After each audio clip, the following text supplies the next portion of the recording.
Part 1. Dragon. Draco Dragon oriented on his prey. He saw it fleeing across the plain, having foolishly exposed itself by daylight here in Dragon Country. Foolishness had but a single reward, to become food for a moderately hungry predator. He angled his wings, banked, and sailed downward. There was a small cloud between him and the prey, and he maneuvered to keep it in the line of sight as long as feasible, so that the prey would not realize that it was in danger. But such cover was only temporary. Soon he was in the final lap and had to depend on sheer velocity. He folded his wings halfway and dived, making fantastic speed. Now the prey spied him. It screamed and dived sideways into a pool, surprising him, so that he missed his first pass.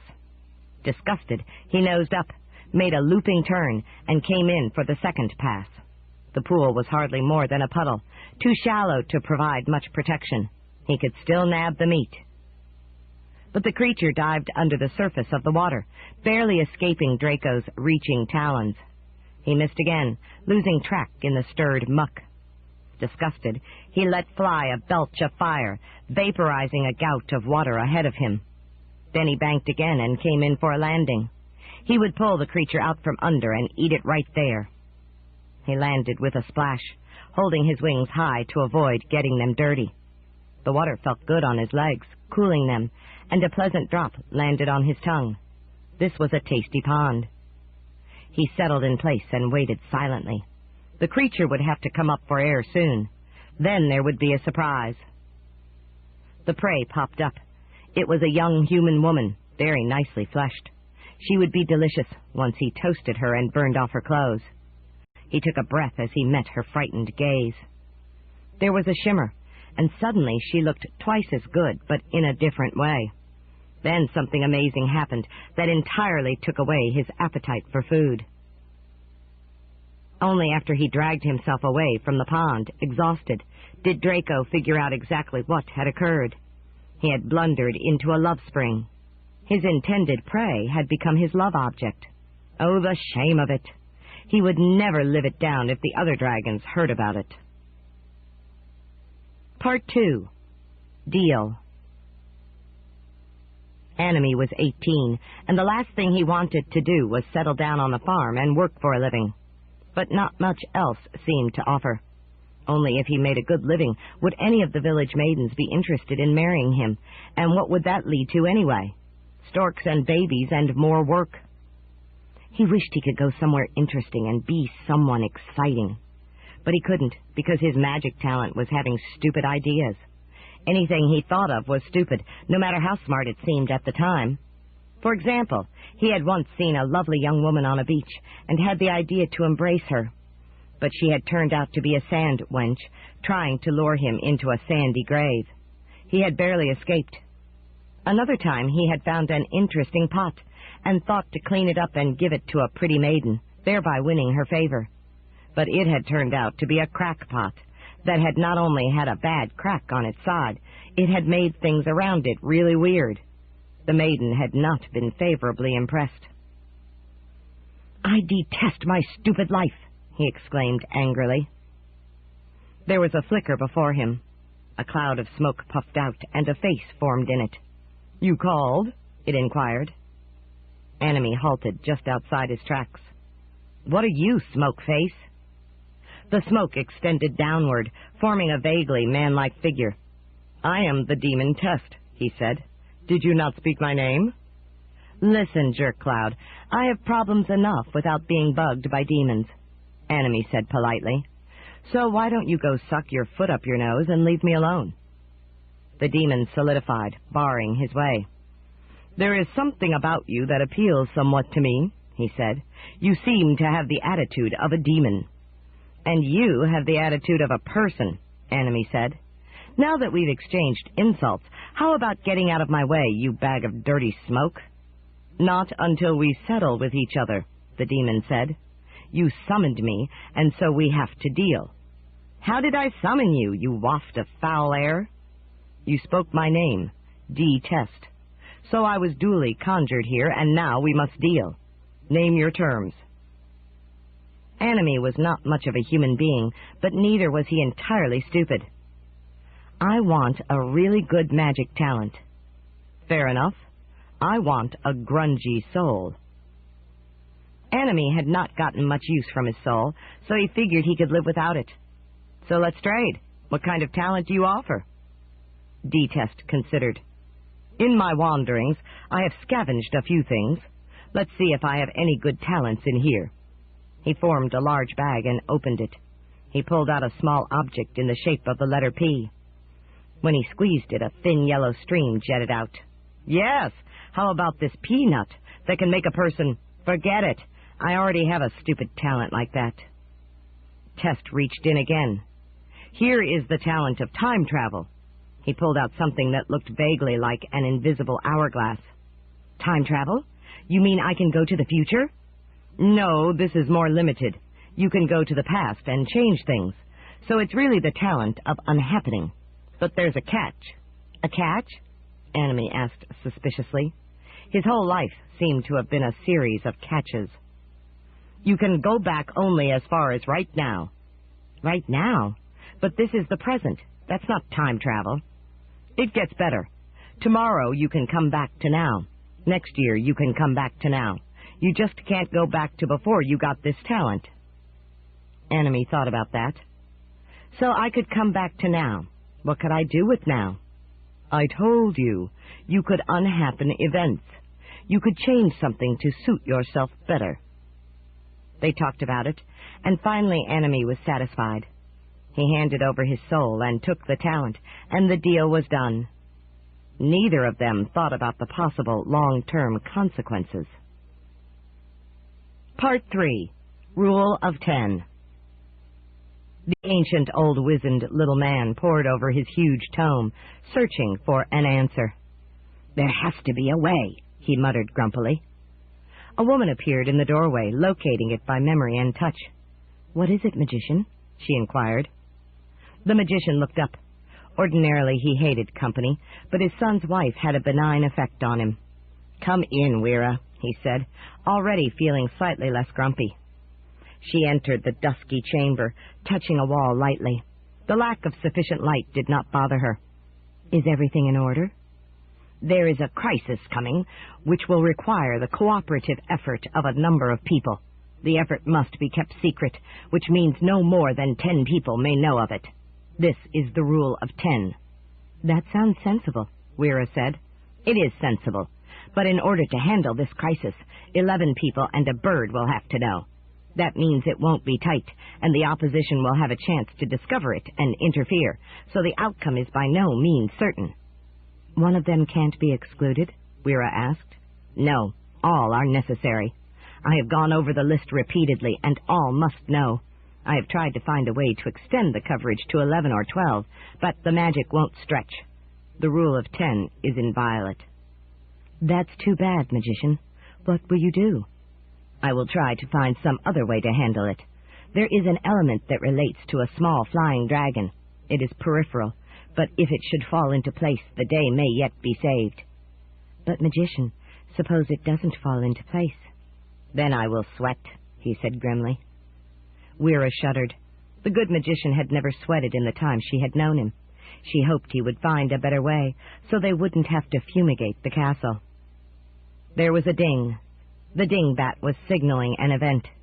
Oh, someone is coming, Weira said. I should have been more alert. It was true, but the magician was never in a mood to blame her. Show her in.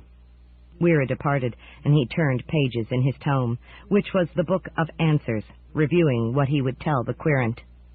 Giving answers was such a bore, but it was a service he was more or less committed to, so he acceded grumpily.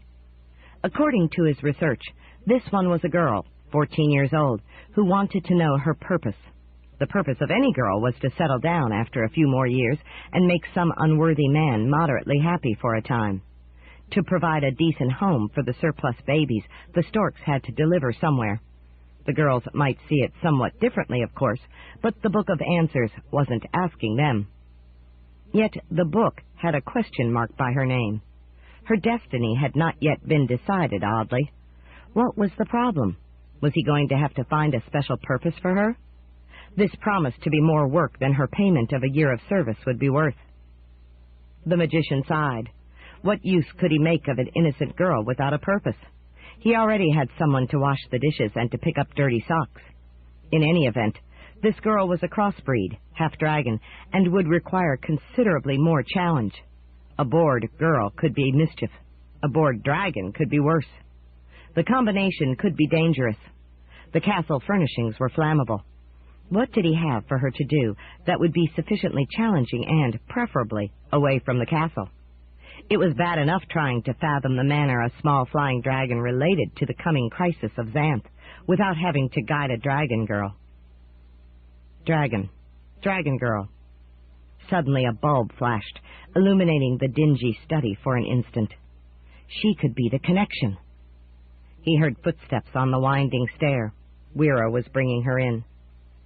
Feverishly he turned pages of the tome, finding the place. Yes, she was the daughter of Draco Dragon and an anonymous nymph, or maybe human girl caught at a love spring. And she could be the key to the solution of the crisis, if properly placed. It was no sure thing, but it improved the chances of success by a significant fraction, maybe enough to overcome the liability of the rule of 10. Wira and the girl entered. The magician looked up from the tome. "Yes?" he inquired grumpily. He wasn't actually feeling grumpy at the moment, but the forms had to be followed. "Good magician, this is Becca," Wira said. "She has navigated the challenges and has a question for you to answer. She understands that she will be required to give a year's service." The girl stood shyly, not speaking. She was cute, with blonde hair and brown eyes. "Let's see your natural form." Her human aspect became a front. The rear was the body of a dragon with bright green scales, with purplish tinges at the ends. There were large, folded bat-like wings. Overall, handsome enough, and definitely reminiscent of Draco. "Out with it," Humphrey said, pretending indifference. "Please, good magician, what is my purpose?" And now he had an answer. "To affect the welfare of Xanth." Her human front looked perplexed. "But how can I affect it?" "Effect, not affect," the magician snapped. "Now, for your service, you must go in girl form to the monument commemorating the sea hag's life story, and wait there until a man passes. You will accompany him and try to help him in whatever legitimate way he wishes. In this manner, in due course, you may thus effect Xanth's welfare, and your service will be done." The girl was not entirely innocent of the ways of men. "But suppose he tries to—" "Then turn dragon and chomp him." "Okay," she said, faintly reassured. "Take this." He lifted a little globe. She took it from his gnarled old fingers. As she touched it, it puffed into a little ball of vapor and dissipated. "What is it?" "Awareness. You'll need it." She nodded, though evidently perplexed. "Thank you so much, magician." But the good magician was already looking through the book of answers for the next situation, which would involve 3 little princesses and a bird. Wira guided Becca out. 1. Dastard. The Dastard walked through the forest, looking for mischief. It had taken him a while to get the hang of living without a soul, and to learn to use his talent effectively. But now it had been 4 years since his deal with the demon, and he was ready to make more of an impression on the land of Xanth. He had cast off his old nothing name of enemy, and perfected his new one, for the dastardly deeds he was doing. So he was emerging from his secluded neck of the woods, and searching for greater challenges.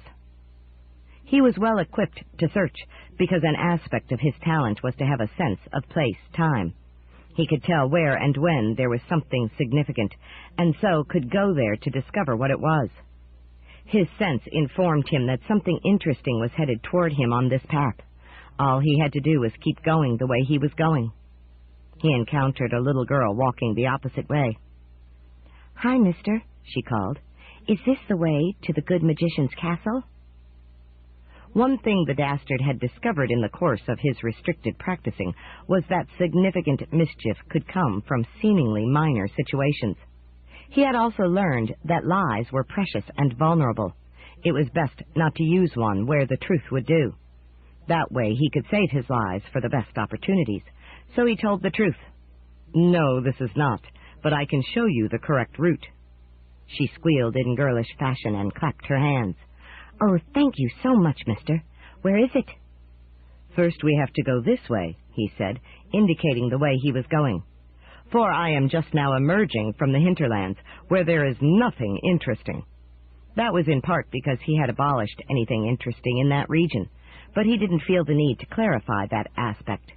Now he needed to find out what was significant about this dull child. "Who are you, and why do you want to find the good magician's castle?" "My name is Melody Irene Human, and I'm from Mundania," she said proudly. "I was named after a princess and her grandmother, I think. I want to ask the good magician how I can stay in Xanth." "You think you are named after a princess? Don't you know?" "Well, you see, I'm older than Princess Melody, so I'm not sure I was named after her. But maybe she was named after me." "That makes sense," the Dastard agreed. "That wasn't even a lie. The princess could conceivably have been named after a mundane girl. There were 3 little princesses, 4 years old, named Melody, Harmony, and Rhythm. Their parents might have had trouble coming up with 3 names at once. If you are mundane, why do you want to stay in Xanth?" "I've always loved Xanth," Melody said. "I've always wanted to be here. But my parents don't believe in it. So I'm going to ask the good magician, and even if he says I can't stay, I'll still have to remain here a year to finish the service for my answer. That's a lot better than nothing." This didn't seem to have much potential for mischief, but his sense of significance was seldom wrong, so he gave it another try. "How did you get here?" The child launched into her story. "My folks were coming to Florida to visit Disney World. We were driving south from Virginia. We stopped to eat in Georgia, and there must have been something wrong with the food my big sister had, because suddenly she was ready to burst with indigestion and had to get out of the car before she exploded. Dad didn't want to stop, because we were on Interstate 75, you know, and there was no rest stop near. But my sister wasn't fooling, and Mom said if he didn't want it to happen in the car, he'd better pull off in a hurry. I thought it might be sort of fun to have it happen in the car, you know, having a really big stink. But I guess Mom wouldn't have seen the humor. So we were passing this section where the north and south lanes separated, and there were trees growing between them. In fact, there was a whole little forest there. Dad saw a little trail going in, so he braked and slowed the car to the left and got onto that trail, into the forest and out of sight of the highway. Then he stopped, and Mom pretty much dragged Sis out, and they disappeared into the ferns. So I got out and looked around, and you know, it was different. In fact, it looked sort of magical. I really liked it. But then Mom and Sis were done, and we had to get back in the car, and Dad turned it around, and we drove back out toward the highway. But we couldn't find it. I said, "Hey, maybe it's a magic forest, and soon we'll find a house made of candy and a nice old woman saying, 'Come in, the oven's hot.'" I thought it was funny, but nobody laughed. Adults don't have much of a sense of humor, and Sis wasn't feeling all that good at the moment. I learned about the adult deficiency in humor the time I joked that if Mom had a phantom pregnancy, she'd give birth to a ghost. Not only did she not laugh, she sent me to my room without dessert. Can you believe it? But when Dad still couldn't find the interstate, Mom started yelling at him for making a stupid wrong turn, and he said he hadn't. He was just coming straight back the way we had come. Then I saw what sure looked like a tangle tree, and I said, "Hey, this must be Xanth." But they didn't know what I meant, because I'm the only one in my family who reads the Xanth books. The others are just sort of back in the Stone Age when it comes to reading. Dad drove right by that tangle tree, but I kept telling them, "We're in Xanth! We're in Xanth!" And finally Mom said that if I could show them something truly magical, then they would believe me. The trail kept on. In fact, it became a trollway, but Dad thought the sign was a joke. Then I spotted a centaur, and I yelled, "Stop the car! Look out the window to the left!" Dad and Mom and Sis looked out, sort of sneeringly, but then they saw it, and their mouths dropped open. The centaur saw the car and spooked. I guess he never saw a car before. He ran off. But now my folks had their minds halfway open for a change. Then we came to the Gap Chasm and had to stop. I told them to turn in the direction of the bridge and Castle Rugna, and when we crossed the gap, they really believed, because it was so wide and deep. So we got there, and I wanted to see the king and queen so maybe we could get a house to live in, but my folks just wanted to find the way back to dreary Mundania. But nobody's figured out how to return yet, so while they're thinking about it, I'm on my way to see the good magician, to find out how I can stay here. I mean, I may never get another chance, because I don't think we'd ever find that one trail that led into Xanth again. The Dastard considered. A whole mundane family stranded in Xanth, and the youngest member eager to stay. The good magician would probably find a way for her, too, and she would surely be endlessly happy, having lucked into her dream. This did seem like a worthy project. The Dastard didn't say another word. He slid into limbo and traveled back in time 2 days. As he did, he guided himself toward the north, looking for the area where the mundanes had entered Xanth. It took a while, but it didn't matter, because he remained in limbo during his excursions in place-time, and it didn't affect his real life. He slid back and forth between 1 and 2 days ago, and canvassed the general region. His sense of significance got a bit fuzzy in limbo, but he knew he would get it straight eventually. He finally saw the family enter, passing through a glitch in the magic boundary without knowing it. Good. He had it spotted. He slid to the time 1 hour before their arrival. Then he emerged into real existence at the boundary. He dragged fallen branches to the trail and formed a pile that blocked it off. He laced the branches with brush to make it look entirely impassable. He finished just in time. The odd mundane vehicle was just arriving. It would have to stop outside Xanth and would never know what it had missed. He relaxed, and the place-time vortex pulled him back to the present. He emerged in the precise place and time he had left it, on the path he had been walking with the girl. But now there was no girl. Melody Irene Human had never entered Xanth. The Dastard rubbed his hands together in glee. He had just performed another dastardly deed. He had deprived the family of its phenomenal experience, and the girl of the accomplishment of her dream. That made him feel good. He continued in the direction he had been going, where his sense informed him that there was more significance ahead. Soon another traveler appeared. This was an old woman. "Pardon me, young man," she said. "Could you tell me what year this is?" "It is the year 1100, the Dastard replied, finding no good reason to deceive her. The woman looked old enough to have misplaced a few years, which was probably why she was uncertain. 1100, she exclaimed, surprised. "Is Castle Rugna still in existence?" For some reason, this question struck him as odd, but there still seemed to be no harm in the truth. "Yes." "That's good. I was afraid it might have fallen or been deserted in 850 years. This seemed even odder. "If I may ask," he said politely, for politeness was always best until he knew enough to make rudeness really count. "Who are you?" "I am Sorceress Tapis. I make magic tapestries. Because of a complicated situation that I need not bore you with, my body became a magic seed, and it recently sprouted, returning me to my former state. Now I shall do my best to make do in the land of Xanth as it is presently constituted. I trust there remains a market for magic tapestries." The Dastard remembered the Sorceress Tapis from his Centaur School history lessons. They would certainly be glad to see her at Castle Rugna. One of her magic tapestries still hung in the children's room there.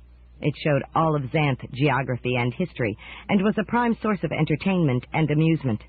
There would surely be a rich market for more tapestries. The sorceress would be highly successful and renowned. So the Dastard re-entered place-time. He quested until he found the time and spot where the sorceress had sprouted from the seed. A heavy rain had wet it, making it come to life. He moved to 1 hour before that. He picked up the dry seed and put it in the dry hollow of an acorn tree. He sealed the hollow with a fragment of wood so that no water could get in. It would not get rained on and would not sprout this day or for many, many days to come. In fact, maybe never.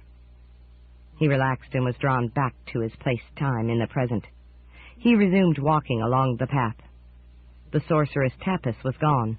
Indeed, she had never been there. He had performed another gratifyingly dastardly deed. He felt great. This path had been worked out, but his sense informed him that there was another significant nexus not far away, along a side path. He took that route and continued until he encountered another female. She was 12 years old and suddenly appeared before him on the path. "Who are you?" he inquired. "I am Surprise, the child of Grundy Golem and Rapunzel. I have many talents, but can use each one only once. Then it is gone. I just discovered that eventually my used talents will replenish, so I can use them again if I just have enough patience. Isn't that wonderful?" "That should make you very happy," the Dastard said. "How did you discover it?" "I was sitting by a pleasant pool, looking at my reflection in the clear water, and I remembered how I had once made a ball of water. Before I thought about it, I did it again. Then I remembered that I couldn't use a talent a second time. I was amazed. So I tried another old talent, and a third one. I discovered that my oldest talents had recovered, but the ones I had used recently were still gone. So I figured it out. I'm really, really pleased. I just had to tell someone, and you're the first person I've seen since it happened. Well, farewell." She spread her arms and flew away without wings. The Dastard went back into place-time travel. He explored until he found the clear pool where the girl had seen her reflection and made her discovery. He went to the time just a few minutes before her arrival there. He scooped up handfuls of mud and stirred them into the water until it was impossible to see any reflection. It would be hours before it cleared. The girl would not see her reflection and not think the thoughts that had led to her discovery. She would not know what she missed. He returned to the present. Another dastardly deed accomplished. This was turning out to be a great day. But it was not over. If he hurried, he could nab yet another significant nexus. They were thick and fast out here in unmolested Xanth. He ran back along the path to the main one, found another side path, and followed that. He encountered a man, an adult of moderate age and handsome. "Who are you?" he inquired. "I am Ho," the man replied. "I am traveling to see the Princess Ida, hoping she will find my talent useful. I think she will. I might even marry her if she likes me well enough. Maybe we'll have a child named Idaho who will have a talent with potatoes." Princess Ida was Princess Ivy's twin sister. Her talent was the idea, and she had whole worlds of ideas. She could make any idea come true, but it had to originate with someone else who did not know of Ida's talent. Ida could not make her own ideas come true. That was the one limit on an otherwise extraordinary talent. "What is your talent?" the Dastard asked Ho. "It is selective amnesia. I can make a person forget any particular thing he or she wants to. This would enable Princess Ida to forget the nature of her talent, and it would thus become far more useful to her. I think she should be very pleased." The Dastard nodded. This could make an enormous difference. Probably Ida and Ho would like each other and would marry and be happy forever after and do much good with their new ideas. A wonderful future awaited them. How dastardly it would be to deny them that. But as yet he wasn't sure how to do it. Ho was already on his way and had a clear notion what he wanted. It seemed to be too late to change that. But there had to be a way. Sometimes the intellectual quest was more difficult than the physical one. "What gave you the notion of doing this?" he asked. Ho, like most innocent, upright, decent folk, was glad to answer openly. "It was sheer coincidence. Last month I was walking along the path from my village when I happened to stumble on a stone I didn't see. I didn't fall, but its sharp ridge caught my shoelace and broke it. So I had to replace the lace. So I turned around and went back to the village for a new shoelace from Lacey, the woman who makes them. This time her new husband was there, a man I hadn't met before. So we chatted, and he turned out to be descended from Ghost King Warren, whose talent after he died, he said, was making ghosts. He inquired about my talent, and I told him, and he said that might be useful for Princess Ida. I had never thought about that, but the more I considered it, the more intriguing it seemed, until finally I decided to do something about it. So here I am on my way, all because of a broken shoelace." The Dastard didn't wait. He phased into limbo, orienting on that place-time where, when Ho had broken his shoelace. In due course he found it, and entered regular existence just before Ho came down the path. He picked up the rock Ho was about to stumble on, and hurled it into the brush. Then he returned to the present. He was alone. Ho was not making his journey to meet and marry Princess Ida. There would be no child and no potatoes. Oh, this was wonderful! The day was yet young, and he had already abolished 4 significant events. However, there was nothing remaining in this general place or time. He had used it up. It might be another day before he found anything else. He was hungry, so he paused at a path-side stand that served freshly harvested pies. There was a small orchard of pie trees behind it, obviously well cared for. The young woman tending the stand was unusually pretty. She practically glowed in a lovely green hue, from her blonde green hair to her fair green complexion. The Dastard liked her immediately, so he struck up an acquaintance. "Who are you?" "I am Jade," she replied. "My talent is to make anything into a jade stone." She indicated a number of jade stone statuettes she had converted from other substances. "Are you married?" She giggled, embarrassed by the directness of the question. "Of course not." This looked promising. One thing the Dastard lacked was a woman to appreciate him. For various reasons that escaped him. Girls tended to avoid him once they got to know him, so he had had no serious romantic relationship despite being 22 years old. He had thought his acquisition of his wonderful talent 4 years before would change that, but it hadn't.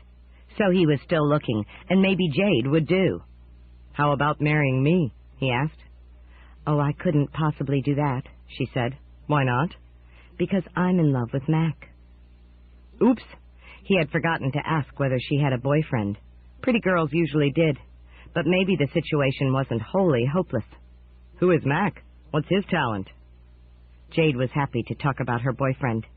"He's just the most handsome, smart, wonderful person I know. He's different. He can split into 3 likenesses, called Mac, Mike, and Mal, and each is a bit different in looks and temperament, so it's never boring. We met 3 years ago, and it just got better, so now we're going to marry and be happy forever after. Oh, it's just so utterly thrilling." The Dastard was really getting to dislike this Mac, Mike, Mal. But maybe if he could get rid of him, Jade would be available for himself. 3 years was within his range. "How did you meet him?" "Well, I was babysitting for Okra Ogress 3 years ago. Her twins were Og and Not Og, 5 years old. Og was already getting really stupid, even for an ogrette boy, and Not Og was getting really ugly, even for an ogrette girl. He could lose track of how many toes he had, and she could curdle cream with one smile. In short, they were wonderful ogre children, and Okra was really proud of them. But her husband, Smithereen, had gone on a boulder-smashing expedition and not returned, so she knew he was lost, and she had to go find him, and so she left the twins with me, the neighbor's daughter. It was a few weeks before she returned, and the ogrettes were getting bored, so I took them for a walk in the woods where they could practice being really stupid and ugly. I didn't have to worry about safety, because nobody who isn't duller than an ogre, and there are none such, even bothers an ogre, or an ogrette." The very greensward cringed at their approach, and the sun dimmed when they glanced at it.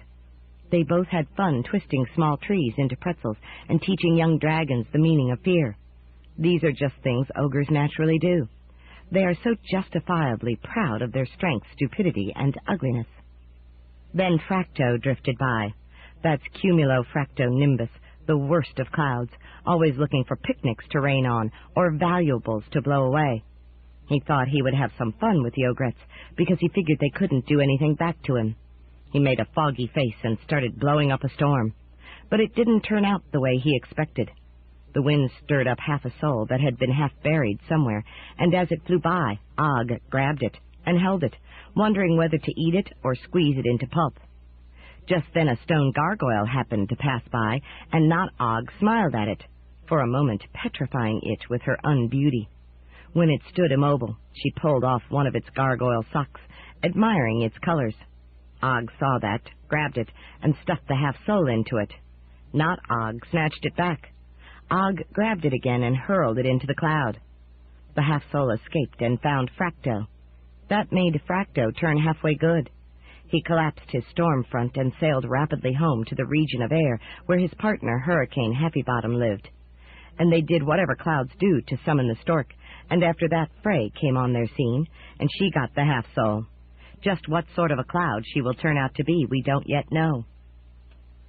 This is all very interesting, the Dastard said, expending a fair-sized lie at this point, because it was really all very boring. But what does that have to do with your meeting Mick Muck Mock? That's Mac Mike Mal, Jade said sharply. I'm coming to that. She gave him a brief green stare, then resumed her how we met narrative. The day was getting on, so we started back toward home, but the ogrettes heard someone declaiming heroic poetry and ran to see who it was, and I had to follow. It turned out to be a woman polishing a freshly waxed statue. It was the statue doing the declaiming. For a moment I was mystified what it all meant, but then I realized that she was waxing poetic. Fortunately, poetry bores ogres, unless they are speaking it themselves, so that didn't hold the twins long. We resumed our trek and encountered a group of big furry animals. I hadn't seen anything like them before, so I inquired, "What kind of creatures are you?" And two of the biggest ones, who seemed to be males, replied, "We are bears. We are bears noting, and these are bears mentioning." They indicated two females. "And we are bears repeating, two small ones said. That left one more, who was busy scratching figures on a pad he carried. He looked very interesting, but didn't speak. "Do you feel you are of no account?" I asked. "By no means," he responded. "I am an interest-bearing account."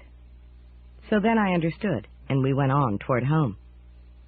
"But about 3M, the Dastard said, trying to stifle his burgeoning impatience. "I'm getting there," Jade said severely. We had to stop, because there was an imp ass. It was just a little mule, but we realized it had strayed from a settlement of imps and needed to be returned. So Og picked it up, and not Og smiled around until most of the surrounding foliage wilted, and there was the imp colony. Og set the imp ass down there, so that it no longer blocked our way. The imps were very grateful, so they told us where we could find some nice varieties of thyme. A person can never get too much time, so we thanked them and went there. It wasn't far off the path, but we would never have found that patch on our own. There was 2-2 thyme, and 4-4 thyme, and 6-8 thyme, just a great variety of very special thymes. So I gathered a timely assortment, and we started back for home again. "Will you get on with it?" the Dastard said, becoming foolishly impatient. He was beginning to wonder if this pretty green woman was worth the effort. Her endless talk was as dull as she was lovely. "I'm getting there," Jade said, favoring him with a glare. We started back, and there, coming along the path the other way, was Mac. I was so surprised that I fell back, right on my soft bottom, as a matter of fact. A stray gust of wind came at that moment. My skirt flared up and gave him a good flash of my panties. Maybe that was just as well, because he froze in place, as men do, and remained that way until I got back on my feet. I realized that chance had enabled me to capture his attention. He was a handsome man, so I decided to keep it. And that was the beginning of it all, and soon we will be married. Meanwhile, the ogres. But the Dastard was already fading into limbo. He went back 3 years, then zeroed in on the time patch.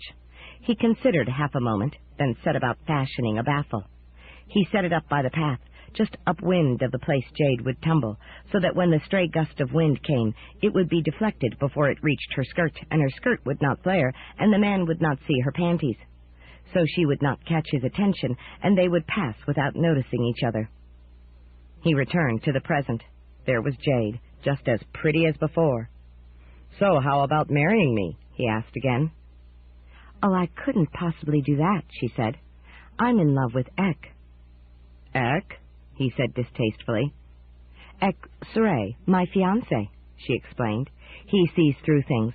When we first met, he saw right through my skirt to my panties and—" Oh, no. He had abolished the incident that attracted Mac's attention to her, only to have her meet another man who was attracted by the same thing, which meant that the Dastard still didn't have any decent chance to get an indecent look himself.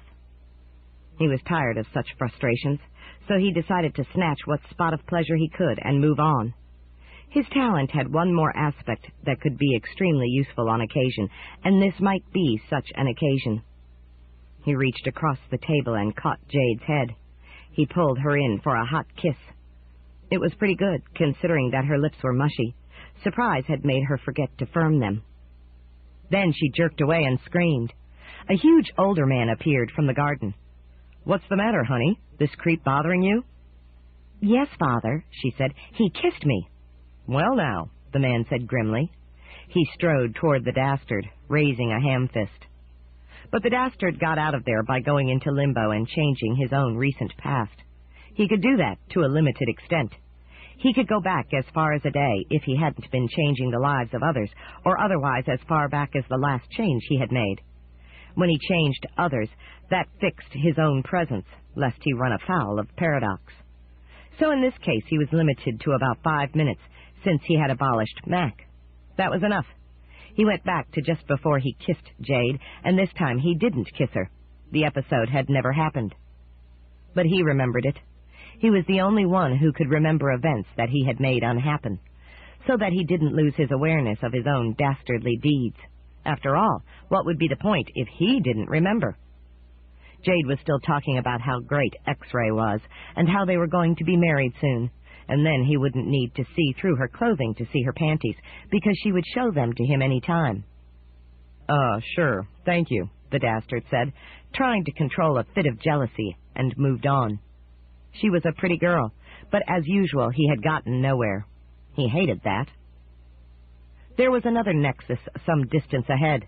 Maybe that would be better. He needed something to shore up his spirits. He had a great talent, and he had no soul, which gave him wonderful freedom, but it wasn't enough. He wanted a woman, too. A pretty one. Farther along he spied an animal going the opposite way. Was this the nexus? No, his sense did not respond. But the creature approached him. It was a male canine, but did not seem to be a werewolf. What did it want? He saw that it wore a mundane collar, from which dangled a little sign. He read the sign. "My name is Boss. I am a 90-pound black Labrador dog. I lost my home and am looking for a new one. Can you help?" "Certainly I can help," the Dastard said, "but I won't. Go away." The dog walked sadly on. It was momentarily satisfying to frustrate him, but hardly worth the effort. In due course he came to the nexus. It was at a statue of the Sea Hag, a sorceress he had always admired. She took the bodies of young pretty girls and used them until they got worn and ugly, then moved on to others. She must have a fabulous history. She was old, in spirit if not in current body, and must have been around since the dawn of Xanth. Then he saw a girl standing there by the statue. She was sort of halfway pretty, with blonde hair and brown eyes, but young. The adult conspiracy could get after a man who tangled with too young a girl. He had had some experience and didn't need any more, so she was of no personal use to him. Still, she was at the nexus, so this needed to be investigated. She saw him. "Did you see a big dog? I thought I saw one not long ago, maybe looking for a home." The Dastard ignored this. "Who are you?" he asked her. "My name is Becca," she said. "Who are you?" That set him back. The Dastard was not used to people asking him questions. "Why do you want to know?" "Because I'm supposed to wait here until a certain man comes, and then I'm supposed to go with him and help him in whatever way he wishes. I need to know whether you are that man." This was interesting. She was at the nexus, and she wanted to help him. Maybe she was what he was looking for, despite her youth. If she didn't tell, who would ever know? So he gave it a try. "Kiss me." "No." "If you're supposed to help me." "Not that way." "How do you know?" "I'm too young." "Maybe not," he said. He grabbed her and sought to kiss her. Suddenly he was holding on to a dragon with purple-tinged bright green scales. He backed off 5 minutes and tried again. They went through the introduction, and this time he answered her question. "I am the Dastard, because I do dastardly deeds. Do you have a problem with that?" "I guess not," she said. "You must be going to do something good for Xanth that I'm supposed to help you with. Otherwise the good magician wouldn't have sent me." "The good magician? He sent you to meet me?" "Yes. Didn't you know?" "No. Why should that little old wizened gnome want to do anything for me?" "I don't know. My guess is he wants to do something good for Xanth." The Dastard pondered. This was a curious business.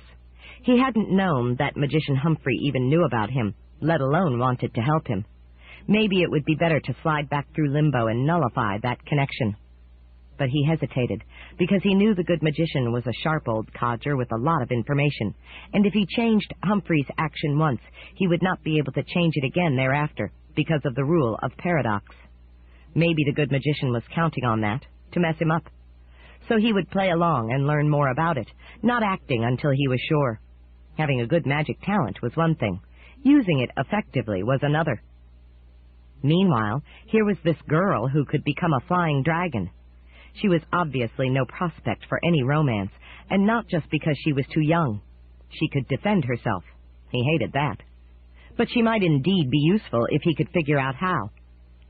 "Very well," he said. "Tag along for a while, and if you don't like what I do, then you can depart." And that would get rid of her without putting him into any paradox bind with respect to the devious good magician. "Okay," she agreed. It was definitely a nexus, but not one he properly understood. Yet. 2. 3 Little Princesses. They were 4 years old, and they were bored. It wasn't all that easy to be a princess. Their mother, the sorceress Ivy, had the talent of enhancement, and she certainly had been using it recently. Every trifling, wee little, inconsequential thing had been magnified beyond all reason. It was said that this was any mother's talent, but that didn't make it easier to endure. For example, there was the incident of the payphone. Xanth had gotten connected in the past year or so to a magical network called the Mundane Mega Mesh, which folk like Computer and Compassion tied into. But because it related to Mundania, which it seemed was not quite as stodgy a region as reputed, there had to be a phone. So a payphone had appeared in Castle Rugna. A person could talk into it all she wanted, but somebody had to pay. Somebody else took care of that. It wasn't their concern. They had gotten hold of the phone and discovered how to talk for hours to several people in Mundania, including something called phone sex. It had been mysterious but fun. But Mother had magnified it ludicrously and forbidden them to touch the phone again. Then there was the seesaw in the playground. It had eyes to see what it sawed, and they used it to saw through several things, like the door to their bedroom. What was the problem with that? They had discovered that seesaws even had conventions, and had used their saw to travel from sea to shining sea. But Mother had claimed they were lost for those 3 days, and had half a conniption. She had not been reasonable at all. And the pear-it. This was a pretty green bird that doubled objects it touched. So it made pairs of their toys, beds, potties, and dresses. And pairs of the pairs, unendingly. Soon their room was filled with pairs of things. In fact, they overflowed into the hall. That was when the adults got involved, and there was another awful fuss about nothing much. So here they were, shut in with absolutely nothing to do except practice their talents. This was to sing and play things real. So far they had used it mostly for illusions, such as fancy castles, complete with secret chambers and moats filled with tasty soda pop from the lake, and of course souffle moat monster.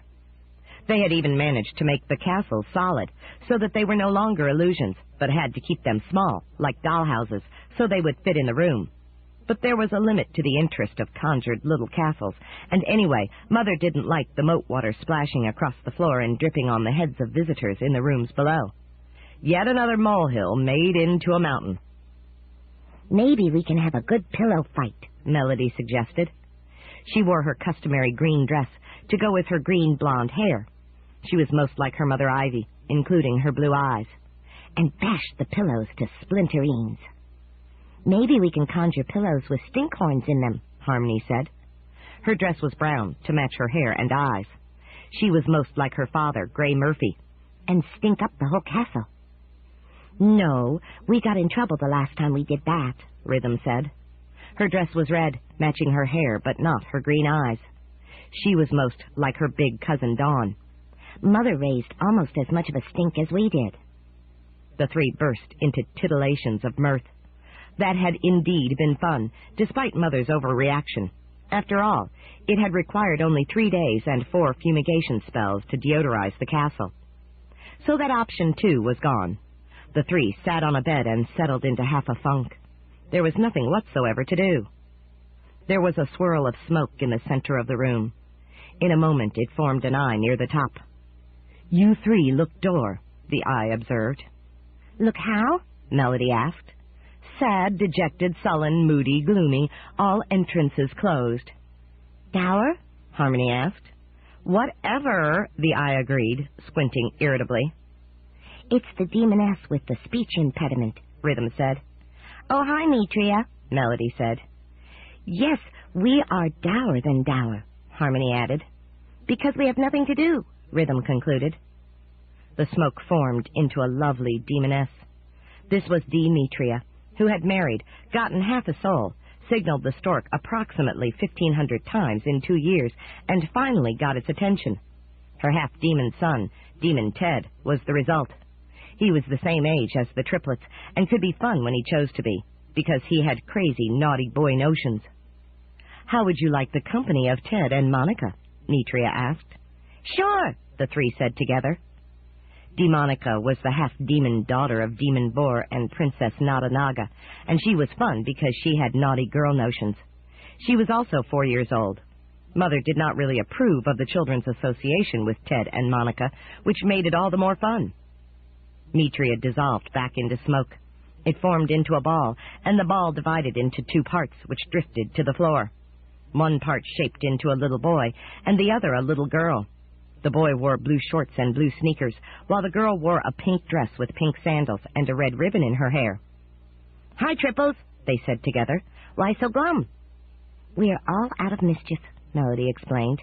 "We can fix that," Ted said, smiling so broadly that the corners of his mouth extended into his blonde hair. "Not if Mother catches on," Harmony said. Monica cocked her head to listen, making her brown hair flop. "She's not close," she concluded. "She won't catch on if we're quiet." "And if we don't make a smell," Rhythm said. The others nodded. They had a formula for success. "So what do you have in mind?" Melody asked. Ted looked around, making absolutely sure there was no adult within range. "I thought of a way to fathom the adult conspiracy." "Ooh, ooh," the triplets said together, putting at least 8 O's and some capitals into it. Of all the nuisances fostered by adults, that was the worst. They absolutely refused to let children learn certain potent words or find out how the storks were signaled to deliver babies. It was a tyranny that oppressed every child. If Ted had truly found a way to get past that, it was the discovery of the millennium. Childhood would never be the same. But Monica was suspicious. "There have been false alarms before," she said, "like the time you wanted to form a smoke screen we could hide behind so we could see adults doing it." "Well, how could I know that they would wonder what such a big screen was doing in their bedroom?" That, of course, was the problem with Ted's ideas.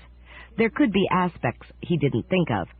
"Anyway, you didn't do any better spying on love springs." "It's my talent," Demonica said, "identifying springs. I just wanted to be sure they really were love springs." "And they weren't," he retorted. "You have a magic talent?" Melody asked, impressed. "You can tell what kind of magic a spring has?" Harmony asked, similarly impressed. "Well, sometimes I get it wrong," Monica said, "but I know when one is magic, and I'm getting better at types." "That's a good talent," Rhythm concluded. "Well, there are no springs here," Ted said, getting jealous. "Yes, there are," Monica said, "and I can identify them. Bed springs." The triplets laughed gleefully. Then they returned to the subject, the quest to fathom the adult conspiracy. They had never made much progress before. Still, it was a worthwhile pursuit. If they ever did manage to fathom the dread conspiracy, they would tell all other children, and never again would any child be tortured by curiosity. "So what's your idea?" Harmony asked. "You three can conjure up a grown blind man," Ted said eagerly, "and a grown blind woman, so they can't see us and know we're watching. If we don't make a sound, they won't know we're here. Then we can watch while they signal the stork." They considered this. "Suppose they don't signal the stork?" Rhythm asked. "But they always signal the stork when they're alone together," Ted said, "twice a day." "That's right," Monica said. "Your mother does it twice a day. That's why she palms you off on other folk for babysitting." "Twice a day," Ted agreed.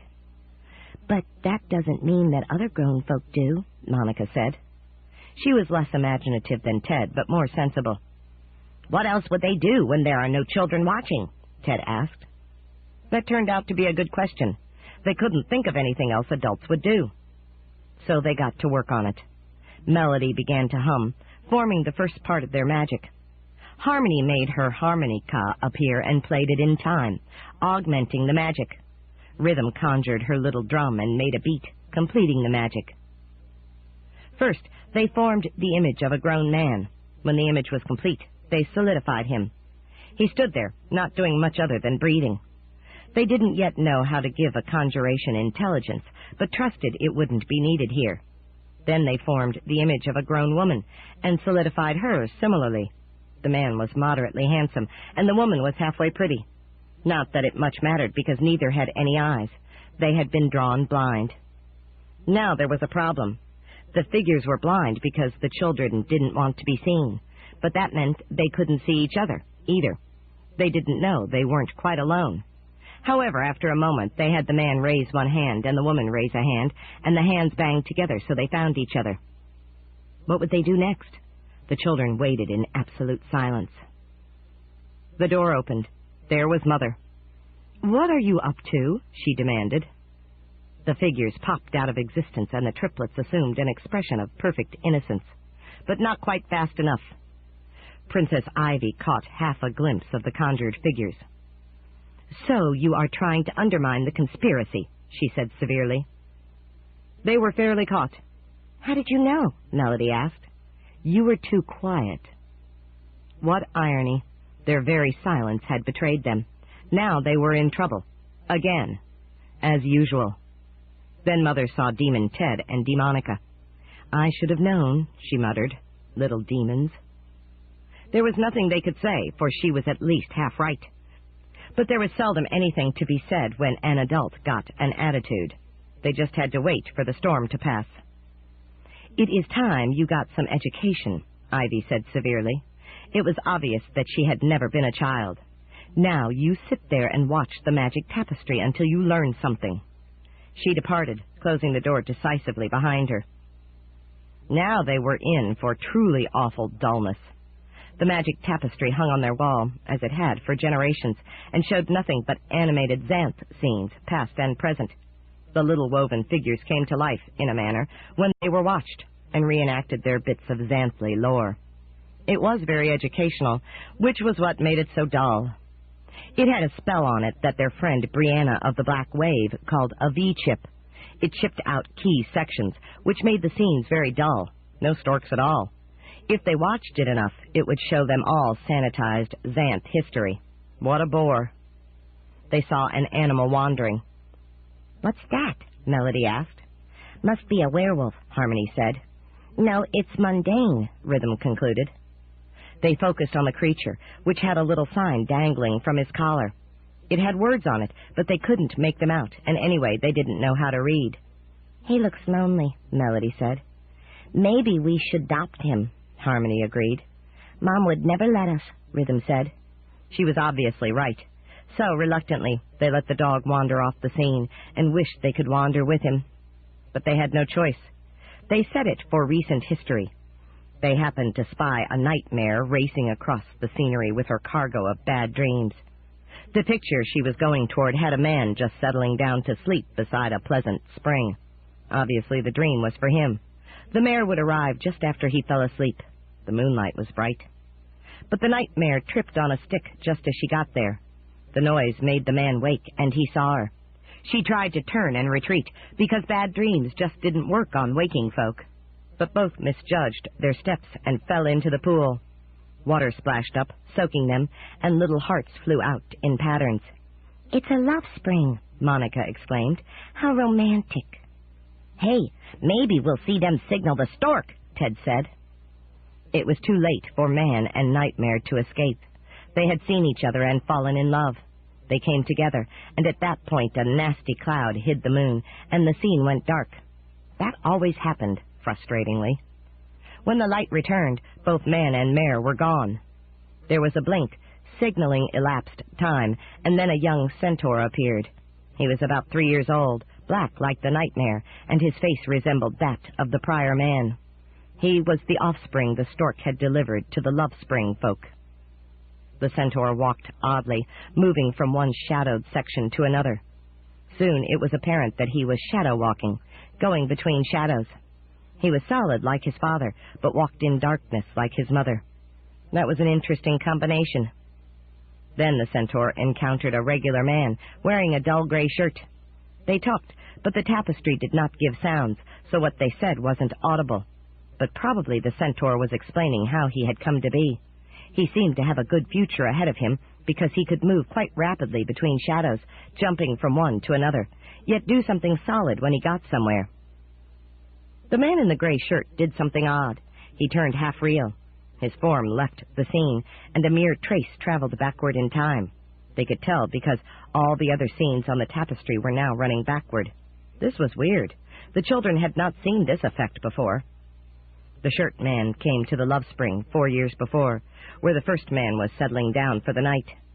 The shirt man solidified and went to the place where the nightmare would soon trip on the stick. He picked out the stick and set it in the brush where it wouldn't be in the way. Then the shirt man faded out and zipped back to the place and time where he had encountered the special centaur. But the centaur was no longer there. Satisfied, the shirt man walked on. "I don't understand," Melody said.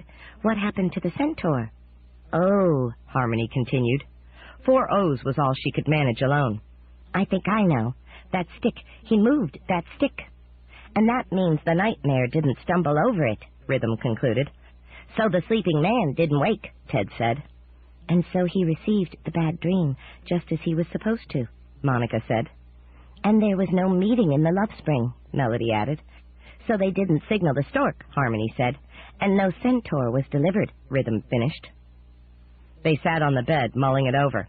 "That man in the shirt," Ted said. "He did it on purpose." "He traveled back and stopped the mare from meeting the man," Melody said. "He unhappened it," Harmony said. "What a dastardly deed," Rhythm said. Ted, for once, was thoughtful. "If he did that to the centaur, what will he do to other folk he doesn't like?" "Suppose he doesn't like us?" Melody asked. That made them all thoughtful. "Maybe we'd better tell Mother," Harmony said. "But she always says no," Harmony said. "Maybe we better do something about it ourselves," Melody said. "That man can travel in time. Nobody else can do that except maybe us." The more they considered it, the more they thought they should. For one thing, it would alleviate the boredom. They marshaled their arguments, then called Mother. Princess Ivy listened to them, then watched the replay of the unhappening on the magic tapestry. She called Father Gray. "What do you think?" "I think they should go ask the good magician," he said. "It will be good practice for them, sharpening their talent, and his advice should be good." "But what about the year's service he charges for an answer?" Ivy asked. "Maybe he will waive that, if their mission is important enough." They weren't saying no. That was almost suspicious, but the girls didn't hesitate. "Yes, we'll go," Rhythm said. Gray glanced down at them. "But maybe this should be our secret," he said, "so that Queen Irene doesn't hear about it."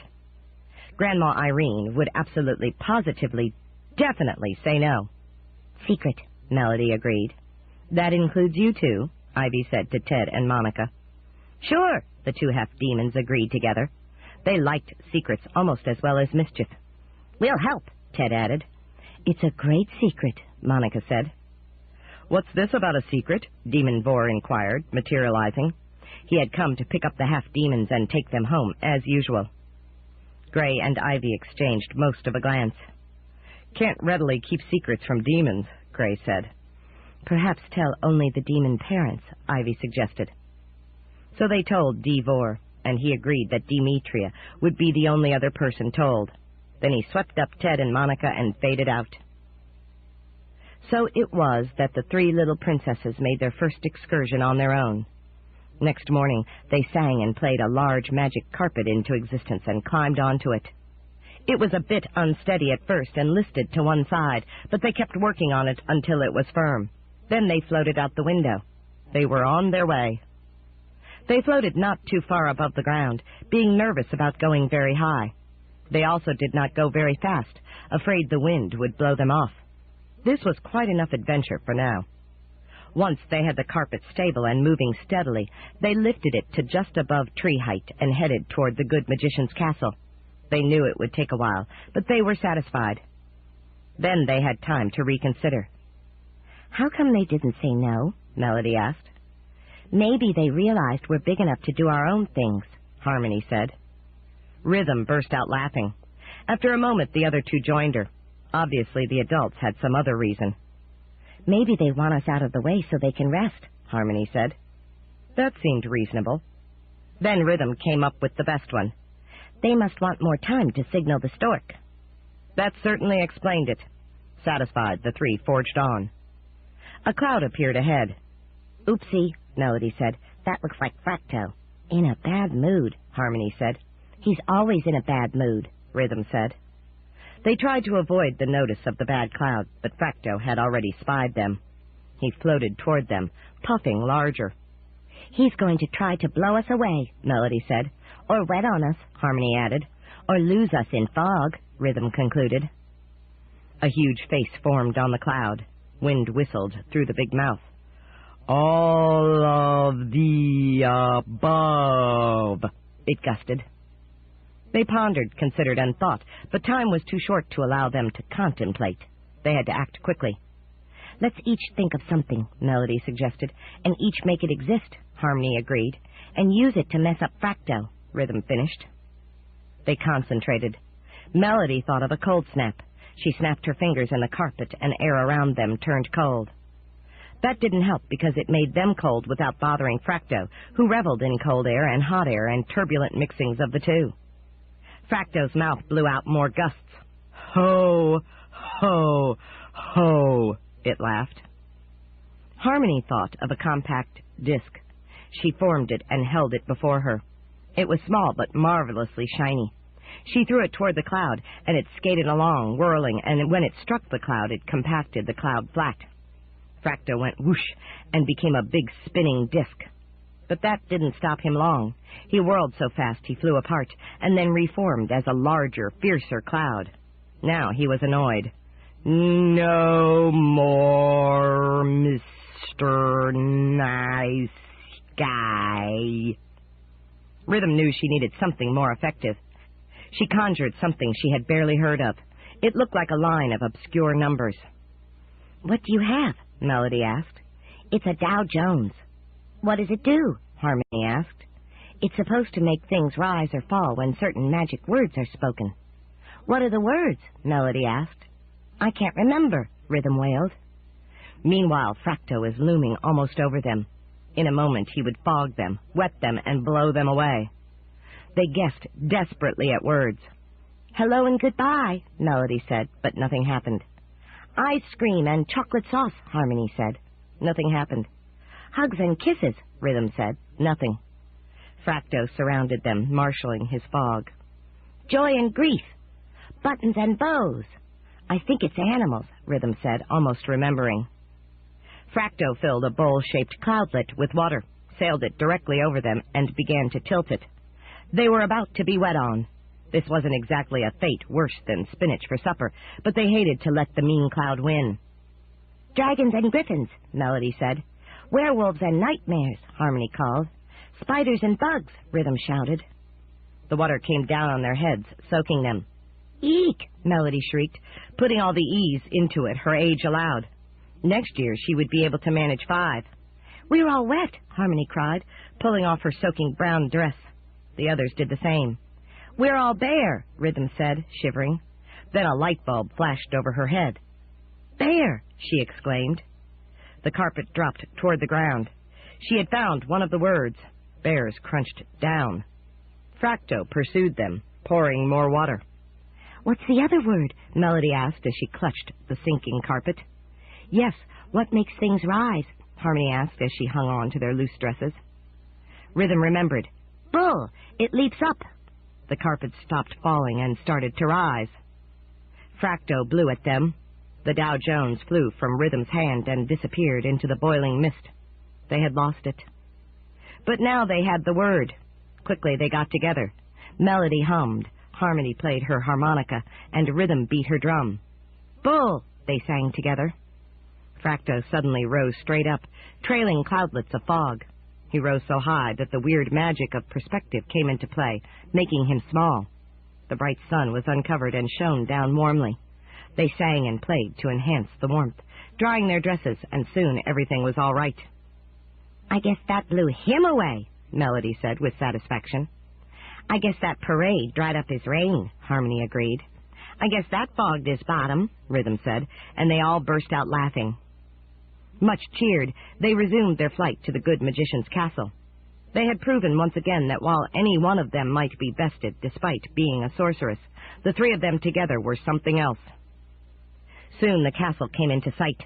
They landed and let the magic carpet fade away. The good magician's residence was familiar in its unfamiliarity. Each time they saw it, it was different. Oh, it had the usual turrets and spires and parapets and all. They were just in a different arrangement.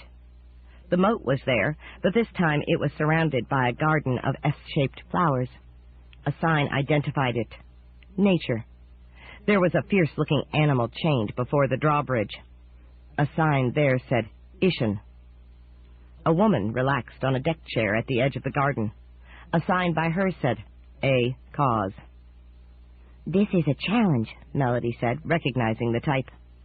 "That means the good magician is expecting us," Harmony agreed. "And will answer our question," Rhythm finished. They reviewed the challenge. Obviously, the toothy creature was there to chomp anybody who tried to use the drawbridge. The garden must belong to the woman who liked the flowers. "Maybe we can crawl behind the flowers so the beast won't see us," Melody said. They tried it, but the moment they got near one of the flowers, it hissed, "Sig!" and waved violently around. The toothy creature's sharp ears perked up. "Ishan, Ishan," it barked. That explained its odd name. The woman stirred. "What is it, pet?" "This isn't working," Harmony whispered. "The flowers make a commotion," Rhythm said. They backed away. The flowers stopped waving and the beast settled down. So did the woman. "We'll have to use our magic," Melody said. "Is that allowed?" Harmony asked. "I think so," Rhythm concluded. They sang and played to make a slumber spell to put the animal to sleep. But it didn't work. Instead, the animal perked up again and growled, peering all around. "Maybe not," Melody said. "We must have to get through without our magic," Harmony agreed. "By figuring out the challenge," Rhythm concluded. They discussed it. It was Harmony's turn to think of something. "Maybe we have to ask the... Maybe we have to ask the... Maybe we have to ask the... Maybe we have to ask the... Maybe we have to ask the... Maybe we have to ask the... Maybe we have to ask the... Maybe we have to ask the... Maybe we have to ask the... Maybe we have to ask the... Maybe we have to ask the... Maybe we have to ask the... Maybe we have to ask the... Maybe we have to ask the... Maybe we have to ask the... Maybe to take away her pet," she said. "Maybe," Rhythm agreed. They walked around the garden and approached the woman. "Please, Ms.," Melody said, "will you take your pet away so we can cross the bridge?" The woman turned a gaze on them that reeked of adult contempt. "I will not," she said. "And maybe not," Harmony said. They discussed it some more. They had tried 2 ideas and would run out after the next, so it had to be good. "We tried going around the flowers, and that didn't work," Rhythm said. "We tried asking the woman, and that didn't work. So maybe we should ask the beast." "But it's got teeth," Melody protested. "We thought the flowers would be friendly, and they weren't," Harmony pointed out. "We thought Ms. Cause would be friendly, and she wasn't," Rhythm said. "Maybe we're wrong about Ishan." The notion of princesses being wrong was formidable, but after some struggle, they agreed that it was remotely possible. They were, after all, little princesses. So they nerved themselves and walked down the center path toward the creature. "Hello, Ishan," Melody said bravely. The beast wagged his tail. "Woof!" He was friendly. "Will you let us pass?" Harmony asked. Ishan shook his head. It seemed he wasn't quite that friendly. "Maybe if we do something for you?" Rhythm asked. The beast wagged his tail. "Like what?" Melody asked. Ishan strained at his chain. "Like petting you?" Harmony asked. He shook his head. "Like letting you loose?" Rhythm concluded. The beast nodded. So Melody nerved herself and went close to the creature. She reached for his collar and found the snap. She unsnapped the chain. She froze. afraid of what might happen next. Normally they could protect themselves against just about any monster, but that was when they had their magic. It was scary being without it. The creature ran through the garden, picking the peculiar flowers. He gathered a bunch and carried them to the woman. "Why, thank you, pet," she said, accepting them. Then she turned to the 3 little princesses. "What do you suppose is happening here?" They were taken aback, but they thought about it. "The beast is bringing you flowers," Melody said. "Not necessarily," the woman said, which was the adult way of saying no. "Ishin is fetching Sig flowers for Ms. Cause," Harmony said. "Perhaps," the woman said, which was adult for maybe. Then a bulb flashed above Rhythm's head, as it had before. She was often the one to get the brightest ideas. "Pet Ishin is collecting signatures for a cause," she exclaimed. The woman smiled. "Certainly." That was the adult way of saying yes. "You may go now." They went across the drawbridge, but at the other side of it was a huge pile of junk. It completely blocked the entrance to the castle. "I think this is another challenge," Melody said. They stared at the pile. There were all manner of things in it, ranging from pieces of paper to a kitchen sink. There was far too much for them to move, unless they used magic. So they tried magic, just in case. They sang and played, trying to make the huge pile light enough to float away. But it just seemed to get heavier, settling down a notch. So magic was not going to do this one either. They looked around. To the side was a pit, and in the pit was what looked like a bespectacled man. He was reading a book. That was all. The rest of the pit was completely bare. "This must relate," Harmony said. "Somehow," Rhythm said. "Hello," Melody called to the man. He looked up. "Do you have something to eat?" he asked. They hadn't thought to bring any food. "No," Harmony said. "I've got to eat," the man cried. Then he took a bite out of his book. They stared down at him as he consumed the rest of the book. He was really hungry. "Junk and a hungry man," Rhythm said. "We have to figure out how it works." "Maybe he could help us clear that junk away from the door," Melody said. "If we just had something for him to eat," Harmony said. "And I guess he'll eat almost anything," Rhythm said. They looked at each other. There was the odor of a pun in the neighborhood. A bulb flashed over their heads. They couldn't be sure whose light it was. They fetched some of the smaller debris from the pile and tossed it into the pit. The man grabbed it and gobbled it up. Soon they uncovered an old wooden ladder. They struggled to drag it to the pit. "Don't eat this," Melody called to the man. "Use it to get out of the pit. Then you can eat all the junk by the door." They slid the ladder into the pit. The man managed to control his hunger long enough to lean the ladder against the side and scramble up and out. Then he ran for the pile of junk and began eating. End of Side 1. Side 2, The Dastard, by Piers Anthony. Continuing on page 47. He just stuffed objects into his mouth and chewed them up so rapidly that fragments flew out. It was amazing. Before long, the whole pile was gone, and the doorway was clear. "He ate the litter," Harmony remarked. "He's litter ate," Rhythm said, completing the pun. Then the literate man went back to eat the ladder, and the 3 little princesses walked into the castle. Inside, they came to a river. They paused, surprised. Usually rivers were outside of castles rather than inside. They walked beside it until they came to an irritable-looking child about as old as the 3 of them put together. "Go away," he said. But by this time, the princesses did not much feel like being stupidly balked. "Who says?" Melody asked. "I say," the boy said. "You and who else?" Harmony asked. "Me and my tangle tree." The boy gestured, and they saw a tangle tree growing right by the path they had to follow to get the rest of the way into the castle. It was beside the water, growing from the riverbank. "That's my talent, controlling tangle trees." It was the 3rd challenge. What were they to do? They tried reasoning with the boy, but he was completely unreasonable, as boys tended to be. He was not about to let them pass. No way, not at all. They tried to approach the tree, but its green tentacles twitched menacingly. They tried to pacify it with magic, just in case, but had no success. They had to figure out the correct way. This has all been puns so far, Melody said. That's because Xanth is mostly made of puns, Harmony said. So maybe this is another pun, Rhythm concluded. Melody looked at the tree. Are we getting into a tangle? Harmony looked at the river. Are we all washed up? Rhythm looked at the path. Is this the route to trouble? Oh, put a sock in it, you little twits, the boy said nastily. You'll never figure it out. This annoyed them, so they concentrated really hard. There was a boy. What did boys do? They were obnoxious. There was a tree. What did trees do? They grew leaves, except for tangle trees, which grew tentacles. There was a river. What did rivers do? They flowed.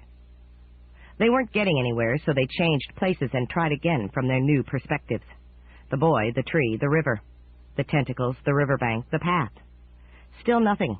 They just weren't as good at using their minds as they were with their magic, and now that they couldn't use their magic, they weren't getting anywhere. So they tried observation. The boy had curly black hair and a perpetual sneer. The river had a gently sloping bank. The tangle tree actually leaned out over the river, but not so much as to prevent it from grabbing anyone who tried to pass on the other side. Lean, Melody said, trying to catch a fleeting notion. Bank, Harmony said, pursuing another faint idea. A bulb flashed over Rhythm's head. Banks take leans, she said. A passing spelling bee looked disgusted. It flew in loops, spelling out leans, but they ignored it. The tangle tree leaned further. In a moment it splashed into the river. Spoil sport, the boy said, and walked away. They had unriddled the third pun. They followed the path to a door. The door led into an anteroom. A woman was waiting for them. Hello, princesses, she said. Hi, Weira, the three chorused, hugging her from three small sides. Weira was the good magician's son, Hugo's wife, and she was really nice, also blind, but she had no trouble in the castle because she knew exactly where everything was.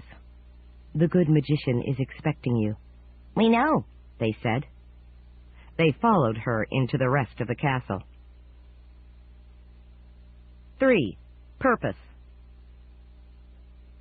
If anyone except the good magician had told her to do this, Becca wouldn't have believed it. She could tell already that the Dastard was nobody she would ordinarily care to associate with. He was nothing special in appearance, with hair-colored hair, eye-colored eyes, skin-colored skin, and dingy, dull clothing. His character was worse. She thought he had tried to kiss her against her will, and she had had to turn dragon to stop him. Actually, that hadn't happened. It was just a stupid daydream, but she still didn't trust him. Why did you go to the good magician? The Dastard asked her. There seemed to be no harm in answering. It wasn't exactly a secret.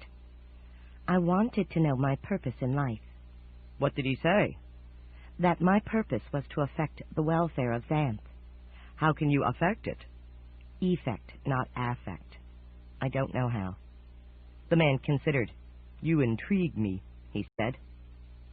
Then nothing happened, but she had the distinct impression he might have wanted to do something dastardly, like pulling up her skirt to see her panties, and she might have had to turn dragon and chomp his hand.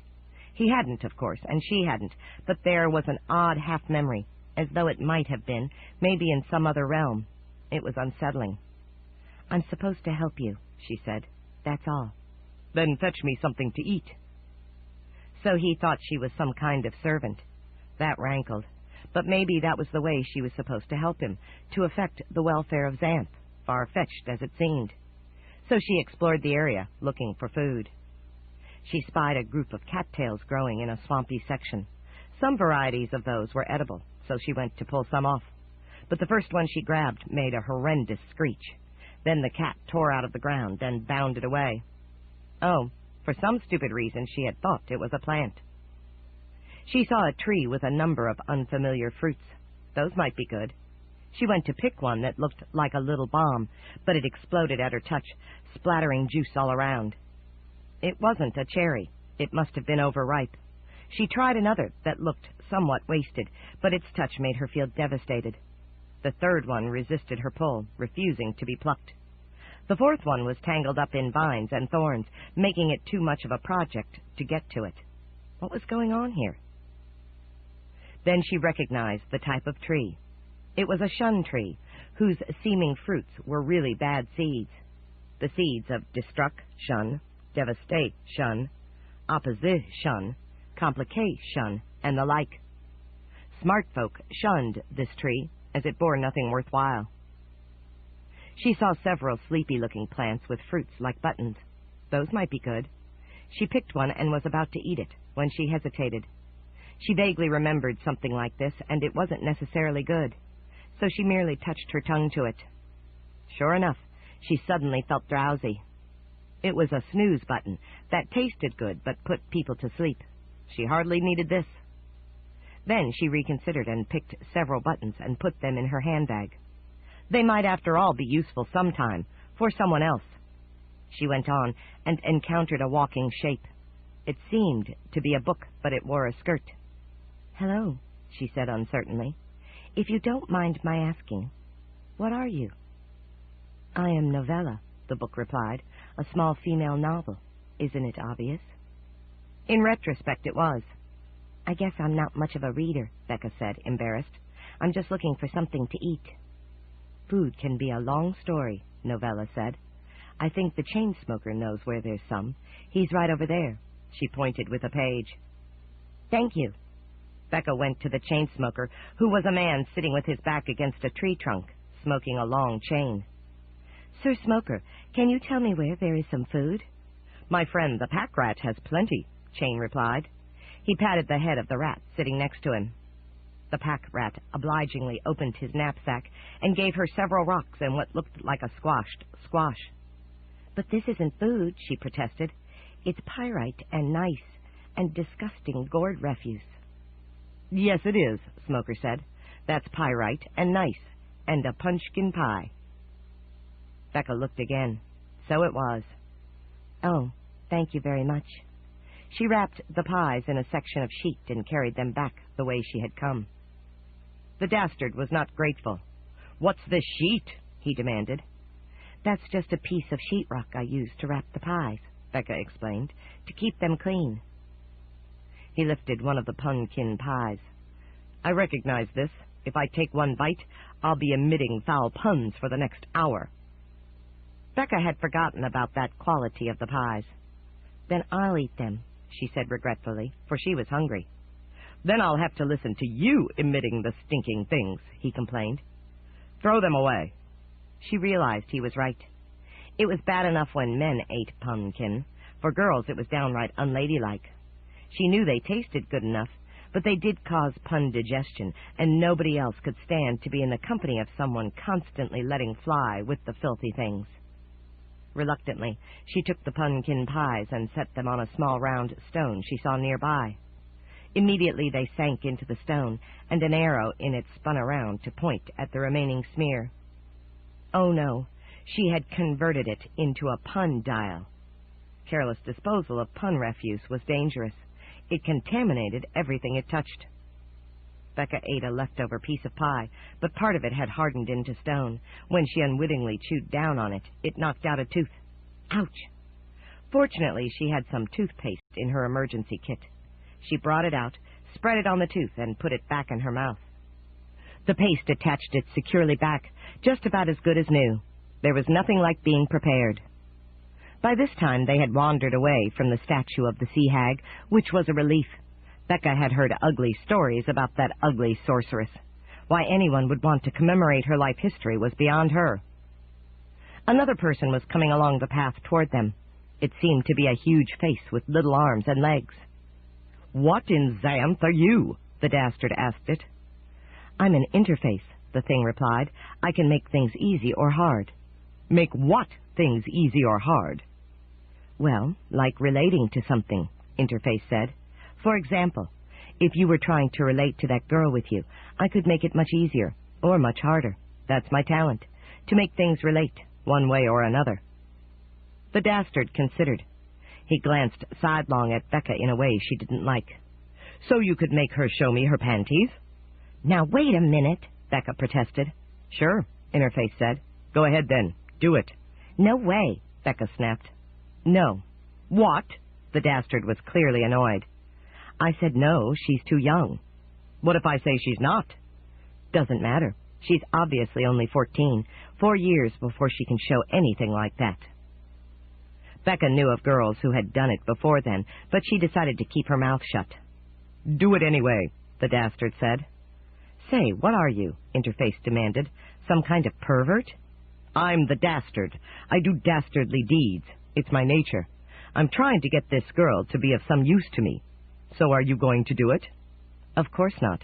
Instead, I'll make you relate to that boulder over there, like head first at high velocity. Interface began to concentrate. Suddenly, Interface was walking down the path toward them. What in Xanth are you? The Dastard asked. I'm an Interface, the thing replied. Becca was astonished. This scene had happened just about 3 moments ago. How could it be happening again? Meanwhile, Interface explained about its talent. Becca braced herself for the Dastard's dastardly question, but this time he didn't ask it. Instead, he said, "That's interesting," obviously bored, and walked on by.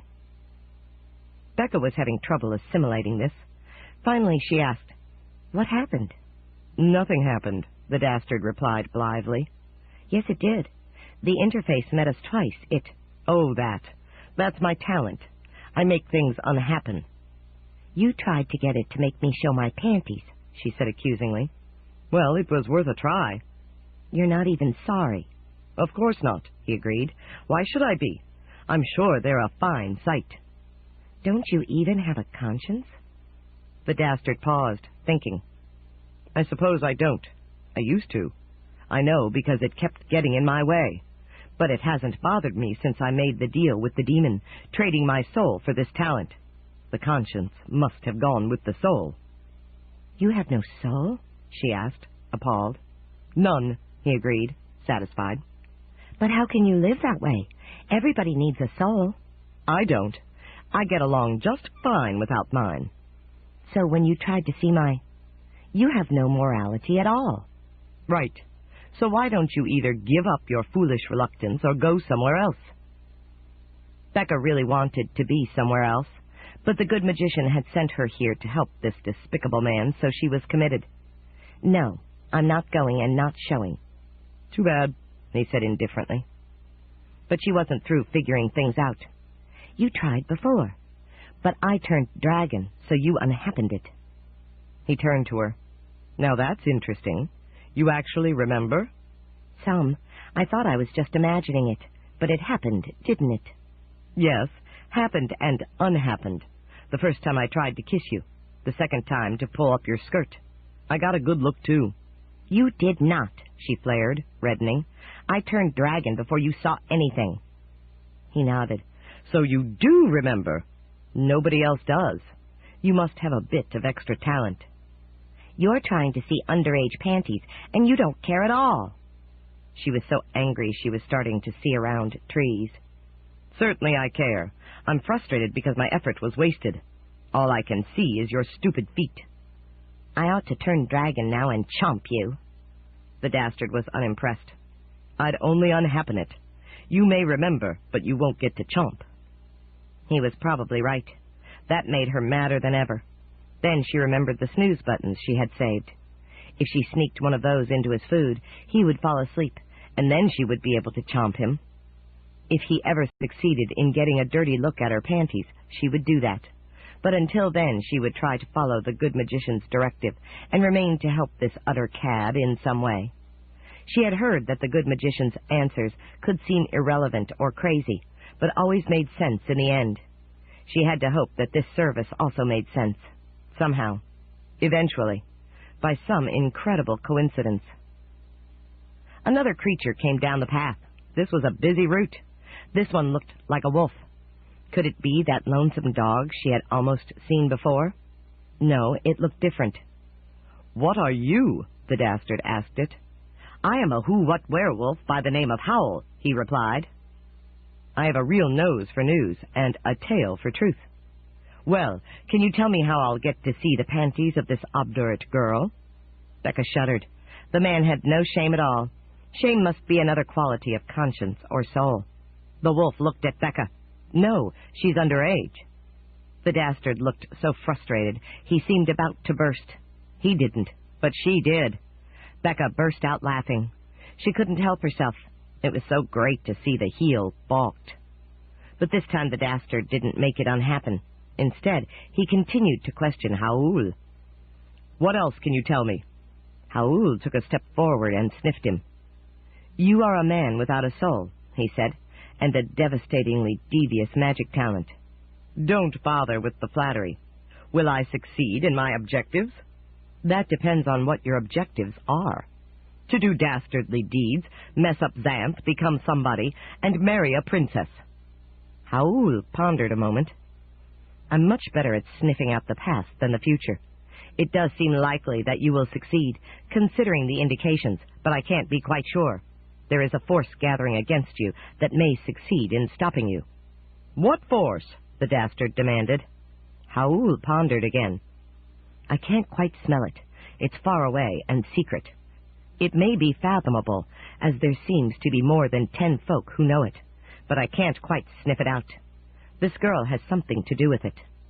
"You mean to tell me that this balky girl, who will neither show me anything interesting nor go away, is conspiring against me?" "No, she's innocent, but she relates in some devious, improbable way that no one will ever guess until it happens." "Can you tell me anything else?" "No. There is too much vagueness surrounding you because of the way you change what happens." Becca blinked. The who-what werewolf was coming down the path toward them. "You unhappened that dialogue," she said. "Of course. I don't want him knowing what I'm doing." Was there no end to this man's deviousness? Haul came close. "Where is there a good camping place?" the Dastard asked him. "Not far along this path," Haul replied. "Thank you." The Dastard walked on without pausing for further dialogue. The wolf continued in the other direction, unaware that there had ever been anything more. "So you used him, then unhappened it," Becca said.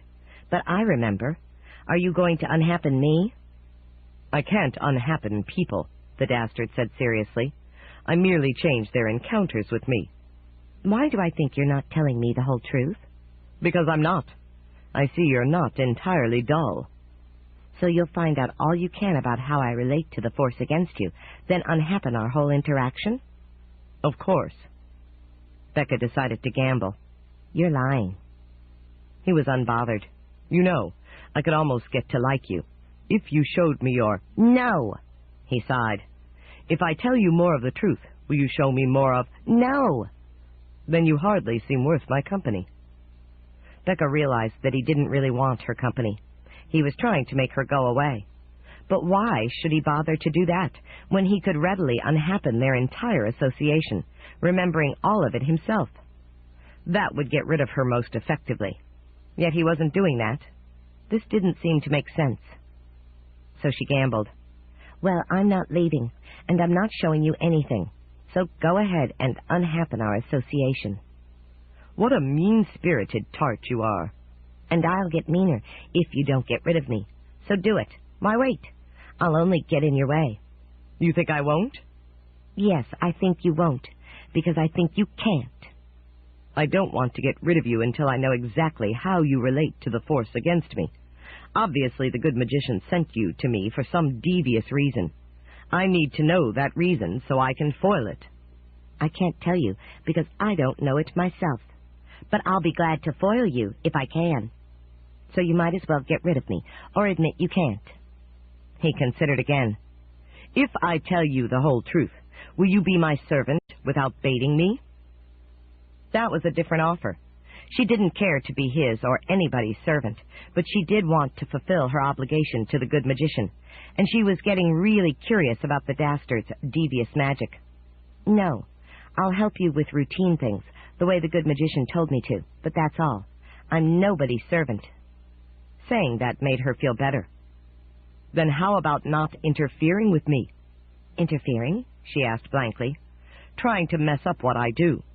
"How could I do that?" "If I tell you, you'll try to foil me, so I can't tell you unless you agree not to." Oh. She thought about it and realized that he had a point. The good magician hadn't told her to foil the Dastard, however much she might want to, but to help him. So maybe it was better to let that be. "Okay, if you promise not to try to look at my $, $, he swore. You closed the loophole. Her ears were momentarily stunned by the bad word. She had never heard it before, but recognized its nature. She refused to let him think he could freak her out, so she concealed her disorientation. Well? Very well. But you had better be an excellent servant. I'm not a servant. I'm just agreeing not to try to foil you or mess you up. I do have some pride. All right. Here is the whole truth. Once I have unhappened something with a person, I can't unhappen it again, because that would be treading on my own trail, as it were. I can unhappen something else with that person, but I can't go back to the first unhappening. So the first time I unhappened you, at the time of the kiss, I lost the ability to wipe out the rest of the interaction, because that would unhappen the first unhappening. Becca found this too confusing to digest immediately, but she concluded that he was telling the truth. Then why did you do it? You caught me by surprise the first time you turned dragon.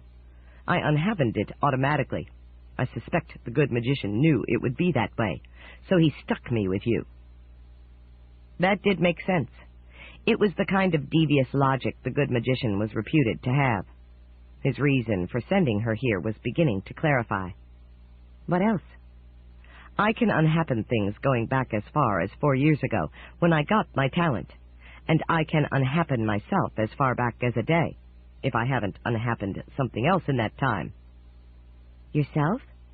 So you don't remember what you did? No, I always remember, but sometimes I need to get out of a spot. Picklement. I can't think why, Becca said dryly. He missed her sarcasm. Last time it happened was when I kissed a pretty girl, and her brute of a father caught me. Becca almost laughed. And you had to get out of there in a hurry. Right. I unhappened the kiss. It remained just as real to me, but not to her. He glanced at Becca. So if you want to kiss me, I can unhappen it, and... No! She didn't want to kiss him, and also suspected that there could be a lot more to it, all conveniently unhappened, so she couldn't prove a thing if she complained to anyone else.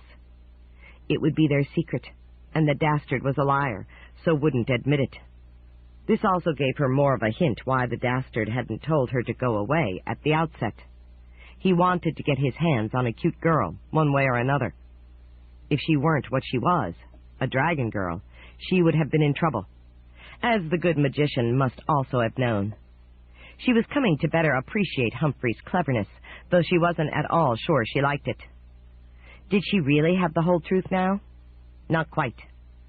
You said you couldn't unhappen people, but I think you were lying. So can you? I hate to waste lies, he said evasively. She was definitely on to something. Our deal's no good if you don't tell the whole truth. He sighed. Yes, sometimes I can unhappen people, when they're young enough, by preventing their parents from meeting. So I wasn't really using up a valuable lie. I can't unhappen you or anyone over 4 years old. Valuable lie? Becca decided not to follow that up, sure she would not appreciate the answer. Okay. And one other thing, the Dastard said. If I happen to be standing there when you turn over in your sleep and you show something, that's not my fault. He never gave up. That won't be a problem. The Dastard made a quarter smile. He thought he had reopened the loophole. They reached the camping place. It was enchanted against dangerous creatures, and there were pie trees growing in fresh abundance. Caterpillars had left 2 large tents, and there were pillow and blanket bushes. There were even several litter bugs to clean up any litter they might leave. It was ideal. That night, the Dastard retired to one tent and Becca to the other. She lay down but didn't bother with a blanket. She knew the Dastard didn't value his given word and would try to catch a forbidding glance of her underclothing as she slept. She wasn't concerned. She changed to dragon form, curled up with her tail across her nose, and slept. In the morning, the Dastard seemed ill of temper. Becca could guess why. He had tried to peek into the tent and see her panties, and spied only the dragon. She suppressed a smile. It served him right. One of the weird things about men was that they were always so eager to see what would freak them out, but nobody accused men of being sensible. They cleaned up. She did so in dragon form, swimming in the nearby river, then changing back to girl form. She was fortunate in that her dragon scales became her girl clothing. She was never exposed while changing. In her natural form, her girl front was clothed, her dragon rear scaled. She could take off her clothing if she wanted to, but it was easier just to turn dragon, wash her scales, then turn girl with a new outfit. They ate more pies. Then the Dastard spoke. "There's a nexus." "A what?" "A meeting with significant potential. I will discover who it is and maybe unhappen it, and you won't interfere." "I agreed not to," she said. "Unlike some folk, I have a conscience. I keep my word." "I've kept my word with you." "What, you mean to say you never looked into my tent last night?" "I mean to say I never saw anything you didn't want to show." Maybe that counted. The Dastard kept his word when he couldn't help it. "So what makes this encounter different from what I've already seen?" "All you have seen so far is spot minor unhappenings. This will be a big one." "If you're going to unhappen it anyway, why bother? Why not just take a different path?"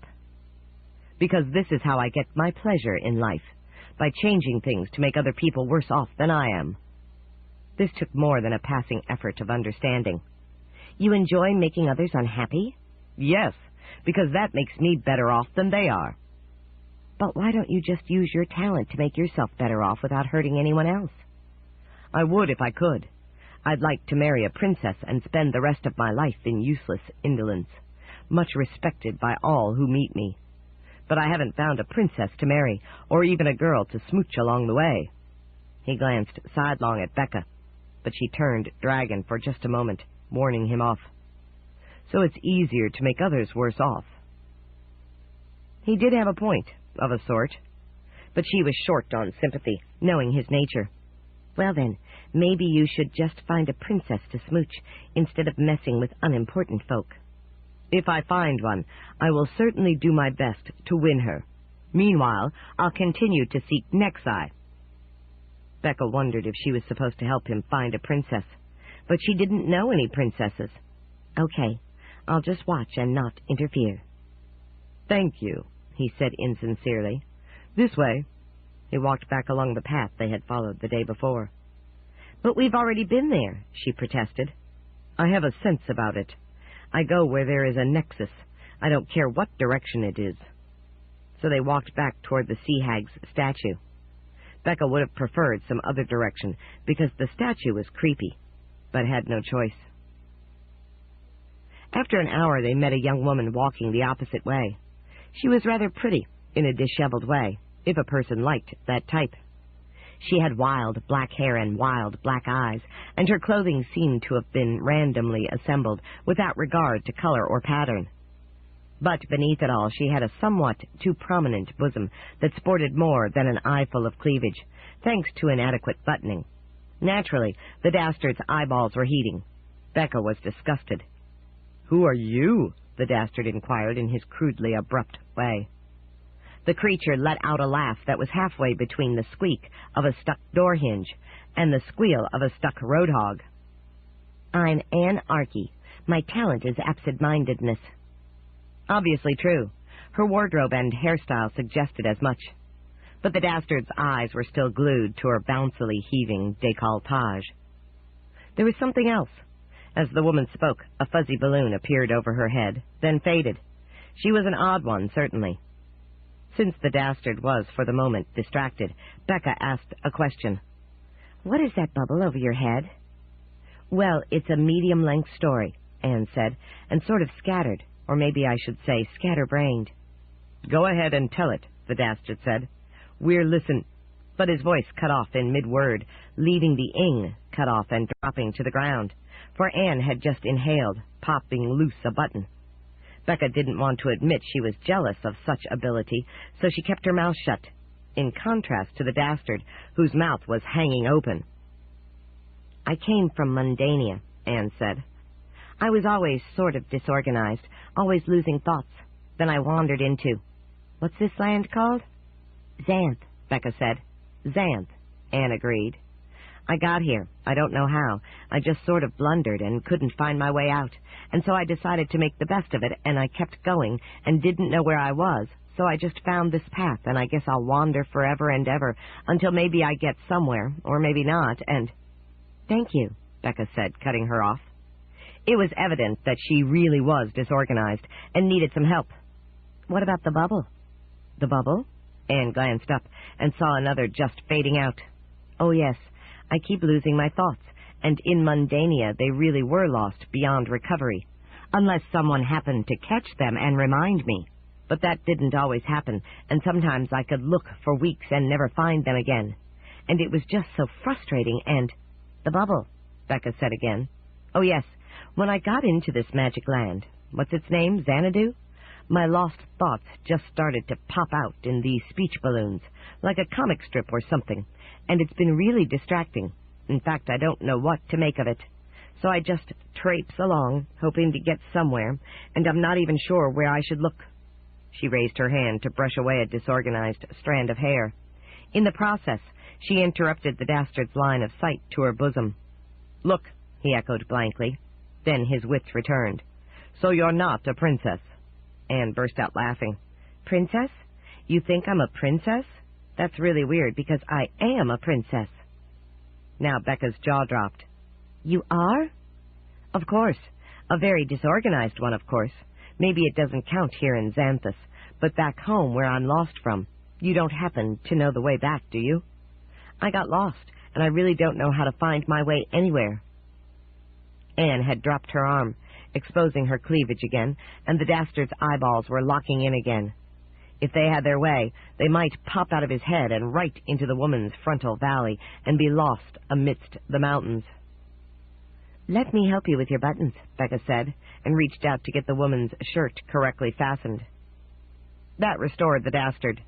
Becca had been tempted to let him remain locked in, but realized that if she was supposed to help him, she had better do it. Besides, that constantly heaving cleavage annoyed her. What kind of thoughts do you lose? The Dastard asked. Oh, anything, Anne said. My friends tell me I'd lose But she had lost the thought. However, a bubble had formed, and it was in a picture of a messy tub piled with dishes. The kitchen sink? Becca asked. Yes, that's it. I'd lose the kitchen sink if I could. And sometimes at home I almost did, because I never got the dishes done on time, and... This time her balloon showed a tall stack of dishes. As she floundered, the stack tilted, then fell over. The dishes crashed, breaking, sending fragments of broken china in all directions. Some shards flew right out of the balloon, landing with little plinks on the ground. And you're really a princess? The Dastard asked. Of course I am. You don't think any normal person could be this fouled up, do you? I must find my way to the palace, or whatever, so I can rest my maidenly feet for a while and eat some cake. Kiss me, the Dastard said. He wasn't much for the social graces. Why, of course. Anne turned to him and planted her lips on his. She kissed him so hard and long that it was a wonder either of them could breathe. Becca was disgusted, but also fascinated. This was one strange and oddly aggressive female. The Dastard seemed to be coming to a similar conclusion. He pulled his face away. Maybe this is premature, he gasped. No, you seem like a fine young man, Anne Archie said. Let's signal the stork a few times. She hauled him in again. Let's discuss this first, he said. Becca almost had sympathy for him. Anne seemed to be getting less disorganized by the moment, now that she had oriented on the man. No need, you luscious thing. Anne put a hand on her shirt and ripped it open. The balloon over her head showed the rest of her clothing being ripped off, and his too. Suddenly Anne was standing without moving. The Dastard was also standing frozen, holding nothing. The speech balloon hovered disconnected. Amazed, Becca stared at it. What was happening? This was so strange that she couldn't make any sense at all of it. But inside the bubble a picture was forming, so she focused on that. It showed the Dastard floating through some kind of limbo where nothing was quite real. Ghostly scenery passed across the background. He was evidently moving through Xanth. He was traveling back in time to unhappen something. She was seeing an unhappening happening. For the first time, maybe because it was a big enough one to require extra effort. The Dastard was looking for something, and nothing could happen until he found it. He found it. The place and time where anarchy blundered into the land of Xanth. There was a path that forked, and one fork seemed to pass through a spot in the interface, so a person could get through. So the Dastard simply hauled some prickly bushes across to close off the path, so that it wouldn't be used. Then he slid back toward the present, and anarchy faded out, along with her balloon. She was gone. She had, Becca realized, never entered Xanth. "You saw?" the Dastard asked. "Yes. You unhappened her entry into Xanth." "I had to. She was weird." Becca had to agree, but also had to argue. "I thought you liked her bosom." "Yes, but the longer I talked with her, the less credible she became. She was no princess." "It was weird the way she started coming on to you." "It certainly was. I couldn't understand her, so I had to get rid of her. I'm glad that's done." "But you could have summoned the stork with her, if you had waited just a little longer." "I wanted to, but I never get too deeply involved in what I don't understand. It's dangerous, so I had to stop her before I lost all control." He didn't like to lose control. That made sense. Anarchy's disorganization could have dragged him down. The man might have no conscience, but he did have discipline. "So I guess your nexus wasn't right this time." He nodded. "That's the first time something like that's happened. I'd suspect she was an imposter, but she really was a stray from Mundania." He shrugged. "Well, let's move on." They started to walk back down the path. Then Becca felt an awful chill. Something was closing in on her. Something utterly horrible. But she could neither figure it out nor fight it. It was like breathing foul air. The alternative was to suffocate. "You'll get used to it, child." What was that? It seemed like a voice in her head, but how could that be? Becca wasn't given to hallucinations. Meanwhile, her body walked on beside the Dastard, just as if nothing was happening. She didn't know what was happening, but she wished he would unhappen it. This was gruesome. "Here is the word, child. I am the sea hag. I have taken over your body." The sea hag? But that couldn't be. She was locked in the brain coral's pool. "I escaped. Now give me all your memories." Becca fought desperately to free herself from the loathsome embrace of the sorceress. "If you fight me, I will hurt you." Becca still fought. Nothing could be worse than being possessed by the sea hag, who took pretty girls and soon rendered them into worn hags. She'd rather die. Then terrible pain flooded through her body. Every muscle, every bone was on fire. She tried to escape by turning dragon, but it was no good. The pain continued. She found herself lying on the ground in her natural form. "What's the matter?" the Dastard asked irritably. "Can't you even walk a little way without collapsing?" If only he knew. But her mouth curved into lying words. "Just a stumble, my pet. I'll be all right." Her body got up and turned full girl again. It walked. The Dastard, reassured, paid no further attention. "As I said, I will hurt you. Now give me all your memories." Becca tried to resist, but the awful pain returned, and she couldn't. She had no power, and not much will. She surrendered, letting the sea hag delve into her mind. "So that's what happened. I thought I should have had a body before this. He took it away before I got it. What a dastardly deed." Yes, he had unhappened it. Now it was clear that the sea hag had taken over Anarchy's body and lost it when he unhappened the woman's arrival in Xanth. He had been far smarter than he knew, to abolish what he didn't understand. So the questing hag had had to find another body, and had taken Becca's. "That's right, child, and a good body it is, young and pretty. It should last for years." What was going to happen to her? Becca dreaded her likely future. "Have no concern about that, my pet. It will be far worse for you than you can imagine. Your body is mine now, and I will use it until I'm tired of it. Then I will kill it. You are doomed." And she couldn't even warn the Dastard. 4. Exchange of selves. Wira guided them to the rose garden, where the designated wife, Rose of Rugna, was cultivating roses. That was, of course, what she did best, and they were very nice-looking, sweet-smelling, and magical flowers. "Hello, princesses," she said, giving them a combined hug. They knew her, as they knew all of Humphrey's 5.5 wives.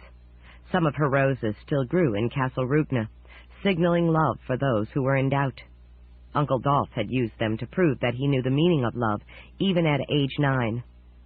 They went to the kitchen for rose-shaped cookies and rose-colored soda pop. Then Wira took them upstairs to the good magician's dingy little study. They had been here, too, before, but this time it was official, and that made it much more impressive. When they formed their illusion castle, there was always a dingy, dark study in it, in case the magician should ever happen to want to visit. They lined up before Humphrey's little desk with its huge old tome. After a moment, his worn old eyes looked up from the page and slowly oriented on them. "How can we stop that man?" Melody asked. Humphrey didn't need to ask what man. He knew everything, because he was the magician of information. "This is difficult," he said. "You cannot do it at present." "But that's all we have to do, and we must do it now," Harmony said. "Not exactly," Humphrey said. This was different. "What do you mean?" Rhythm asked. "As adults, you will have the capacity to deal with the Dastard," Humphrey said. "But it will be 17 years before you reach that stage." "You are correct. It must be done now. Therefore, a rather special measure is required." "What special measure?" Melody asked. "You must exchange places with your older selves." The 3 little princesses were seldom at a loss for words or mischief, but this suppressed both parts of their nature. Then Wira spoke. "Magician, according to the schedule, Sim is arriving. He will be here in 5 minutes." Humphrey winced. "I forgot to change the challenges." Now the princesses revived. "Is that our friend Sim, the son of the Simurgh?" Melody asked. "The Simurgh, who is the wisest bird in all Xanth," Harmony added. "Who has seen the universe end and reappear 3 times, Rhythm concluded. "Yes, of course," Humphrey said. "The Simurgh wants him to amend his education, so she sent him here without his nanny. How will I ever change the challenges in time?"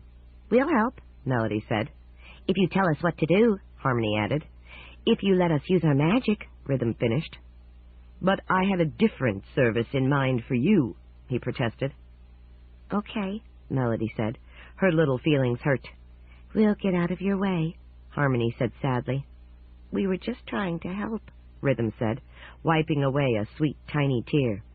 "Magician," Wira began. "Oh, all right," Humphrey grumped.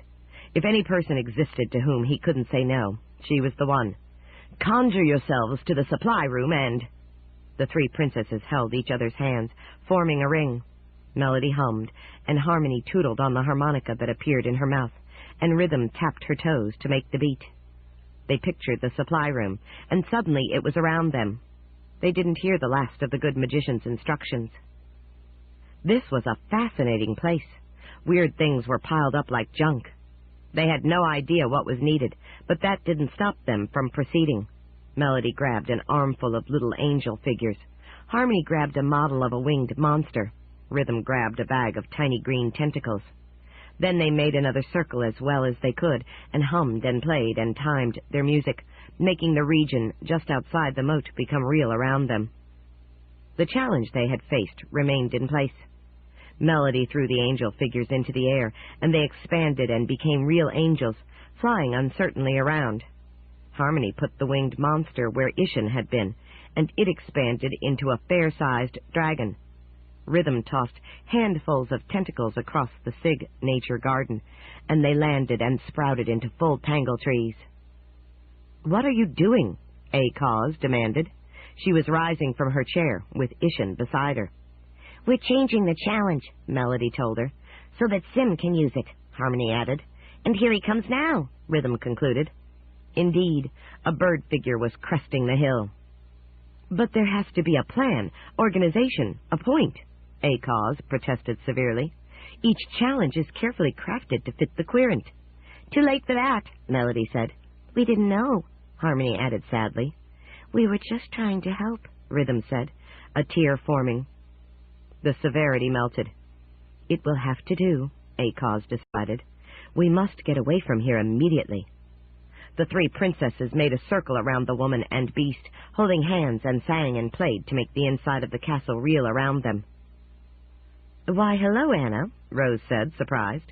And the princesses. We changed the first challenge, Melody said, and brought Ms. Cause and Ishin here, Harmony continued. 'Cause Sim's here, Rhythm finished. I dread to think what will happen, Anna Cause said. Perhaps you should take the princesses to a parapet so you can watch, Rose suggested. The princesses didn't wait. They sang and played and tapped, and the parapet became real around them. It was at the top of the castle, with a low wall at the edge. Oh my, Rose said, surprised. The rose she held looked surprised, too. They looked out over the wall. The lower sections of the castle were there, and the moat and the land beyond it. Sim was just arriving at the challenge. He was big for a bird, but small for a rock, being about the size of a grown man, though he was only 5 years old. He was the most beautiful and precious bird in Xanth. His light feathers scintillated with twice the colors of the rainbow, and his beak and talons sparkled like gems. He glided to the ground in a scintillation of iridescence and stood for a moment, considering. He evidently decided to fly over the forest of tangle trees. In fact, it was a tangle tree farm with 100 young tanglers growing, cutting off the approach to the drawbridge. But he didn't leave the ground. The magic of the challenge prevented him from taking the easy way past. So he tried walking through the forest. Immediately the young tangle trees grabbed at him, showing no respect for his beauty of form. He would have been sadly mistreated, not to mention defeathered, had not the angels flown in to rescue him. They carried him gently back out beyond the forest and set him on the ground. Meanwhile, the princesses could see other creatures working inside the moat, setting things up for the second and third challenges while Sim tackled the first challenge. There was a group of human people just inside the moat, and the chamber where the river had run was becoming a small forest. Sim tried walking around the tangle tree farm, but the only way that led to the moat was blocked by the winged monster. It was full size now and looked dangerous. Sim did not try to pass it. Instead, he walked back to where the angels hovered. This would be easier to understand if we could hear them talk, Rose murmured. But Sim doesn't talk, Melody said. He just peeps, Harmony agreed. But we can understand his peeps, Rhythm concluded. Then perhaps you can make it possible for us to hear the translations, Rose said. They concentrated, then sang and played and tapped, and the sound became real. The figures were far away, but it sounded as though they were close. When Sim peeped, it seemed as if he were speaking their language. Sim was just arriving back where the angels hovered. The winged monster says he is lost, Sim peeped.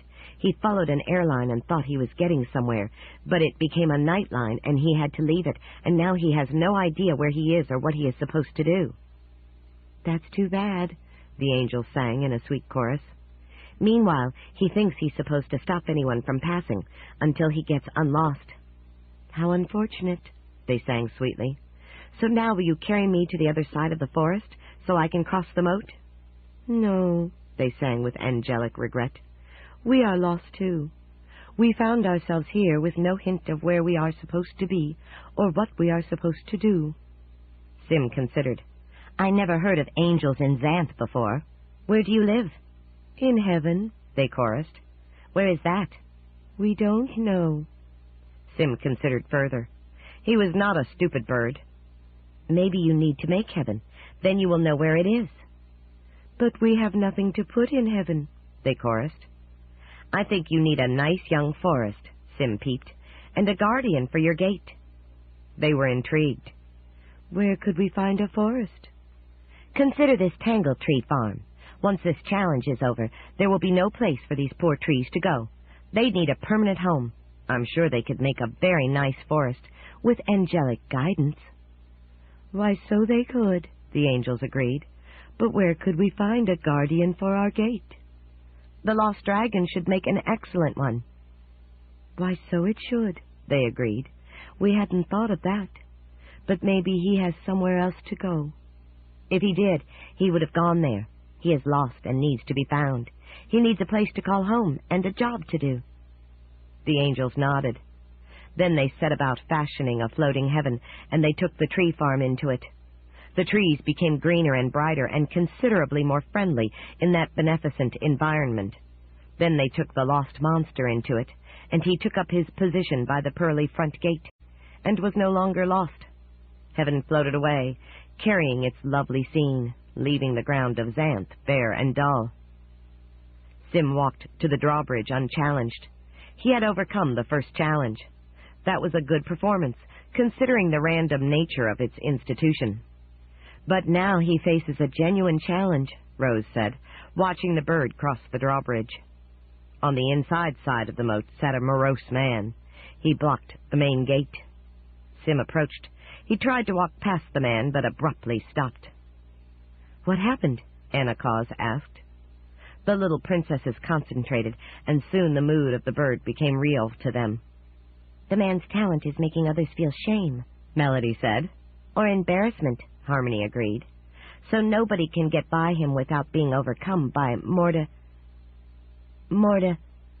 She stalled out, but then the other two took her hands, and together they were able to handle the huge word. "Vacation," Rhythm finished. Sim went to the side, but there he encountered a number of disreputable men, women, and children. "Hello," he peeped. "Get out of here," a man cried. "But I have to get into the castle," Sim peeped. "We hate the castle," a wild-eyed woman said. "And we hate you," a surly child added. "But I'm just an innocent bird of Xanth." "We hate birds," the man said. "And we hate Xanth," the woman said. Sim looked surprised. "How can anyone hate Xanth?" "We hate magic," the child said. "And we hate humor," the man said. "And we absolutely detest puns," the woman said. This set the bird back. "Who are you?" "We're critics," the child said. Sim stepped back, realizing that these folks were incorrigible. They hated everything except themselves, and they surely didn't feel very good about that exception. Then a bulb flashed over Sim's head. "Do you hate that man in the chair?" he asked, pointing with a wing. "Of course we do," the man said. "Well, I like him. I am going to walk right by him through that door." "We hate that," the woman said. The group of them charged toward the seated man. Soon they stumbled away, holding their heads, overwhelmed by shame. Now they hated themselves, too. Sim quickly walked past the motley group before anyone noticed him and hurried through the gate. This was almost too easy. He felt ashamed of himself. The three princesses tittered. "Sim's fun," Melody said. "He's a smart bird," Harmony agreed. "And our friend," Rhythm concluded. But now Sim faced the third challenge. This was a forest from which lovely music came. He paused to listen, and so did the princesses, Rose and Anacause. Then he started to walk through the forest. The trees were passive, not interfering. But then a funny little machine-like thing appeared. It had a body of metal and feet of rubber, with big square glassy eyes. When it moved, it made a subdued, roaring sound. It came to block Sim's progress. "What are you?" Sim peeped. The thing played a lovely piece of music. "That's very interesting," Sim peeped. "Tell me your story." He understood the music, but the princesses did not. So they concentrated, and sang, played, and beat the other music into intelligibility. Then the notes became words, and the story unveiled. Some of the words were unfamiliar or even nonsensical, but they were able to get the sense of it anyway. Once upon a time, a mundane forest ranger drove his car through the intangible barrier between Mundania and Xanth. There were various leaky spots in the interface, and sometimes mundane creatures did leak through. The land turned magical, but the ranger didn't realize it, because like most of his ilk, he didn't believe in magic. The car's front wheels rolled into a small patch of slow sand. Because it had front-wheel drive, this meant that when they slowed down, so did the whole car. The driver thought the car had stalled, though the motor seemed to be running. He turned it off, got out, and peered at the front. He wasn't caught by the slow sand because it didn't extend beyond the car. He saw nothing wrong, which confirmed his impression that the car had stalled. So he walked back the way he had come to get help. He must have passed through the leaky spot, and then maybe it had closed up, because the man never returned. The car sat there for some time. Slowly, some of the magic of Xanth seeped into the car's parts, and it came alive. It turned on its motor and slogged its way out of the slow sand. This took time, but the car had time, and after a few months it was clear. Then it was able to move at its normal speed, which was actually pretty fast. It looked for a gas station because it thought it was low on fuel. It didn't realize that when it came alive, it had also acquired a magic talent, which was never to run out of fuel. Since it couldn't find a gas station, it finally gave up and decided to explore this odd land it was in. It met dragons and tangle trees, and a girl who glowed in the night. Her name was Pearl, because her glow was thought to be pearly. Some said nacreous, but they were wrong. It was pearly. So the car's adventures were entirely ordinary, and in time it got bored. One hot August day, the car was chugging up and down hills, and began to overheat. It had learned how to handle this. It needed more water for its radiator. Thirsty, it looked for a river or pool or sea, but there were none. All it found was a pleasant-seeming spring. That would have to do. Just as the car pulled up, a harpy landed. This was a filthy creature whose face and front were those of an ugly woman, and whose body and legs were those of a handsome buzzard. She had spied the car and naturally wanted to revile it. Harpies needed daily exercise of their cussing abilities, lest they lose their edge. She didn't recognize the species, but that hardly slowed her. "You number sign, hunk of $sign, $sign," she screeched, making the air around her blanch. Then she warmed up to some real profanity. The nearby foliage wilted, and a stump of wood began to smolder. But this didn't bother the car. It was used to this kind of language, since its driver had used many of the same words whenever it had stalled, which it had done often. It just listened, hoping to learn some neat new term. Finally, the harpy's mouth got dry from her hot screeching, and she was forced to take a drink from the spring. The car took advantage of this break in her monologue to drink too. They finished drinking at the same time. The harpy turned to the car and took a deep breath, the better to resume her barrage. The car turned its headlights on her, realizing that it was safer to meet the onslaught head-on. At least its paint would blister evenly that way. What neither realized was that they had blundered into a love spring. They fell immediately and hopelessly in love. Since they were both of age, they proceeded to summon the stork immediately. The car had never done this before, but was familiar with the procedure, because its driver had done this type of thing repeatedly in the back seat. Anyway, ignorance was no excuse in a love spring. The signal gave the stork a headache, but it finally delivered a baby boy machine that looked exactly like his father, except smaller, the size of the harpy. He did not resemble the harpy in any other way, except that on a hot day when he got mad and overheated, he would blow off steam by honking his horn. The horn sounded a lot like a harpy's mouth, and when blown really fiercely, could make nearby foliage wilt a bit. The baby came to be called the Autoharp, after his parents' names. As he grew, he turned out to have a special magic talent, in addition to never needing fuel. This talent absolutely disgusted the harpy, and she finally took the Autoharp into the deepest forest and left him there, hopelessly lost. The talent was to play beautiful melodies on strings that ran through his interior. "And so I am here," the Autoharp concluded musically. "I never found my way out of the forest until the good magician rescued me.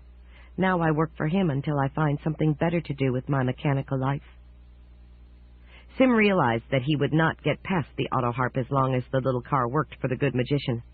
He would have to find a better thing for it to do. But what could a music-playing machine do in Xanth?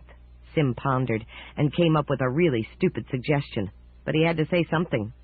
Why not join the Curse Fiends as a touring musician? They do some musical plays. Great! The Autoharp played, and zoomed off to find the Curse Fiends. Amazed, Sim walked on into the rest of the castle. The triplets sang and played him onto the parapet with them. "You made it!" Melody cried, hugging him. "We were hoping you would," Harmony added. We made the first challenge, Rhythm finished. Now we must all go down to talk with Magician Humphrey, Rose said firmly. Sim peeped. The princess's translation spell remained in force so they understood him. Yes. He peeped again. Had they seen a mundane dog named Boss? Maybe in the tapestry, Melody said. Big and black, Harmony added, with a sign on his collar, Rhythm concluded. I read the sign, Sim peeped. He is looking for a home, but mine is out of his reach. That made them all sad, but there was nothing they could do about it. They trooped down the narrow spiral stairway into the castle. Sim led the way into the good magician's tiny study, with the princesses lined up behind him. Humphrey looked up, just as if there had never been an interruption. Yes? He inquired grumpily. It would be an awful day in Xanth if he ever ran out of grumps. How can I obtain the broadest feasible education? Sim peeped. He needed that in order to become the wisest bird in the course of a few millennia. The good magician glanced at Wira. This is private, he said regretfully. You understand. She nodded. The rule of 10, she agreed, and shut the door. They heard her departing footfalls. Now Humphrey focused on the bird. You need experience with 2 difficult realms whose parameters do not match common sense, he said, without even turning a page of his tome. The first is the idea, best approached through the worlds of Ida. The second is the female mystique, best approached by associating closely with several mischievous girls in a setting of mutual confusion. You will thus accompany the 3 princesses as they exchange with their older selves. Sim was a very smart bird, but this confused him. Older selves? You will exchange similarly with your older self, Humphrey explained. You and the girls will visit Taro. Taro, Sim peeped. The first moon of Ida, where time is geography. This could be interesting. But what of ourselves who are there? They will come to Xanth to help save it from the depredations of the Dastard. The Dastard? The girls will explain in due course. Sim glanced at the princesses. Of course, he peeped uncertainly. He knew them as mainly sources of mischief. Then he looked back at the good magician. What is to be my service? Your elder self will perform that, assisting the princesses in saving Xanth. A 3-way bulb flashed over the princesses' heads. That's our service, too, Melody said. Done by our older selves, Harmony agreed. While we're on their world, Rhythm concluded. Yes, Humphrey said. Now you must understand one thing. Your exchange must be secret. You must not tell anyone else in Xanth about it. On Taro, it doesn't matter. They will all know. Yes, good magician, Melody said. We'll keep our little trap shut, Harmony agreed. She shut hers, though it was exceedingly cute. But how do we exchange? Rhythm asked. Go to Princess Ida, of course. Of course, Sim agreed. But Humphrey had already buried his nose in his tome, tuning them out. They had to find their own way from the study. Fortunately, they were up to it, being Xanth's smartest bird and 3 sorceresses. Rose served more cookies and drink and exotic birdseed for the 4 of them. Then Wira guided them out of the castle. We wish you well, she said. She was surely curious, but would not inquire about their answer. The 3 princesses hugged her again, and Sim made a friendly peep. Then they walked out across the drawbridge. They sang and played to fashion their magic carpet, and rode it into the air, while Sim spread his wings and flew beside them. They did not discuss their mutual mission, knowing that some of the creatures of the forest had sharp ears. They reached Castle Rugna and went to Princess Ida's room. Why, how nice to see you, Aunt Ida said, as if she hadn't seen them 100 times before. And Sim, too. What can I do for you? Melody looked around. Is this private? She asked. Yes, if you wish it to be. We have to keep it secret, Harmony explained. Something about a rule of 10, Rhythm concluded. Of course, Ida agreed. No more than 10 people can successfully keep a secret. It's a magical theorem. But we have to tell you, we think, Sim peeped. Ida smiled. Then I must be one of the 10. Who else knows? Melody counted on her little fingers. The 4 of us. And the good magician, Harmony added, using one of her fingers. Which makes 6, Rhythm concluded, using hers. That seems safe. What is the secret? They told her about the exchange in order to stop the Dastard.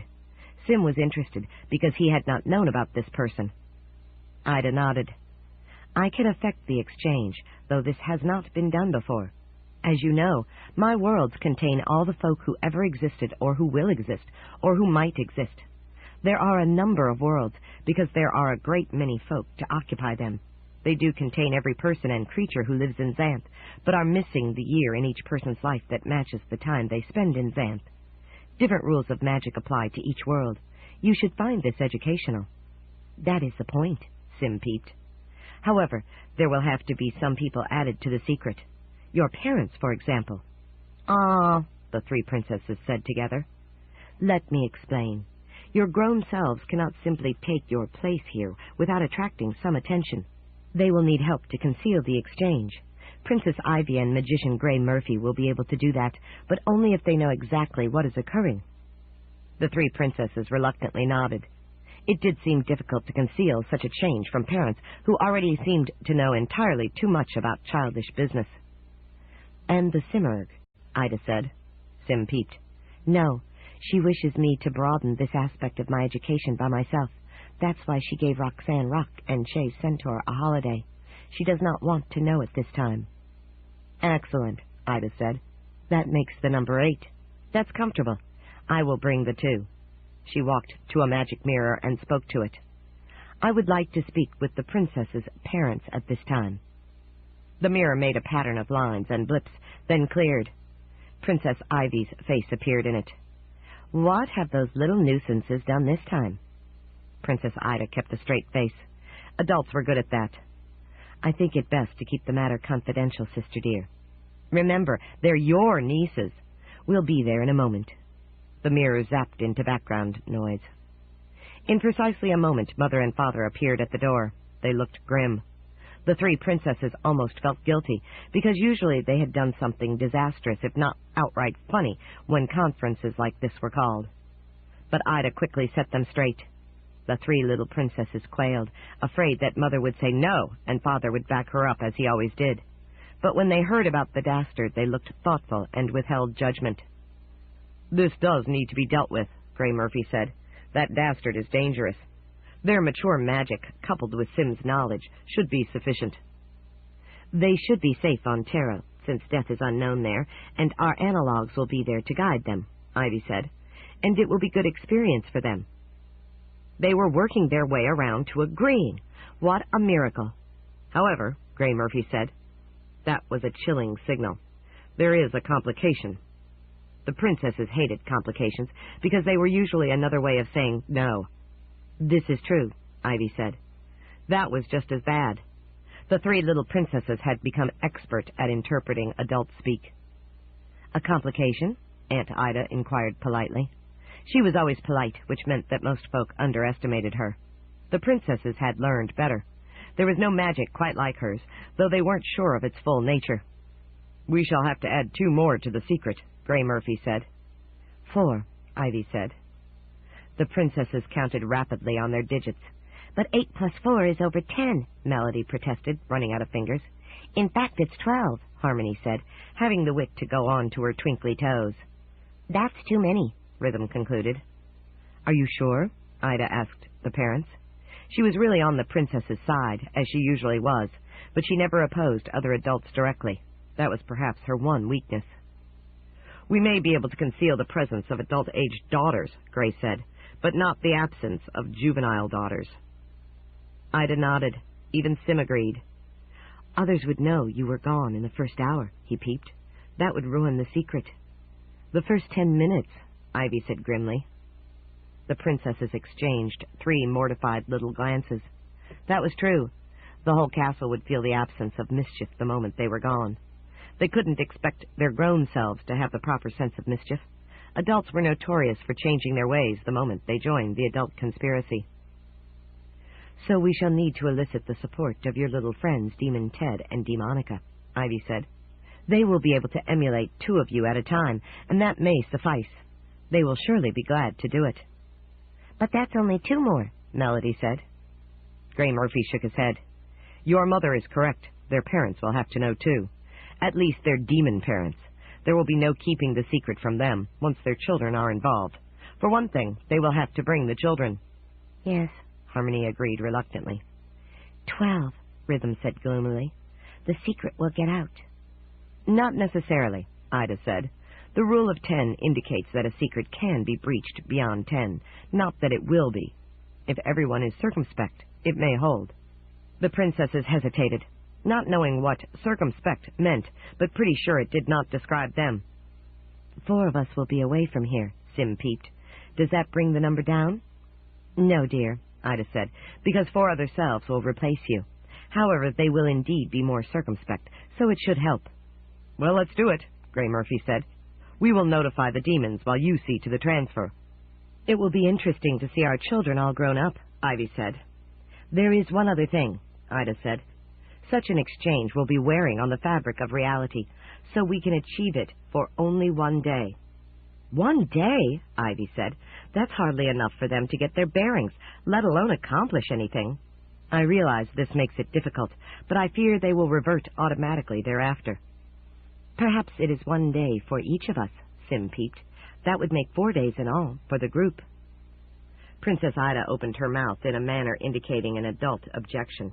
But the 3 little princesses jumped in with us. Little princesses jumped in with us. Little princesses jumped in with us. Little princesses jumped in with us. Little princesses jumped in with us. Little princesses jumped in with us. Little princesses jumped in with us. Little princesses jumped in with us. Little princesses jumped in with us. Little princesses jumped in with us. Little princesses jumped in with us. Little princesses jumped in with us. Little princesses jumped in with us. Little princesses jumped in with us. Little princesses jumped in with us. Little princesses jumped in. Song and melody and beat.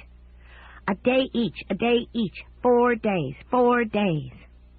Ida looked slightly bemused, but she nodded. Yes, that must be it. You have made it so. 4 days, then. Their merged talent can at times prove useful, Grey Murphy said with 5/8 of a smile. Let's hope 4 days will be enough. Ida nodded, and they departed. Then Ida turned to the princesses and Sim. You may find this process odd, but not uncomfortable. Each of you must focus intently on my moon, Tarot. You will find yourselves floating, but do not be concerned. You will meet your other selves, take their hands, turn with them, then let go and continue toward Tarot, which will seem larger. She glanced at Sim. You will touch wingtips for the same maneuver. You will not be flying. She returned to the princesses. That is all there is to it. This contact will be your exchange of bodies. Your spirits will go on, while your other selves will take over your bodies and cause them to expand to adult size. But you need not be concerned about the mechanics of the transfer. In effect, you will be traveling to Tarot, passing yourselves along the way.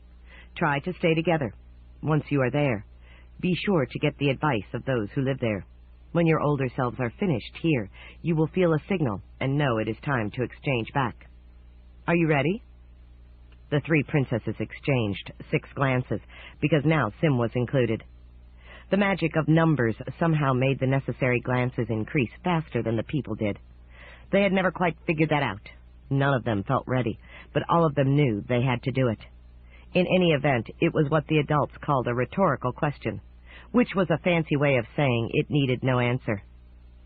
They stood in a line before Princess Ida. Her moon swung around in front of her head. It was the size of a little ball, and was normally friendly, because it knew them. When strangers were present, it would hide behind Ida's head. It reflected Ida's moods. When she was happy, it shone brightly. When she was unhappy, clouds covered its surface and it went dark. This time it was different. It wavered and seemed to grow. They stood fascinated by it. The tiny ball became a small ball, and then a medium ball, and then a large ball. Then it started looking like a planet. Instead of seeming to float above them, it began to seem to rise below them, as though they were flying toward it. It was a wonderful and scary experience. 4 dots appeared against the globe, and the dots expanded into floating figures. 3 were grown princesses, looking lovely, and the 4th was a beautiful grown bird who was not flying. These were their adult selves. The 4 other selves came to hover before them. 1 princess wore a green gown, the 2nd wore brown, the 3rd wore red. The bird wore nothing but feathers. He was far larger than the others, being the size of a rock. But he was no rock. His feathers shone iridescently with twice the colors of the rainbow. This was Sim's older self. There could be no other like him. He was destined to succeed his mother, becoming the oldest and wisest creature in the universe. But that would not occur for some time. Probably a few million years, or whatever. Meanwhile, he was learning, and was a good companion. They reached out with hands or wings to touch their selves. The grips of the selves were light but firm. They turned, as in a dance, and let go. They turned around and sank down toward the huge planet below. Soon they saw seas and continents, rivers, mountains, and plains. As they fell closer, they saw jungles and lakes, dotted by cute little houses. They were moving toward one particular house, which grew to become a building, and then a castle. In fact, it was Castle Rugna, not identical to the one they knew in Xanth, but close enough to be recognizable. They floated right to the roof of a turret, and through it, and came to rest in a chamber on an upper floor. They recognized it. This was Princess Ida's room, and there was Aunt Ida herself, except that she looked much older. They were safely on Taro, but they needed to be sure. "Hello," Melody said shyly. "You look like Aunt Ida," Harmony said. "But you're too old," Rhythm finished. The woman smiled. "Hello, princesses and Sim. Yes, I am Princess Ida. I am 17 years older than the version of me you know on Xanth. Everyone is older here." "Every person on the planet?" Sim peeped. "No, every person here in Castle Rugna at this location. We all got older when we moved the castle to this site." "This site?" "Time is geography. The farther west we go, the older we become. The farther east, the younger. Your other selves needed to be 21 for this special mission, so we brought the castle here for the duration. Once they return, perhaps we'll move it again. We enjoy living at different ages." The three princesses and Sim found this too confusing to digest at the moment. "But we're the same age we were," Melody said. "Which is 4, Harmony added. "And Sim is 5, Rhythm finished. "Yes, that is the point. You exchanged with your older selves, and now they are in Xanth at age 21, and Sim is 22. They are of age to handle the adult conspiracy, among other things. But you do not need to remain your present ages." They stared at her, just not getting it. "Maybe we need time to assimilate it," Sim peeped. "I think you need actual experience with it," Ida said. "Your little sister has volunteered to show you around Taro." "Little sister?" Melody asked. "We don't have a little sister," Harmony added. "Or even a brother," Rhythm finished. "You have several other siblings here on Taro," Ida said. "This is where every person who might exist does exist. Not all of us reach Xanth, but we have full lives here." She walked to the magic mirror and spoke to it. "Please ask Green Murphy to come to my room now." "Who?" Melody asked. Before the others could add their bits, the door opened and a young woman of 19 entered. She had dark green hair and bright red eyes. "Green Murphy, here are your elder sisters, Melody, Harmony, and Rhythm," Ida said, "and their friend Sim. They don't understand about time geography. Perhaps you can show them." "Sure, Aunt Ida," Green Murphy said. She turned to the triplets. "Hi, big sisters. Hi, Sim. Let's take a walk outside." She gestured to the doorway. Big sisters? This girl was adult. Even Sim had a perplexed curve to his beak. "It's all right," Ida said. "All your confusion will soon fade." Bemused, they followed Green Murphy out. 5. Sea Hag. The Dastard walked toward his next nexus, pondering what had passed. That Anarchy woman had been a strange one, coming from Mundania, claiming to be a princess, coming on to him so suddenly. It was as though she had become a different person. He did not trust what he did not understand, and she had been beyond understanding. So he had abolished her entry to Xanth, and that had fixed that, but he had more than a tinge of regret because of her marvelous peephole bosom. A normal girl with that configuration could have been a lot of fun, so he did not feel as good about that particular unhappening as usual. If she had changed less suddenly, been less pushy, he well might have had a fine time with her. Maybe he had made a mistake, but it was too late to change back. Sometimes he wished he could unhappen an unhappening. Fortunately, there was another nexus not far away.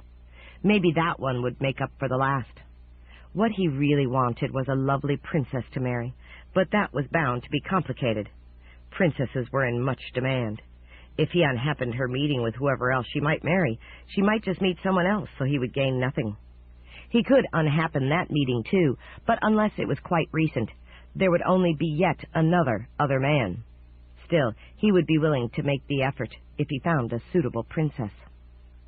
Meanwhile, the girl Becca walked beside him. She had turned taciturn since her fall, not saying much of a word. That was all right.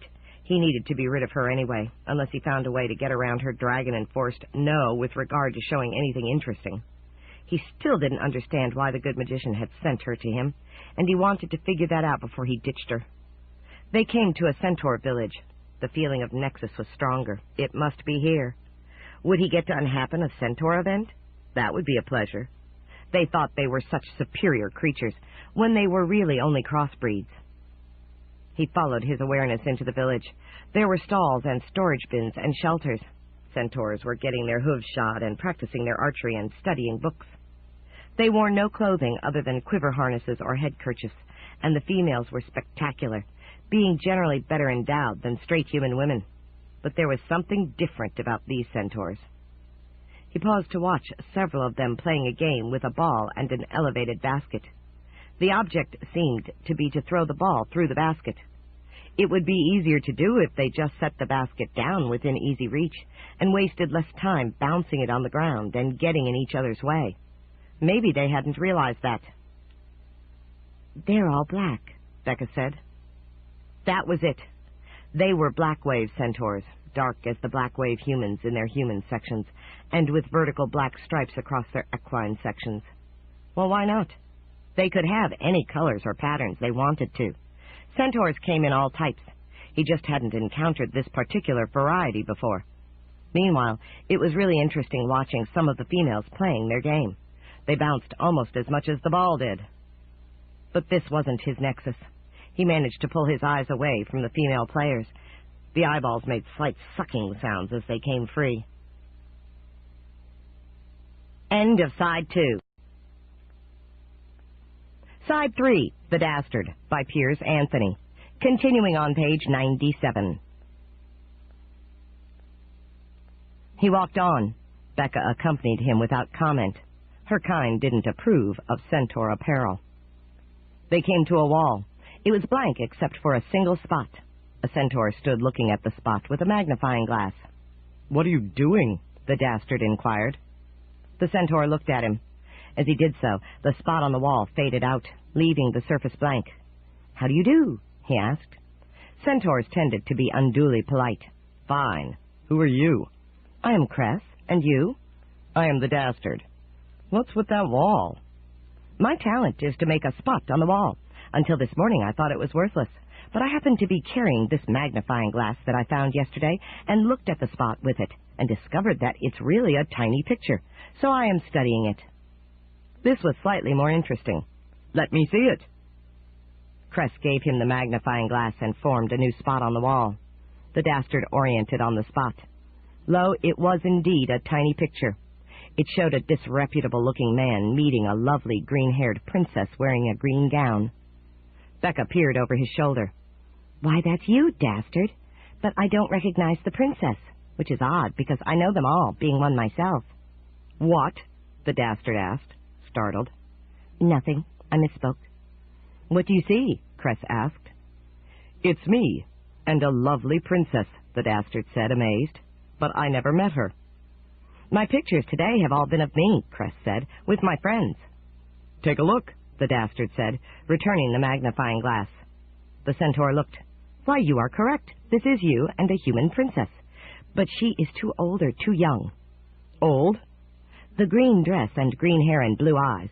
Princess Ivy is like that, but she is 31 years old, while this girl looks a decade younger.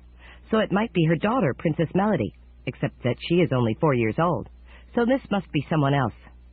"That's my conclusion," Becca said. "That is not Ivy, but it could be Melody, as she will be in 17 years. "How can you possibly tell something like that?" the Dastard asked her. Immediately the girl withdrew. "I'm guessing, of course. The facial lines. Maybe I am mistaken."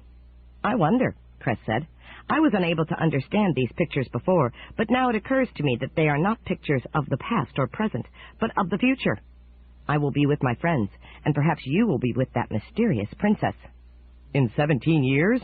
I can't wait that long." "Actually, you seem to be your present age in the picture," Cress said, "so there must be some other princess who is that age now, whom you will encounter. Soon, I should think." This notion fascinated the Dastard. He would soon meet a beautiful princess? This was what he longed for. "This is amazing," Cress said. "Until this morning I thought my talent was useless. Now I discover that not only is it a picture rather than a spot, it's a picture of the near future of the person closest to the wall when I make it. Instead of being pointless, my talent is actually extremely powerful. Imagine being able to see the near future, to anticipate bad events and avoid them. The prospects are mind-boggling." The Dastard had to agree. Not only was this a suitable nexus that could yield him great satisfaction, he could eliminate the knowledge of others that he was about to meet a princess. He could keep his future private until it happened. Becca looked at him cannily. "You're going to do it, aren't you?" she said. "Yes, of course." The Dastard slid into limbo and traveled back to the day before. He tracked the centaur as he trotted outside the village. He saw Cress spy a flash beside the path and paused to pick up the magnifying glass. He slid back to a short time before that and slid into full reality. He picked up the magnifying glass, set it on a rock, and smashed it to tiny sparkles with a stone. It was gone beyond recovery. He returned to the present, gratified. Becca and Cress were there, looking at a spot on the wall. "Too bad you couldn't have had a decent talent," she said sympathetically to the centaur. "A foolish dream," he agreed. "Almost, I thought. But that was a mere idle fancy. A spot is a spot and nothing else." They walked on. "You did it, you rogue," Becca said. "You unhappened the glass. Now he may never know." "Precisely. You don't object?" "Why should I object? It's a truly dastardly deed." Was she trying to fool him? The girl had agreed not to interfere, but her disapproval had been almost tangible before. Now she seemed to relish it. That was odd, and oddly dismaying. He thought he had her safely pegged, and now she was changing, almost the way Anarchy had. Well, maybe she was coming to appreciate his talent and was warming to him. He thought of asking her again to show him her panties, but they were still in the centaur village, and he didn't want the resulting spectacle. She would either turn dragon or show her nether clothing, and neither would be worthwhile in public. But later, when he got her alone, he would ask, just in case she wasn't bluffing or teasing. They came to an older centaur standing by a river, gazing into the water. This one wasn't black, so he must be visiting. "Who are you?" the Dastard asked. "I am Chet Centaur. I am on the way to visit my sister Kem, and stopped by here to see if my grand filly is keeping pace." "Your granddaughter? Why would she be in the water?" "It's a moderately complicated story." "We like stories," Becca said, "especially if they concern water." Chet glanced at them both. "May I inquire who the two of you are?" "I am the Dastard. I do dastardly deeds." "I am the sea. An innocent girl named Becca." "Well, if you are really interested, I will tell you. Some time ago I brought shame upon my species by encountering a sea cow at a love spring. It was an unusual coincidence.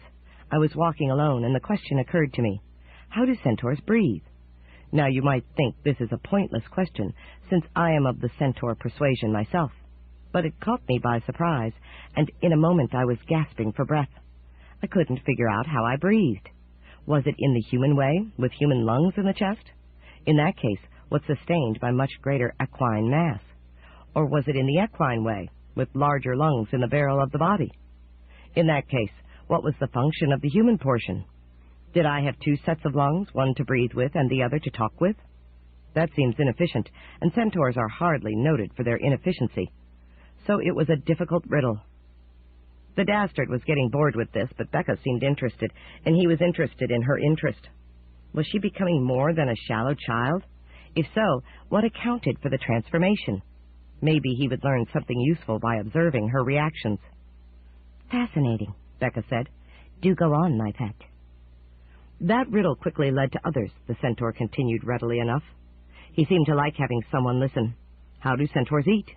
We seem to eat mostly human food in human amounts, but how can that relative trifle sustain the much greater mass of our bodies? It seems that magic must be involved, but many centaurs do not believe in magic as it relates to our own kind. Some even call it obscene. My dam, Cherie, is one such.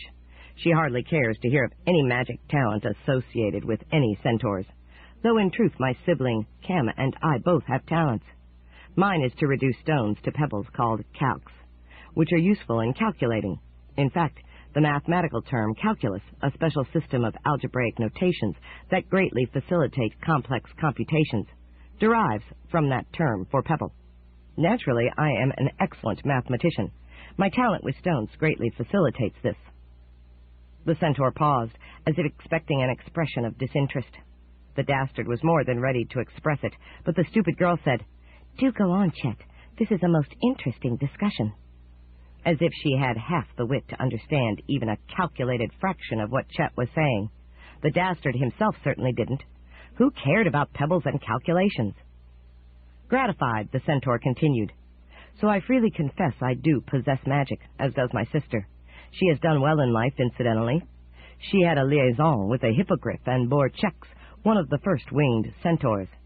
She in turn married Chiron and bore Che, who became the friend of princesses and the tutor of Sim, the chick of the Simurgh, the oldest and wisest bird in all creation." The dope was name-dropping like mad, but there might, after all, be something here. The dastard was becoming less bored. "Yes, the Simurgh is a rare bird," Becca agreed. "I have made many enemies, but have been careful never to cross her.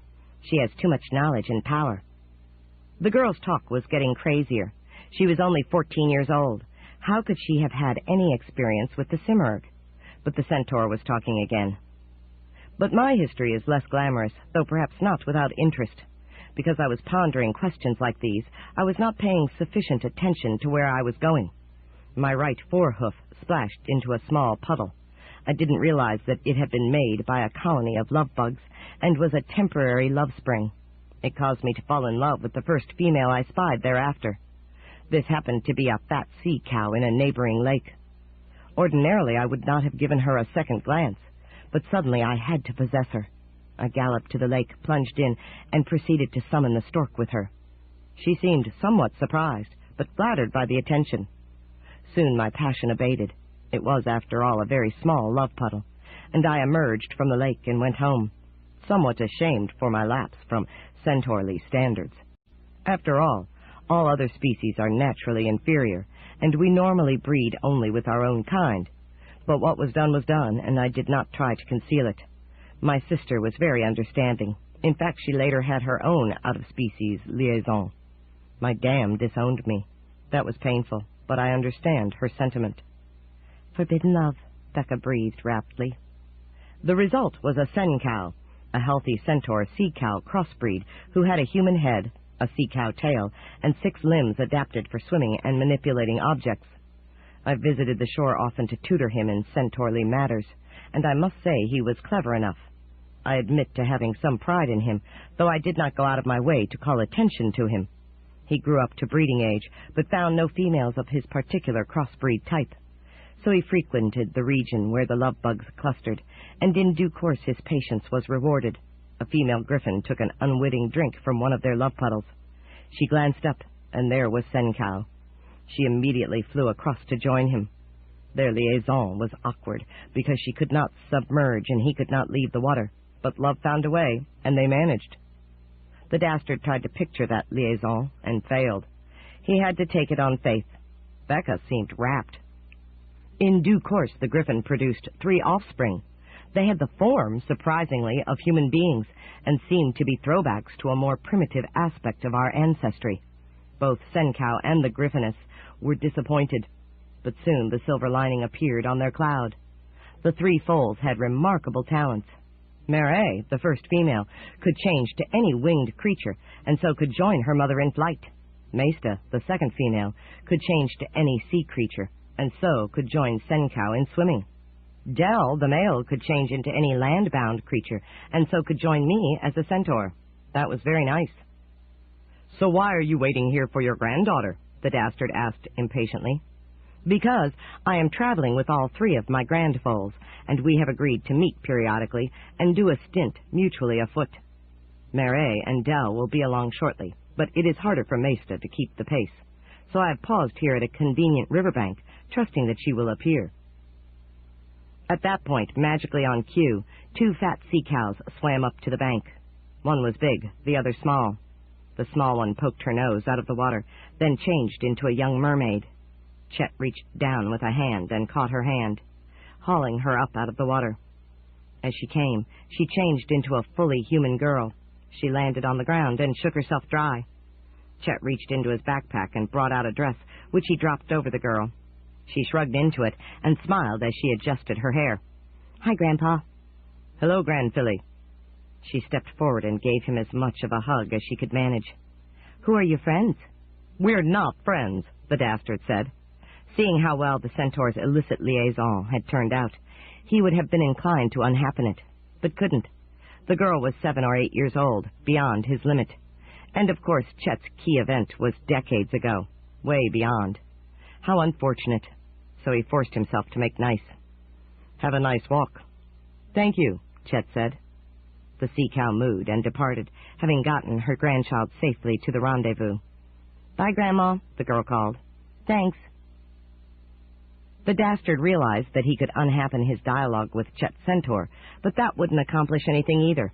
The centaur had already been waiting for his granddaughter and would meet her regardless, so this was no nexus.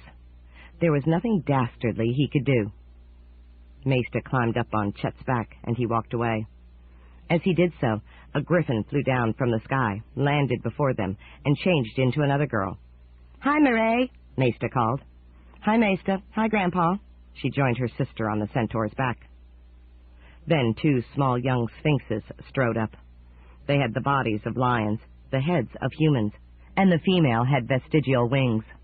They were not much larger than a mundane pony. "Hi, Grandpa," the male called. "Hello, Dell," Chet replied. "Who is your friend?" "This is Night Raven," Dell said. "She's 200 years old." 270 if she's a day, Becca muttered. She's starting to mature. Indeed, the Sphinx did seem to be developing a modest bosom. Not enough to cause any male's eyeballs to encrust, but sufficient to show the way. The Dastard was surprised by Becca's perception. "Actually, I'm 270, Night Raven said, "but that makes me close to Dell's age in Sphinx years." "To be sure," Chet agreed affably. Then Dell turned human and joined his siblings on the centaur's back, and the girl Sphinx waved a wing in parting and moved on. Chet had such a pleasant life with his talented grandchildren. It really bugged the Dastard, but there was nothing he could do about it. Disgusted, he walked out of the village in the opposite direction. Becca accompanied him. He had half hoped she would go with one of the others, but she stuck like a leech. They met a griffin. Like all griffins, she was the color of shoe polish. No nexus here either. She squawked at them. "Excuse me?" Becca said. "What?" he asked irritably. "That's what the griffin said." "How in Xanth can you understand griffin talk?" The girl paused half a moment as if thinking. "Oh, I just picked it up along the way somewhere." The griffin squawked again. "She wants to know if we've seen—" "She's too late," the Dastard snapped. "Anyway, that one wasn't a real griffin. She was a girl in griffin form." "That wasn't her question," Becca said. "She's looking for her father." "I haven't seen him," he told the griffin. "Now go away." The griffin squawked again. "Yes, we'd love to hear your story," Becca told the griffin. The Dastard inflated, but couldn't think of a retort savage enough to squish the stupid girl. What did she think she was doing? The girl had become odd and willful. He had just about lost hope of ever seeing her panties, so she had no use at all. The griffin fell in beside them as they walked and squawked repeatedly. Becca made a running translation. "Her name is Griselda Griffin, and she has an unusual history. It seems that many years ago, back in the year 1043, just before the time of no magic, a party of 4 males stopped at the Magic Dust village, which was at that time occupied entirely by females of every type. Their males had been lured away by the song of the siren, and then turned to stone by her sister the Gorgon. So the females carried the burden of distributing the magic dust throughout Xanth, so that its magic would be more or less evenly spread. It was a dirty job, but somebody had to do it." "Must we endure this ancient history?" the Dastard demanded. "It was boring in Centaur school, and it's worse now." She ignored him and continued her translation. 2 of the visitors were human males. One was a centaur named Chester, the father of Chet. The last was a griffin named Crombie. Actually, he was not what he seemed. He was a human man who had been changed into griffin form for this particular mission. He was nevertheless a handsome griffin, and so was attractive to Grinnell Griffin, who worked at the village. She had lost her husband a year before in a fight among winged monsters at Mount Rushmost, and Crombie resembled her lost mate. That was to say, he had a fine, strong body, lovely wings, and a bad attitude. Grinnell couldn't resist. She had to have something to do with him. So she... "Enough of this dullness," the Dastard snapped. "I don't care which griffin did what to whom." "Too bad, my pet," Becca said. "I'm interested, and I'm not accustomed to being balked, so stifle your face." Again, the Dastard was too outraged to speak. What was with this idiot girl? So she approached Crombie. He turned out to be a woman-hater. He did not like females of any type, as he quickly and nastily informed her. A true misogynist. He was just so much like her husband. But Grinnell had learned something about dealing with balky men in the course of her marriage. So she retreated gracefully and bided her time until evening. She realized that this griffin would not be staying at the village long, so she had to act promptly. She longed to have a griffin cub to ease her sorrow, someone she could love and who would love her in return, and Crombie was her best prospect to sire it. So she brought him a cup of water in the middle of the night. "The middle of the night," the Dastard said. "What idiot joke is this? A griffin couldn't even carry it." "It was a covered cup which she carried hung from a cord about her neck," Becca explained patiently. "I thought I told you to stifle it, dimwit." Yet again she had set him back by her amazing temerity. This was definitely not the Becca he had known. She used a claw to jog him awake. He opened his eyes and squawked in outrage. "You stupid bird-brained idiot female! You stepped on me! What is the matter with you?" But instead of either retorting or fleeing, she proffered him the cup of water. As it happened, he was thirsty from his efforts of outrage, so he thrust his beak into the sealed cup and drained it. The water was unusually refreshing. Then, without so much as a squawk of thanks, he closed his eyes and settled back down to sleep. But she brushed his face with a wingtip, causing his eyes to open and catch a glimpse of her.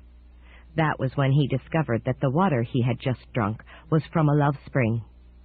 "Beautiful," the Dastard said, unable to stifle his appreciation of a truly dastardly deed. "She trapped him." "You treacherous winged monster," he squawked as he realized. "You deliberately gave me that love elixir. I'll never forgive that. I must punish you." Grinnell merely turned her back. This really heightened his rage. "Take that, and that, and that!" And he had at her with ferocity. But she did not protest, for each that translated to a dot of the dread ellipsis, and the trio of dots sent a forceful message to another winged monster, the stork. Then she turned around and sprinkled him with water from another cup she carried, and he immediately let the matter drop and returned to sleep. It was Lethe, the water of forgetfulness. He had forgotten all about her and this nocturnal episode. "Dastardly," the Dastard repeated. Who would ever have thought this story would turn so briefly satisfying? In the morning, Crombie hated Grinnell even more, because in the back of his mind he felt somehow drawn to her. He treated her yet more harshly, trying to abolish the lurking attraction he felt. For though the Lethe had made him forget, the love elixir had not entirely worn off, as it normally required more than 3 dots of an ellipsis to wear it out. But then he went on his way with his companions and thought no more about her, though the lingering love elixir was destined to strike again, this time with a nymph as its object. But that's another story.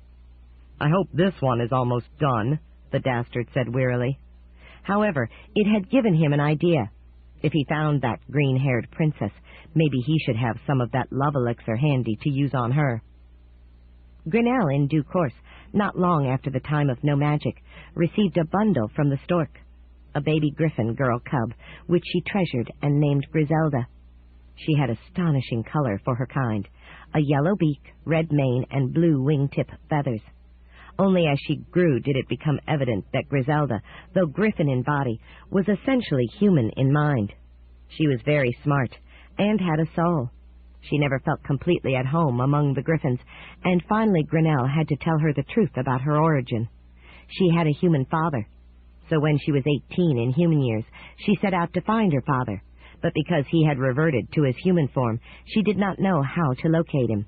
She realized that she would be able to find him only if he wished to be found. And how could he wish that, when he didn't know she existed? so she decided to go ask the good magician for help. "Oh, no, not another good magician story," the Dastard said, disgusted. But she got lost on the way to Magician Humphrey's castle and blundered down to the brain corals pool, where it stored all manner of creatures and things, pending their possible need in some distant future. So she made the deal with it. She would do it a service if it would preserve her until her father learned of her existence and wished to meet her. It seemed that there was a person on the surface of Xanth who was very ill and about to fade out, who had a very special talent. This was to project a thought or an image or an emotion into the mind of another person or creature, somewhat in the manner of a nightmare, but not restricted to bad dreams. She went where the brain coral told her and found him. His name was just Ice, and he had somehow lost himself and was dying of coldness. "There ain't no more just Ice," he wailed as he sank into oblivion. But Griselda reached him just in time and wrapped him in a blanket and promised to take him to a place where he would always be warm. So he went with her to the brain coral's pool and dipped his big toe in the water, and it was marvelously warm and cozy. He was glad to let the brain coral borrow his talent while he delved into the pool, and Griselda joined him there, finding it just as comfortable. And so they remained for 38 years. Then something glitched, and several of the stored folk were washed out of the pool, including Griselda. So finding herself back in Xanth proper, she decided to resume her search for her father, the misogynist Crombie. Becca paused, glancing at him. "Have we seen him?" "No," the Dastard said. "Now go away." Sadly, the griffin spread her wings and flew away. "You certainly are dastardly, my pet," Becca remarked appreciatively. "You let her tell her entire story, then dismissed her with a mere 4 words. "I wish I could dismiss you as readily," he said. "I am much more of a challenge, my pet." "You don't sound at all like the girl I met yesterday." "I am indeed not like that girl. Come, my pet, let's seek a private place, and I will freak you out with my panties." Suddenly the Dastard was suspicious. "You are completely different. What has come over you?" "I'm surprised you haven't caught on by this time, pet. I am the sea hag." Suddenly it fell into place. The significant change in personality, the sudden interest in the histories of other people. The sea hag was interested in people because they were all prospects for her to take over, and she wanted the very best bodies. "That glitch in the brain corals pool that ejected the griffin girl, it ejected you too." "Indeed it did, my pet. My spirit flew to my statue and waited for a suitable prospect to pass. I took anarchy." Her face soured. "But then you unhappened her entry to Xanth, stranding me. That never happened to me before. Usually only death deprives me of my hosts. So I took the next available young female body. This one is, if anything, better than the first. It's clean and healthy, and with a formidable identity." She turned dragon for an instant. "It has been a long time since I have had a man to play with. You will do until I find a better one. Come to me, my unhandsome but surely serviceable male." She reached for him. He didn't trust this at all. The sea hag had Xanth's worst reputation. She was cunning and unscrupulous and bloodthirsty. How could she be trusted? He backed away. "Aren't you mad at me for unhappening your prior body?" "Well, I was, my pet, but I decided to investigate, both in the memory of this naive child and in observation of you, and I have concluded that you are my type of man. That is to say, cunning and unscrupulous, and with a taste for panties. Together we can do a great deal of mischief." She advanced on him. There was a certain aptness in her reasoning, but the Dastard had always worked alone and was wary of joining forces with anyone, let alone a crone like this. The sea hag was no cute young thing, regardless of the body she occupied. She was centuries old. That bothered him as much as anything. The fact that she had so much age and experience, making him a child by comparison. "No. Go away." Still she advanced. "Oh, come on, my pet. I have none of the restrictions this girl had, and I have considerable experience. I can give you encounters such as you never before imagined. Here, I will show you." She turned around and hitched up her skirt. The Dastard slid into limbo before the panties showed. He knew that such a sight, when he was unprepared, would freak him out and leave him helpless as long as the view remained. Then what would she do? It could be anything, including getting his head chopped off. So it was better to be rid of her, however tempting her present body might be. Oh, when properly braced, he could see her panties and not be freaked out, so that wasn't a long-term issue.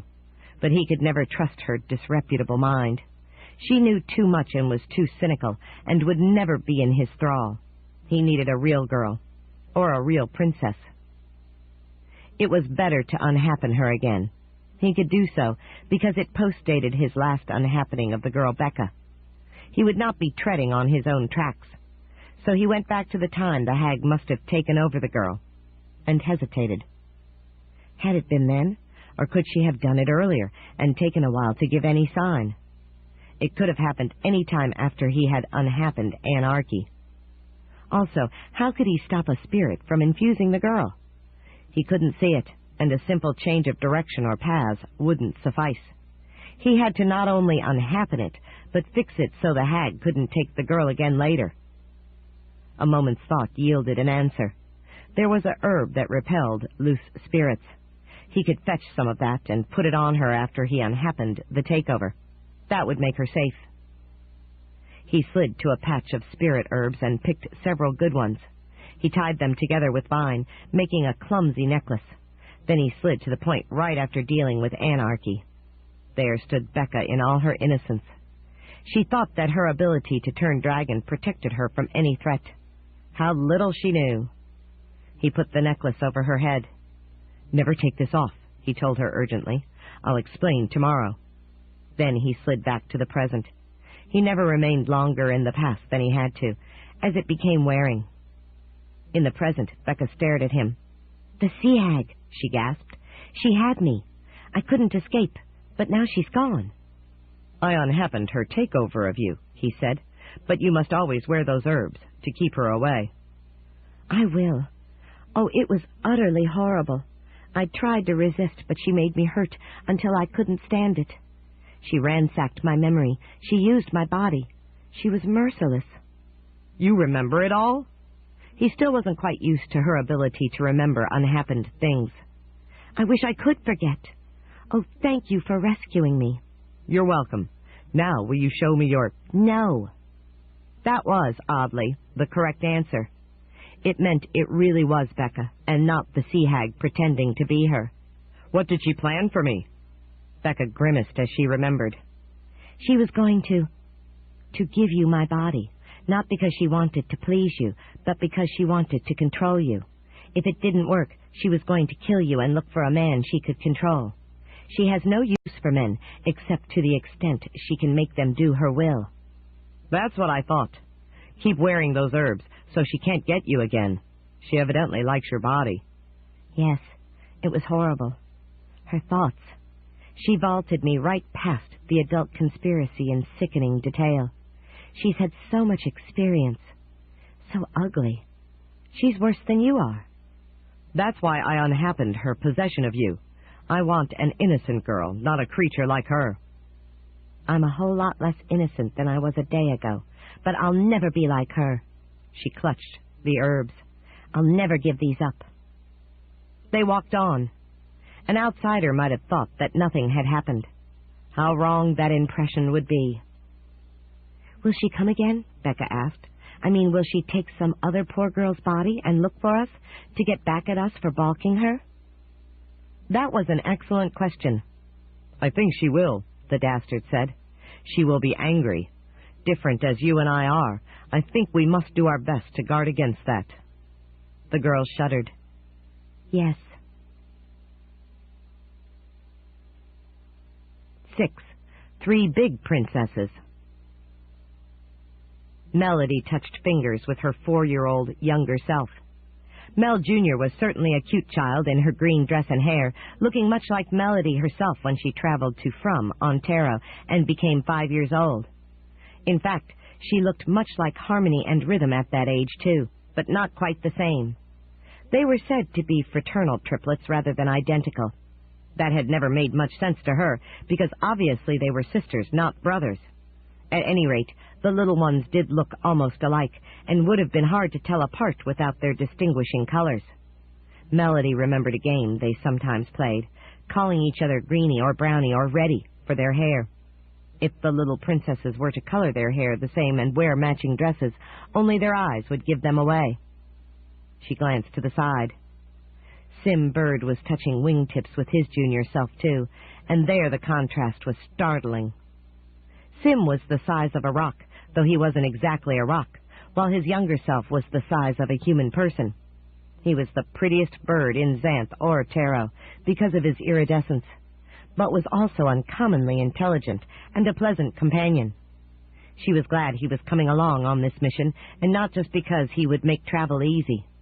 Oh, of course, they could always conjure a floating carpet, but then they had to agree on its color and tell it where to go, and it could attract the attention of Cumulofracto-Nimbus, the worst of clouds, who would try to blow them away, and then they would have to put a magical diaper on Fracto's soggy bottom, and the war would be on. So it was easiest to let Sim handle travel, now that they had something serious to do.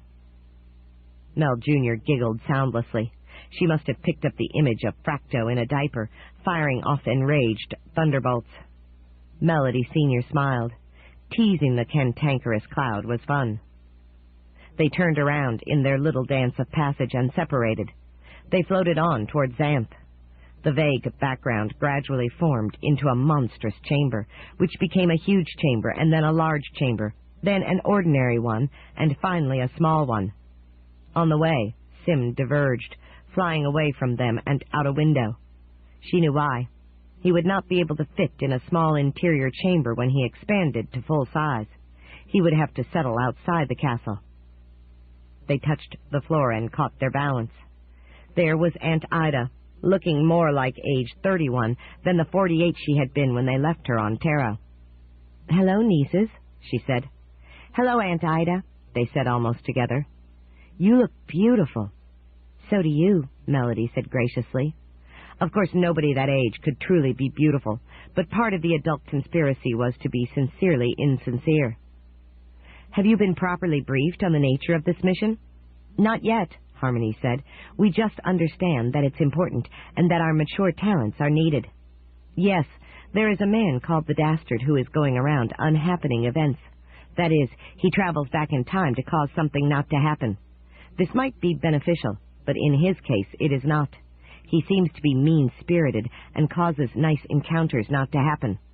We fear he will progress to truly dastardly things that will imperil the welfare of Xanth, so we feel he must be stopped." "Beneficial?" Rhythm asked. "How could it ever be good?" "If a person fell over a cliff and died, it would be good to unhappen that," Ida said. "If she ate too much humble pie and went into a depression, an unhappening would help. Or if she encountered a bad man who—" "We understand," Melody said quickly. "There are bad events we can't always anticipate." "So this man could do much good if he wanted to," Harmony added. "But he doesn't want to," Rhythm concluded. "Exactly," Ida said. The three little princesses saw him doing a dastardly unhappening and prevailed on their parents to let them tackle it, as they have formidable magic when they put their cute heads together. But it was felt that however apt they are today, they will be far better in their maturity, and there are also certain complications, like the adult conspiracy, that would limit their comprehension. So Magician Humphrey arranged for them to exchange with you, trusting that you three big princesses would have the power of magic and social maturity to handle what may turn out to be a rather difficult and possibly unpleasant challenge. The three nodded. "We hope our little selves enjoy their visit to our realm," Melody said. "We shall do our very best to nullify the Dastard," Harmony agreed, "and make Xanth safe for your future," Rhythm concluded. Ida smiled in that manner that politely suggested that they were still 4 years old in her view. "Now, there are certain restraints. For one thing, we shall need to keep this exchange secret." "We love secrets," Melody said. "Especially when they are ours," Harmony agreed. "But why should we conceal our exchange?" Rhythm wanted to know. "Because if the Dastard discovers what we are up to, he will do his best to unhappen it," Ida said. "But he can't do that," Melody said. "And if he could, he wouldn't dare," Harmony added. Because we're princesses, Rhythm finished. Ida shook her head grimly. When we learned of this matter, your mother and I were concerned for the welfare of the little princesses, and for yours too, of course. So Ivy and I went to the magic tapestry and did a search on changed events. We discovered that the man who might have come to marry me encountered the Dastard, and that forthcoming encounter was unhappened. Now, of course, I can look up that man if I wish, and I may do so in due course. It is not easy to truly interfere with a sorceress. But this suggests that the Dastard does not necessarily hesitate to interfere with the lives of princesses. Precisely how he could unhappen this exchange of the three of you, we aren't sure, but we preferred to keep the matter private so that he never thinks to try. The three big princesses were sobered. If the man could interfere with Princess Ida, there might be no limit to his dastardliness. His talent seemed to approach magician level, and magicians were almost as difficult to deal with as sorceresses. There was a knock on the door. Ida walked across the chamber and opened it. There were Magician Gray and Sorceress Ivy, looking barely a decade older than the princesses. "My, how you've grown," Ivy said with a smile. Melody broke free of her stasis. "Mother," she cried, flinging herself across to hug Ivy. She was her mother's daughter, even if her mother had rejuvenated by 17 years. Their hair and eyes still matched. Harmony launched herself at Gray Murphy. "Father!" She was her father's daughter, as the hair and eyes signified. That left no one for Rhythm, so she hugged Aunt Ida. They didn't quite match, but she was still a wonderful aunt. Of course, they had seen their parents and aunt at this age on Tarot, but only when the three princesses themselves were much younger, because everyone's age changed with the geography. So this was different. Anyway, it was fun hugging people. Then 2 swirls of smoke appeared. One clarified into a lovely woman holding a little boy, and the other into a handsome man holding a little girl. The demons were arriving. "These are Mitria with Demon Ted," Ida said, "and Devor with Demonica. They will be helping to keep the secret." The little half-demons were just as cute as the little princesses had been. On Tarot, Ted and Monica were the same age as the princesses. "That makes 10, Melody said. "Just enough to keep it," Harmony agreed. But for once, Rhythm did not conclude it. "Except for Sim, he makes 11. "And the good magician," Ida said, "making 12. We are 2 over the limit. This puts the secret of your exchange at risk. But this does not mean that it will be exposed, just that it can be. We shall have to be extremely careful." Melody looked at the 4 new arrivals. "If you don't mind our asking," she began. "Why is it necessary for the demons to join in?"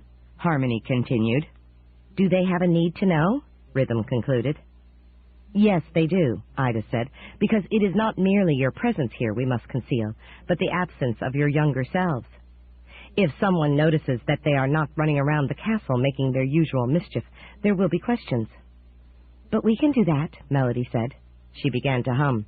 "By invoking our magic," Harmony continued, bringing out her harmonica. "Like this," Rhythm concluded, beating her drum. In a moment they sang and played and beat themselves into the semblance of their junior selves, 3 4-year-old princesses. The likeness was so good that no one would be able to tell, even though it was illusionary. In this realm, they could not actually change their ages by traveling from or to. "Not when you are out searching for the Dastard," Ida said. "Oops." They stopped their music and reverted to their normal semblance. Meanwhile, Demonica assumed the likeness of little Melody with a mischievous expression. Demon Ted grimaced, then fuzzed his suit out and reformed it as a dress. Now he looked like little Harmony.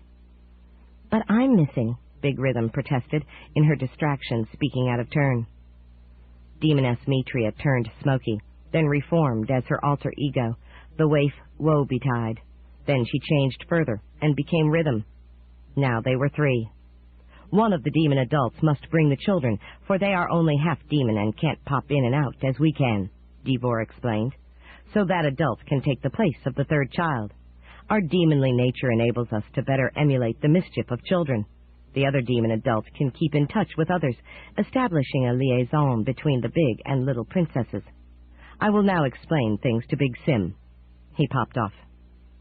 They were right. This secret needed 12 participants, even if it did put it at risk.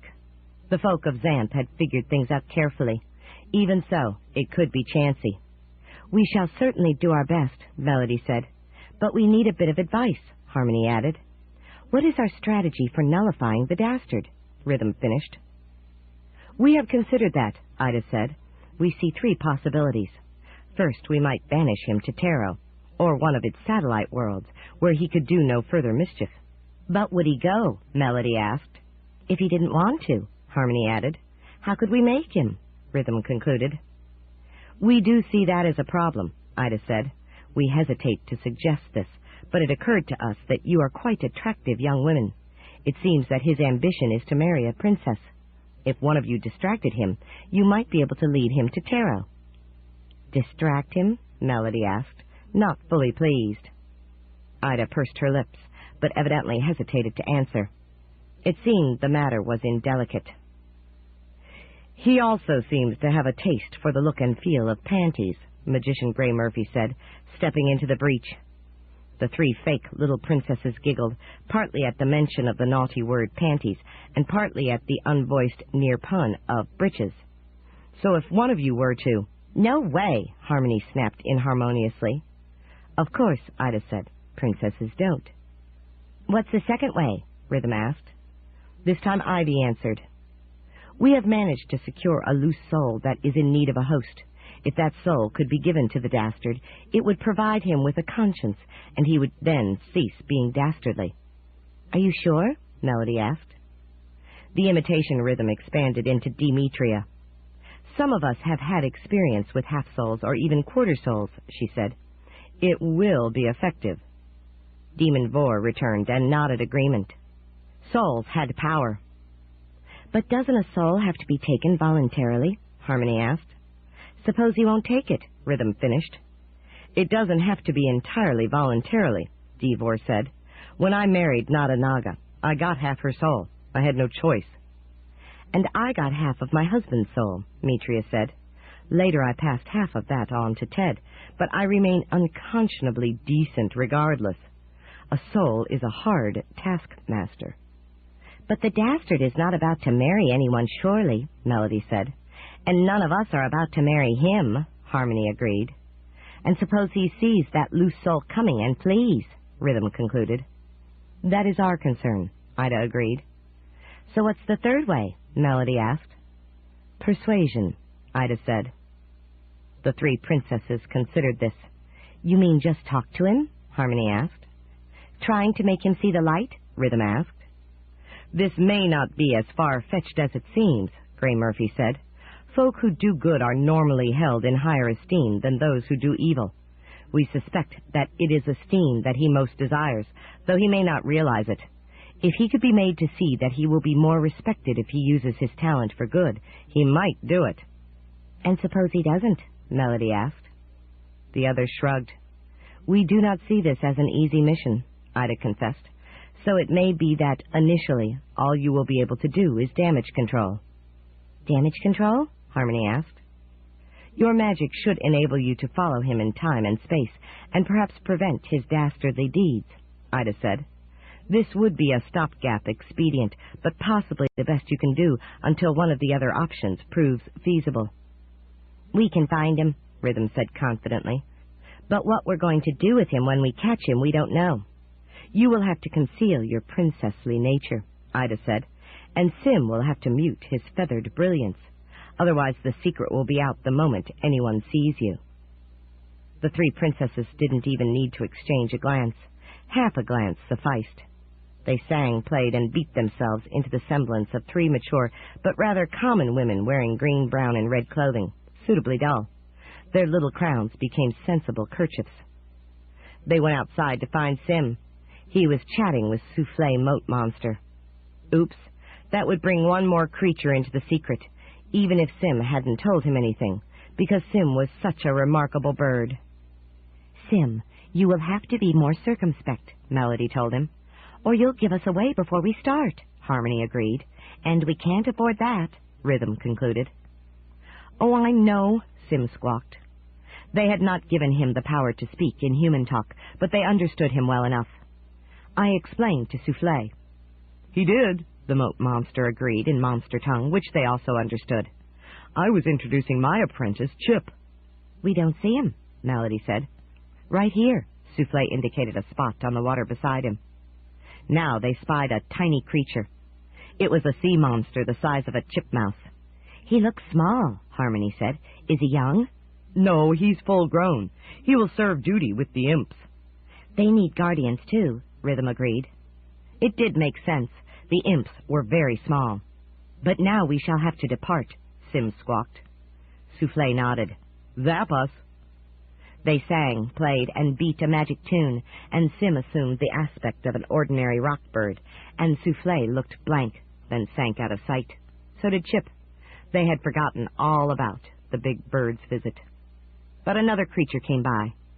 What is that? Melody asked. It looks like a werewolf in wolf form, Harmony said. No, it's a mundane dog, Rhythm concluded, with a sign.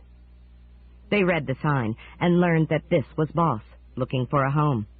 But they had other business and could not help him. The dog wandered disconsolately on. Sim extended his talons, and they grabbed hold. He spread his wings and flew a short hop over the moat, landing in the orchard beyond. Demon Vor told me about the mission, he squawked. I think it would be easier if I just pecked off the Dastard's head. We can't do that, Melody said, horrified. It would be unprincessly, and your mother wouldn't approve either. I was afraid of that, Sim squawked. We're the good guys. We have to be ethical and decent and reasonable. It is a pain, Harmony agreed. And we have no real idea how to proceed, Rhythm finished. Maybe we need advice, Sim squawked. They considered that, then Melody hummed, thinking of a source for advice. In a moment she had a direction. That way, she said, pointing north, beyond the gap chasm. Sim picked them up and launched into the sky. It occurred to one of them that this would make them highly visible from the ground, and someone might wonder, so they sang and played a brief tune that made them all invisible. In 2.5 moments they were passing over the yawning gap chasm. It seemed that nothing much was happening at the moment, so it was sleepy. They enjoyed it, because they hadn't seen it on Taro, though it surely existed there somewhere. They knew it mainly by reputation. In fact, all of Xanth they knew mainly by hearsay, because their only real memories of it dated from the year they were 4 years old. This business of not changing age as they traveled was unsettlingly weird. There was a cloud floating just over the chasm. As they approached it, it changed, assuming the shape of a vase. Then it became the image of a frog.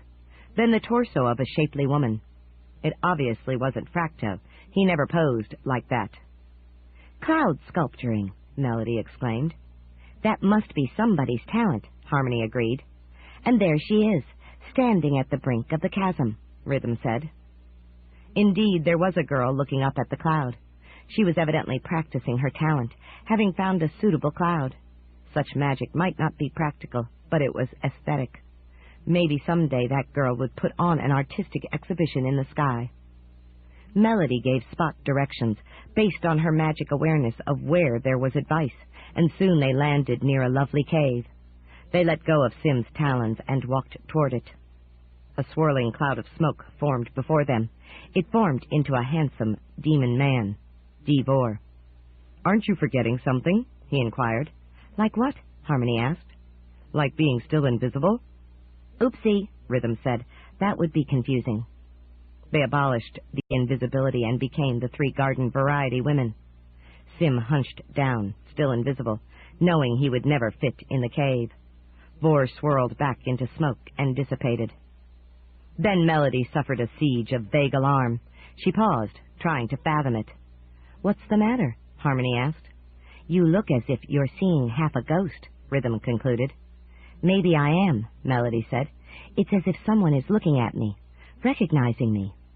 Recognizing you, Harmony said. That breaches the secret, Rhythm said. Melody tried to clarify her feeling, but it was already fading. Whoever it was had not looked at her long. There didn't seem to be anyone here. That suggested that it was a magical observation. But if someone already recognized her, how could they maintain the secret of the exchange? That was disturbing. The three of them could sing and play things real, but this wasn't something they could do much about. It was not their kind of magic. It was disturbing. Maybe it's someone in the cave, Melody said, knowing it wasn't. They entered the cave. It was dark, but soon a screen lighted. Hello, girls. Hello, Harmony said, somewhat set back. We came for advice, Rhythm said, recovering. Oh, you want Nada Naga, online. Online? Melody asked, perplexed. I will summon her, but first tell me who you are. We are 3 anonymous girls, Harmony answered. I am not sure that will do. We have our reasons, Rhythm said. They were afraid that Compassion would not accept that, or would see through their anonymity spell, but she didn't. I am Compassion. I am making the connection to the Xanth zone of Siberia. The screen blinked. Then the lovely face of Nada Naga appeared on it. This is Nada Naga, advice columnist for the Lovelorn, she said. What is your problem? Advice for the Lovelorn?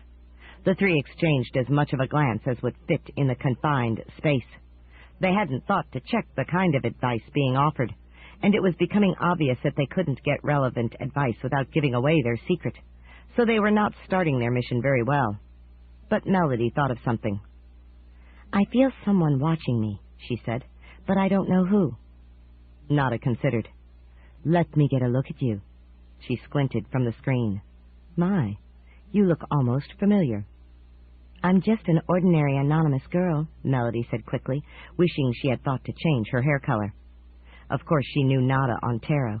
She was the mother of Demonica. But Nada was younger and prettier here, by about 17 years. It was disconcerting. Oh, well, I'm sure it doesn't matter. You are certainly pretty enough, and that surely explains why some man is looking at you. You should be flattered instead of alarmed. But I don't know who he is, Melody said. But you do have a suspicion. Melody realized with surprise that she did. She caught herself. The dashing young man I'm looking for. Then go and find him, Anonymous, Nada said. He shouldn't be hard to locate. She squinted again. But you should prepare better. Your outfit is rather passé. You should lift your hem considerably and tighten your blouse. Let your hair hang loose. Smile more often. I'm sure you'll make an impression on him. She frowned. That hair. I know only 3 people who have green hair, and one of them is a child. Are you... Thank you so much, Melody said quickly. You've been a great help. I'll go find him now. She backed away from the screen. Nada shouldn't be able to recognize her, but she was coming uncomfortably close. Melody hadn't realized just how bad a giveaway her hair would be. On Tarot there were others, such as Green Murphy, but here in Xanth it was much more limited. Nada's face faded from the screen. The script print reappeared. Would you like to play solitaire? Harmony stepped in. No, thank you, Compassion. We must hurry to find that man, Rhythm said. They turned together for the cave entrance. But you have hardly arrived, Passion protested. You must stay for a nice visit. The entrance became a solid wall. They were stuck for it. If they used their magic to make the entrance real again, they would give away their identities. Garden Variety girls would not be able to escape.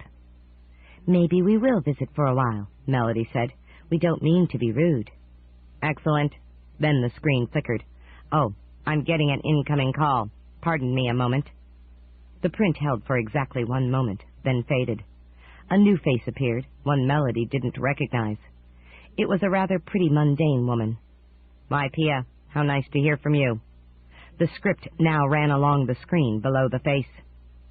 You know I was diabetic, Pia said, until I got cured by a healing spring in Xanth. That actually carried over into Mundania somehow. I was amazed and gratified.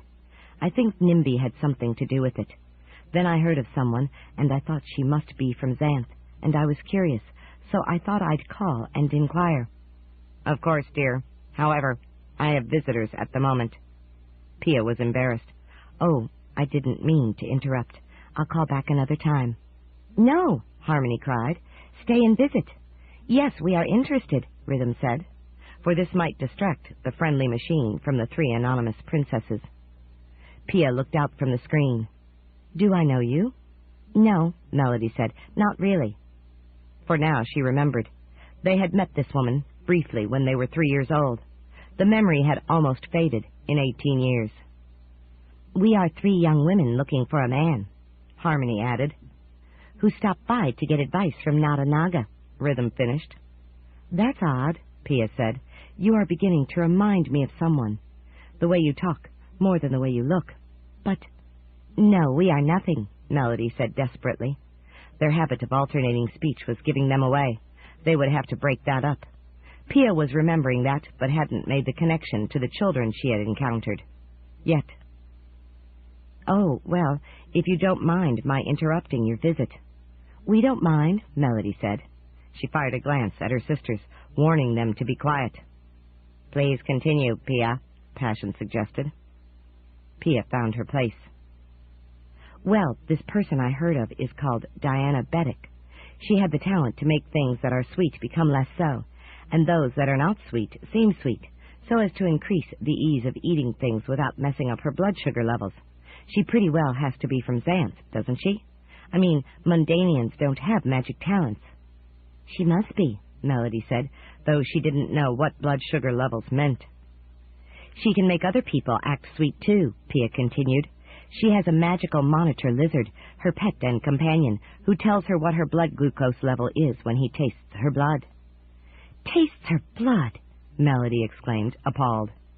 "Oh, it's friendly," Pia assured her. "I gather you don't know about diabetes." "I never met him," Melody agreed. "It's a sort of disease where a person's blood gets very sweet. She has to stick herself to get drops of blood to find out how sweet it's gotten, and stick herself with needles to get it back where it's supposed to be." "Ugh," Melody said. Pia smiled. "Precisely. Anyway, this Diana has a tiny lance, called a lancet, to prick her finger for the blood she gives to the monitor to taste. She has a pine needle for her insulin. So is she in Xanth?" "I don't know," Passion confessed. "Well, keep an eye out for her just in case," Pia said. "I'd like to hear from her, if she calls in. I'll tell her to go jump in a lake, or rather, a healing spring." She smiled and faded. The screen flickered. "Now, where were we?" "We were about to go, having had a nice visit," Melody said. "Would it work?" "Oh, that's right. Are you sure you won't stay for solitaire? My mouse Terrian will deal the cards." A lovely young woman appeared. "No, thank you so much," Melody said, backing toward where she hoped the cave entrance was. "Oh, well, maybe another time." The woman shrank into a real mouse. Melody resisted the urge to shriek. There was just something about mice. Fortunately, the cave entrance was there, and she and her sisters were able to back all the way through it. What a relief. Except that there seemed to be a mistake. The tunnel didn't lead out. It led down, and it smelled of fish. Harmony banged into a wall. "Oh, I hurt my wrist," she wailed. "Mine too," Rhythm said, "and I didn't even touch the smelly wall." "We'd better go back the way we came," Melody said. Her own wrists were feeling sore. "What, and face that mouse?" Harmony demanded. "Wait, I've got it," Rhythm said, a bulb flashing over her head. "This is a carpal tunnel." The others groaned. Then, annoyed, they sang and played into existence a fast ramp out of the tunnel to the ground. In a moment they were clear of it, letting the carp smell dissipate. They found Sim, able to see him despite his invisibility, because it was their magic that made him so. "Wrong kind of advice," Melody said. "You spoke last time," Sim squawked. "We had some dialogue while we were separate from you," Melody said. "But I suspect our custom of alternating is about to give us away. I think we're going to have to break that up. Also, we had better change our hair colors. Too many people are starting to make connections." Sim nodded. "That does make sense," he squawked. They sang and played and turned their hair colors uniformly drab. That would surely help. "But we still don't know how to handle the Dastard when we catch him," Harmony said. "I think we need a battle plan." "Yes," Melody agreed. "We have the soul. Why don't I try to distract him, and you hang the soul on him? Maybe we can get this done efficiently after all." "How will you distract him?" "I think Nada Naga gave me advice on that," Melody said. She lifted her hem so as to show more of her legs. She drew her blouse tighter. She removed the kerchief from her hair, letting it fall loose. She combed it out so that it framed her face, and settled around her shoulders. Its green color returned, but that couldn't be helped. It was hard to be distracting while drab.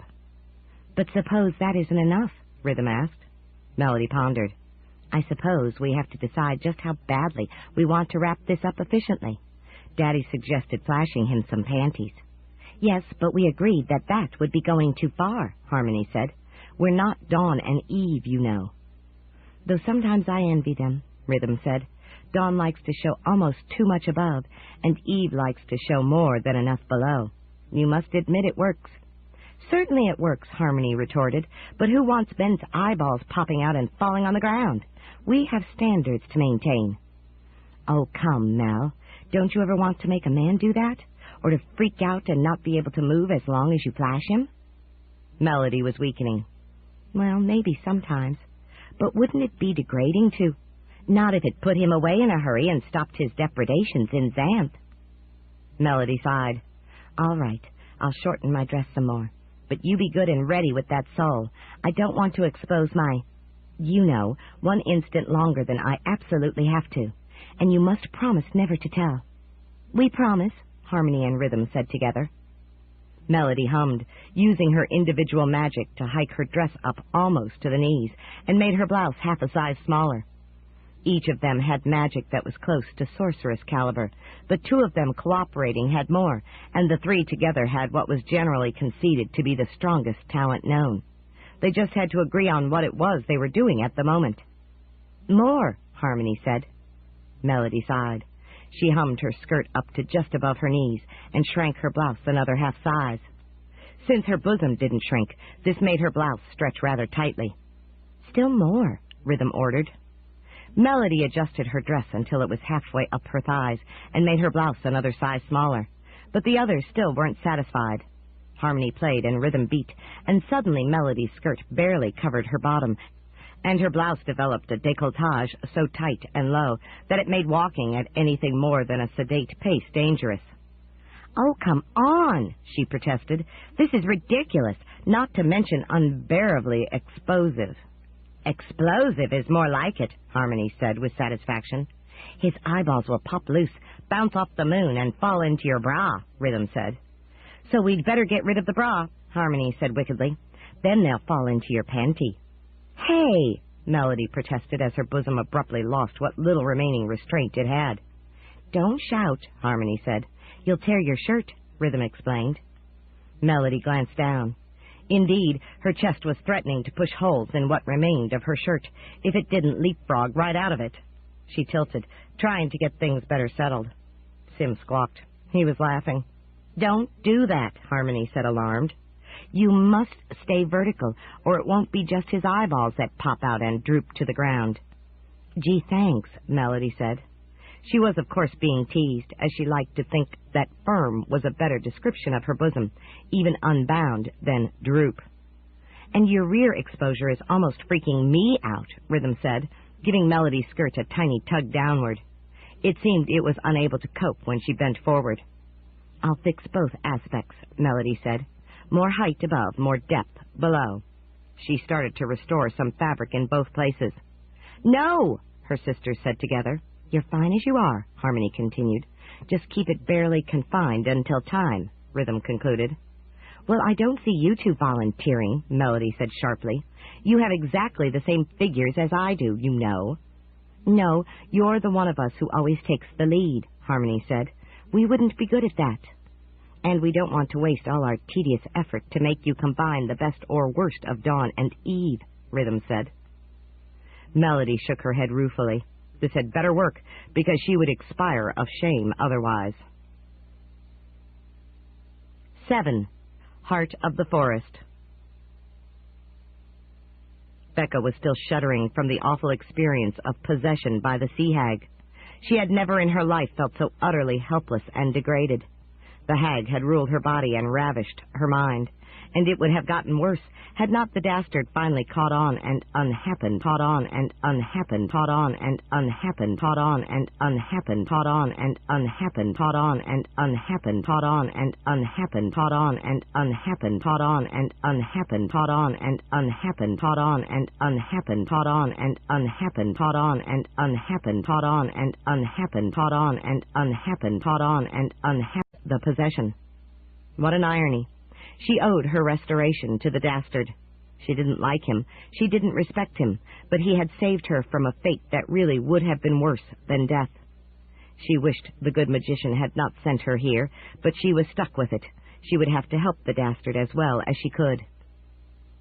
"Now, I figure the sea hag will return," the Dastard said. "She won't be able to get your body, but she'll be back in some other girl's body. Now I want you to do something for me I may not like." "What?" She thought she had misheard. "I like girls," he said, "especially ones old enough to fill their underwear. If the sea hag comes in the form of such a girl, you must break it up before she gets to me. Can you do that?" "Oh, I think so, but how will I know when it's the sea hag?" "You ought to know her as well as anyone does, now that you've been in her thrall. Look for the little signals. When she says my pet, or when she's too eager to summon the stork, or whatever else might give her away. Any girl we encounter, you check her out, and don't tell me she's not the sea hag unless you're sure." "But how can I be sure? She might be good at fooling me." "No, she will be good at fooling me. I'm a man, and I can't see far beyond her physical appearance. Not at first. But you're a girl, and you know her. You'll be able to tell." "I hope so," Becca said uncertainly. "If I'm not sure, I'll have to say so. I might condemn an innocent girl." "Better that than to let her get at us. I'll unhap any we're not sure of. That way we should be safe." "But you could be safe just by not letting any girl or woman get close to you." "That's not an option. I want to marry a princess. To do that, I've got to get close to her. Meanwhile, a non-princess will do to pass the time, so I'll need to get close to her, too." Becca was disgusted, but it was becoming clearer why the good magician had sent her. She could indeed help the Dastard. She could do what the Dastard could not, be halfway objective about winsome young women. The question was, why did the good magician want to help the Dastard? Why should anyone want to help him? He needed to be gotten rid of. But she couldn't say that, so she would just have to do her best, though she felt like well, the necessary word was not in her young vocabulary, but it wasn't a nice term. The Dastard wanted merely to use women, for one purpose or another. She pitied the princess he might marry, if he got the chance. But with luck, no princess would be foolish enough to entertain the idea for even a quarter of an instant, let alone a whole moment. "I'll keep watch," Becca said reluctantly. "You don't like me," the Dastard said. "Yes, I don't like you." "Good. You're telling the truth. That means I can trust you. When you started acting friendly, I knew something was wrong." "It certainly was. I couldn't turn dragon and drive her away." "Thank you for saving me from her." "You know I did it for me, not for you." "Yes, but still, I appreciate being saved." "You would never have been possessed if you hadn't come to help me." "How come you're being honest? I know it's not because you like telling the truth." "The lie is a valuable tool," he said seriously, "but it's tricky. I have to remember what I said before and make sure it has verisimilitude." "Very what?" "Verisimilitude.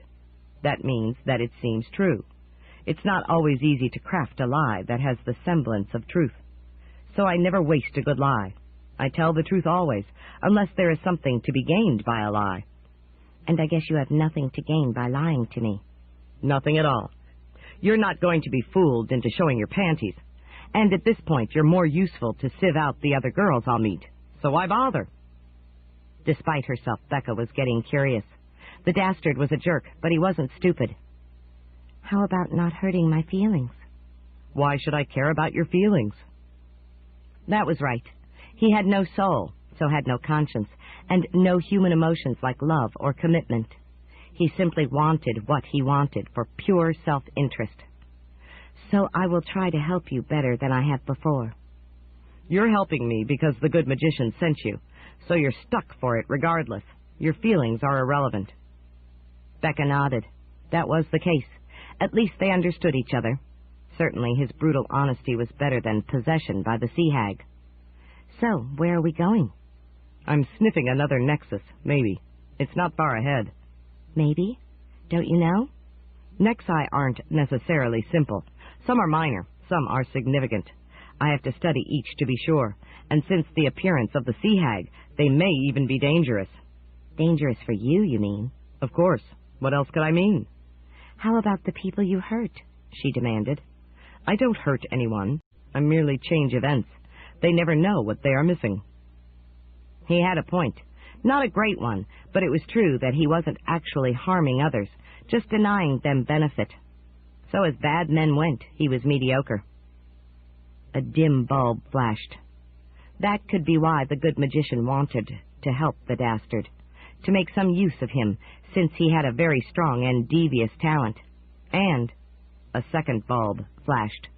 That must be what that spell of awareness Humphrey had given her did. It enabled her to remember things the Dastard unhappened, because otherwise she might never have realized what the man was doing. "What were those flashes?"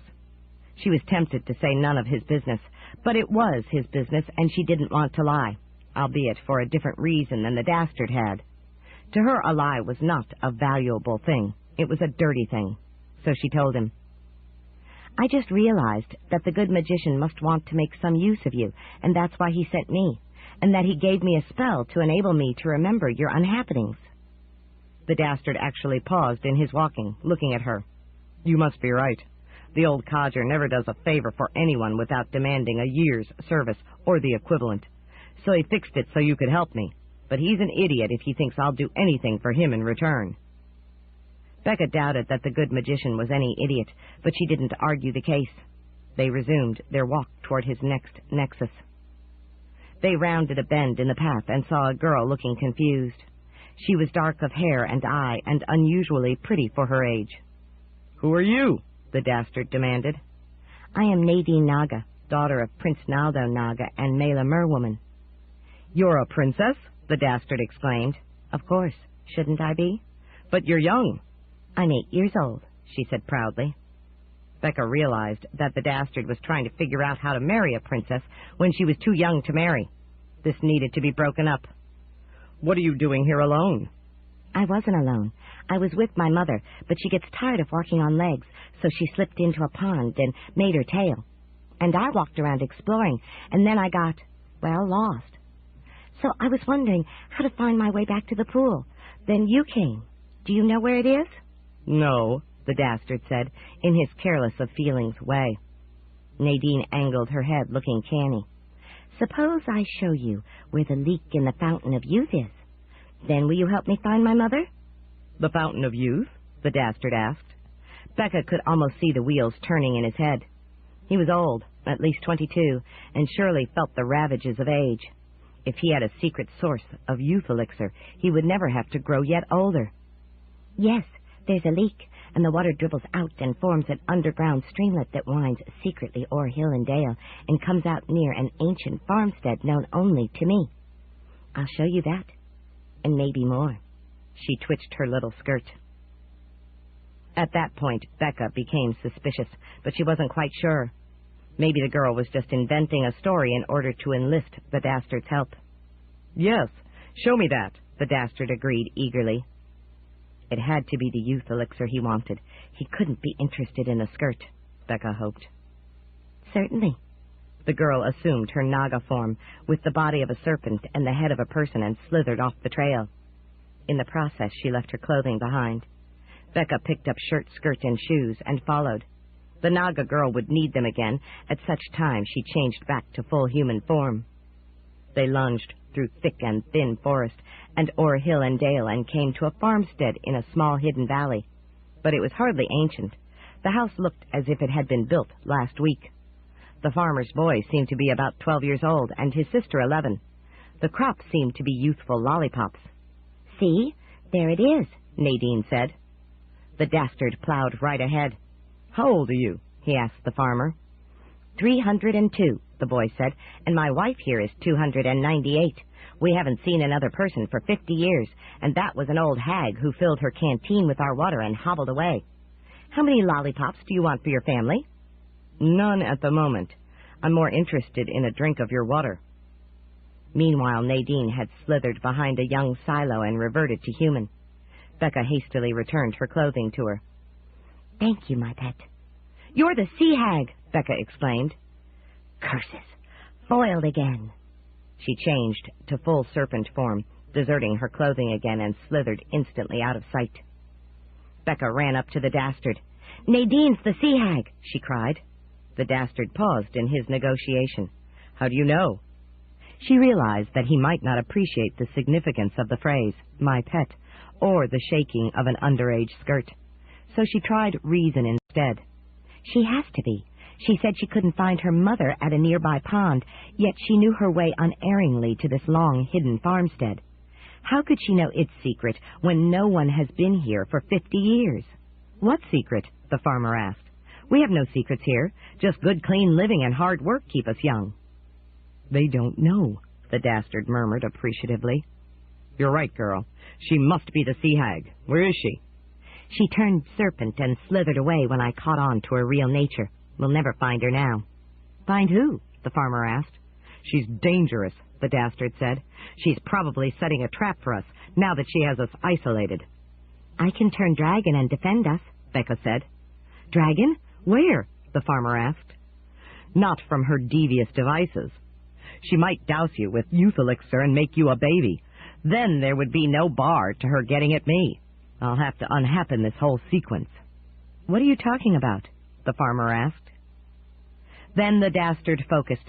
He slid into limbo, but this time he grabbed Becca's hand and hauled her into limbo too. She hadn't realized he could do that, but it figured, because she was part of the sequence being unhappened. They slid back and forth in limbo, watching the vague scenery pass. They located a lovely, buxom woman and her daughter walking through the forest. The daughter was Nadine Naga. The woman paused at a pond and lifted her skirt. Becca put her hand before the Dastard's eyes just before the woman's plaid panties showed, so that he didn't quite freak out. Thanks, he said, somewhat gruffly. Becca almost thought he wanted to be freaked out, but of course that was ridiculous, because that would prevent him from doing the unhappening. This was obviously Mela Merwoman. She pulled her dress the rest of the way over her head and off, then stepped out of her panties. She set them carefully on a dry rock. Then she walked into the pond. Her two nice legs became a nice tail, and she plunged into the water. What can I do? Nadine asked. I'm dying of boredom. Pick some posies, Mela called, but don't talk with any strange men. Oh, pooh, the child muttered. I can handle strange men, and strange women too. That's what you think, Becca whispered. Nadine wandered on, picking posies. Then she paused, looking surprised, then horrified, then smug. The spirit of the sea hag had possessed her. Becca understood her feelings perfectly. They slid back to just before the possession. They emerged into Xanth, just out of sight of the girl. Give her an herb, the Dastard said tersely. She'll believe you. That was right, because her mother had warned her against strange men, and the Dastard was the strangest of men. So Becca walked out to intercept the girl. Hello, she called. Hi, the girl replied, happy to encounter someone halfway close to her own age. I'm Becca. I found some nice herbs. They protect me from possession. Would you like some? Sure, Nadine said. So Becca strung 3 herbs on a vine and made a necklace, and Nadine put it on over her head. In return, she gave Becca 3 pretty posies. I have to go now, Becca said. She knew these unhappenings had to be brief, because the Dastard didn't like to stay long in the past. Maybe it was a strain on his magic. Oh, maybe we'll meet again. She walked back to the spot where the Dastard hid. Good job, he said. Then he hauled her back into limbo and slid forward to wherever the present was. That turned out to be the forest path where they had originally met the Naga girl, who was the sea hag. But now the path was empty. They left limbo and walked on. You did a nice thing for Nadine, Becca said. You freed her of the sea hag and protected her from reinfestation. The Dastard paused, reflecting. I suppose I did, he agreed. I didn't mean to. Becca knew he wasn't joking. He didn't do favors for others, only for himself. He had saved Becca in order to protect himself, and saved Nadine for the same reason. So his good deeds were incidental, and did him no credit. He would be doing more dastardly deeds soon enough. I'm getting hungry, Becca said, and I don't see much of anything to eat. And we're not near another nexus, the Dastard said. I can turn dragon and chomp something, she suggested. Then you can cook some of the meat for yourself. Another girl came down the path. She looked to be about 18 and was strictly average in appearance. Okay, chomp her, he said. She's not a nexus. Becca shuddered, because as usual he wasn't joking. He literally had no use for people he couldn't get something from or do something to. No people. I never chomp people if they aren't trying to hurt me. We'll let her be. Suit yourself, he said indifferently. You're the one who's hungry. End of Side 3. Side 4, The Dastard, by Piers Anthony. Continuing on page 146. Hello, Becca said as they met the girl. I'm Becca, and this is... She hesitated, not wanting to identify the Dastard by his real name and talent. The sea hag would know it anyway, and an innocent person did not need to be burdened by it. Dashing, the Dastard said. That wasn't a name Becca would have come up with, but she let it be. My talent is turning dragon, and his is changing events. I'm Janelle, the girl said. My talent is exaggeration. You mean you tend to say things that are more than they really are? No, I exaggerate things. Isn't that really the same thing? Like saying a berry is big when really it's small? No, I exaggerate the berry. Becca was having trouble with this. I don't think I understand. Janelle glanced to the side. There was a bush with a single dried-up green berry. Like this, Janelle reached down to pick the berry. As she did, it expanded, becoming a big, juicy fruit. See, now it's this big. It's exaggerated, Becca exclaimed. This would make a meal for a person. Or for 3, Janelle said, touching it again. This time it expanded to watermelon size. Then let's eat it, Becca said, delighted.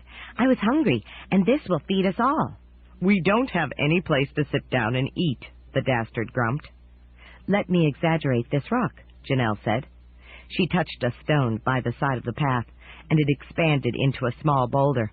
Then she touched 3 pebbles, and they swelled into rocks big enough to sit on. This is wonderful, Becca said, sitting down and setting the fruit on the table stone. She rummaged for her penknife, but it was too small to cut the huge berry. Allow me, Janelle said, touching the knife. It expanded into a full-sized kitchen knife, but it was dull, so Janelle touched it again, and it became super sharp. Even the Dastard was becoming impressed. He reacted in his customary way. Let's see your panties. What? Janelle asked. He says you must have some pantry, Becca said quickly, with all that exaggerated fruit. Oh, no, I simply exaggerate things as I need them, so I don't need to store them. What I said, the Dastard said carefully, was for you to show me your talent, Becca said. But Dashing, she's already shown us more than enough. It's our turn to show her ours. Our talent, I mean. She rushed on, afraid of his next clarification. For example, here's mine. She stepped away from the rock table and turned dragon for a moment, spreading her wings. Oh, that's impressive, Janelle said. You really are a dragon girl. Becca turned back. Yes, my sire is Draco Dragon. I'd like to meet him someday for more than an hour. She returned to the table. Draco didn't mind flying with her, but was always afraid she would turn girl and reveal his guilty secret to other dragons. So most of her life had been spent in girl form with her mother. That could get tiresome. What I'm trying to say, the Dastard said determinedly, is that you may not look like much, but if you can exaggerate your panties the way you can other things, you can really become interesting. My panties, Janelle said, coloring. He didn't mean that, Becca cried. He's joking. I am not joking, the Dastard said in his most dastardly way. And while you're at it, exaggerate your figure, too.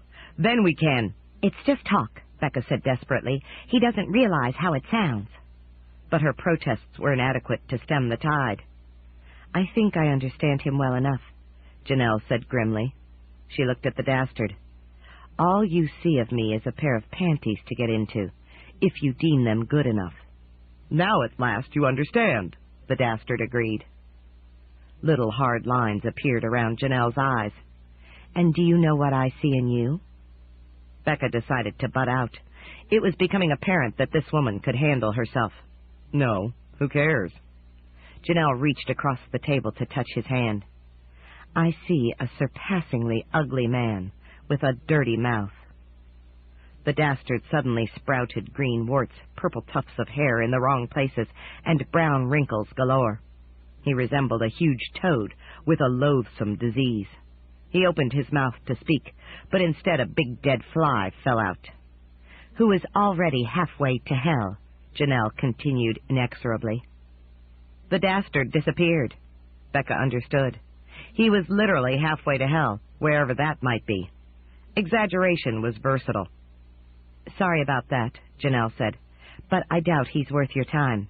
As boyfriends go, he's a stinker. Oh, he's not my boyfriend, Becca said. I don't even like him. I'm just on an assignment to help him. I can't bring him back. My talent is one way. Maybe I shouldn't have gotten mad, but the way he talked. No man has the right to demand a girl's panties, Becca said. I'll have to tell him that. Maybe after this he'll listen. It may take you some time to find him. I think hell is a long way away. That won't be a problem. It's been nice knowing you, Janelle. I'm sorry you won't remember me. Of course I'll remember you, Becca. You're a really pretty dragon. Then Becca found herself back on the path, walking beside the Dastard, and she was hungry. He had unhappened the whole episode, as she had known he would. This way, he said, drawing her off the path. They waited while Janelle walked past from the other direction. After she was gone, they stepped out on the path again and resumed walking. You've got to stop being so blunt about panties, Becca admonished him. Why? Because girls don't like being seen as mere walking panties. They want to think you care for their personalities. He laughed. Who cares about personalities? Take away panties and all that's left is bras. She was having trouble getting through, as she had thought she might. Dastard, I'm supposed to help you, though I think you're an utter creep, and maybe the best way I can help you is to make you realize that you're never going to impress a princess or any other woman if you don't clean up your language. $, $, he swore. Exactly. If I hadn't been corrupted by the sea hag, that word would have freaked me out. Now, why don't you try to be nice to the next girl you meet? Oh, I can do it, he said. I just don't see why I should bother. Because maybe you can unhappen things when they go wrong. But if you, perish the thought, should meet an available princess, you won't be able to marry her by unhappening the encounter. You'll have to impress her favorably. Your talent won't impress her because she'll never see it. You have to do it without magic. He looked surprised. I never thought of that. Now let's try to find something to eat. You just unhappened a good meal. They walked on, but the pickings remained sparse. This was a barren region of the forest. One more girl came down the path. She was cute, but looked to be only 5 years old. Nothing there, the Dastard muttered. She's not a nexus, and too small for... So you have nothing you want from her, Becca said. So try to be nice to her. It'll be really good practice. All right, he snapped. Then will you stop bugging me? Yes. Hello, cute little girl, the Dastard called as they came within range. He sounded friendly. Hello, strange homely man, the child replied. I am Dashing, and this is Becca, who can change into a dragon. Would you like to see that? He sounded excited. Yes, the child cried happily. So Becca turned dragon and suffered herself to be petted in that state. The child turned out to be Piper, the daughter of Hiatus and Desiree. Hiatus was the son of the Dour zombie master and Millie the ghost, while Desiree was a dryad, a tree nymph. How the two had ever gotten together was a long but interesting story, and now here was Piper, the point of it all, whose talent was healing. Not like healing elixir, she said. I'm not that good. but I can heal some, and maybe more when I grow older. But why are you traveling alone? The Dastard inquired, sounding interested. Shouldn't you be at home with your mother? No, she lives too close to the madness, the child explained.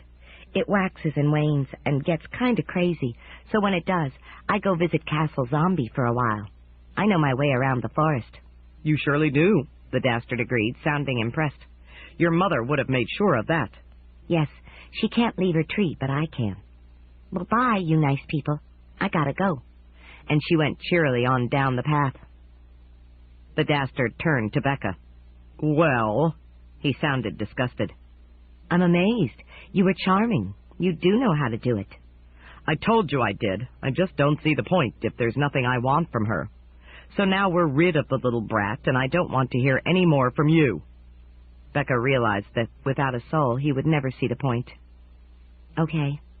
Now there's a nexus, he said. A nexus, Becca agreed, resigned. How long would she have to watch him doing his dastardly deeds? This time it was a female troll who came down the path. Ugh, the Dastard muttered. No panties there. So maybe you should just let her pass by, Becca suggested, not wishing the mischief of unhappening on anyone, even a troll. No, a nexus is a nexus. So they hailed the troll. Who are you, ugly face? The Dastard asked, reverting to his normal crudity. What do you care, crude mouth? She responded in kind. Already Becca liked her better. You have recently done something or discovered something, or have had some significant effect on something, he told her. I mean to change that. I don't care if you mean to fly to the moon. If you try to interfere with me, I'll banish you. Perhaps the experience with Janelle made the Dastard cautious. Banish me? Like this, the troll said. She pointed to a nearby rock, and suddenly it was gone. I can banish people, too. Can't necessarily bring them back. The Dastard nodded. He understood threats. He turned charming. That's an excellent talent. The troll gazed at him as if trying to determine whether he was sincere. Then she changed into a centaur filly. So what makes you think I have discovered something? Both Becca and the Dastard stared, she at the face, he at the bare breasts. Are you the same creature? Becca asked. I mean, I'm the same person, yes, the centaur answered, just a different form, and a different talent. A different talent? But I can't control my form, she said. I am Xena. Who are you? I am Becca. I'm a dragon girl. She turned dragon for an instant. So I know about changing forms, but that's all I do. I have no other talent, really. How can you have two forms and two talents? I don't know, but I do. In this form, I can see the true nature of anything. I see you are telling the truth. She looked at the Dastard. But you, what a dastardly piece of work you are. You have no soul. So, what have you discovered? The Dastard asked. That you have no... Then the centaur was replaced by a clothed female, with her head in the shape of a star, holding a tray supporting several bowls of soup. What are you now? The Dastard asked. His interest might even have been genuine. A mouth appeared in the star head. A superstar, of course. Have some soup. It's hot. Becca was really hungry by this time, so rather than marvel where it had all come from, she accepted a bowl of blue carrot soup. It was delicious. She noticed that another bowl appeared on the tray the moment hers was off it. I mean, what other thing did you discover? The Dastard said. Oh, that, Xena said. It's a... She disappeared and was replaced by a fat-trunked little tree. It danced constantly around, never rooting in one place for very long. This grows wearisome, the Dastard said wearily. What is she this time? A wooden mouth opened in the trunk. A hyperbole, of course. What's a hyperbole? Becca asked. A very active tree trunk, the mouth said. Then the tree trunk disappeared, and a normal-seeming woman stood there. Unless I happen to assume the form of a hyperbole, she said, pronouncing the word differently. Then I get wildly exaggerated. You're making me dizzy, Becca said. Excess exaggeration can do that. Don't assume that form, the Dastard said, alarmed. Becca stifled a smile. He was thinking of his experience with Janelle, whose exaggeration was not verbal but physical. "What's your talent in this form?" she asked Xena. "It is to copy people, but it's not much good because they last only a few days and they're really stupid. Only the original has normal intelligence." The Dastard was interested, which was not a good sign. "Can you copy yourself?" Xena shrugged. "Sure, but the copy remains stupid." "Let's see it." The woman twitched, and suddenly there were two of her, looking identical. "Which is which?" Becca asked. "I'm the original," the left one said. "Show me your panties," the Dastard said to the copy. "Gee," she said stupidly, and reached down to draw up her skirt. She was actually a well-enough formed woman. "Oh, no," Becca exclaimed, disgusted. "That's why he wanted a stupid woman." "He won't get far," the original said. Then she and the copy changed into ogresses. "Yuck," the Dastard said, for the ogress's panties had the opposite effect, completely turning him off. The ogre kind was expert at ugliness, and had hardly stopped at the face. "Me brute, he cute," the ogress said, reaching for the Dastard with a ham hand. Her smile was worse yet. "I've seen enough," he said. "Uncopy her." "That is not talent me got," the original ogress said smugly. "Because your form changed," Becca said, catching on. "And as an ogress, your talents are strength, stupidity, and ugliness." Meanwhile, the ogress copy, who seemed to be of average intellect for her form, was pursuing the Dastard. "Me want see he panty," she cried, grabbing for his pants. Becca's stifled smile almost tugged her mouth off her face in its effort to emerge. The Dastard was being served as he deserved. Hey, she thought, she was rhyming like an ogress. The centaur reappeared in both places. "I see that you are a genuinely good girl," Xena said, "but I also see that your friend, the Dastard, is well named." "He is indeed," Becca agreed. But something nagged at her. She had introduced herself, but didn't think the Dastard had been named. How could Xena know his name then? Meanwhile, the copy centaur had caught the Dastard and was holding him to her ample, bare bosom. She might have changed form, but had not forgotten her romantic interest. The Dastard seemed to be not entirely unwilling. But was that how even a stupid centaur filly would act? "You're the sea hag," Becca said. The centaur reached for her.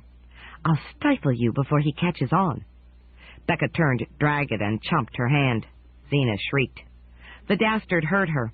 He struggled to turn within the copy centaur's embrace and saw. He understood. "Get over here," he cried. Becca flew across to him and returned to girl form as she landed. He grabbed her hand. Then the two of them were sliding into limbo. They moved back in time and geography, locating the moment the sea hag infused Xena. It was not long before, as it had to post-date Nadine Naga's reversion. There was Xena in troll form, discovering a very special stream, which glowed with life. "That's the stream of life," the Dastard said. "What's that?" "It is to healing elixir as a mountain is to a molehill. Of course, nobody needs that much restorative power, so there's never been a search for it.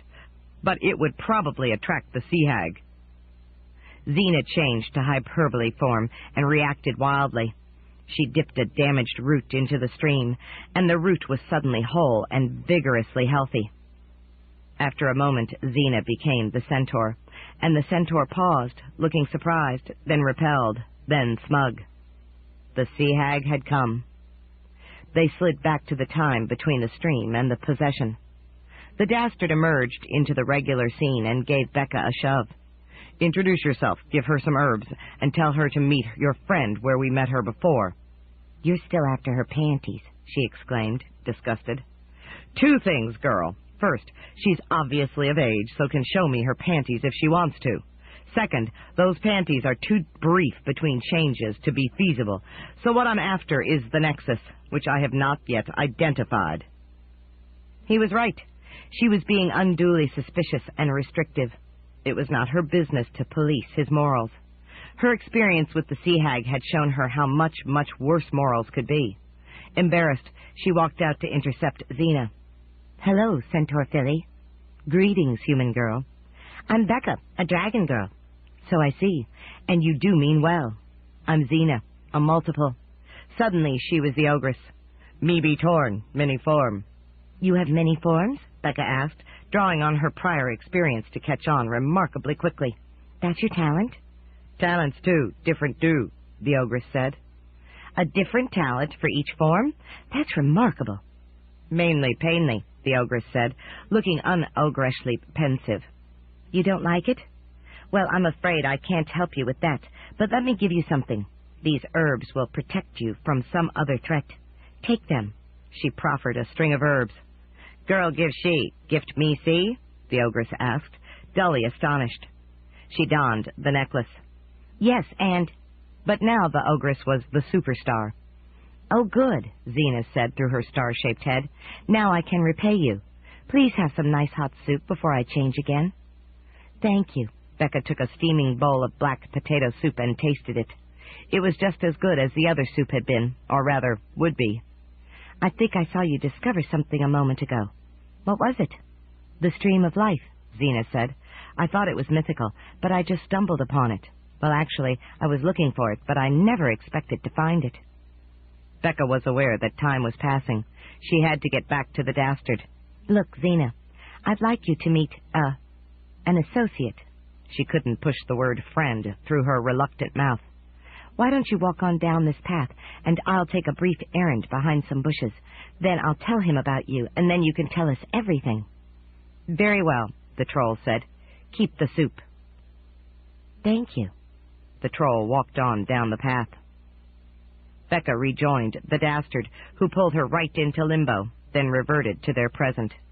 They emerged, walking along the path as before. Becca was still eating her excellent soup. She decided not to wonder about that too much, lest it fade away. "You took your time," he grumped. "She kept changing form. I couldn't let on that I knew about it. Anyway, I learned that she was looking for the stream of life, so she must have a reason, and maybe that's why she's a Nexus." He glanced at her almost appreciatively. "That helps. Sometimes I almost regret that you're underage." He glanced where her panties would show, if they showed, but of course she made sure they didn't. "Not to mention being a dragon girl," she reminded him grimly.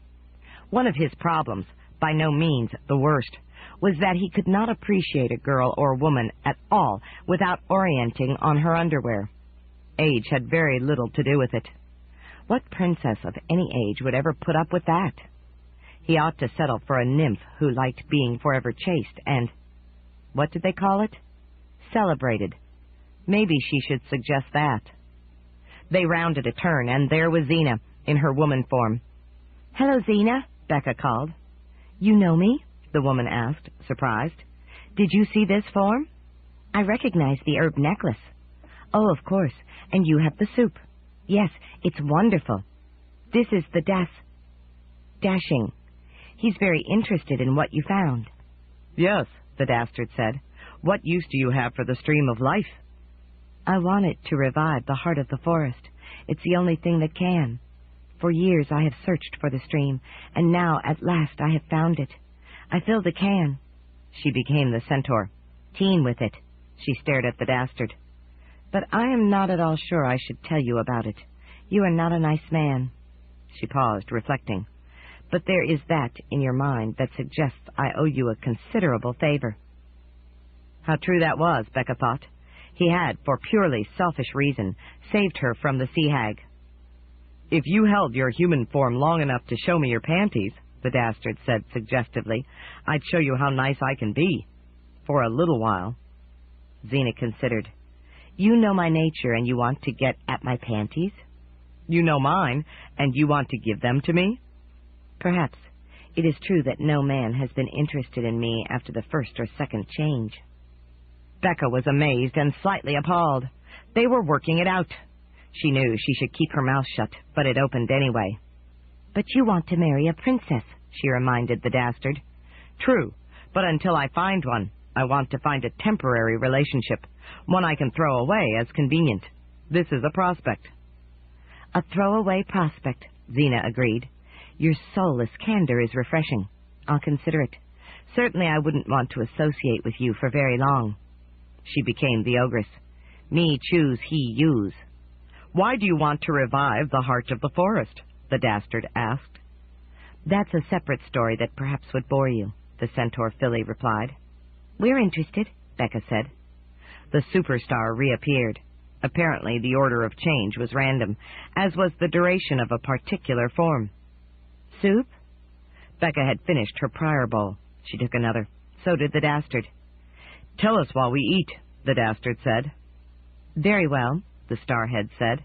The dead forest was once a wonderful living forest, until the curse fiends cursed it for obscure reason, killing all the trees. Something to do with an amorous ogre, I believe.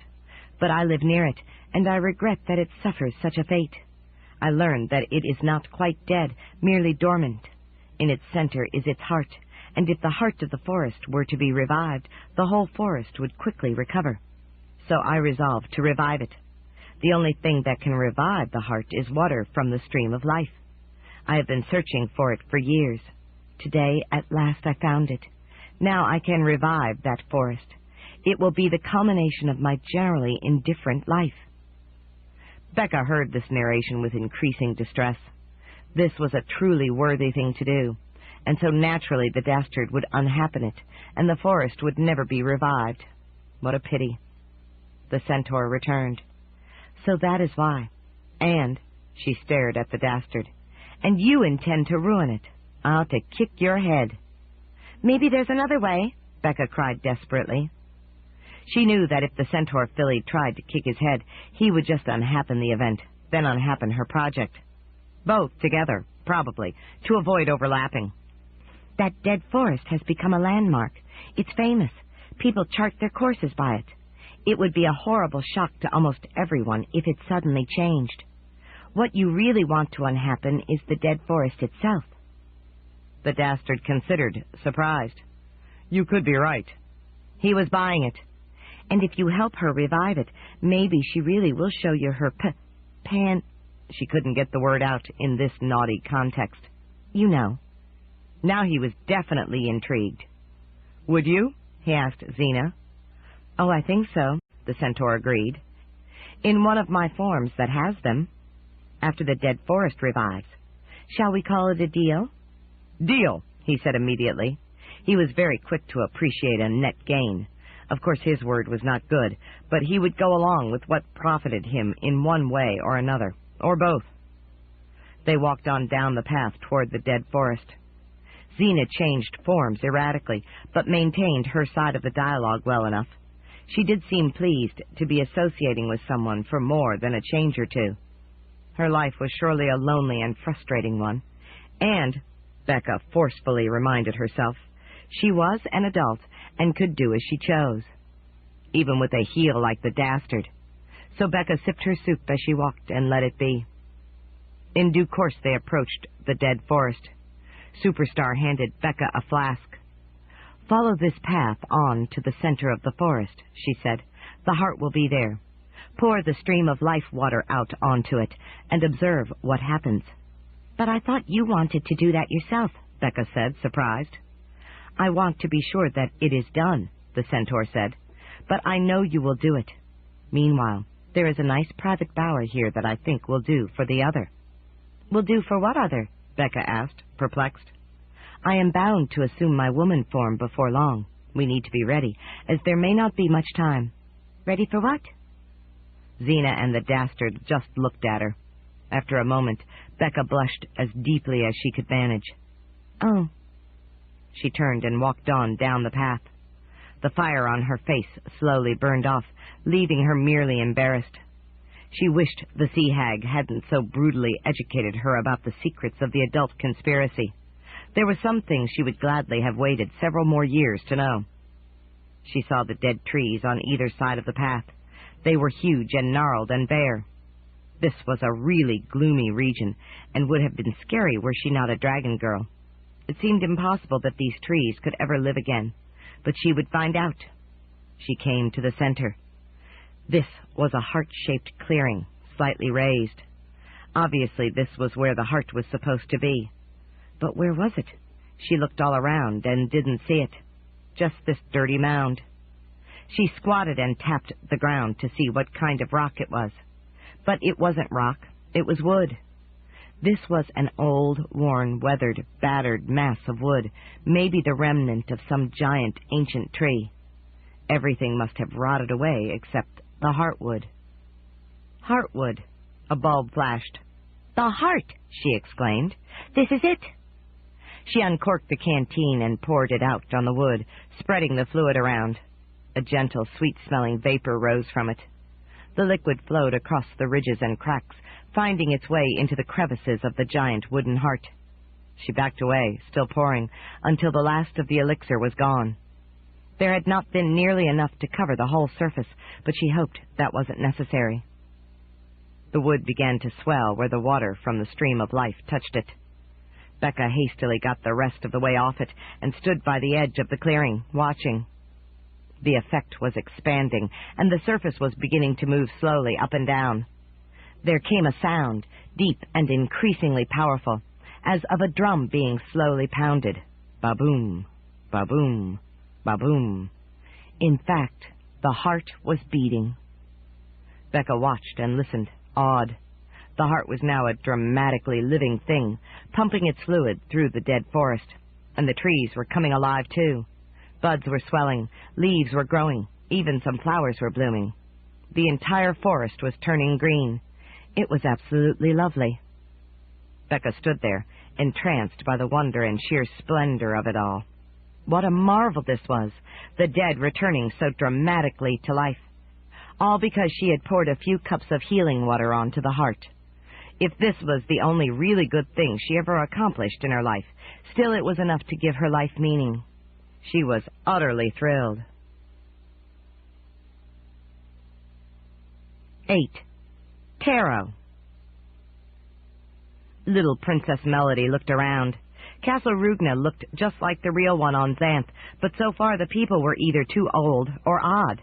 This Green Murphy, for example. How could she be their little sister when she was 19? That was positively ancient. But she did have one thing going for her, her dark green hair.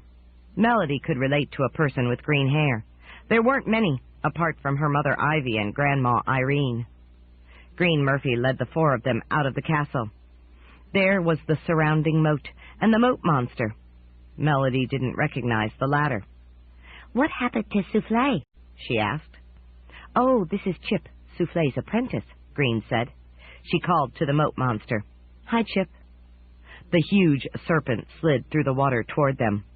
"Hi, Green. Who are your friends?" "He talks?" Rhythm asked, surprised. "He uses illusion," Green said. "Oh, you promised not to tell," Chip said. "To talk, I mean," Green said quickly, "so folk can understand you." "What's not being said?" Rhythm asked. "Chip," Green said, "these are the princesses Melody, Harmony, and Rhythm, and their friend Sim." "But they're too young for this region." "They're from Xanth. They exchanged with the ones we know. So is it all right to tell them about the rest of your illusion?" The monster peered closely at the four. "They do look like them." "Very well, I'll tell. My illusion makes me big when I'm serving in a big moat." "You look regular moat monster size," Sim peeped. "I'm not. I'm imp moat monster sized." Then the illusion dissipated, and Chip shrank into the size of a chip mouse. "But this wouldn't impress an invader, so I use illusion to magnify my size and make my voice intelligible." "Oh, that makes sense," Melody agreed. "Maybe we should do that too." "No need," Chip said. "Just travel downtime." "Downtime?" Harmony asked. "I'm about to show them," Green said. "This is their first visit here." "Oh, have a nice visit. Beware of the comic strips." Chip slowly sank down into the water and disappeared. "Downtime," Rhythm repeated. "Comic strips?" "Let me show you," Green said. "Then you'll understand. We're so used to it that we tend to forget that it's different on other worlds." "Other worlds?" Sim peeped. "Those too," Green said. "I'll show you everything, one thing at a time." They walked westward. "Look north," Green said, and they looked. "Do you see that it's blue?" "Yes," Melody said. "There's a sort of blue haze." "That's because it's cold that way." "Now look south." "There's a red haze," Harmony said. "Does that mean it's hot?" Yes, the farther you go, the hotter it gets, until it's just a desert. So you can always have the climate you want here on Terra. Now look east. They turned to look back toward the castle. There's a yellow haze, Rhythm concluded. That's the color of the past. Now look forward. It's green, Sim said. That must indicate the future. Smart bird, Green agreed. We refer to them as from and to. From the past to the future. She paused. Now, do you notice anything about yourselves? They considered. No, Melody said. Then I'll use my talent, Green said, which is to manipulate time so I can travel farther. But time isn't travel, Harmony said. Here it is, Green said. Hold my hands. The four of them touched her two hands. Suddenly they were farther west. The scenery had changed. What did you do? Rhythm asked. I moved us 2 hours west. Now how do you see yourselves? They looked around. There was something odd about the landscape. It's smaller, Sim said, surprised. And so are you, Green Murphy. No, I'm the same size, the woman insisted. We're bigger, Melody exclaimed, a bulb flashing above her head. So we are, Harmony agreed, staring at her sisters and Sim. No, we're older, Rhythm concluded. We're 6 years old and Sim is 7. 2 years older, Green agreed. So am I. In this circumstance, an hour equals a year. If you go farther west, you'll eventually become adult and share the adult conspiracy. When you go back, you will return to your original age. The three not quite so little princesses were awed at the notion of fathoming the adult conspiracy, but didn't quite believe it. There was always a catch. How can this be? Sim peeped, amazed. Geography is not time. Yes, geography is time here, Green said. That's the thing about tarot. We're not fixed in age. We can be any age we want, from baby to ancient. All we have to do is travel east or west. From or to, Sim peeped, showing how well he understood. Different magic, Melody said. Tarot has different magic. Yes, the magic of time and space. This makes my particular talent more useful. But how can hours be years? Harmony asked. Strictly speaking, it can be confusing, Green said. I was speaking of the time it would take us to walk this distance. It would take us another 2 hours to walk back, but then we would not get older, but younger. I simply jumped us 2 hours ahead in our schedule. My talent is not exactly to manipulate real time, but personal time. It will be simpler if you just think of geography as age. Rhythm put her hands to her head. I can't. Neither can I, Melody said. That thought is too big for my cute little noggin. I can, Sim said. But he didn't count. He was destined to be the wisest of all birds. Besides, his noggin was bigger than theirs. Let's move farther down time, Green said. Your adult mind should find it easier to assimilate. Bemused, they took hold of her hands again, and suddenly they were 20 years old, full grown. They gazed at each other, awed. We're beautiful, Melody said. Lovely, Harmony agreed. Phenomenal, Rhythm concluded. And I'm huge, Sim peeped. They looked at him. He was now full rock-sized, a splendid avian figure. I'm sorry, I can't take you to your age 21, Green Murphy said. But that is now your missing year. They looked at her. You're old, Melody said tunelessly. 35, she agreed. I can travel in personal time, in my fashion, but geography governs me too. Were your older selves here, they would be 37. Ugh, Harmony said unharmoniously. What a fate, Rhythm said without a good beat. Not necessarily, Sim peeped, since they can control it geographically. That is correct, the older Green agreed. Age is no specter for us, as we exist at whatever level we choose. Actually, we discover delights in any age, and periodically move Castle Rugna from or to for variety. Melody had a problem with this.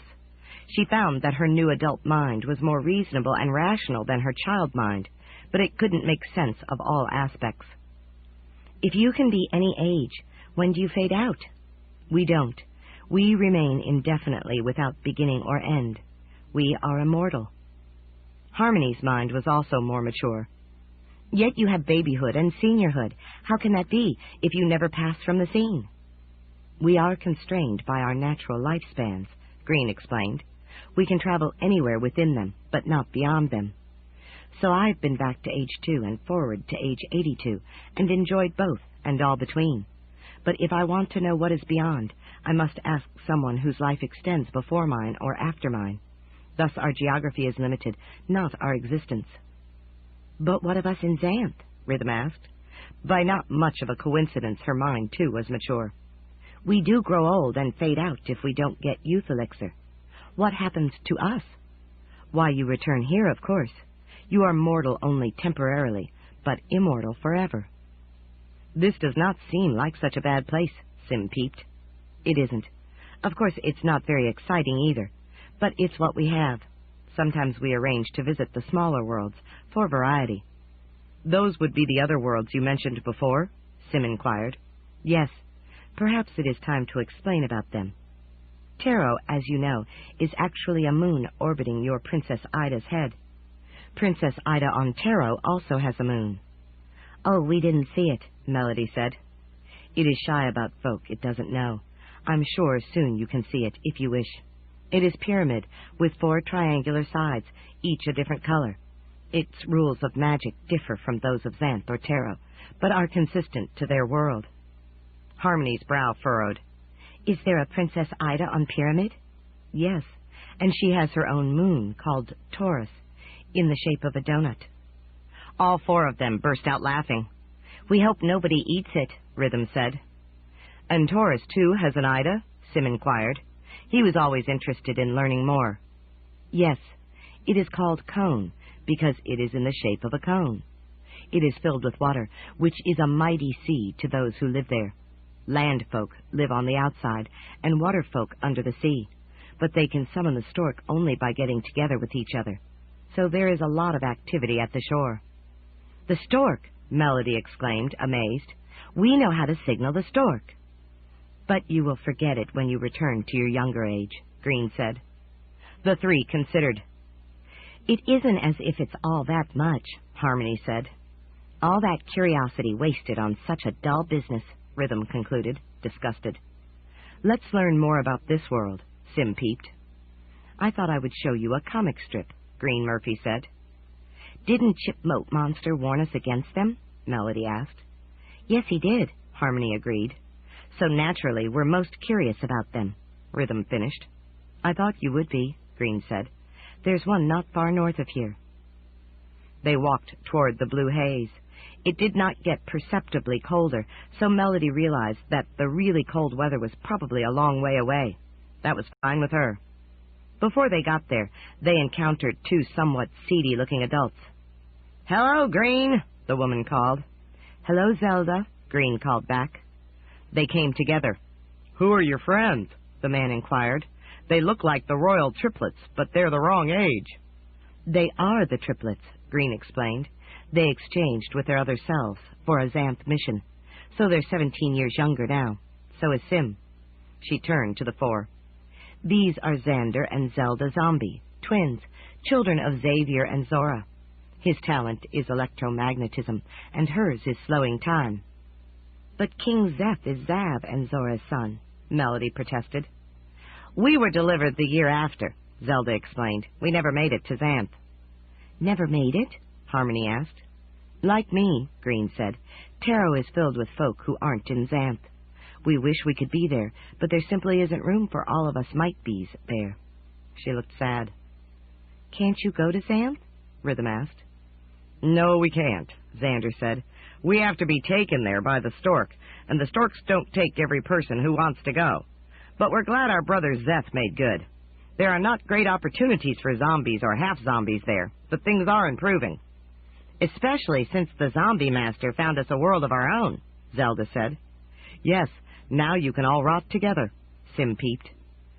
Say, maybe we can exchange a service, Xander said. A service? Melody asked. Here on Taro we exchange services, Green Murphy said.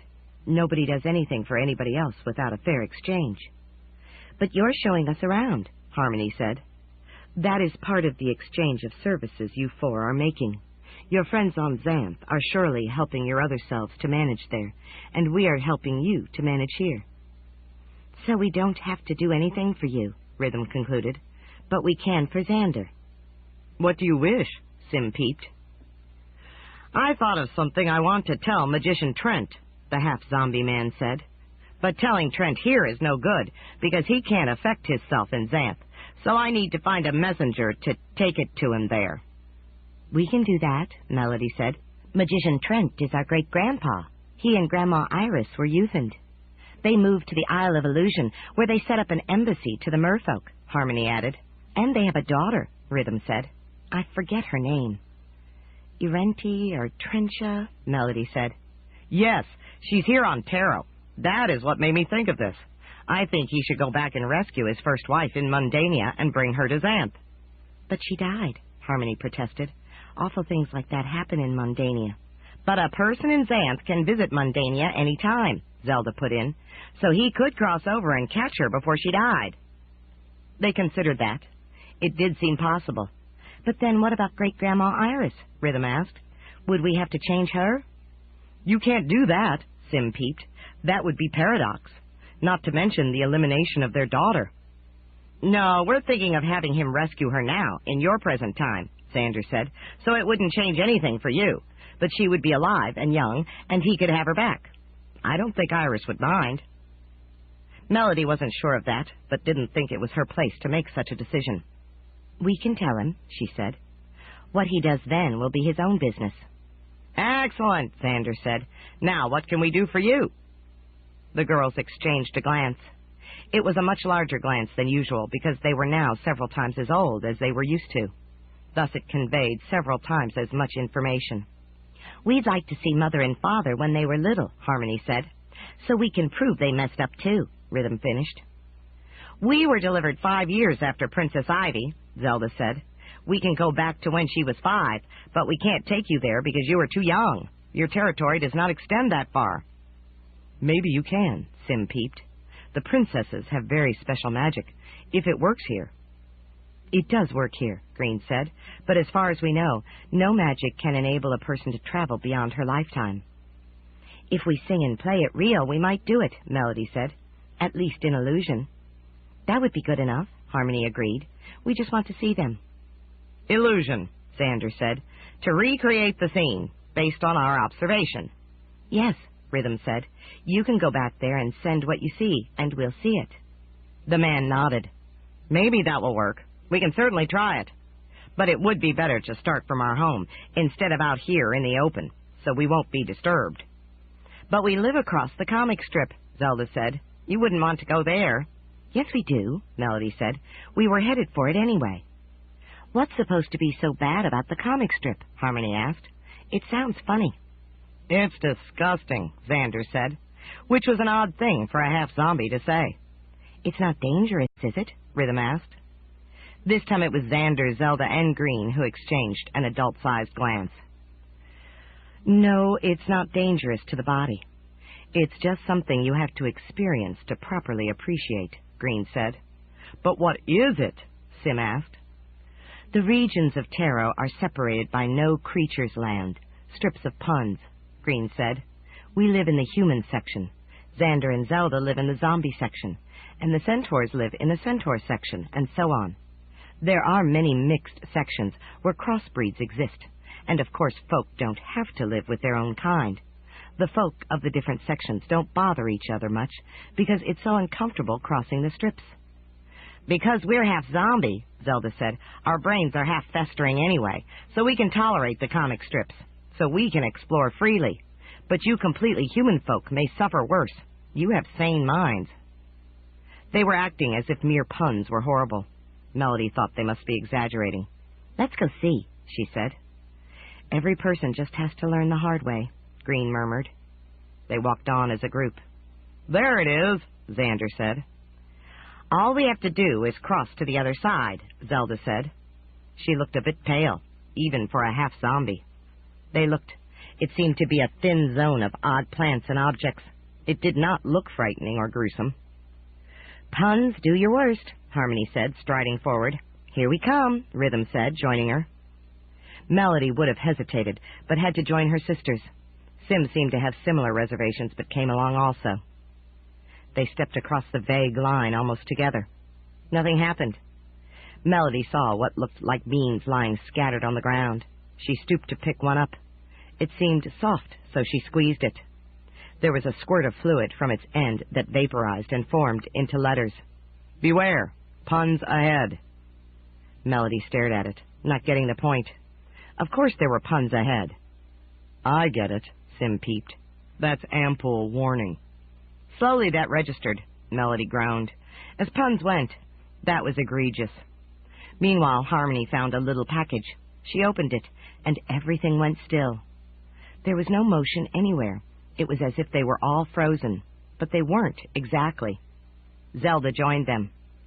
"Ah, you have opened half of a split moment," she said. "I recognize it because of my talent of slowing time. When you open the other half, time will stand still, and you will be able to act with greatest effect." "But I just wasted it," Harmony said, disgusted. "That happens in the comic strip." Meanwhile, Rhythm had stirred up a cloud of bees. They were buzzing angrily around their tree, but not stinging. "Those are wood bees," Green said.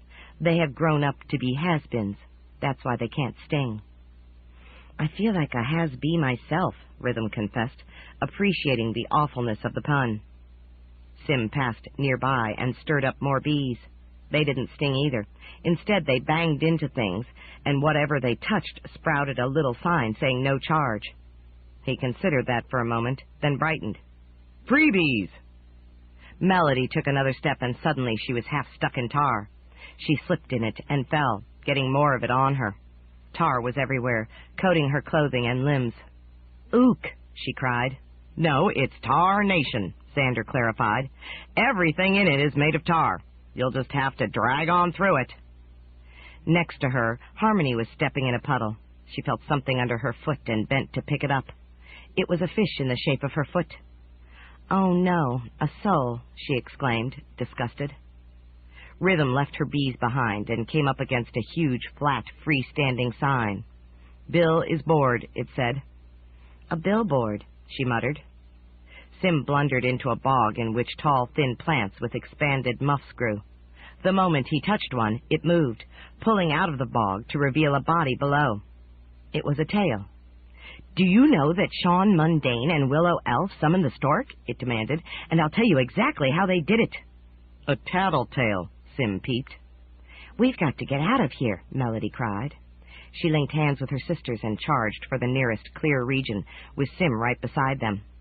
They burst out into what appeared to be a huge cave. "Oops, wrong direction," Zelda said. "This may be complicated to escape." "Why? What is it?" Harmony asked. "The community section," Green said grimly. "We'd almost be better off in the comic strip." Rhythm looked around. In every direction were lighted screens. Some had print on them. Others had pictures. "This resembles Computer's Cave," she said.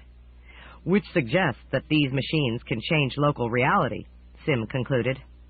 "Back away slowly," Green said. "Don't make any sudden moves. Maybe we can escape before they realize we're here." "Party of 7 steps forward," the nearest screen printed. They stepped forward in unison, 7 steps. "Who or what is this?" Melody asked, alarmed. "I am Compulsion," the screen printed.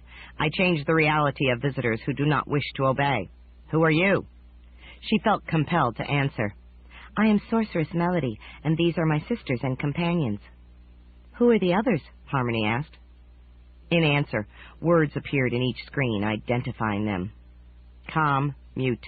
I change the reality of travel. Com, rad. I change the reality of friendship. Com, ma. I change the reality of punctuation. Com, fuse. I change the reality of intelligibility. I think." "Well, we can't stay," Rhythm said. "It has been nice meeting you." Compulsion's print changed. "Visiting 20-year-old women are silent. Party of 7 will..." A flickering zap crossed all 5 screens. "Turn and flee!" Zelda cried. "I'm slowing their time." "And I'm nullifying them for an instant electromagnetically," Xander said. They turned and fled the cave. In half a moment they were back in the comic strip. The half-zombie's talents had gotten them free. But now they had to fight their way back out of the stinking morass of puns. Melody's foot came down on something squishy. She yanked her foot up, but the squished thing clung stickily to it. She had stepped in a pun. She had to use her hand to pry it off, and then some of the squished ick got on her fingers. It stung, and without thinking, she put her fingers in her mouth. That was another mistake. The taste was foul. $, $, $, she shouted. Number sign, number sign, number sign, number sign. Star, star, star, star. Her sister stared at her. Harmony turned as red as utter shame, and Rhythm's teeth fell into the bottom of her mouth. "She's swearing," Sim peeped. Green Murphy looked at the remnant of the squished pun. "No wonder. That's I be profane. It makes a person swear villainously." "Or a here-tick," Xander said. "It's hard to tell, in that condition." "Stop theorizing and get out of here," Zelda said. "This way."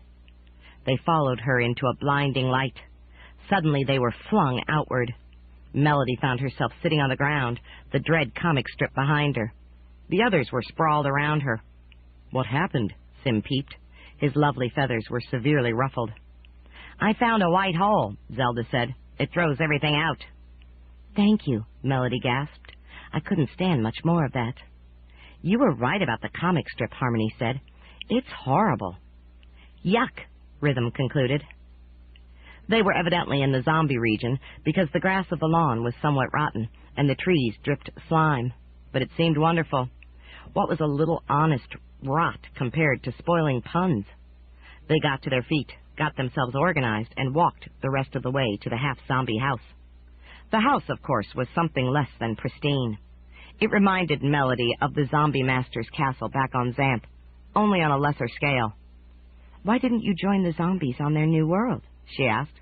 "Because we're only half-zombie," Xander replied. "Anyway, it's the zombies of Xanth who need that world. We have a perfectly good region here on Taro." "Now, let's see how we can show you your mother as a young girl," Zelda said. "I'm afraid we can't show you your father. He was in Mundania, and so he didn't appear in Taro until he came to live in Xanth. He is limited to his adult life, geographically." "That's all right," Harmony said. "Mother Ivy is enough." "We can't do this with our magic," Xander said. "How are you going to arrange it?" "We'll sing and play a picture of what you send us," Rhythm said. "We may not be able to go as far back as you can, but we can use our magic to tune to your minds and see what you see and hear what you hear."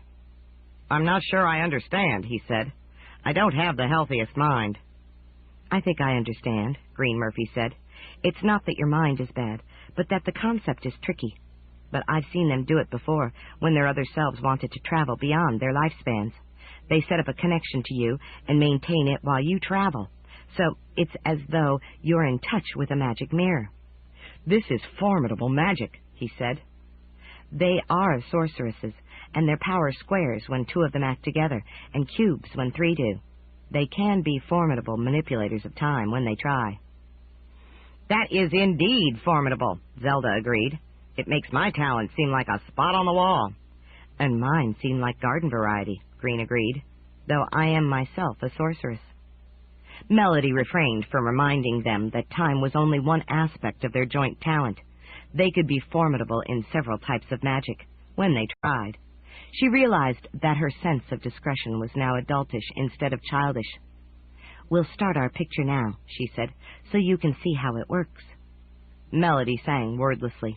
She realized with a start that humming had been her childish form of music, and Harmony played her harmonica, and Rhythm beat her drum. A picture of Xander and Zelda formed in the air between them, looking exactly as they did in real Taro half-life. "That's me," Xander said, startled, in life and in the picture. "And me," Zelda said. "But I shouldn't be there. I'm not going. I'll stay here to fix a batch of pickled cookies for a snack." She turned in life and in the picture and stepped out of the picture. As she did so, the picture figure zipped to the real figure, and they merged. "Very well," Xander said. "I will hike back to Princess Ivy's childhood in the human section." He left the house and started walking. The man disappeared, but the picture remained, showing him emerging from the house.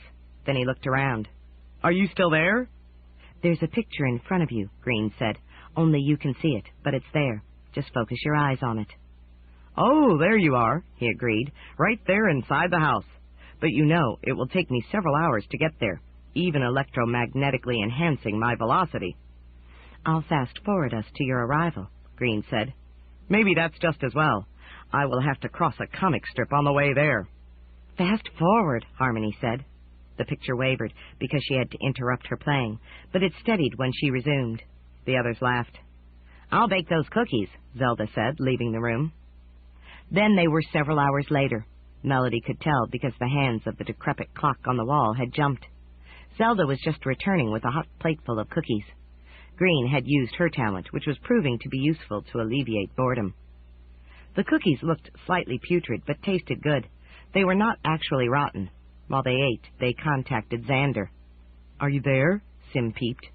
Yes, he agreed. Your picture was frozen for several hours. I was getting concerned. He didn't speak in words, because he was now a baby 1-year-old. He spoke in goos and gurgles, but they were able to understand him. They couldn't update it while they were being fast-forwarded, Green explained. It will be the same when you return. Where are you? Rhythm asked. I'm in the eastern part of the human section, where Princess Ivy is 6 years old, he gurgled. In fact, here she is now. The picture oriented on a cute little girl with green hair, a green dress, and a little crown. She was, it turned out, holding baby Xander. All girls liked babies. She looks a lot like you, Melody, Sim peeped. Ivy in the picture looked at him. Who are you, Big Bird? I am Sim, son of the Simurg, he peeped. She has a chick? She asked, cutely astonished. I'm from a later time, he peeped. I was hatched in the year 1095. At the moment, I am in the year 1116, visiting Xander and Zelda Zombie. Oh, downtime, she said. She peered past him. Is that Zelda? She looks so old. I am 42 at the moment, Zelda agreed. I am your daughter, Green Murphy, Green said. And these are your daughters, Melody, Harmony, and Rhythm. Wow! I'll have to get on too and meet them. They want to see you as a child because they never knew you then. They do? Well, here I am. Ivy stuck out her tongue and made a bronze cheer. This wasn't as great as a copper or sliver cheer, but it was naughty enough. Melody and Rhythm laughed, and Harmony choked slightly on her harmonica. Ivy was like them, all right. Do you want to see more of me? Ivy asked. She set the baby down and turned around. Here's my friend Seachel. He can clone anything. Seachel nodded. He was a tousled lad about Ivy's age. He waved his hands. Ivy became 2 Ivies, and then 3 and 4. Soon the picture was filled with little Ivies, all making cheers, bronze, brass, or worse. But they couldn't hold their positions. In a moment they all fell over laughing. There got to be a pile of naughty little princesses buried in mirth. Then Xander started back. Ivy obligingly carried him until he could walk competently. Then, about age 3, he waved bye to her and proceeded on his own. They decided to watch for a while, as this distant past was fascinating, even in its ordinary details. But he got lost when crossing the comic strip and wound up on a different world. It was shrouded by fog and looked jungle hot. Melody and the others watched, unable to help. He had to find his own way back. "Where am I?" he asked the first creature he spied. "You're in the Xanth enclave of planet Venus," she replied. She was a lovely tentacular monster shrouded in delicate parts by clouds. "Kiss me." She reached for him with 3½ tentacles. "Thank you," he said, and stepped back into the comic strip. There was the usual clog of awful puns. Then he stepped puns. Then he stepped puns. Then he stepped puns. Then he stepped puns. Then he stepped puns. Then he stepped puns. Then he stepped puns. Then he stepped puns. Then he stepped puns. Then he stepped puns. Then he stepped puns. Then he stepped puns. Then he stepped puns. Then he stepped puns. Then he stepped puns. Then he stepped out on a burningly hot surface. Fortunately, his zombie feet were relatively insensitive. He approached the nearest creature, which was a giant fire dog. "Where am I?" he asked. "You're in the Xanth enclave of planet Mercury," the dog growled. "You look good enough to eat." It opened its formidable mouth. Xander hastily scrambled back into the comic strip, where he was mercilessly buffeted by more horrid puns. Melody almost couldn't watch. Then he rolled out on a rather barren, dry region. The air was thin, and it was very cold. "That looks like Mars," Sim peeped. "Mother has been there." The fourth time Xander emerged from the strip, it seemed to be a normal Taro region, but he was suddenly old instead of young. "Oh, he must have somehow blundered into a downtime zone," Green said. "Those awful puns must have gotten him completely confused. That's a danger when you get caught in too many of them." Several birds appeared in the sky. No, they weren't birds. They were winged centaurs. They spied the confused man and circled down for a landing. They were 4 lovely fillies. "Where am I?" Xander asked. "You're in the downtime centaur section," one replied. "Shall we exchange introductions?" "I'm Xander Zombie, son of Xavier and Zora. I'm afraid I'm lost." "We are Chaylene, Chen, Charon, and Chell, foals of Che and Cynthia Centaur," the first one replied. "We'll help you find your way home, if you will tell us your interesting story." Thus the exchange of services was made, and he talked while the winged centaurs carried the zombie back toward the time and place he had started from. He told them all about his adventures in the recent past, which they found fascinating. They turned out to be age 19, but were a decade downtime from him, so as they traveled east, they grew younger. When each passed 12, her large bare breasts faded out and her body became spare. They also lacked sufficient power of flight to carry him, so descended to the ground and carried him there. Fortunately, they were able to hurdle a thin part of the comic strip that separated the centaur section from the zombie section. When they cantered up to his house, they ranged from age 9 for Chaylene down to age 6 for Chell, which was the right range for pickled cookies. Zelda went out with a plate of them. Overall, it was a fine visit, but the 3 princesses were ready to rest. Taro was a most intriguing place to visit, but Melody wasn't sure she would care to live there. So they sang and played an elaborate tent into existence, big enough for them, the zombies, and the centaurs, and they all had a fine time resting in style. 9. Dead Encounter. Melody felt physically comfortable and emotionally uncomfortable for the same reason. Her scant blouse and skirt set her body largely free to jiggle and bounce as it wished, and it was warmed by every ray of sunlight and cooled by every playful gust of wind. She was afraid that if any man saw her in this state, she would blush in places that shouldn't even be visible. "I can't even take a long step without my panties showing," she complained. "Then maybe we had better abolish the panties," Harmony said. Melody took a breath to make a horrified protest, but Rhythm spoke first. "No, we need them to freak out the Dastard. Her bare bottom wouldn't do a thing for him." "So says the ludicrous adult conspiracy," Sim squawked cheerfully. He, of course, was immune to the panty effect, being unrelated to any human breed or crossbreed. He found the whole conspiracy amusing, having long since learned what it was all about. "We had better go get this job done," Melody said. The plan was to freak out the Dastard with her panties, so that the soul could catch him and make him halfway decent. With luck, they could do it within the hour and return to Taro, where things were normal. "First we have to find him," Harmony said. "So we'll locate him in the magic tapestry," Rhythm concluded. They started back toward Castle Rugna. "Aren't you forgetting something?" Sim squawked. They circled a blank glance. "Are we?" Melody asked. "You can't show yourselves in familiar haunts, lest someone recognize you." "Oopsie," Harmony said. "So we'll turn invisible again," Rhythm finished. They sang, played, and drumbeat themselves as invisible as Sim was.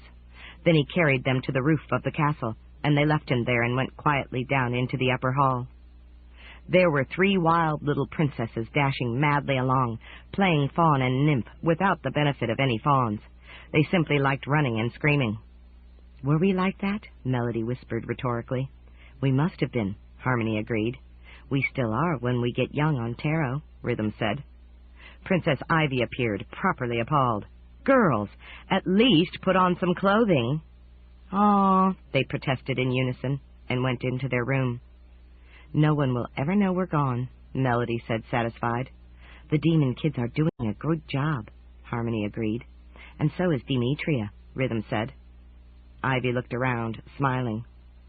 "I hope there aren't any unfamiliar ghosts in here," she said loudly to the supposedly empty hall. We wouldn't want our regular ghosts to get jealous.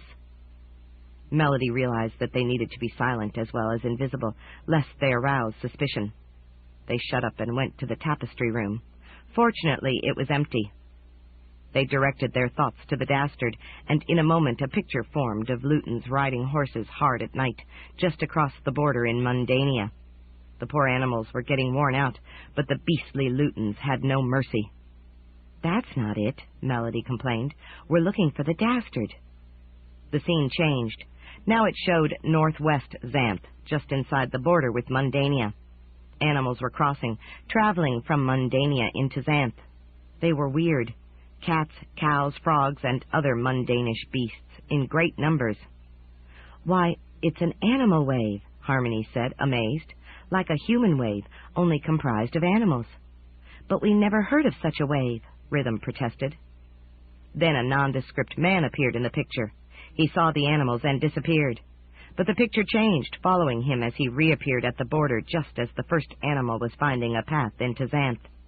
He dragged a big pile of wickedly barbed thorn brush there, blocking it off so that the animal couldn't pass. "That's the Dastard," Melody exclaimed. He saw the animals getting into Xanth, so he went back to earlier in time and stopped them.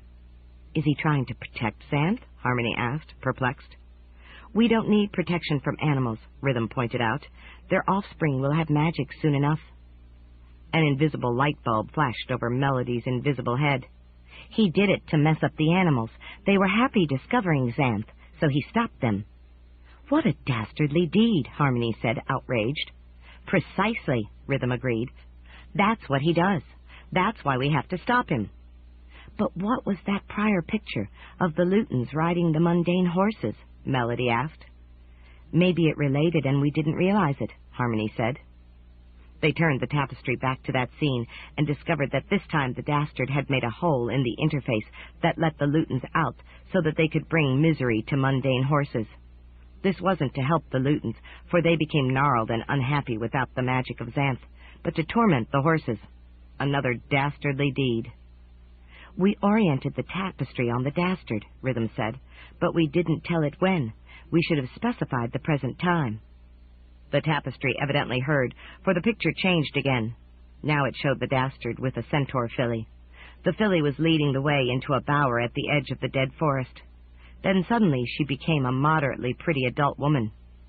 "What happened?" Melody said. "She must be a were-centaur," Harmony said. "She changes from woman to centaur." "What would the Dastard want with a were-centaur?" Rhythm asked. Then suddenly they saw. The woman was showing her polka-dot panties. The Dastard freaked out, but then she removed them and he returned to animation. Then, "They're summoning the stork," Melody said. But just before they could do so, the woman disappeared and a tree trunk appeared in her place. The three princesses were floored. They fell in a tangle of invisible bodies. Harmony was first to pick herself up from the floor. "She has another form. She's a shape-changer." "She must be teasing the Dastard," Rhythm said, returning to her feet, though she certainly had seemed willing a moment ago. The tree trunk vanished and an ogress appeared. She remained in place, and so did the Dastard, just waiting. "What are they up to?" Melody asked. Then the woman reappeared. She immediately clasped the Dastard. "The changes are involuntary," Harmony cried, "so they had to wait until she turned girl again." "What a complicated tryst," Rhythm said, impressed. Then something even stranger happened. The trees of the dead forest started to animate. Their bare twigs expanded, forming buds, and the buds sprouted leaves. "It's coming to life," Melody said, amazed. "The dead forest is no more." "But it's a landmark," Harmony said. "It's been dead for decades." "Which makes its transformation a dastardly deed," Rhythm concluded. But Melody wasn't so sure. "Couldn't it be that the bad deed was the curse that killed the forest? Living trees must be better than dead ones." "I'm sure he didn't do it to be nice," Harmony said. "So maybe he didn't do it at all," Rhythm concluded. "It happened while he was distracted by the were-female." That seemed to make sense. "He was coming to stop the revival," Melody said, "but the were-female distracted him with her panties and the forest recovered." "But why did it recover?" Harmony asked. "After all this time?" "We'll just have to see," Rhythm said. They had the tapestry orient on the center of the dead, now living, forest. There was an enormous beating heart, and there stood a girl with an empty flask. They played the scene back and verified that the girl had emptied the flask on the heart of the forest and brought it to life. The flask must have contained healing elixir, though there seemed to be too little of it to manage a job such as this. They tracked it back farther and discovered something astonishing. The werewoman had found the spring of life and filled the flask with its elixir. Then she had met the Dastard and the girl, and given the flask to the girl just before going into the bower with the Dastard. The Dastard knew about it, and didn't stop it, Melody said. There must be some decency in him after all. Unless he goes back now and unhappens it, Harmony said. Maybe having told the werewoman he wouldn't, so she would show him her panties, Rhythm finished. They decided to get on to the dead forest and intercept the Dastard before he could do that. They left the room and the hall and the castle quietly, and found Sim, who was waiting patiently and invisibly on the roof. To the dead forest, Melody said, only it has changed. How can it have changed? Sim squawked as he took off, carrying them. You'll see, Harmony said. Very soon they were there. The trees below were vibrant in their new foliage. Sim circled, confused. I don't see the dead forest, he squawked. Yes, you do, Rhythm said. Isn't it beautiful? But this forest is alive. Then he caught on, for he was the smartest of birds. It has been restored. And we are here in part to see that it stays restored, Melody said. To take out the Dastard before he unhappens it, Harmony agreed. Because we think he let it happen just so he could get at some panties, Rhythm concluded. Now they saw the great heart of the forest, powerfully beating. Sim circled down while they filled in the details they had discovered. There was barely room in the clearing for Sim to land without touching the heart, but he managed by spiraling carefully down. The heart was even more impressive at close range, as it thumped steadily, majestically serving the forest. But the girl they had seen with the flask was gone. They must have just missed her. We'll look for the Dastard on the ground, Melody said. While you fly up and check from the air, Harmony said. We'll meet outside, Rhythm finished. Sim nodded, taxied forward, then spread his giant invisible wings and launched into the air. They felt the downdraft of his wing beat.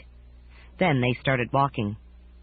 That girl must be going to rejoin the Dastard, Melody said. So all we have to do is follow her, Harmony agreed. Let's make her footprints glow, Rhythm suggested. They sang and played, and the girl's footprints glowed, making them easy to follow.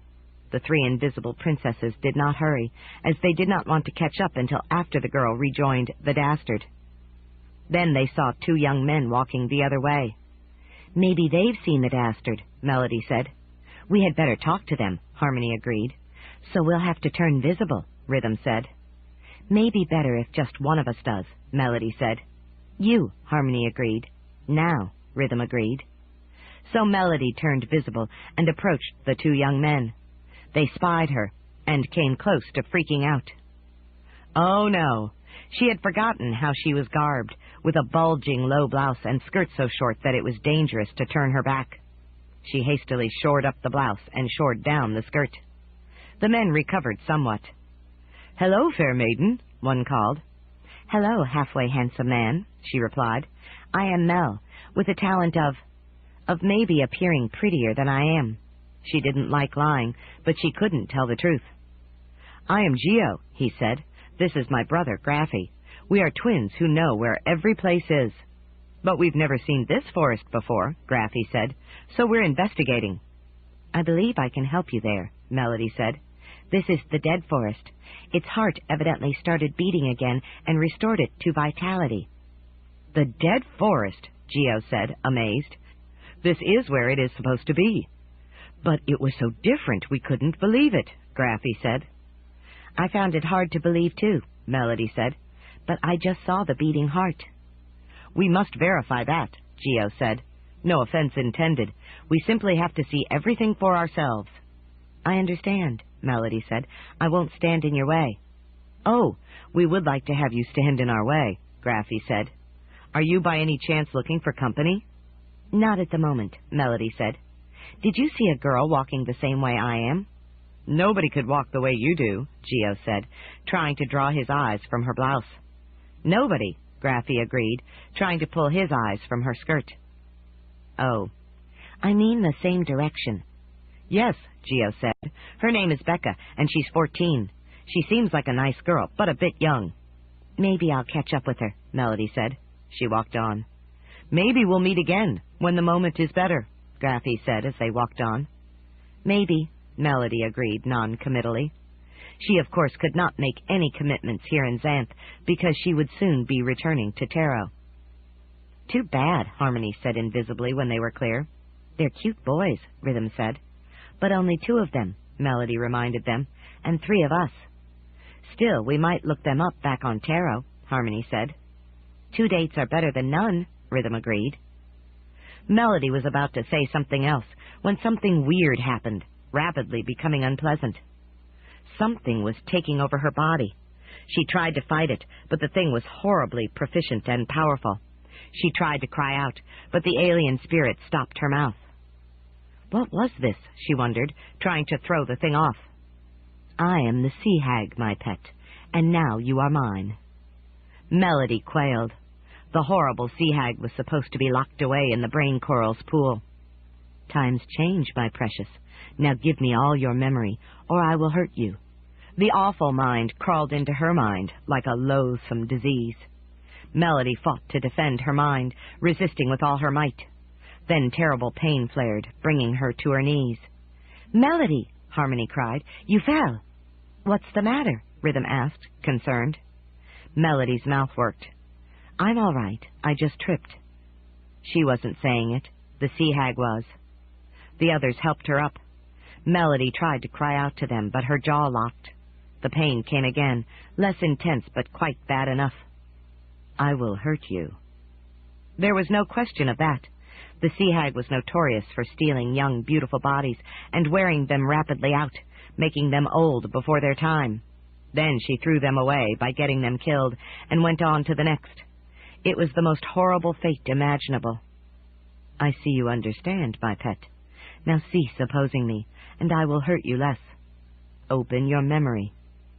Melody tried to keep her memory closed, but the hideous mind of the sea hag forced its way in, like the venom of a zombie cobra, hurting all the way. The filth of it was as bad as the pain of it. Melody had never imagined a mind this ugly. Her very soul was being laid waste. You're from Taro, the hag thought, amazed. You're a princess. In fact, you're Princess Melody. And your 2 sisters are with you here, invisible. And you have a big bird with you, too. What a collection. She had wrested the secrets out, in much the manner she might have dug out a living kidney with her dirty claws. Melody knew she was lost. That's right, my pet. You are forever mine. Now stop trying to hold back, or I'll hurt you more. Melody did not stop, and the sea hag did hurt her more. Why she resisted, she wasn't sure. She just couldn't give in completely to this monstrosity. Meanwhile, her sisters remained concerned. Melody, you look faint, Harmony said. You look pained, Rhythm said. I will punish you later, the hag thought. Then she focused on the externals. She made Melody's mouth smile. I am all right, sisters dear. It is just a passing indisposition. This was not the way Melody normally spoke. She hoped her sisters realized that and caught on that she was not herself. So I must use your silly mannerisms, the sea hag thought. Thank you for advising me, you sad excuse for a princess. Melody realized that she would have to stifle her thoughts because the hag was too apt at intercepting them. Her only hope was for her sisters to catch on. But then what? They wouldn't be able to dislodge the parasite from outside. So all she could do was delay her utter capitulation as long as she could manage. You're learning, my pet. Meanwhile, Melody's body was walking with increasing facility, and her sisters' concerns were abating. They came to the bower where the Dastard and Xena had been, but they were gone. Becca's glowing footprints led on. She had evidently caught up with them, and now they were all going somewhere. They saw a 4-legged black creature. Oh, there's that dumb, mundane brute again, the hag thought. He's been wandering all over Xanth, looking for a home. What a nuisance. Maybe the dog would smell the change in her, and so alert her sisters to her predicament. Forget it, my pet. There is no way to tell my presence physically, because only my spirit is here. The stupid canine will never catch on. So it seemed, for the dog walked sorrowfully on. It was getting late in the day. I'll wait to catch him, the hag decided. He's a cunning rogue and has unhappened my possessions more than once. I need to be fully prepared before I brace him again. End of Side 4. Side 5, The Dastard, by Piers Anthony. Continuing on page 196. But Harmony and Rhythm were moving right along toward the rendezvous. The hag had to delay them, so she made Melody's body trip again. "There's definitely something wrong," Harmony said. "We had better find a place to camp," Rhythm said. They turned aside, locating a suitable spot to stay the evening. They turned visible, and Sim glided down to rejoin them, but he remained invisible because there was no easy way to conceal his great size and bright color. Melody's body harvested a hagberry pie and smacked Melody's lips over it. The sisters did not comment. The hag realized that she had made an error. Sweet young princesses did not like hagberry pie. They preferred peach or cherry pie.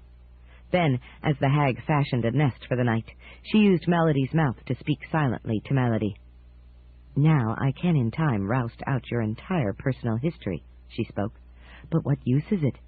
You're an exchangee from Tarot, so your experience hardly relates.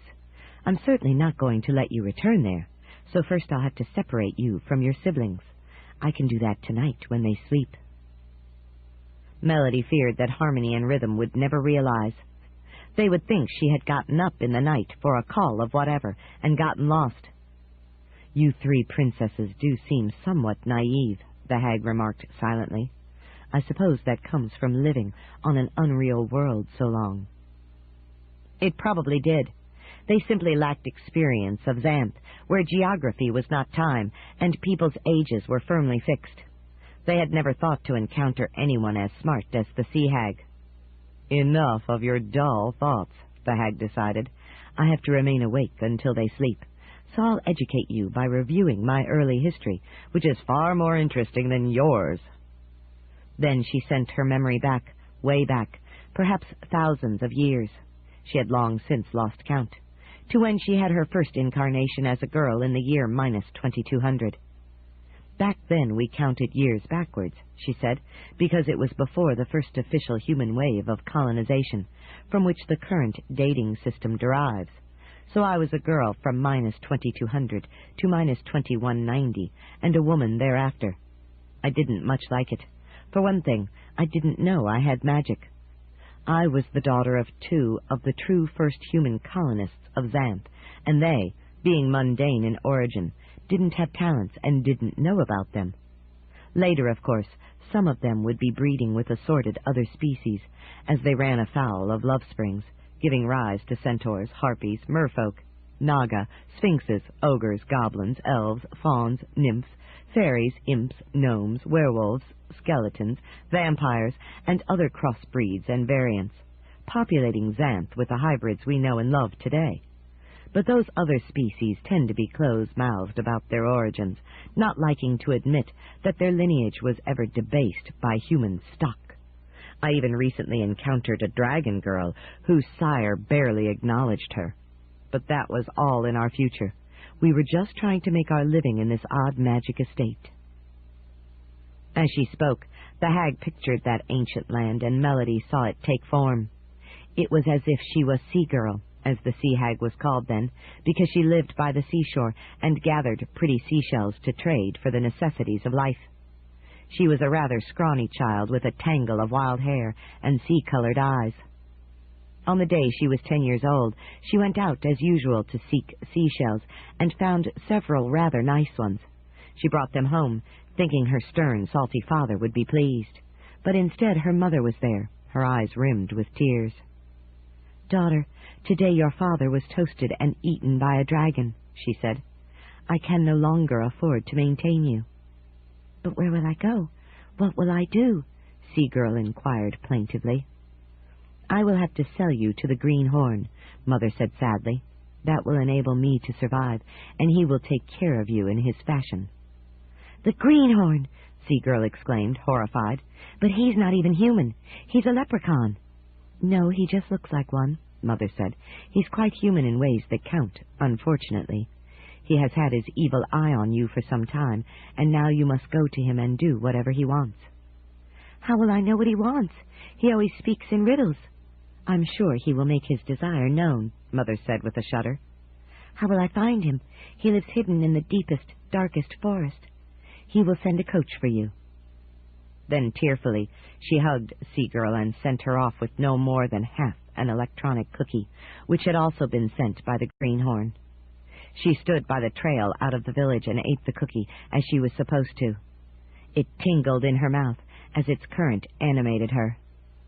Soon the coach arrived, orienting on the signal sent by the cookie. Many people did not have magic, but many things did, and the cookie's magic was to identify the person who ate it and reveal that person's secrets to the one who sent it.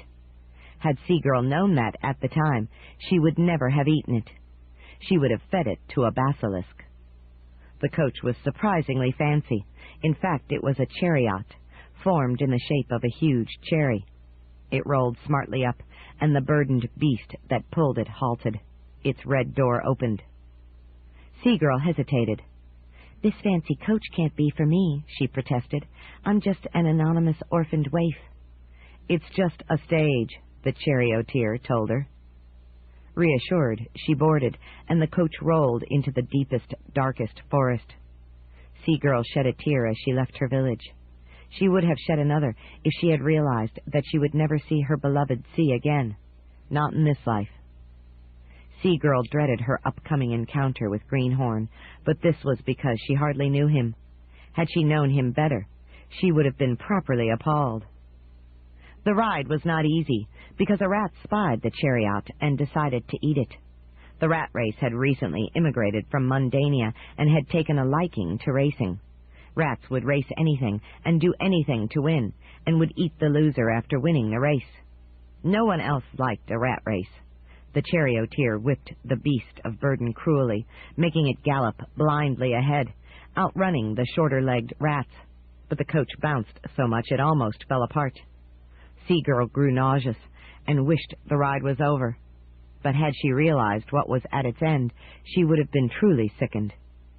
In due course, the coach stopped at the very deepest, darkest part of the forest. "Debauch, you're done for," the charioteer said kindly. Or had he said debauch? In any event, she might have wished for some other phrasing, had she understood either term. She got out of the coach, and it rolled hastily away from that place. She stood before a ramshackle shack, almost hidden in the gloom. In its poor excuse for a doorway stood Greenhorn. "So you have arrived," he said. "Now do you know what I want of you?" All Seagirl knew was that she didn't want to know, so she made a desperate ploy. "Don't you always ask a riddle, and anyone who answers correctly gets to flee your awful presence?" "That's only half right," he said. "Anyone who answers correctly gets horrendously rewarded with an indescribable life experience." "So why can't I have a riddle?" "That's different," he said. "I bought you from your widowed mother. Too bad about that dragon." "How do you know a dragon widowed her?" Seagirl demanded bravely, trying to stall for time. He answered with a riddle, as was his wont. "Who do you think sent the dragon?" "You sent it?" she asked, beginning to be properly appalled. "Who else, delicious girl?" Delicious? She saw past him to the huge boiling pot on his hearth. Now she began to be truly sickened. She tried again, twice as desperately. "So don't I rate a riddle?" He frowned. "Very well, as it won't make any difference. No one ever answers correctly anyway. Here is my riddle. Where is my green horn?" "What happens if I answer incorrectly?" "I will do one of three things. I will curdle your milk so you never enjoy it again, or deform your knee joints so you never walk straight again, or cook you in green beer in my pot. I have already made my decision with respect to you, as it is near supper time." Sea-Girl didn't dare answer incorrectly, so she made a wild guess. "There is your greenhorn," she said, pointing directly at him. "Curses," he swore. "You got it." She was foolishly relieved. What is my horrendous reward? What is my indescribable life experience? "I will marry you." She had thought that nothing could be worse than the boiling pot. Now she knew better. "I changed my mind," she said. "I take back my answer." "Too late. I always keep my foul word. There is no help for it but that I marry you forthwith. Of course, I will treat you despicably for the rest of your life and make your worthless existence miserable, but that's only to be expected in marriage. Take off your clothes." "Worse yet." "But I'm only 10 years old." He glanced at her, perplexed. "What's your point?" "What about the adult conspiracy?" "It hasn't been invented yet. This is the year minus 2190, remember." She realized that there was no escape, and so it was she married young and hated every minute of it, for Greenhorn was a despicably cruel husband who made her work her fingers off on the endless dull chores of the household. Once her fingers were gone, of course, she could no longer do the chores or feed herself, and soon expired in dull misery. It had not been, taken as a whole, a good life. Even after she died, there was no respite, for her soul did not find any comfortable haven. It wandered across the landscape, unsettled. She saw the living people going about their business and envied them. They at least had decent lives, of a sort she had not. Their children were developing magic talents, something the adults did not yet realize, but that was obvious to someone hovering invisibly near and observing. Regular people, too, could have magic. Finally, she spied a lovely young woman who seemed to have excellent prospects for marriage and all else. She wore her heart on her sleeve. Everyone could see it beating there. Sea-Girl couldn't help herself. She just had to try to share in it, even if it was only illusion. She floated to the woman and overlapped her body. Suddenly her soul took hold, and the body became hers, answering to her directives. She had become the girl. It took her some time, perhaps as long as 5 minutes, to realize that this was her magic talent. She could take over another body after she died.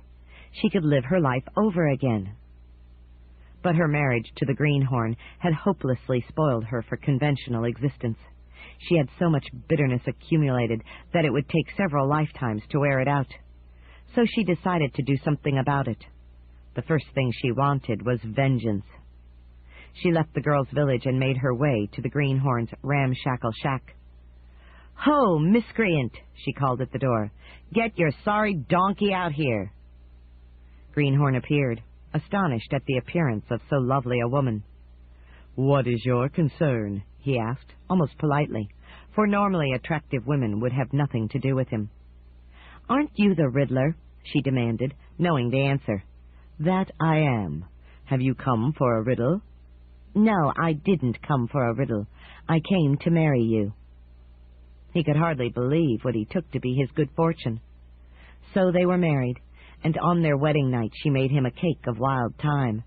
They had one fabulous party, and he fell utterly in love with her. He was helpless to oppose her will in any way. That was what she wanted. She had a lifetime of contempt to return, and she returned it in good measure. She made him suffer every day, until finally he could take it no longer and threw himself in front of a hungry dragon. Sea-Girl was a widow, but she still had too much bitterness left to just let it go to waste. So she went after another man and treated him similarly. After she drove him to suicide, she went to another. But by this time her bitterness had degenerated into corruption, and that was affecting her body, and she was beginning to look like a hag. It was harder to trap her third husband, and impossible for the fourth. She no longer had sufficient appearance. So she retired to further bitterness, knowing that she had thrown away at least one good man who might have given her a good life, had she given him a chance. She swore not to let that happen again. So when she walked carelessly and fell in the sea and drowned, and her soul ranged free again, she made sure not only to seek a good man to torment, but to line up her next body, so that she would always be young and beautiful. The prospect was a child of 10, but she watched the girl become a lovely woman in the course of a few years. Then, when her personality started showing, making her body ugly, she arranged to kill herself and took the one she had watched ripen. She had found her formula for success. The odd thing was, she never succeeded in using up her store of bitterness and ill will. After a few centuries, she didn't want to. It was just fine being the mean sea hag. The opinions of others didn't matter, only her personal satisfaction. And so I continue today, she concluded, though never before have I encountered so much difficulty hanging on to new bodies. That's why I have to get rid of the Dastard. The Dastard! The sea hag had run afoul of the Dastard? The hag was surprised. You know of the Dastard? Melody wasn't sure where this could lead, but she could not conceal her thoughts from the sea hag. Yes, she knew of that Dastard. That was why she was here. They had to nullify the Dastard before he did any more harm. So we both want to get rid of him, the hag said, amazed. Well, I will do it for you. You are a princess with an excellent body. That is exactly what he seeks, fool that he is. I will go and marry him and make him miserable, as only I can do. I will drive him to suicide in reasonably short order. But Melody did not want to marry the Dastard. That was absolutely the last thing she ever wanted to do. Tough tears, Toots. You do not have a choice. This is what I have decided to do. First, we'll have to restore your appearance to natural, so that it's obvious you're a princess. Then we'll go fascinate the Dastard. That shouldn't be hard to do, with your body and my experience. Melody gave herself up for lost. 10. Dastardly Deal. The Dastard was pleased, which was an unusual state for him. Not only had he gotten into some panties, they had turned out to be fairly decent ones, all things considered. Now Xena was on her way elsewhere, and he and Becca were on their way to the next nexus. This turned out to be a group of vaguely demon-like creatures. They were busily excavating a hole in the ground. "Who are you?" the Dastard inquired. "In fact, what are you?" One of them glanced up. "Hello, mortal man. I'm George, and this is my sister Georgia and my junior Jerry. We're Djinns." "They all begin with J," Becca murmured, impressed. "That's interesting," the Dastard said, bored. "What are you doing?" "We're digging out a precious geode we located by sheer chance," George said proudly. As he spoke, it came free. "It looks like a dull rock," the Dastard said disparagingly. "Oh, but it isn't," the Djinn said. He tapped it, and it fell into two halves. In each half was a lovely three-dimensional picture of a beautiful scene. "This is a representation of our long-lost home," Georgia said raptly. "It exists only within special stones, geodes. We have searched for a century to find one, and now, by incredible luck, we have found it." "We could search for another century," Jerry said, "and never find another. They're very rare." "How did you come across it?" Becca asked, obviously intrigued.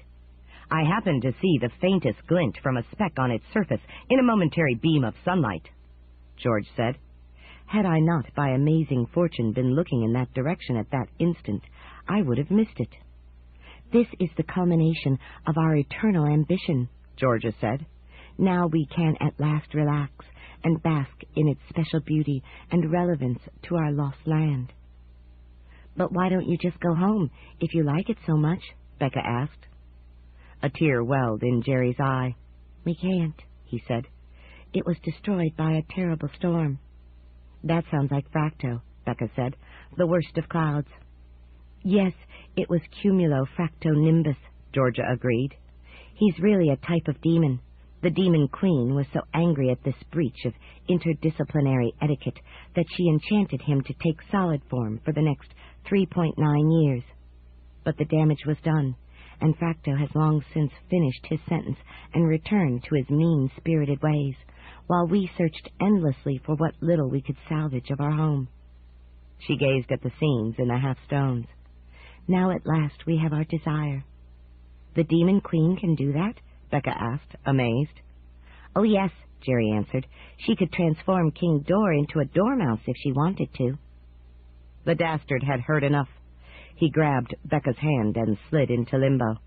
He went back an hour to before the Djinns spied the stone and emerged in Xanth. As if I need to ask what you are going to do, Becca said sourly. You agreed not to interfere, he reminded her. I wish I hadn't. The Dastard used a stick to scrape dirt over the tiny portion of the stone that showed, and packed it down firmly with his foot, so that the beam of sun would never catch it. Then he grabbed Becca's reluctant hand again and returned to the present. There were no Djinns. They had passed this spot and never paused. The geode remained hidden, and it would probably never be discovered. The Dastard walked on, well satisfied. Becca was silent. They came to a man working on a set of cones. What are you doing? Becca asked. Don't bother, the Dastard said. It's not a nexus. So at least you won't destroy it, she retorted. Oh, you wouldn't want to destroy this, the man said, overhearing them. It's a very special hourglass timer. A timer? Don't all hourglasses time hours? This one uses a mixture of quicksand and slow sand. It can be set to time any amount of time, simply by changing the ratio. Great, she exclaimed. But the Dastard dragged her on. There was a nexus ahead. At least it seemed to be. The feeling was different from the usual, but very strong.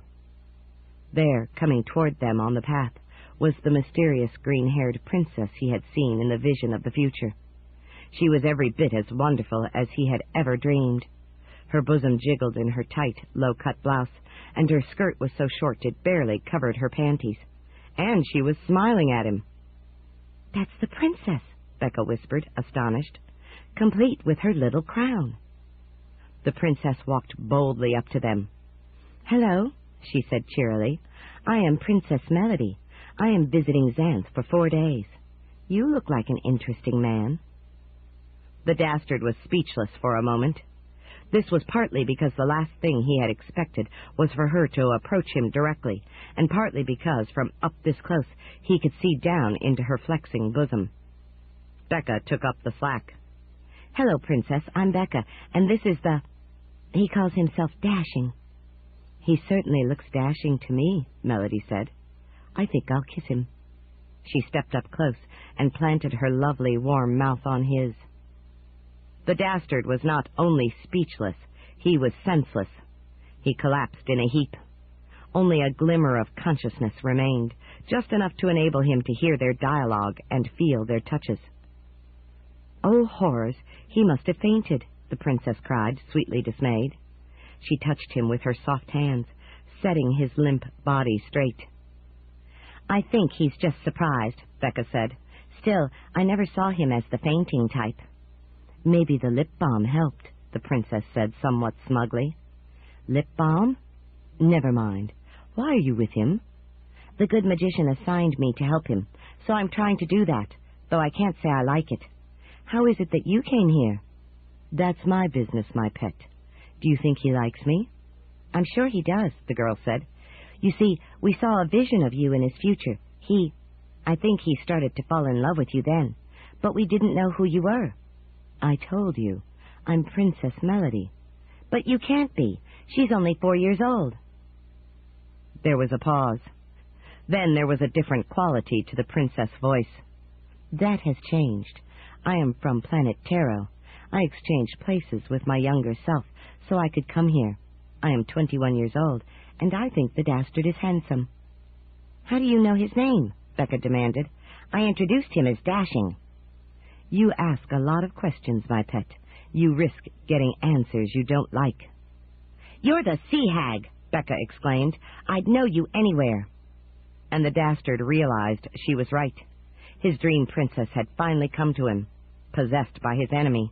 What a dire pass. Well, this time I'm not going away, you sniveling brat. If you try to tell him, I'll take away your stupid herbs and possess you again. The threat was evidently effective, for the girl shut hastily up. The Dastard decided to play dumb, so that the sea hag would not know he knew of the possession. He groaned and stirred. "Oh, you poor man," the princess cooed. "Let me help you rise." She wrapped her arms around his shoulders and hauled him halfway up. This wasn't very efficient at getting him back to his feet, but was very, very efficient at plastering her soft bosom against his shoulder and head. He had distinctly mixed feelings. He loved the contact, but hated the fact that it was really the sea hag. He had a notion how the hag worked. She possessed a lovely young body, then seduced the man she wanted to hurt, making him love her. She had a long history, millennia long, of torturing the men who had annoyed her in some trifling way, or maybe just for the bleep of it, and finally driving them to suicide. He wasn't the suicidal type, but he was fairly sure she could make him miserable if he ever let her get to him. If only he could have encountered this lovely young princess when she was herself. Of course he could unhappen the possession, rescuing the princess from the hag. She should be duly grateful, and that could be an excellent start. But there was one significant problem. She wouldn't remember. The girl Becca was the only one besides himself who ever remembered an unhappening, and that was only because of a spell the good magician had given her. He was pretty sure the good magician wouldn't give the princess such a spell. He managed to get to his feet, with the princess' seductive help. He stood unsteadily, facing Becca. "What happened?" he asked groggily. "Princess Melody kissed you and you fainted," the girl said. That much was true. The kiss had been potent. Now he knew why. He had heard of something called lip balm that blew away the one kissed. The hag had indicated that she had used that on him. He had been intrigued by the lovely princess. Now he was fascinated. The kiss had made him eager to do her bidding, if it led to more such activity. Obviously the hag had come prepared. He had unhappened her prior possessions, so now she was being more careful. She had taken a body he couldn't resist and had promptly bombed him with a kiss. She was definitely out to capture his emotion. What she didn't know was that he had no soul. He had emotions, but was incapable of love. He wanted to marry a princess for cold, practical reasons, to achieve prominence, a life of indolence, and have all the stork summoning he wanted. Becca thought that was love, but it was merely desire for what was good for him. So the sea hag could not make him her love slave. Still, she could do him much mischief. Each time he unhappened one of her possessions, she returned with another, and if she ever decided that he was not worth her while, she would come as an ogress and smash him into oblivion. So just as she was getting more cautious about him, he realized that he had to get more cautious about her. She was dangerous. So he would have to play along with her until he figured out a better way to deal with her. Meanwhile, he could no longer prolong his guise of dizziness. He would have to say something. "I fainted," he agreed. "You poor man," the princess said sympathetically. "Let me comfort you." She embraced him. The contact was very nice. He put his arms around her. He could hardly help it. But this meant that he could see past her lovely head to where Becca was standing, for the moment out of sight of the princess. The girl lifted a small placard on which she had scribbled 2 words, "Sea Hag." Then she put it away. So she had not been completely cowed by the hag's threat. She had bided her time and informed him of the danger when she could. She really was helping him. He appreciated that, though he had already figured it out for himself. Now they both knew that they both knew. And surely Becca understood why he hesitated to unhappen the possession immediately. He needed to learn more about the sea hag, so as to discover how to abolish her, so that she could not return to plague him. He could afford to delay as long as she did not realize he knew her identity. But that didn't solve the problem. How could he get rid of the sea hag without having her come back in some more dangerous form, and without prejudicing his case with the princess? Because he did want the princess. She was everything he desired, and he might never have a better chance to win her, if he just played his hand correctly. He would simply have to play along until something forced him to act. Maybe if he got to know her better, the sea hag would let slip some weakness, some clue to the riddle of her nature that would enable him to be permanently free of her. It was his best chance. Meanwhile, the princess was still embracing him. She was marvelously soft and suggestive, but if he yielded to temptation, it would be the hag who governed him. He couldn't afford to do anything with the princess until she was herself, so he sought to disengage. "This place is too public," he said. She squeezed him once more, pneumatically, then let him go. "I know a private place," she murmured.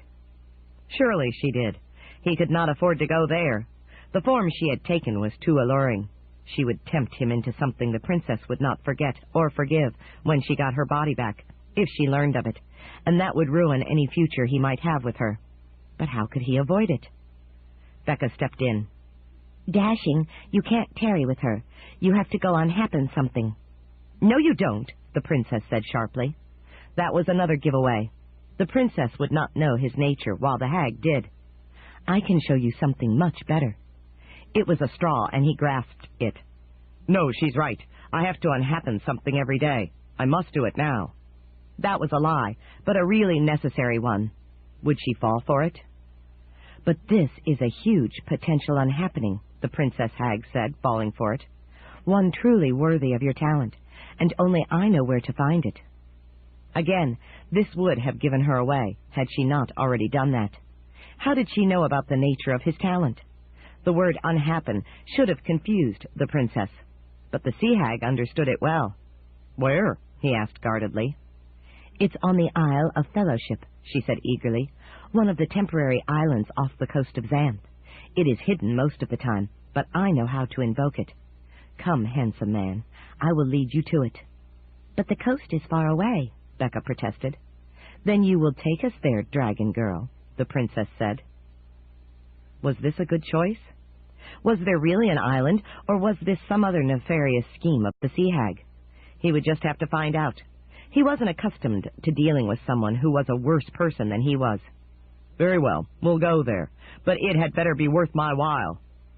The truth was that the notion of a really significant unhappening excited him almost as much as the prospect of marrying a lovely princess. He looked at Becca, who still hesitated.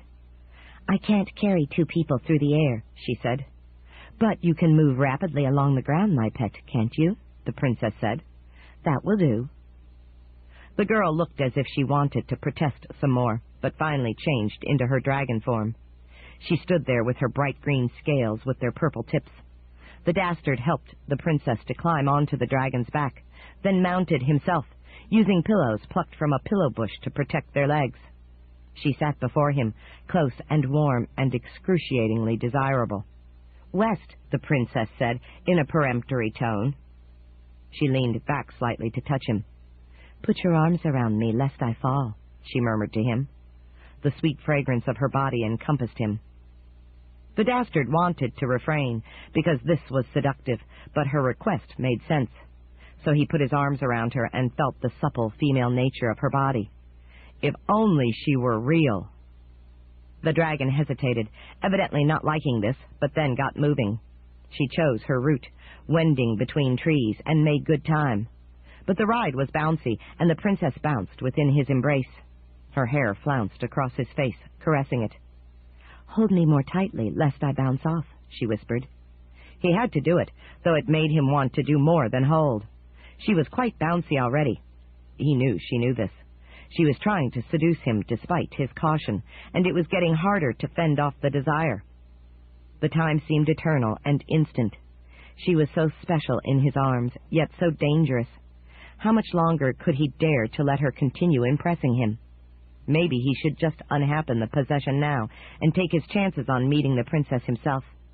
Yet with a vengeful hag spirit loose, what might happen? She might return to kill the princess. He couldn't risk it. At least this way he knew where the hag was. All too well. "Bear south," the princess told the dragon. The dragon obligingly turned that way. The princess turned her face, almost touching the Dastard's face. "We're making progress," she said dulcetly. That might be the problem. She really knew how to make this body perform, and he was sure it wasn't limited to casual touching. She had probably made 100 lovely young bodies do 1,000 deadly seductions. They reached the shore. The sea stretched out ahead, undisturbed. The dragon came to a halt. They got off the dragon's back, and the dragon returned to girl form. "Where is it?" Becca asked, peering around. "It interfaces with the mainland only when summoned," the princess replied. "I am one of the few who know how to do that. So you see, you need me." Did the sea hag suspect that he knew her identity? That made her more dangerous, because she might do something to him before he could unhappen her possession. But the temptation of a really big unhappening prevented him from acting just yet. "So summon it," he said curtly. The princess put 2 fingers into her mouth and made a piercing whistle.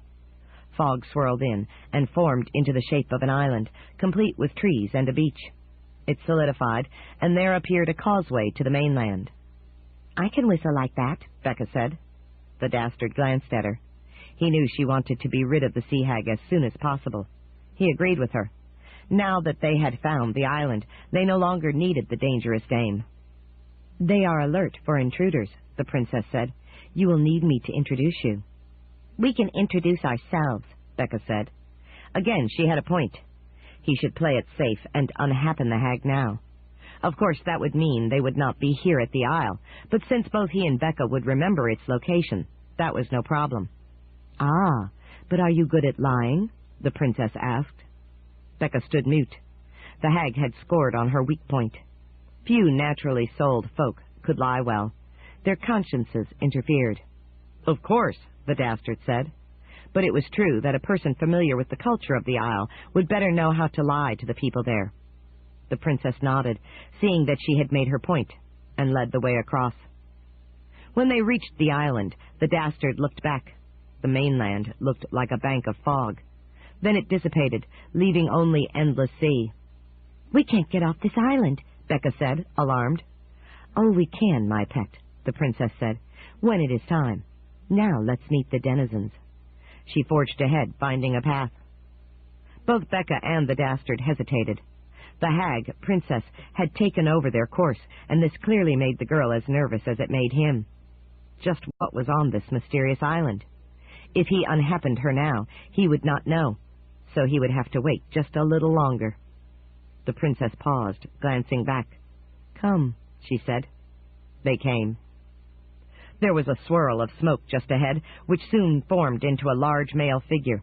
It was a demon. "Who are you?" he asked, surprisingly polite. "I am D. Tane." "Thank you, Tane," the princess said. "I am the Princess Melody. This is the Dastard, and this is Becca. We have come to observe your community." "Welcome all 3, Tane said. "I will gladly conduct you to our fellowship village. May I inquire whether you have any prior knowledge of our community?" "Not really, my pet," the princess said. "We have heard that it is a very nice community, so we thought we would see for ourselves, in case we should wish to join it." "By all means," the demon agreed. "I will tell you all about it. Its origin is way back in time, thousands of years ago, when the land of Xanth was first colonized. It's a marvelously intricate tale, and—" "You're stalling," the princess said. "This community formed only 3 years ago. Before that, the Isle was vacant. You're trying to fool us." "By no means, princess. I am following my nature." "Detain," Becca said, catching on. "He's detaining us." "Get you gone, demon, and send us a better guide," the princess snapped. Tane puffed into smoke, which dissipated, reappeared, then reformed into a different aspect. "And who the number sign are you, woman, to give us any orders?" the new form demanded arrogantly. Becca quailed at the obscenity, but the woman took it in easy stride. "I am the Princess Melody, and who the percentage sign are you?" The demon paused, evidently taken aback. "You can't be much of a princess if you can say that word. I looked down my long nose at you." "I recognize you," the princess said. "You're D-Spies." "And not at your service," the demon replied with a sneer. "I hold you in contempt." "Then get you gone, spies, and send us another," the princess said. "Why should I obey any demand of yours?" Spies inquired disdainfully. The princess merely shot him a glance. He quickly converted to swirling smoke. In a moment, a third form coalesced. This one looked woebegone. "Oh, this is awful," the new demon wailed. I can't even begin to think of trying to deceive you." "I recognize you, too," the princess said. "You are the demon Spare." "Yes, and I have no way to stop you from invading our fair community. What hope remains?" "None," the princess said. "Now get you gone and send someone more useful." The demon swirled and reformed. This one smiled ingratiatingly. "Oh, I am so very dutiful. How can I help you?" "And you are devoted," the princess said. "You'll do. Lead us to the community." "I'd love nothing better." The demon walked ahead of them, leading them. The Dastard was impressed by the way the princess handled the demons. They had evidently recognized her as the sea hag, and they must have had long experience with her before. They clearly did not want to cross her. It was unusual to find a human person who could order demons around. But of course the sea hag was no ordinary person. It would be better to unhappen her now. "The demons are merely a preliminary diversion," the princess murmured. "The community has other defenses." "How can you know that, if you haven't been here before?" Becca demanded. "Ah, but I have been here, in spirit, my pet," the princess replied. In spirit. She had traveled around while between bodies, probably looking for good ones to possess, and must have seen a lot. So the hag did know about this one. So far her guidance had been good. There probably were other defenses. They still needed her. The path opened out onto a pleasant valley with a lovely village in its center. "Here is our community of fellowship," Voted announced. "It is my great pleasure to introduce you to it. Surely you will want to join."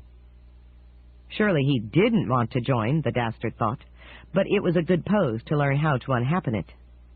"What's that?" Becca asked, squinting at the sun. The Dastard looked. The sun was very bright, but squinting did enable him to look at it. Something was happening on its surface.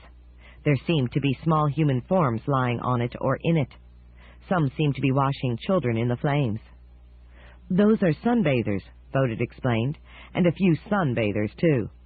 Here at Fellowship we love to relax, and the sun is nice and warm. Of course we have to use protective emollients and lotions to prevent sunburn." "How do they get up there?" Becca asked. She seemed to be a curious girl. "We have a long ladder," Voted said. "Would you like to use it?" "No," the Dastard said, wary of the diversion. "Just get us on down to the village." "Of course," the demon agreed. "I am entirely at your service."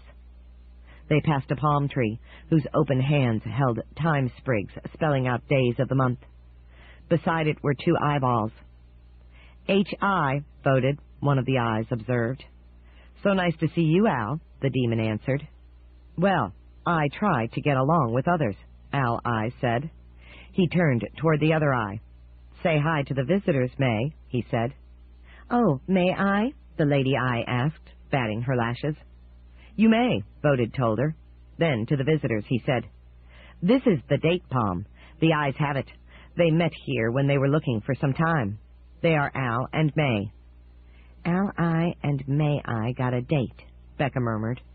"Let's get on to the village," the Dastard said shortly. The village was on a deep inlet of the sea that washed against the backs of many of the houses. The villagers were going about routine tasks.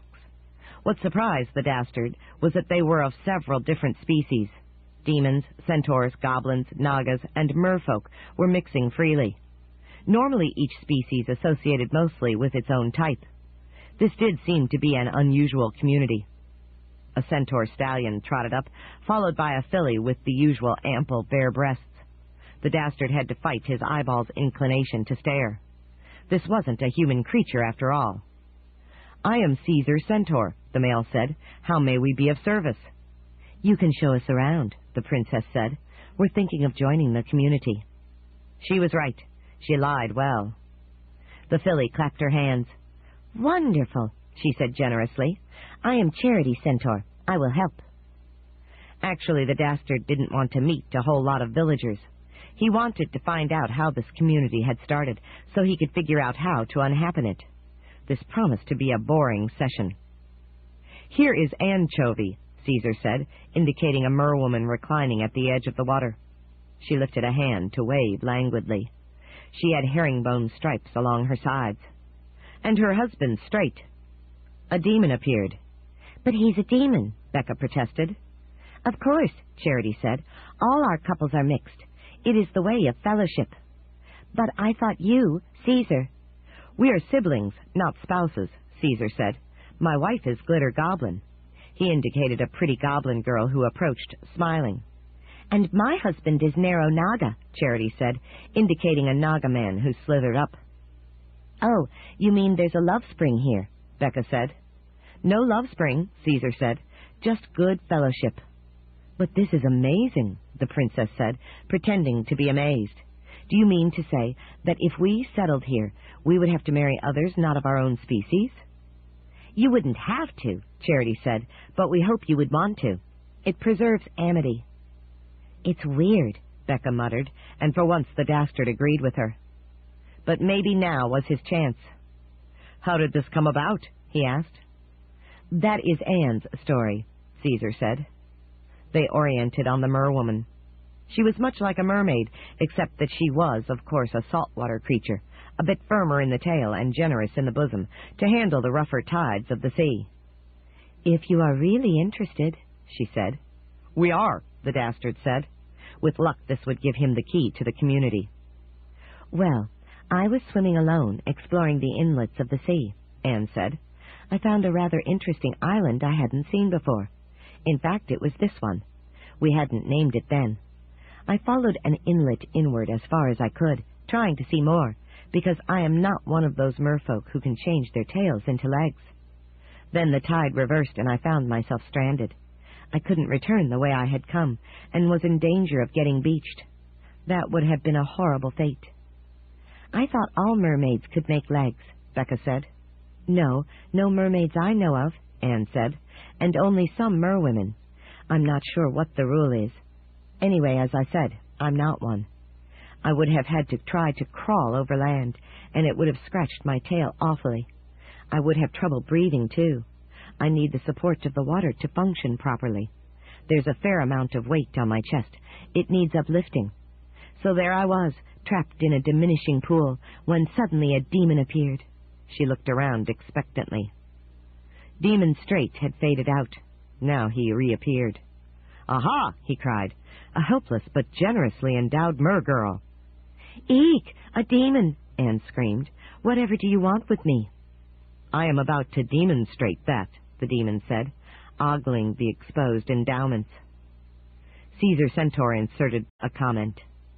The mer-girl began to suspect that the demon was up to no particular good, but she had no experience with evil, and less with males, so she tried to put the best face on the situation. Anne looked a bit worried, but was naturally too innocent to know what she might be worried about. Can you help me get back to the sea, so I can swim merrily away? I can, but I won't, Straight said, rubbing his hands together. Instead, I shall ravish you cruelly and throw you away, seeing that you are unable to escape. Charity Centaur put in her comment. Now she was almost sure that the demon was planning mischief, but she was not a dull girl, so she tried to find a way to improve things. Anne cocked her head, trying, but Straight gave her no time to ponder. He grabbed her by the shoulders and hauled her onto the bank, where her tail had no purchase.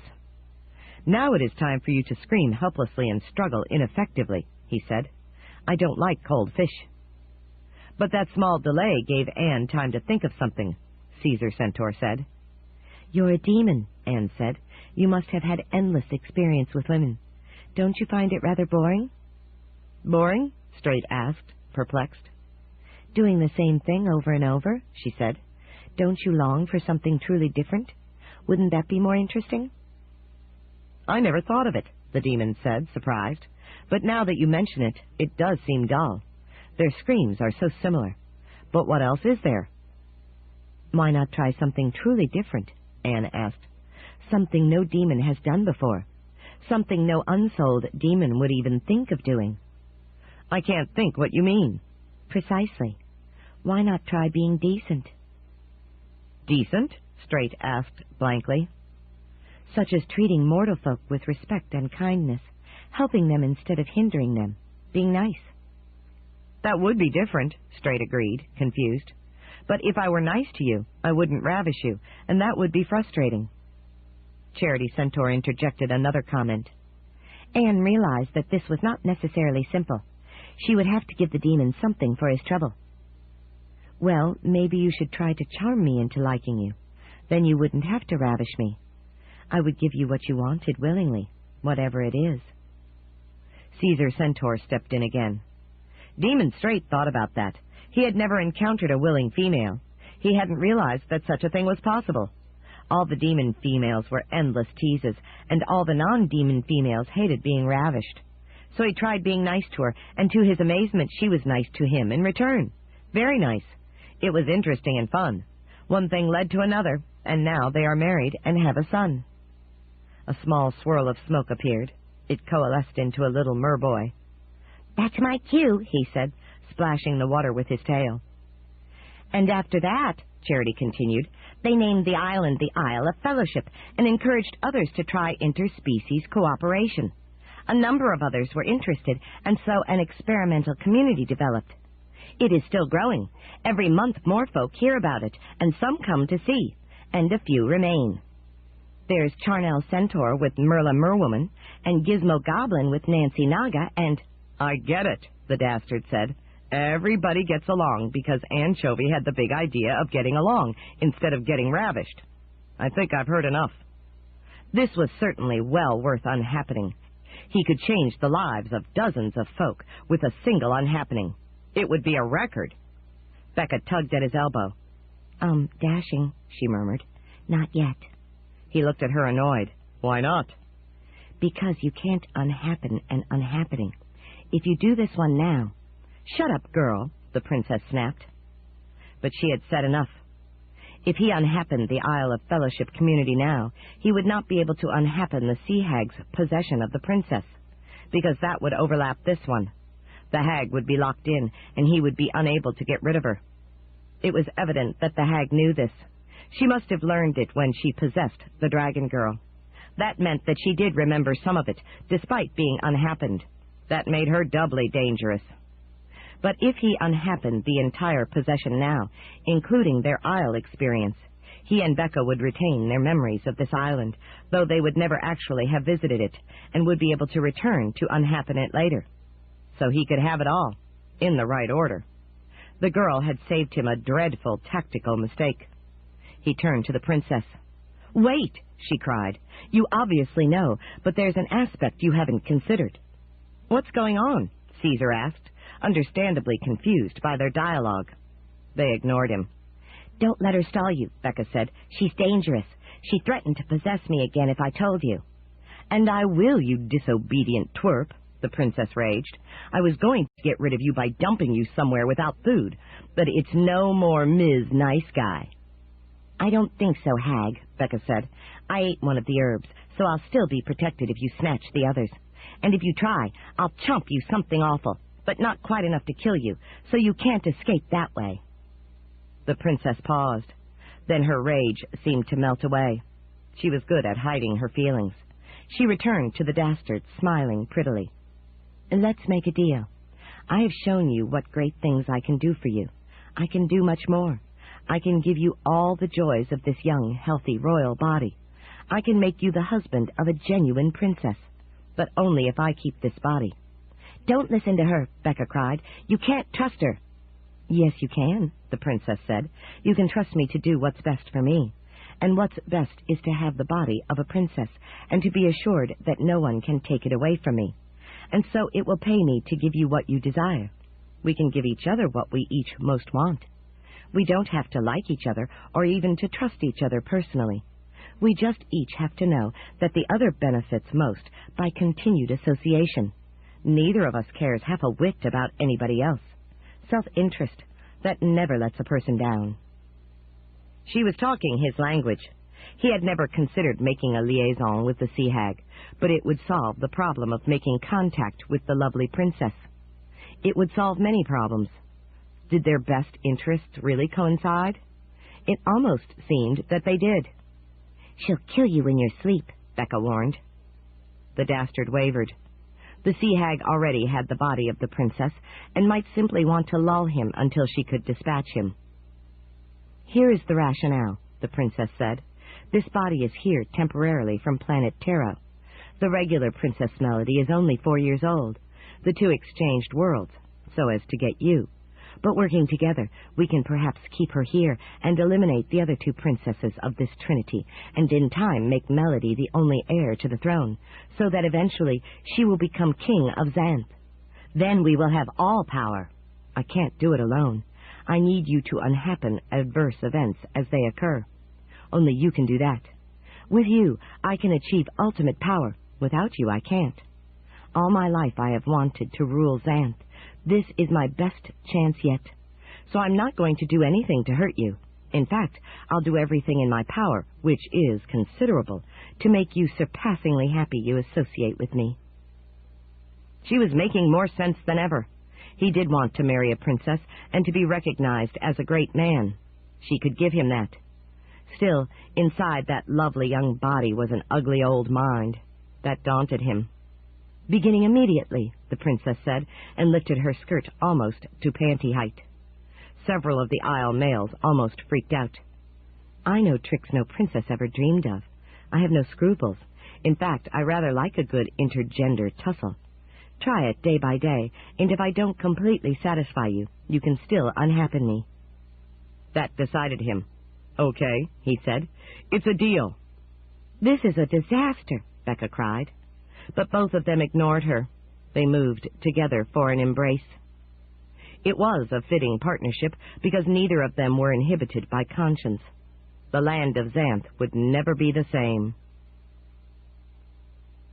11. For the birds. Sim woke as Princess Melody stirred. He was a bird. His senses were sharp. He realized that she probably had to indulge in a natural function, which among human beings, especially females, was considered a private thing. In fact, they seemed to prefer to pretend that they had none. She had been unsteady the day before, perhaps slightly ill. Her digestion could be upset. So the others had encouraged her to rest, and she had retired to their magic tent early while they puttered about doing incidental chores. The three princesses had marvelous powers, but they weren't used to camping out in Xanth, where the rules of time, geography, and magic were different from what they were accustomed to. So there had been details to attend to. Sim had helped. Now it was night, and Harmony and Rhythm were asleep. They knew that if anything approached, Sim would be aware, so they slept easy. By the same token, he was aware if anything departed. He gave no sign. Melody would be embarrassed if she thought she was disturbing anyone. The princess made her way quietly outside, but she did not go to the area they had designated as a privy. She continued down the path, away from the tent. What was she up to? When it was evident that Princess Melody was actually leaving the company of her sisters, Sim knew something was amiss. This was not like her. The three were always together, in speech and body and spirit. She would not ordinarily leave without telling. Ordinarily leave without telling. Ordinarily leave without telling. Ordinarily leave without telling. Ordinarily leave without telling. Ordinarily leave without telling. Ordinarily leave without telling. Ordinarily leave without telling. Ordinarily leave without telling. Ordinarily leave without telling. Ordinarily leave without telling. Ordinarily leave without telling. Ordinarily leave without telling. Ordinarily leave without telling. Ordinarily leave without telling. Ordinarily leave without telling the others. She had not told them. Sim would have heard. So her mysterious mission was secret. Could it be some kind of game? The princesses loved games, but they never deceived each other. Something must be wrong. So Sim followed her quietly. He was as large as a rock, but few folk realized how quiet big birds could be when they chose. He set each foot down just so, and made no noise. He was invisible, so his silence made him largely undetectable. Princess Melody could detect him, of course, if she wished, but she seemed distracted. In fact, she hardly seemed like herself. Sim knew the trifling individual mannerisms of the three girls, and Melody was not evincing hers. It was almost as if a different person were controlling her body. That was, of course, ridiculous. Still, she evidently had some kind of problem, and he felt it prudent to keep an eye on her, in case he could help. He continued to follow her silently. Once she was well clear of the camp, Princess Melody stepped off the path, found a flame vine, and used its light to facilitate faster progress. Now we're getting somewhere, my pet, she said, speaking to herself. My pet? Melody had never used that term before, that he knew of. Sim had an extraordinary memory because his mother expected him to learn everything about everything so as to become the most knowledgeable bird in the universe. Then, building on that foundation, he would have to commence the hard part, becoming the wisest bird. So he had an eidetic memory and an eardetic memory, and knew exactly what he had ever seen or heard. And the only time he had heard that phrase used was by the sea hag. An awful chill passed through him that no feathers could shield against. Could it be? The sea hag's evil spirit took over the bodies of the pretty girls and soon rendered them into ugly women. But she was supposed to be presently confined in the brain corals pool, so surely she could not be on the loose. Meanwhile, the princess was walking rapidly onward and still talking to herself. "You are foolish, my pet. You cannot abolish me, and your continued resistance merely makes me retaliate by hurting you. You would do better to cease this quarrel and go with the flow. I will make your body do splendidly revolting things that you should find interesting. So relax and enjoy it, since you have no choice. Do not aggravate me by futile opposition." Sim was appalled. It was true. The sea hag had taken Princess Melody's body. This was completely unanticipated mischief.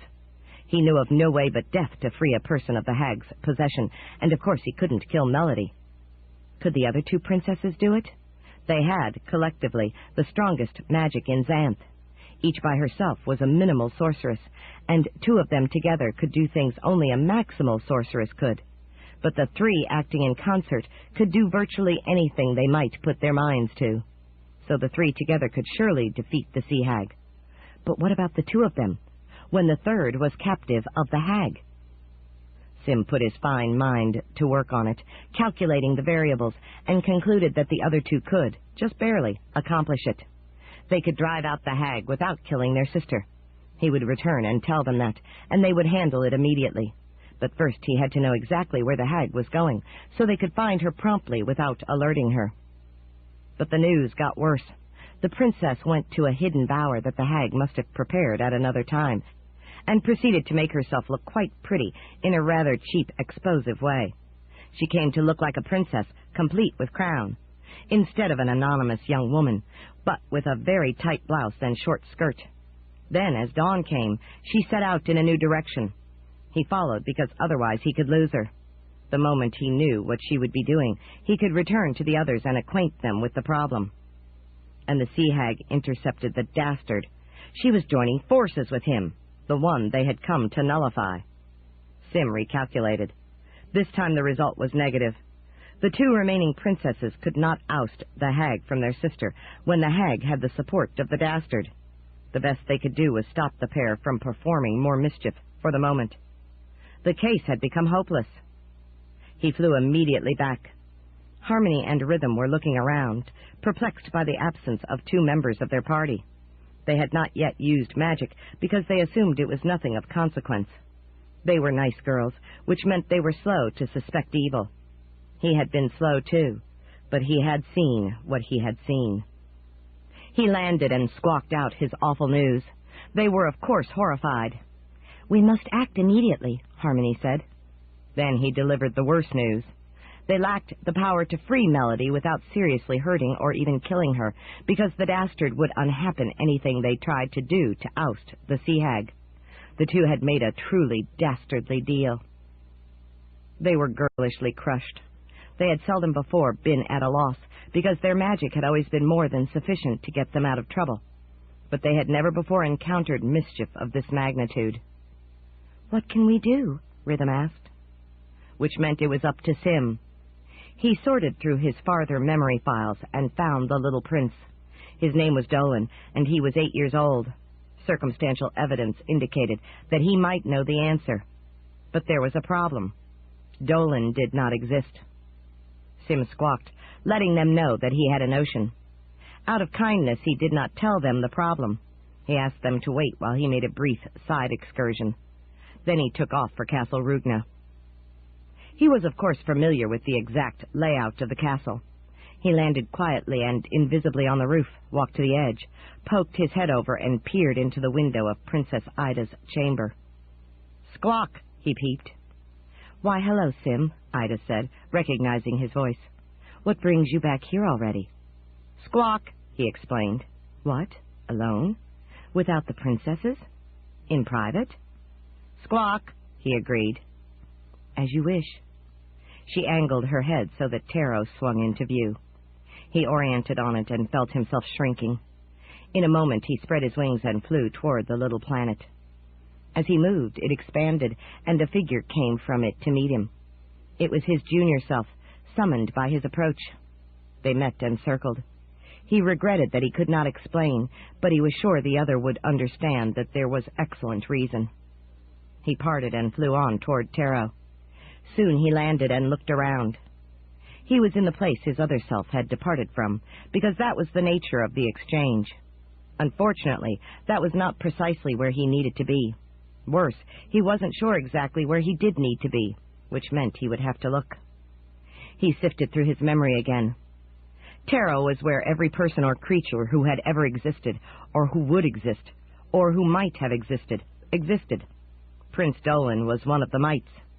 Sim had met him only briefly and learned that his life was limited to youth. That meant he was always a child, never party to the nefarious human adult conspiracy. This fell within the territory covered by the Sea Hag, who was as unpopular on this world as on the other. Sim strongly suspected that she had been responsible for the abrupt shortening of Dolan's life. Since the hag didn't much care about boys, there had to be special reason, and that reason might be that he represented a threat to her. That threat was what Sim needed to know. Sim's own territory overlapped that of Prince Dolan by about 4 years. His range went far beyond Dolan's in the to direction, but only 4 years into it in the from direction. He had been 4 when he met Dolan, and had not at that time recognized his possible significance. One problem was that to meet the prince again, he would have to go to his age 4 territory. His powers of body and mind would be accordingly diminished. But there was no help for it. He had to talk to Prince Dolan. He alone might have the answer. He spread his wings and flew toward From. He remained invisible, which meant that he did not have to explain to anyone what he was up to. That was just as well, because the number of people aware of their mission was already over the limit of secrecy. As he flew, he grew younger. As he approached age 5, he saw a thick cloud covering the landscape. That wouldn't do. It would make him visible by outlining his shape. He glided down below it, but the trees reached up to intersect it. He had to land. Fortunately, he was almost there. He found a glade and settled to the ground. He moved on, afoot. But he was unfamiliar with the local terrain, and he didn't know exactly where Dolan would be. This could take forever, and he couldn't afford to lose much time. He would have to inquire. He saw a man walking briskly along, coming toward him. But as the man approached, Sim began to feel stiff. His joints hurt. How could he be so suddenly ill? He was normally a supremely healthy bird. "Who are you?" he asked the man. Unfortunately, the man did not understand squawk talk. He looked around and saw nothing because Sim remained invisible. "Where are you?" he asked. Sim didn't answer. He was too uncomfortable. "Well, wherever you are, don't get too close to me," the man said. "I am arthritis, and my talent makes people's joints stiff." That explained it. Sim remained silent, and Arthur walked on. Soon the stiffness faded, and Sim was able to move freely again. He resumed walking, and encountered an ogress. Should he inquire again? He couldn't make himself visible. It was the princess's magic. How would an ogress react? He was now, at age 5, smaller than the ogress. He didn't want her to smash him with a ham fist. But he didn't have time to dither, for all that time was geography here.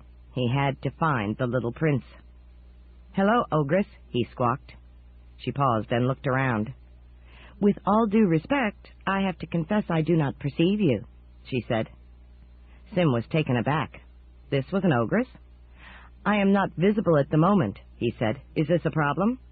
"Not for me, obviously, but I should think it would be for you. What manner of creature are you, if I may be so bold as to inquire?" This couldn't be an ogress. "I am a big bird. I am looking for Prince Dolan." "He is not far distant, but you will have to pass through a comic strip." "In that direction." She pointed a ham finger. "Thank you," he squawked. But he couldn't just go on. You seem uncommonly well-spoken for your species. She burst into unogrish tears. I want so much to be properly stupid, but I haven't found the secret. Do you think it's my name? It must be something. Perhaps. What is your name? P.R. Ogress. I want to fall behind, but somehow I keep getting ahead. Yes, I think it is your name. It spells progress, so you can't help getting ahead. Maybe if you could find another name, you could achieve greater stupidity. Now, why didn't I think of that? I'll try it. See, you're getting duller already. He went on to the comic strip. This would be awful. They always were. Could he avoid it? He looked to the left, but that was an impassable thicket of thorns, and the clouds remained too low to allow him to fly over it. It was awful being land-bound. He looked to the right and saw ferocious fire. He knew it would be impossible to put it out because it was an extension of a Xanth fire, its past and its future.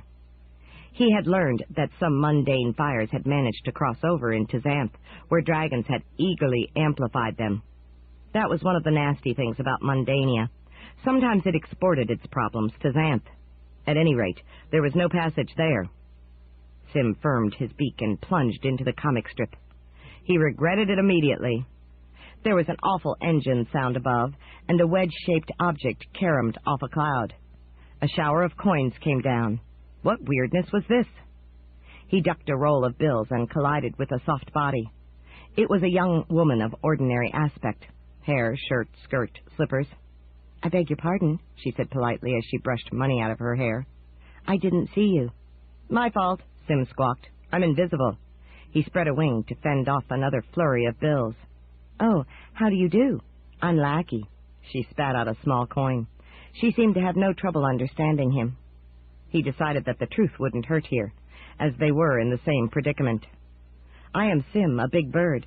I am trying to get across the comic strip, but this falling money is interfering.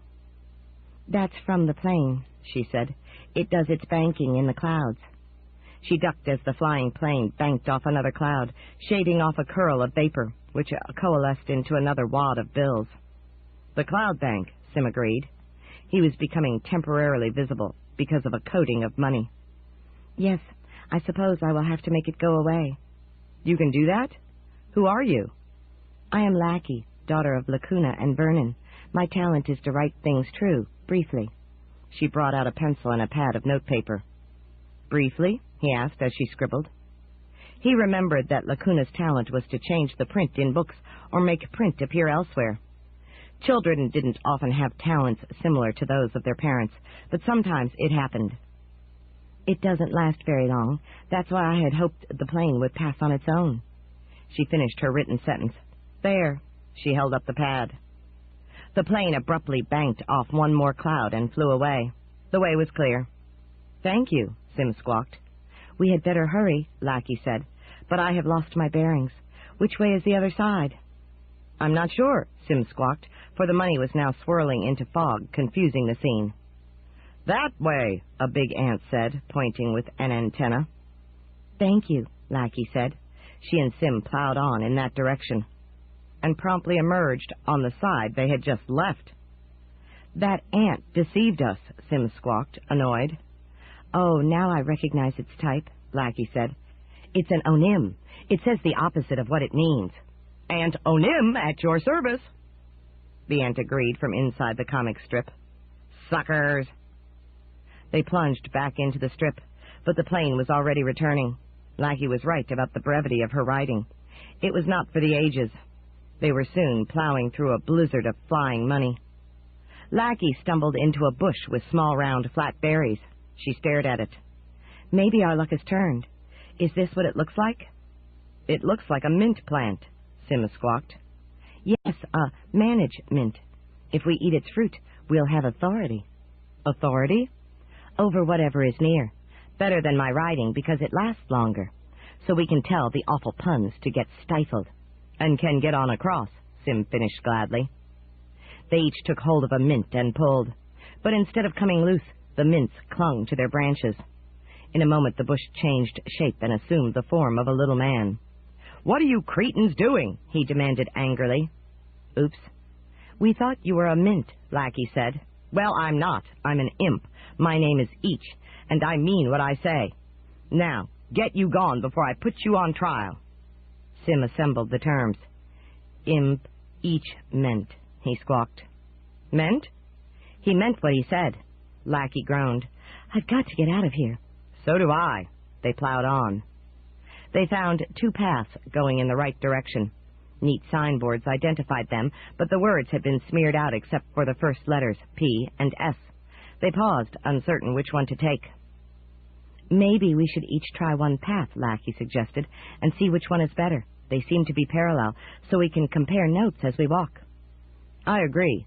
My name begins with S, so I'll take the S path. He set off along it, while she took the other. Sim felt suddenly lighter as he stepped on the path, as though he had shed a burden. He looked across and saw that Lackey's path was leading her into a tangle tree. Too bad for her. He was just glad that the tree wasn't along his path. Then he almost ran into the needle cactus that was along his path. He halted just barely in time, with a squawk. The only reason it hadn't fired a barrage of needles at him was that it hadn't seen him. Yet. Almost got you, bird brain, didn't it? Lackey called, laughing. She had seen the cactus and not warned him. She didn't care if he got hurt. This was psychopathic behavior. Then something clicked in his mind. His own behavior was sociopathic. He was being extremely antisocial by not warning her of the danger he saw along her path. The S sign might be for sociopath, and the P sign could be for psychopath. The paths were destroying their consciences. Get off the path, he squawked, jumping off his own. Immediately the burden returned. The burden of conscience. Why should I? Lackey asked, obviously indifferent to his fate. Because there's a tangle tree ahead. She looked and saw that it was so. She leaped off just as the first tentacle was reaching for her. Then, recovering her own conscience, she was horrified. I was acting like a jerk, she said. It's the path, the psycho path, he squawked. Not your fault. Mine was similar. The path?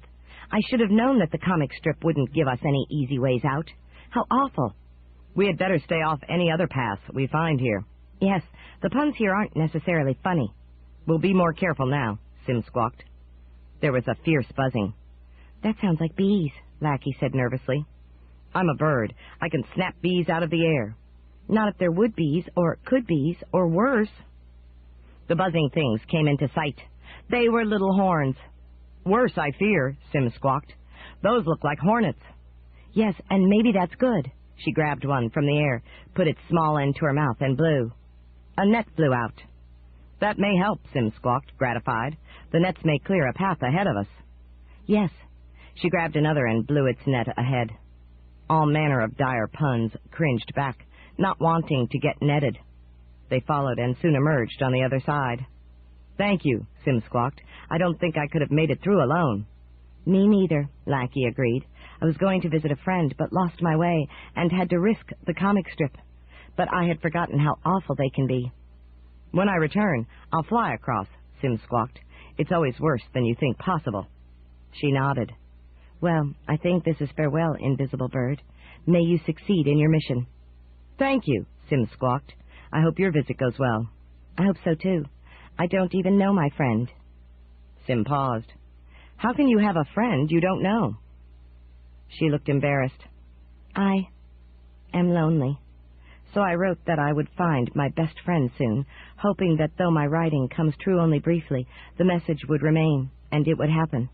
But I got lost in the comic strip, and that may have cost me too much time, and my friend may no longer be there. Sim's fine mind clicked over some coincidental thoughts. Is it possible that you would meet a temporary friend? In the comic strip? Yes, that's another interpretation. She paused, astonished. I met you. You helped me get through. And now we're separating. We don't have to separate right away, Sim said. I am about to go to another realm, but perhaps I can help you find a more permanent friend. That would be nice. Maybe I can help you in return, so that we can exchange services, as is the custom. What are you looking for? Prince Dolan, who should be somewhere in this area. Do you happen to know him? Yes, I do. I can take you right to him. The poor boy is limited to a range of 9 years. She led the way across the new terrain. So I understand. but I don't know what shortened his life." He followed. "He doesn't like to speak of it. I think it was traumatic." "I hope he will speak of it to me. We have a serious crisis back on Xanth that he may be able to alleviate." "Xanth? I had the impression that you were native to Taro." "I am, in the sense that we all are, but I have a temporary mission on Xanth." "Oh, are you one of the real bees instead of the mite bees?" "Yes," but Sim did not care to discuss this further, lest he betray the secret, though theoretically it didn't matter here on Taro. So he changed the subject. "This friend you seek, is it of a particular gender?" "No, either will do." "Is it of a particular species?" "No, any will do." "Then perhaps I have a candidate. How do you feel about mundane dogs?" "Mundane?" Her tone suggested that this wasn't good. "They really can't be faulted for their origin." "I suppose that's right. I understand some mundanes are reasonably good folk. We don't see many here." "I have encountered a good-natured dog who is looking for a home. I think he would remain longer than briefly, because he has nowhere else to go. He seems to be hopelessly lost in Xanth." "I suppose I could consider him," she said doubtfully. "And I think very lonely." "Lonely," she echoed, relating. "Try writing 3 words. Boss, black, Labrador." She wrote them. In a moment the dog appeared with his sign. He approached and gazed wistfully at her as she read the message. She melted. "Oh, you poor thing," she said, getting down to hug him. "You are welcome in my home." Boss wagged his tail and licked her face. It seemed she had found her friend. They walked on, now a threesome, but there was a problem.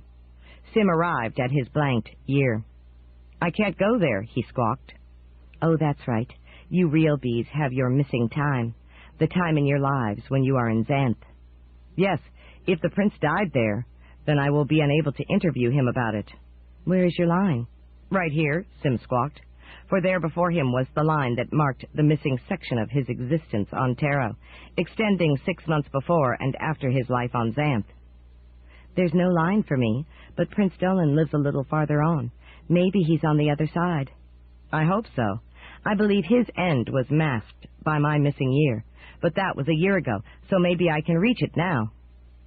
Things could be tricky around a person's missing year, in part because the missing section wasn't constant. It kept moving, too. "We'll have to cross together, or we'll lose our association." "Yes." Lackey extended an arm. "Give me something to hold on to." Sim extended an invisible wing. When she felt the feathers of its tip, she took gentle hold. Then they stepped across. To Sim, it was just like taking a single step over a painted line. But suddenly he felt a size smaller. He was now 4 years old. "Whee!" Lackey exclaimed. "You zoomed me right across your year. I'm younger without seeming to have traveled the distance." She checked herself. "I was 21. Now I'm 20. "And I am 4, Sim squawked. "I hope I can cope." "Boss and I will help you. After all, you brought us together." Then she looked around. "Boss, I lost him." "He wasn't touching us," Sim squawked. "He must be a year, too." "Oh, I must find him before he thinks he's been deserted again." "We can step back." Sim extended a wing, and Lackey took it, and they stepped back down time. There was the dog, looking around, sniffing the air, confused. "Here," Lackey cried, joining him. He wagged his tail, relieved.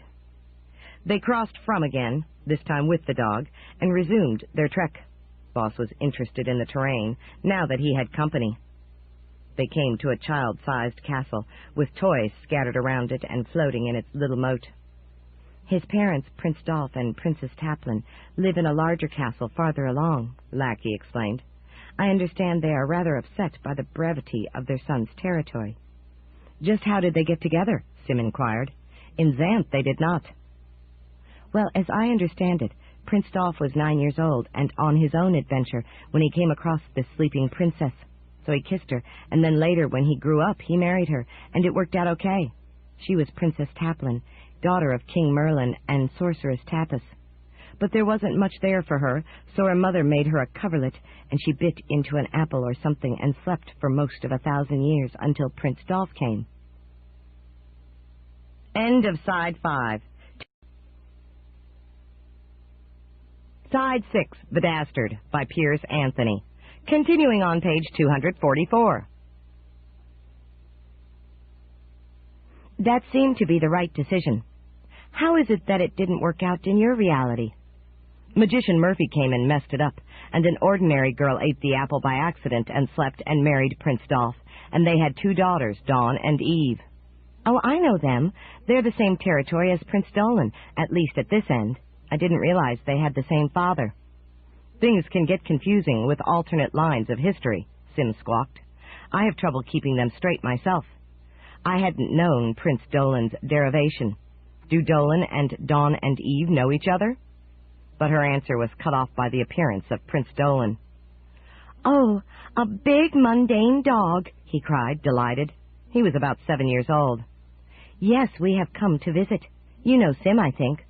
Who? The lad asked, looking around. Oops, there were 2 problems. First, he was invisible, and second, he had actually met the prince a little later than this, so might not be remembered. Still, time was not the same here as in Xanth, so maybe it was just the invisibility. I am a big bird with iridescent feathers, Sim squawked. Oh, yes, now I remember, but I don't see you. I'm invisible at the moment. The 3 princesses did it. Oh, those little brats, they do stuff like that. The princesses were 5 years younger than Dolan, so he would know them as 2 or 3 years old. He had never had a chance to see them as responsible adults. Sim decided not to try to correct the confusion about their motives. Feel my wing, so you know it's me, he squawked. He extended the same wing Lackey had held. The boy touched the feathers. Yeah, that's great. I remember you were real pretty, but you didn't stay long. Well, I'm only 4 years old myself here. My attention span is brief. Yeah, I guess so. The prince turned to the dog. Who's this dog? This is Boss, Lackey said. My new friend. He likes to be petted. That's great. The 2 were getting along well, though the dog was actually larger than the boy.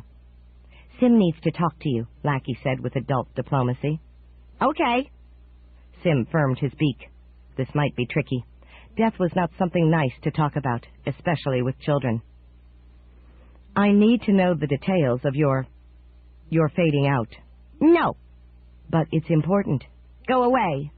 Lackey interceded. Boss and I are here only because we were showing Sim where you are. If he goes away, we'll have to go too, and Boss is really enjoying your company. The prince hesitated. Boss licked his face. Well, the sea hag is hurting folk in Xanth, Sim squawked, grabbing his slim chance. We need to stop her. I'm hoping you know how. Prince Dolan looked intently at the space Sim occupied, orienting on his voice. I'd sure like to stop that old bag. I'm guessing you saw something she wanted to keep secret, so she killed you. Is that right? The prince grimaced. Yeah, my talent is doing the right thing. So I was there at the edge of my range when I saw a huge monster. It was stuck in a big hole in the ground and looked sort of unhappy, so I thought maybe I'd try to get it out. But before I got there, I saw the sea hag. She was in this middle-aged body, but I knew her right away, 'cause I can't do the right thing if I don't know who's who. She was hauling along a lovely young maiden with a rope around her neck. The poor girl had her hands tied, and she was crying. So I ducked back and watched. I thought maybe the sea hag was going to feed the maiden to the monster, and maybe I could do something to stop it, because even a girl doesn't deserve to get chomped like that. But I wasn't sure what I could do. Sometimes my talent doesn't kick in right away, so I just hid and waited. I saw her park the maiden by tying her to a tree. Then the hag went up to the monster and walked right into it. Of course it chomped her and gulped her right down. It didn't care that she was sort of stringy and sloppy. That really surprised me. I mean, she did it on purpose. She didn't feed the maiden to it, she fed herself to it. She was killing her old body, Sim said. She has to be rid of it before she can take a new one. Yeah, I caught on to that. Then there was a while where nothing much happened. The monster was just burping and licking its chops, and the maiden was quietly sobbing. So I decided it was time, and I went to untie the maiden. But the funny thing was, she didn't even thank me. She just said, "There's no hope for me," and went right on crying. I tried to lead her away because the monster was getting hungry again, and I wasn't sure just how firmly stuck in that hole it was. Then suddenly the maiden screamed, "No!" in a wailing voice. Then she stopped, and a funny expression sort of traveled across her pretty face. Then she said, "Aha, it's good to be young again." "But you're the same age you were," I told her, and she looked at me, seeming surprised I was there, and bared her teeth and said, "Are you trying to interfere, you disreputable boy?" And I said, "I'm just trying to get you away from that monster." Then she said, "That's what you think, my pet." And she picked me up and threw me at the monster, and it gobbled me up and ended my life at age 8. Then I knew she was the sea hag in a new body, but it was too late to do anything about it. There was a brief silence. Then Lackey spoke. "That's horrible. She's a really mean woman." Dolan looked through Sim's space. "So does that help?" Sim was assimilating the rush of information. "I think so. She threw away her old body, and her withered old soul took over the fresh young body. Because you saw it happen, she killed you. But I'm not quite satisfied. Maybe my 4-year-old mind isn't quite big enough to make complete sense of it." "If there's no way to stop her from changing bodies," Lackey asked, "why does she care if anyone sees?" "Maybe it's like panties," Dolan said. "For some reason, girls don't want boys to see them." "Well, panties are very personal," Lackey said, tugging her skirt down a bit. The prince nodded. "Maybe that's her panties. I mean, she doesn't like to have people see her changing bodies any better than a girl likes a boy to see her changing clothing." A bulb flickered over Sim's head, but didn't quite flash. There was something he wasn't quite realizing, something important. What could it be? "There is a reason," Lackey said. "If a man sees a woman's underwear, he gets all excited and wants to signal the stork with her. She may not want to do that, so she keeps her private clothing out of sight. Unless she wants to send a message to the stork." Sim's bulb remained, trying to increase its glow. "So maybe if someone saw the hag changing bodies, they'd want to do something she doesn't want?" Dolan asked. "Like killing her," Lackey said, and they both laughed. The bulb finally ignited. "She's vulnerable when she's changing," Sim squawked, "so she wants to keep it secret. There must be something that can destroy her." "That'd be great," Dolan said. "But what?" "She evidently went to some trouble to bring the innocent maiden to the monster," Sim squawked, working it out. "Why do that, when she could have simply thrown herself off a cliff and taken the girl immediately?" "There must be something about that monster," Lackey said. The prince brightened. "Now I remember. There was something else she said. When she was tying the maiden to the tree, she said, 'I must restore my spirit.' But then she fed herself to the monster." "And the way you describe it, she didn't go straight to the maiden," Lackey said. "She waited a while. Why was that?" Sim's bulb flashed again. "Her spirit must suffer some wear and tear, getting out of one body and into another, so she needs to strengthen it. Otherwise she might not be able to take over a new body. The spirit of the owner might fight her off. So there must be something about that monster that enables her to do that." "They do seem to have a working agreement," Lackey said. "Maybe they like each other." "Sure, she feeds it women and boys," Dolan said. "But what does it do for her?" Sim's bulb flashed a third time. "It guards her spirit. It helps her strengthen it." "What, by chewing up the souls of victims and giving them back to her?" Lackey asked. "I don't think a monster without a soul could do that," Sim said. "And my understanding is that this monster, which was stuffed in that hole by Prince Dolph in the form of a sphinx after Jenny Elf came through, so that no more monsters could come, has no soul of its own. So I don't think it could help her that way, but it might help her by guarding the spot beyond the hole where she stores souls, so nobody else could go after them. Then she can go there and get more spirit for herself. That enables her to beat down the spirit of her victim." Lackey shrugged. "Makes sense to me, but we still can't do anything about it, because she's the only one who can handle souls like that." "I think we can," Sim squawked, "because otherwise she wouldn't care. If we could block off that catch of hers, so she couldn't upgrade her spirit, then maybe she couldn't take over another body." "How can you stop her from going where she wants, when she's between bodies?" Dolan asked. "Maybe by giving the monster a soul," Sim squawked. The two of them looked at him, not getting it, but Sim was almost sure he had the answer, because it explained why the sea hag went to that spot, and why she didn't want anyone else seeing her do it. If he was right, they could conquer the hag, if they did it just right. 12. Monster. Melody was in hell. The sea hag had complete control of her body and was about to use it for awful new purposes. She was lifting the hem of her skirt to show him her panties, and she was not about to stop there.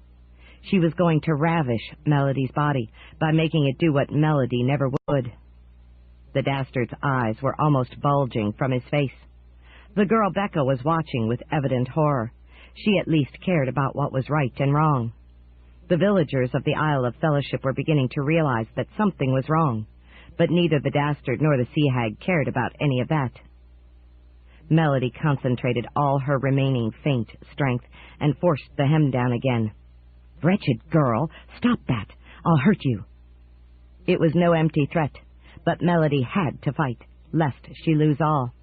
She struggled to lock the hand, holding the hem in place. Her panties would not be shown in public. The sea hag struck. Melody was suddenly burning up with pain. She whimpered, but hung on. It was easier to prevent the hand from moving than it was to move it, so she was succeeding, for the moment. The pain focused on the hand. It was as if it had been plunged into a bonfire. She could feel the skin baking, blistering, and flaking off, but she knew it was not real. She was close to fainting from the agony, but she would not yield. This was all the protest she could mount, and she clung to it. "Are you all right, Princess?" Caesar Centaur asked, concerned. "Yes, just a muscle spasm," her mouth said. "No, it's not," Becca said. "The sea hag has possessed her. The real princess is trying to fight back." "You lying snot," Melody's mouth snapped. The pain eased as the sea hag's attention was diverted. "The sea hag," Charity Centaur said. "We have heard of her. She takes over young, pretty girls and makes them do horrible things." "That's right," Becca agreed. "That's what she's doing now." "Is this true?" Caesar asked the Dastard. "Of course not," the Dastard said. "The girl is inventing it because she's jealous of our relationship." "That's a lie," Becca cried. But the surrounding villagers were nodding. It was the kind of things girls did. "Come, my pet," the sea hag said, taking the Dastard's arm with her other hand. "Let's depart this quaint village. The girl is welcome to remain here if she prefers." "Don't let them go," Becca cried. "The princess is captive. She just wants to be free. I know exactly how it is." "Now how could you know anything like that?" Melody's mouth said. "The sea hag never lets go of a body." The villagers wavered. They were reasonable people.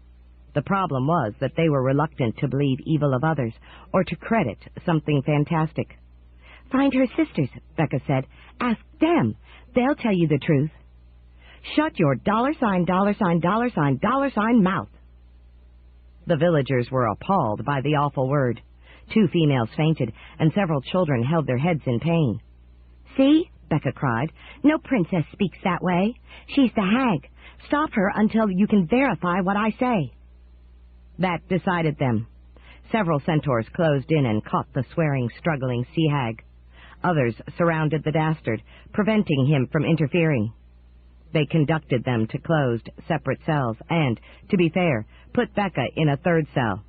They sent out runners to locate the other princesses. "You started this," the hag thought at Melody. "You just couldn't keep your hand to yourself. Now you'll pay." The pain came again, encompassing and awful. But Melody knew that as long as the hag was distracted with her, she wouldn't think of a worse danger to her. Melody might not be able to save herself, but she might at least prevent the hag from winning. But the hag caught the thought. "What's that? What are you plotting?" Melody tried to stifle her thought, but the hag ferreted it out. "So that's it, you cunning little schemer." Then she raised her voice and called across to the Dastard. "The centaurs are on their way. They will bring the other princesses. Destroy this community before they can do that." "No," Becca cried from her cell. "Don't do it. Then you won't be able to unhappen the hag."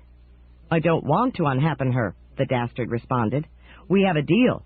We can do each other a lot of good." "But you can't trust her," the girl called. "She's just using you. She'll throw you away the moment she's tired of you." "Who are you going to believe?" the hag called. "Get us out of this, and the princess's panties are yours." The worst of it was that the sea hag was sincere. She had concluded that the Dastard was genuinely useful, and she knew how to keep him happy. She didn't have to like him. She liked nobody. But she could use him for a long time. She didn't care about the body at all. She would make it do anything she needed to keep things moving. So she would satisfy the Dastard early and thoroughly, so that her will would gradually become his, and he would be her puppet without knowing it. There was a silence. How was the Dastard reacting? Was he considering sliding into limbo to unhappen that first key meeting between Anchovy and Demon Strait? Or would he listen to the Dragon Girl and let the princesses come and deal with the sea hag? The cell faded away. They were standing in a glade, empty of all buildings and all people except the three of them. The Dastard had unhappened the Isle of Fellowship. Becca was crying. The girl had clearly liked the community. Melody was sorry, too. The Dastard had done a huge amount of harm this time. All because he wanted to get at your pretty body, honey, the sea hag said, using Melody's mouth. It's a good body, and now he's going to get it. I won't have to make you hurt anymore. I'll just let him hurt you another way. It was true. There was no worse way to hurt Melody than by making her acquiesce to what the Dastard wanted. The horror would be emotional more than physical, for all that it was a purely physical act. She couldn't stop it. Even if she managed to freeze her whole body, it wouldn't stop him from having at it. She was inevitably lost. I'm so glad you understand, my pet, her mouth said. I will love this. You will hate it. Then her feet propelled her toward the man. Melody tried to resist, to drag her feet, but the sea hag's control was complete. She continued toward the Dastard. He, in turn, approached her. You will truly do it, sea hag? Our deal remains? Our deal remains, Melody's mouth said, but let's make this a bit more fun. I will free the princess' head so you can hear her. No more than that. The rest of her body will be mine. The next voice you hear will be hers.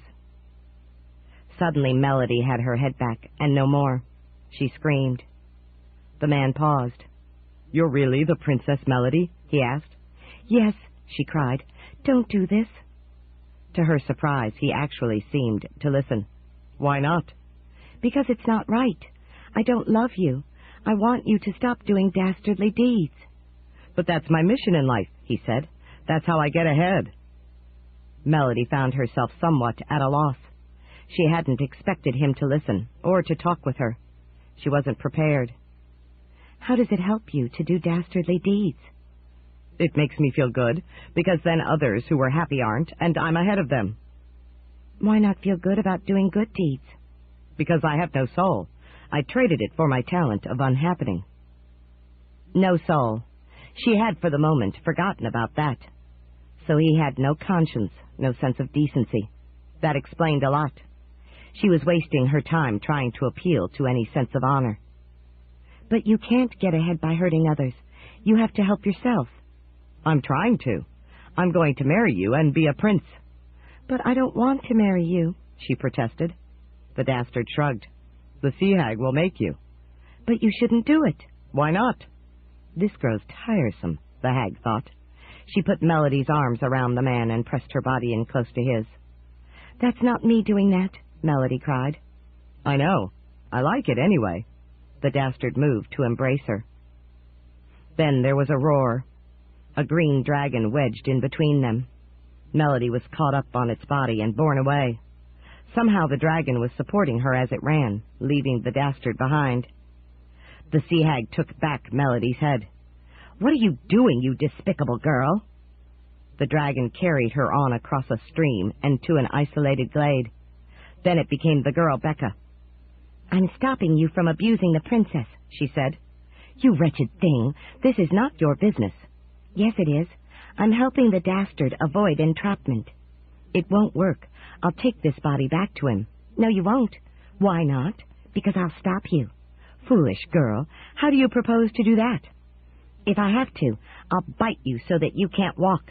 Then you'll be alive and won't die, so you can't leave the body, but you'll be helpless. Melody knew from the sea hag's reaction that the dragon girl had scored better than she knew. The woman could leave a body only by death, except in one very special case. Even then she could not desert it for another. She could leave it only briefly, and had to return to it soon. Meanwhile, the hag was laughing, faking unconcern. "You wouldn't want to hurt the princess, you fool." "I think I would hurt her worse by letting you have your way with her," Becca said stoutly. "I think if she could talk now, she'd thank me for stopping you." Yes, the situation might be hopeless, but the girl had the right spirit. "Maybe you're right," the sea hag said aloud. "Maybe I shouldn't try to seduce the dastard." But Melody knew that the hag was merely trying to deceive the girl, to lull her so that she could grab her and throttle her. The hag knew how to kill a person rather quickly when she wanted to, and now she wanted to. "Then why don't you take that body away to Melody's sisters and tell them you have changed your mind?" Becca asked, not trusting this. "I will, right now." "How can I trust you?" She couldn't, of course. The sea hag had nothing but treachery in mind. "I will shake your hand, mundane style." "What would that prove?" But the hag was already putting forth Melody's hand, and the girl was about to take it, not realizing. Melody tried to scream a warning, but could not. The girl took the hand. The hag gripped it tightly and hauled her forward so that she stumbled. In no more than 3/4 of an instant, she had Becca's neck in her grasp and was squeezing cruelly. "Now see what your arrogance has reaped, idiot girl," the hag hissed. "Suffer before you die." She squeezed harder. Suddenly she was squeezing the neck of the green dragon. The dragon's head twisted around and bit her arm. Melody felt the pain flare. It was a bad bite. She was paradoxically glad of it. The hag screamed and let go. "You villain! I'm bleeding!" The girl reappeared. "You forgot who you were attacking. Now I know how treacherous you are. I'm not going to let you go." The hag stared at her, outraged but helpless for the moment. Then suddenly they were back in the clearing where Fellowship Village had been. Melody's arm no longer hurt. It had been unbitten. The dastard had unhappened the whole sequence. Melody clung to the fading memory, knowing that it could be useful. As a sorceress, she could do that, though it wasn't easy. "I'm so glad you understand, my pet," her mouth said. "I will love this. You will hate it." Then her feet propelled her toward the dastard. Melody realized that though she had managed to salvage the memory, the sea hag had not. Yet the hag had remembered the prior unhappening when the village disappeared. Oh, because that had been the fellowship community unhappened, not their own little group. The memory was lost only when a person's own experience was unhappened. Regardless, it was a remarkable talent the dastard had, one that could do incalculable evil, or good. The man could change reality, to a degree. Meanwhile, they were replaying the earlier scene, just before Becca had turned dragon and carried Melody and the sea hag away. Did the dastard himself remember? Yes, surely he did, because otherwise his talent was useful to him. He would need to know what happened in one version in order to change it in the next. The dastard came to meet her. "Good to see you again, sea hag. Our deal remains?" Yes, he did remember. So how would he play it this time? "Our deal remains," Melody's mouth said, following the script exactly. "But let's make this a bit more fun." She freed Melody's head. Melody screamed, because she was sure the dastard remembered and would notice if she played the scene differently before he himself did. But the man's attention was on the dragon girl. "Go forage for some food," he told her. He was trying to get Becca away, so he could have at Melody's body without interference. "Sure, I'll take the princess with me." Ampersand, ampersand, ampersand, ampersand, he swore. "I keep forgetting that you remember. You can be a real annoyance." "Remember what?" Melody asked innocently. "Nothing. Princess, you have the wrong idea about me. I want to be your friend." "Then let me go," she said. "That would not free you from the sea hag." He was right. She tried another tack. "You won't really be getting me if it's only because of the sea hag." "You may have a point," he said. "Explain it to me." He was allowing her to stall for time? Could it be that there was a fragment of decency in him despite his lack of a conscience? "You're just trying to get beyond the last unhappening," Becca told him, "because you can't overlap unhappenings of the same events." The sea hag's mind was perplexed. What was this about overlapping? But Melody understood. It was a limitation of his power. It seemed that he couldn't unhappen the same sequence twice, so if he grabbed her body and the dragon interceded again, he would not be able to undo it. So he was waiting until his power could be effective again. Still, she was glad for the reprieve. So she answered, "You want to marry a princess, I think, but you would really be marrying the sea hag in another body. She's not a princess, so it wouldn't be real. If you truly want to marry a princess, you will have to find one who isn't possessed by a malignant spirit." The sea hag jumped back into control. "That's more than enough, my pet," she said angrily. "Oh, you're back," the Dastard said. "Yes, I'm back. The princess was talking nonsense." "I'm not sure it was. She seems to have a good mind." "Who cares about minds? Kiss me, handsome man, and take off my dress." His eyes flicked toward the dragon girl, knowing she would intercede the moment she had to. Not enough time had passed. "Let me talk to the princess some more." "You don't need to waste your time on that. Consider this." She put her hand to her blouse and drew it down to expose more of her bosom.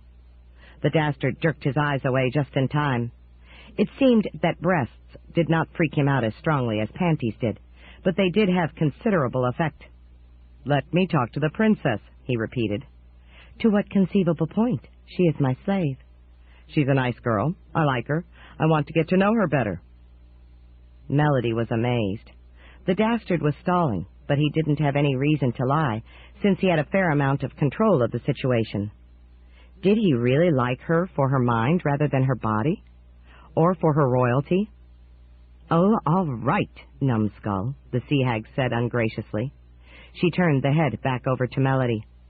"Hello," Melody said. She smiled at him. "Thank you." She drew her blouse back up. The hag had inadvertently freed her arms, too. "I want to get to know you better," he repeated. "The sea hag has a point," she said. "If your intent is to ravish me, there's little point getting to know me." "I like my women willing," he said. "I want them to respect me." And he would never have respect from the sea hag. "Respect has to be earned." "I don't know how to earn it." That had to be honest.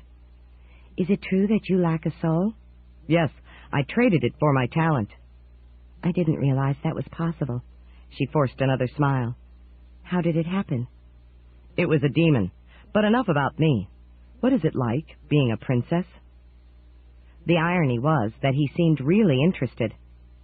"I wouldn't know. I've been a princess all my life, so I have nothing to compare it to." He continued to question her, and she continued to answer. He was no dummy, she realized, and now that he was trying to be nice, he was succeeding. Had the situation been otherwise, she could almost have liked him. Finally, the sea hag lost patience again. She took over the head. "You are boring me to death. Let's get the @ on with it." She reached out to embrace him. He drew back. "The princess would never use a word like that." "The princess would never number sign you either," she returned. "I will. Now let's get on with it." "True," he agreed. He put his arms around her. The dragon charged. "Beastly girl," the hag raged as they were carried away again. This time the Dastard waited less time before unhappening it. He returned to the time just before the sea hag had taken back control of the head. "Will you allow me to kiss you?" he asked quietly. The sea hag, about to lose patience, was mollified. Something was starting to happen. She held off to see where this would lead. Melody, remembering what had just unhappened, realized that it was best not to provoke the hag with the ensuing intervention and unhappening. She also realized that a similar thought was prompting the man. "You may," she breathed. He kissed her, and she was surprised to find that she rather liked it. The man did know how to kiss. But that was as far as it could go, and not just because of the dragon girl. They were walking a fine line here, trying not to trigger undesirable consequences. Unfortunately, the Dastard wasn't satisfied with just one kiss. He tried for another, and when she said no, he grabbed her, and the sea hag eagerly made her body grab back. The dragon girl charged. After the next unhappening, Melody suggested that they take a walk while they talked. The sea hag was fit to be tied, but for a reason Melody didn't quite understand, she had not quite taken over again. There was a noise, and something was there before them.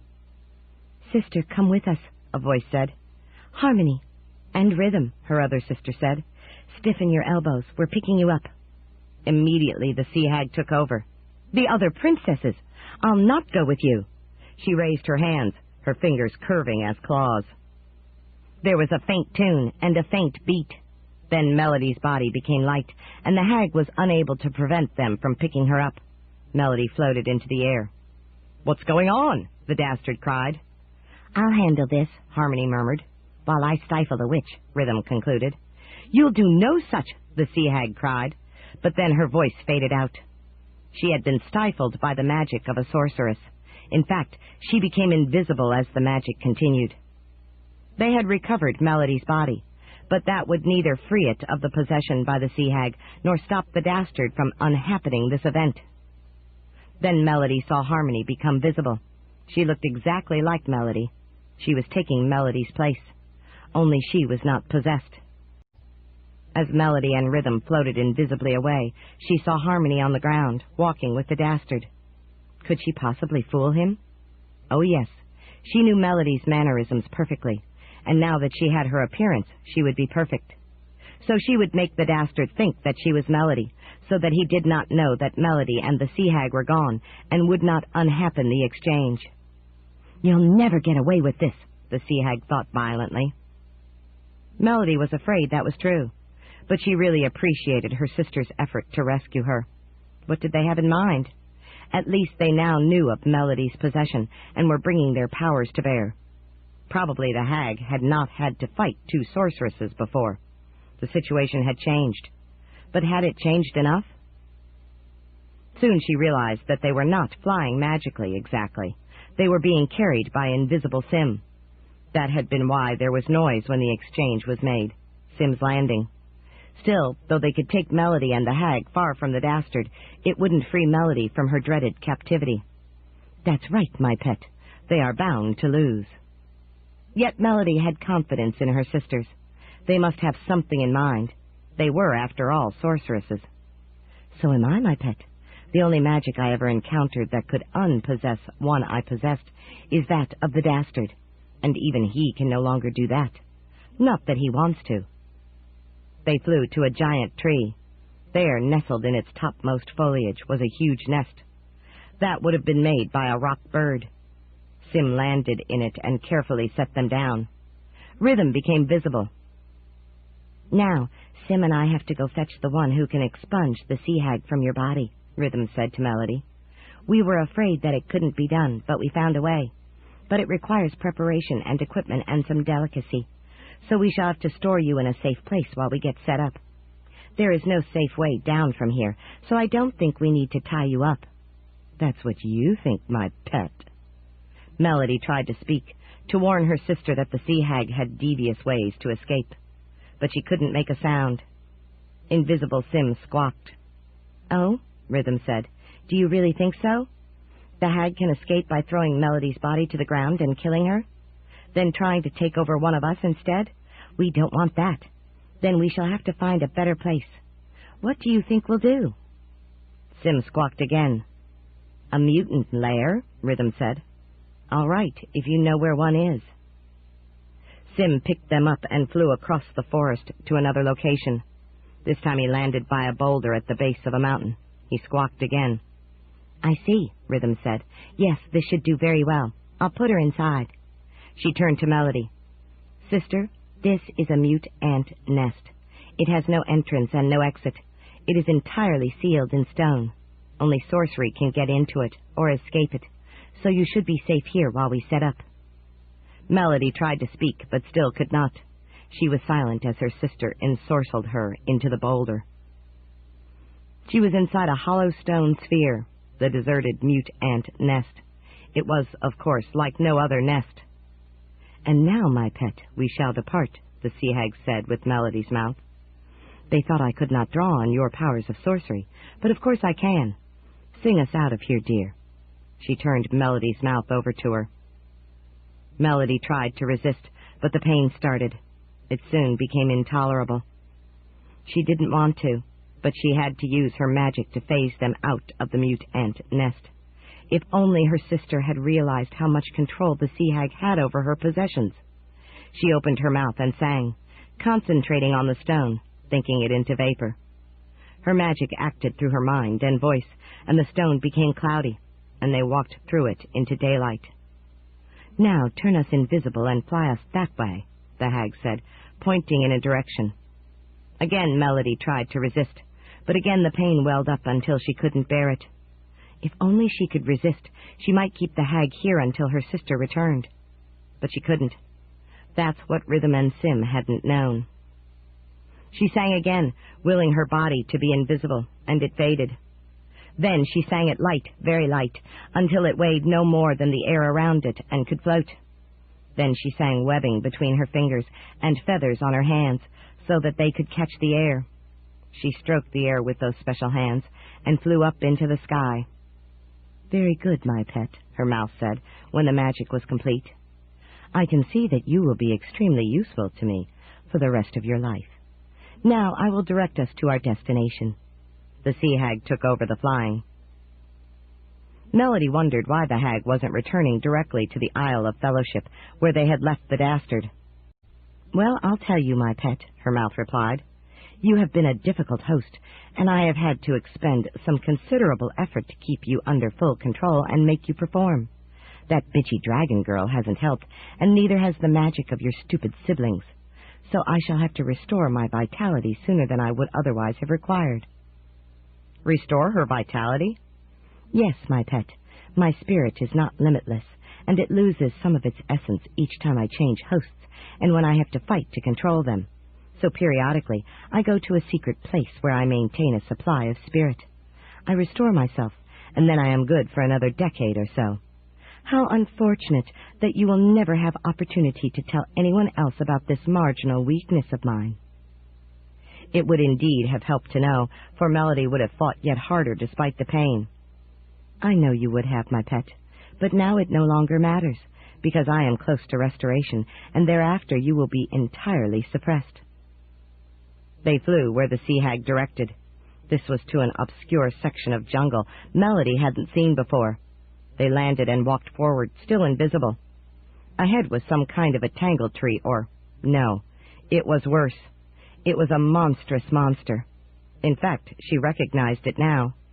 It was the monster from another world that Prince Dolph had jammed into the hole in Xanth, the hole that Jenny Elf had come through when she first lost her way chasing her cat. That hole had been letting other things through, so it had to be plugged. Dolph had changed into a sphinx and sat on the monster, squeezing it down until it was firmly stuck, nicely plugging the hole. No one she knew of cared to go there, because the monster was always hungry and had a long reach. But it did make an excellent plug. Nothing else had come through that hole. Yet this was exactly where the sea hag was taking them. Had she misunderstood? Was she going to kill Melody by feeding her to the monster so she could take another body? No, of course not, my pet.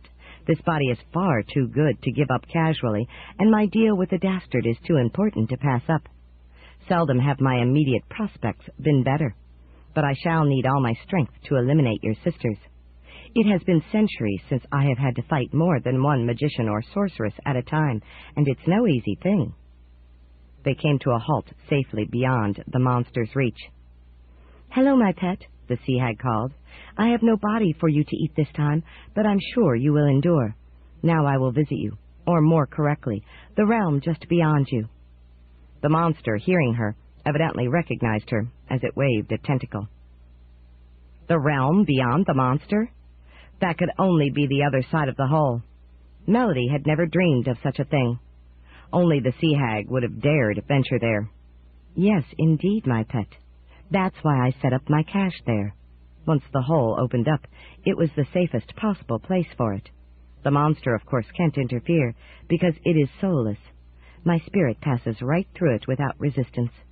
Since most folk who are any conceivable threat to me have bodies that they can't separate from their souls, they can't pass. The monster would eat them. It is utterly convenient for me." The hag quested around and found a shaded spot among ferns. She lay Melody's body down. "Now I shall leave you, for a brief time, my pet, but never fear, you will not be going anywhere." With that, she stunned the body. Melody remained conscious, but wasn't able to move any limb or her face. "I shall return," the sea hag said, and her foul spirit departed. For the first time since the possession, Melody was fully herself. It did her no good. She was locked in place. She could not call out, and since she was invisible, she could not be spied by searchers. She couldn't even cry. But she could hear and see. Her face was toward the plugged monster, and perhaps because of the possession, she could see the spirit of the sea hag flitting through the air toward the monster. The spirit looked old and twisted, rather than young and sweet. It went right up to the monster and through it, and disappeared. The hag had gone to her hoard of spirit stuff to refresh herself. Melody struggled, but the stasis remained absolute. She could not even twitch a toe. The hag did know what she was doing, unfortunately. Then she saw something coming. It was a spirit, but this one was fresh and full and aesthetic. In fact, it was beautiful. What a change that restoration had made. How could a creature as ugly in every way as the sea hag become so lovely? "Melody," a voice came. That wasn't the sea hag. That was Rhythm. Melody tried to cry out warning because of the returning spirit, but couldn't. The spirit came closer, looking even more beautiful. "Melody, it's me." Now Melody saw that the lovely spirit was attached to a body. It wasn't the sea hag. It was her sister, coming to rescue her. Again. But she still couldn't respond. Rhythm arrived. "There you are. I hadn't expected you to be invisible. Come, you are free now." "Free? Hardly." Harmony bent over her body. "Let me explain. The sea hag is gone. She isn't coming back. As soon as we nullify that stasis spell, you'll be free." She brought out her little drum and beat a pattern on it. The freeze lifted. Melody sat up, feeling gloriously free. The dreadful sea hag really was gone. "How did you do it?" she asked, singing herself visible. Then, seeing her weirdly feathered hands, she sang them back to normal. "I thought there was no way." "Sim went to Taro and found a way," Rhythm said. "We had to catch her when she went behind the plugged monster." "But she'll come back," Melody said. "No, she's trapped there. She can't return to Xanth." "But how can that be? She said the monster is no barrier to her spirit." "That was because the monster had no soul of its own. Now it does." "It does? Remember that soul we were going to give the Dastard? We had to use it for this. Now the monster has it, and is opaque to the passage of other spirits. It represents a spirit block as well as a physical block." "I never thought of that." "None of us did, except Sim. Still, we had to get the sea hag to go there. So we thought if we stressed her some, and then let her seem to escape, she might get careless. Then we could block her out of Xanth and rescue you. And it worked." Sim, invisible, squawked. "That's right," Melody said. "The Dastard can still unhappen this unpossession, and I'll be captive again. There's no way I can escape it if he decides to do it." "I hadn't thought of that," Rhythm said. "We haven't won yet." "Indeed, we have not," Melody agreed, feeling a horrible shiver. 13. Castle Maydragon. Becca couldn't figure out what was happening, or unhappening. Each time the sea hag was about to seduce the Dastard with the princess body, Becca had turned dragon and intervened. The Dastard hadn't liked it, but she was acting to protect his interest as well as the princess, because she herself had once been possessed by the hag and knew that the woman was absolutely ruthless and not to be trusted. She would ruin the Dastard and throw him away as readily as she would the body of the princess, when it suited her purpose. So they needed to be kept apart, if it was at all possible. But Becca wasn't sure how long she could keep this up, particularly now that it had gotten really confusing. Princess Melody had talked the Dastard into taking a walk. Becca had followed, not interfering as long as nothing bad was happening. But then it had turned weird. A voice from nowhere has said, "Sister, come with us." And the princess had risen into the air and disappeared, then reappeared. The Dastard had been suspicious, but the princess had kissed him and said it would be all right. And so it seemed to be. Had he done a partial unhappening, only enough to prevent the princess from flying away? She wanted to ask him, but didn't think she could while the princess was listening. She didn't know how far the hag had caught on about the several unhappenings, and didn't want to tip her off if she didn't know. The Dastard was acting as if nothing had happened, but Becca knew he had noticed, too. He surely knew whether he had unhappened anything, and he was cautious when he didn't understand something. He was not a stupid or rash man. So if this was not of his doing, then he was playing along until he knew exactly what had happened. But there was something else odd about this. The princess was walking and talking, but she didn't seem quite the same. She had little mannerisms, and while her present ones were similar, they weren't identical. It was almost as if... "This isn't the same princess," Becca said. "I think it's one of her sisters." Suddenly the Dastard stopped walking. "Bring back the sea hag," he said. The princess stopped too. "Oh, you caught on," she said. "I'm Harmony, Melody's sister." A little harmonica appeared, and she played it briefly. Her hair changed color, becoming brown. So did her dress and eyes. Then the harmonica faded out. It was magic that would have seemed formidable with anybody except a sorceress. For her, it was obviously incidental. "You changed places?" he asked. "Why?" "So we could rescue Melody from the sea hag." "You can't. The sea hag will kill her before she lets her go." "We think we can do it." "Then I'll unhappen it." "But you mustn't," Harmony said, alarmed. "Possession by the sea hag is the most horrible thing imaginable." "The hag and I have a deal. I won't let you break it up." "And I won't let you hurt my sister," Harmony said. "How are you going to stop me?" The little harmonica reappeared in Princess Harmony's hand. She played a few notes. The Dastard froze in place. After a moment, Harmony stopped playing. "That's how," she said. The Dastard recovered. "I didn't know you could do that. Princess Melody never did." "Melody was captive of the sea hag. She couldn't use her power. Otherwise, you would never have gotten close to her." "I see," the Dastard said thoughtfully. "You three are all sorceresses." "We are," she agreed. "But my power will work on you. I could have unhappened your magic." "Why didn't you?" "I think you already know." "Because if you unhappen me once, you won't be able to do it again for the same event." "That's right. If I unhappened just your music, I wouldn't be able to go back and unhappen your exchange with Melody." Harmony nodded. "I thought to trick you. You were too smart for me. But if you try to unhappen my exchange with Melody, I'll go back with you and block you." Becca was trying to stay out of this, but couldn't help herself. "You can do that? You can unhappen things too?" "No, not alone," Harmony said. "But I really am a sorceress in my own right, and can block hostile magic when I have to." "I can go back to before your arrival here," the Dastard said. "I can stop that exchange you made with your younger selves." But the princess was unfazed. "Two things. First, I'll go back with you and block you there, too. Second, if you succeeded, then my sister Melody would not arrive either, and the hag would not take her over. So you would have no deal with the hag, and none of this would matter."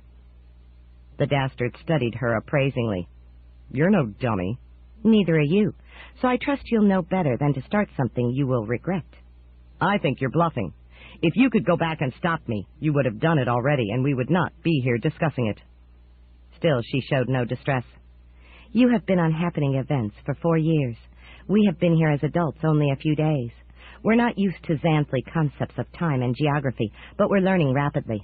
So you have had the advantage of experience. But on the other hand, we have the advantage of numbers. When the three of us act together, we can do anything anyone can do." "But one of you is captive of the sea hag." "I think 2 of us could handle you," Harmony said evenly. "Then why didn't you?" Harmony smiled. "Now you are the one asking a question to which you know the answer."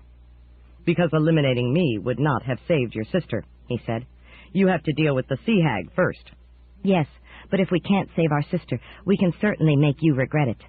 I think you would prefer not to face us when we have nothing to lose." Becca whistled internally. The princess was handling the Dastard rather nicely, but the sea hag did have her sister, and that was a strong deterrent. "What is it you want?" he asked. "We want Melody free, and you to stop making mischief. What is it you want?" "To marry an attractive princess and live in luxury the rest of my life." "That's a pretty selfish desire." The Dastard shrugged. "I have no soul. I can afford to be selfish." There is something you perhaps don't realize. If you marry any human woman, including a princess, you will inherit half her soul, which will in time regenerate to a full soul. You will then be governed by it. That will be hard on your selfishness." The Dastard seemed taken aback. "Is this true?" he asked Becca. "Yes, as far as I know," Becca said, surprised to be asked. "At least, I've heard of it when demons marry humans." The Dastard considered a moment, then shrugged. "But in that event, I would already have achieved my desire, so it wouldn't matter." "It would matter," Harmony said. "You would have to act decently if your soul was not corrupted. Your present way of life would be finished." Then the Dastard thought of another angle. "If I married the sea hag in possession of Melody's body, would I get half her soul?" That evidently set the princess back. "I'm not sure. The hag has hung on to her withered old soul for millennia. I doubt she would give any of it away, but you might still get half of Melody's soul." "And I might not," he countered. "The fact is, you don't know." "I don't know," Harmony agreed, "and I will do everything I can to stop you from marrying the sea hag in my sister's body. So will our sister Rhythm." Becca realized that this was no bluff. Two sorceresses working together could destroy one man, especially if they could follow him in time, as it seemed they could. There was a sound. Suddenly, two more princesses appeared beside Harmony. One wore green and one wore red, with matching hair colors. The Dastard looked at them. "Yes, I am free of the sea hag," Melody replied. "How?" "We locked her on the other side of the plugged monster," Rhythm said.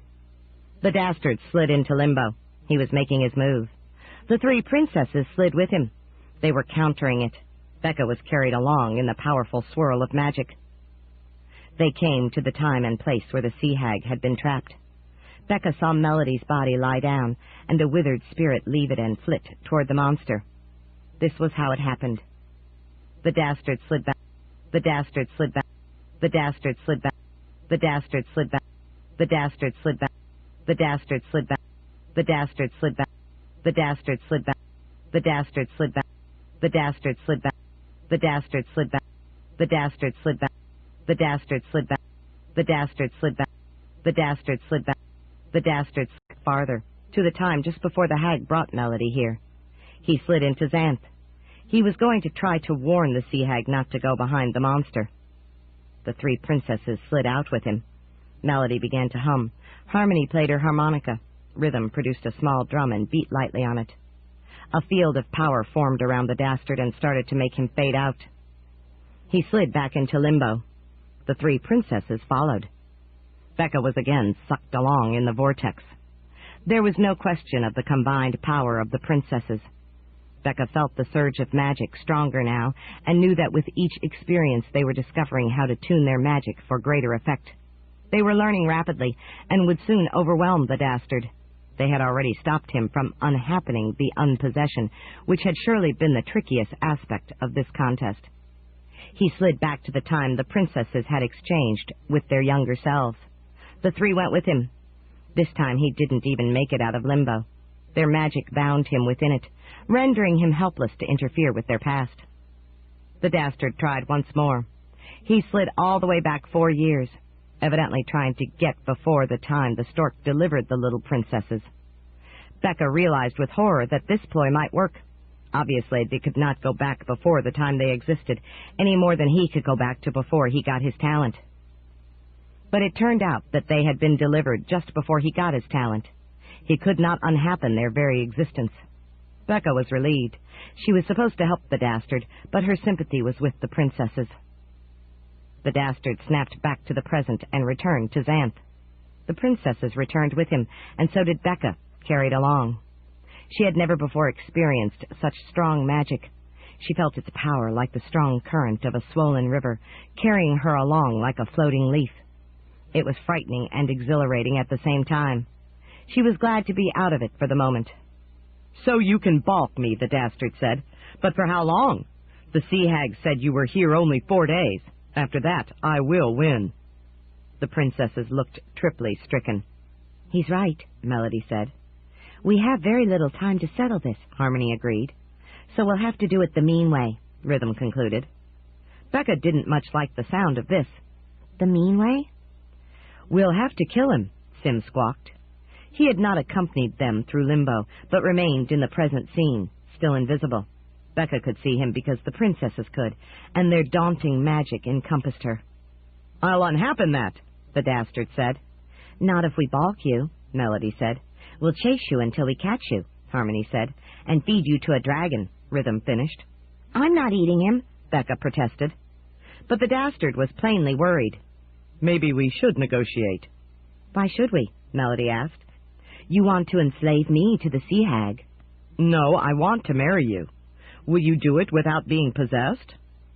Melody looked stricken. Harmony stepped in. No, she won't. Anyway, she can't. She'll be returning to Terra soon, so that's out.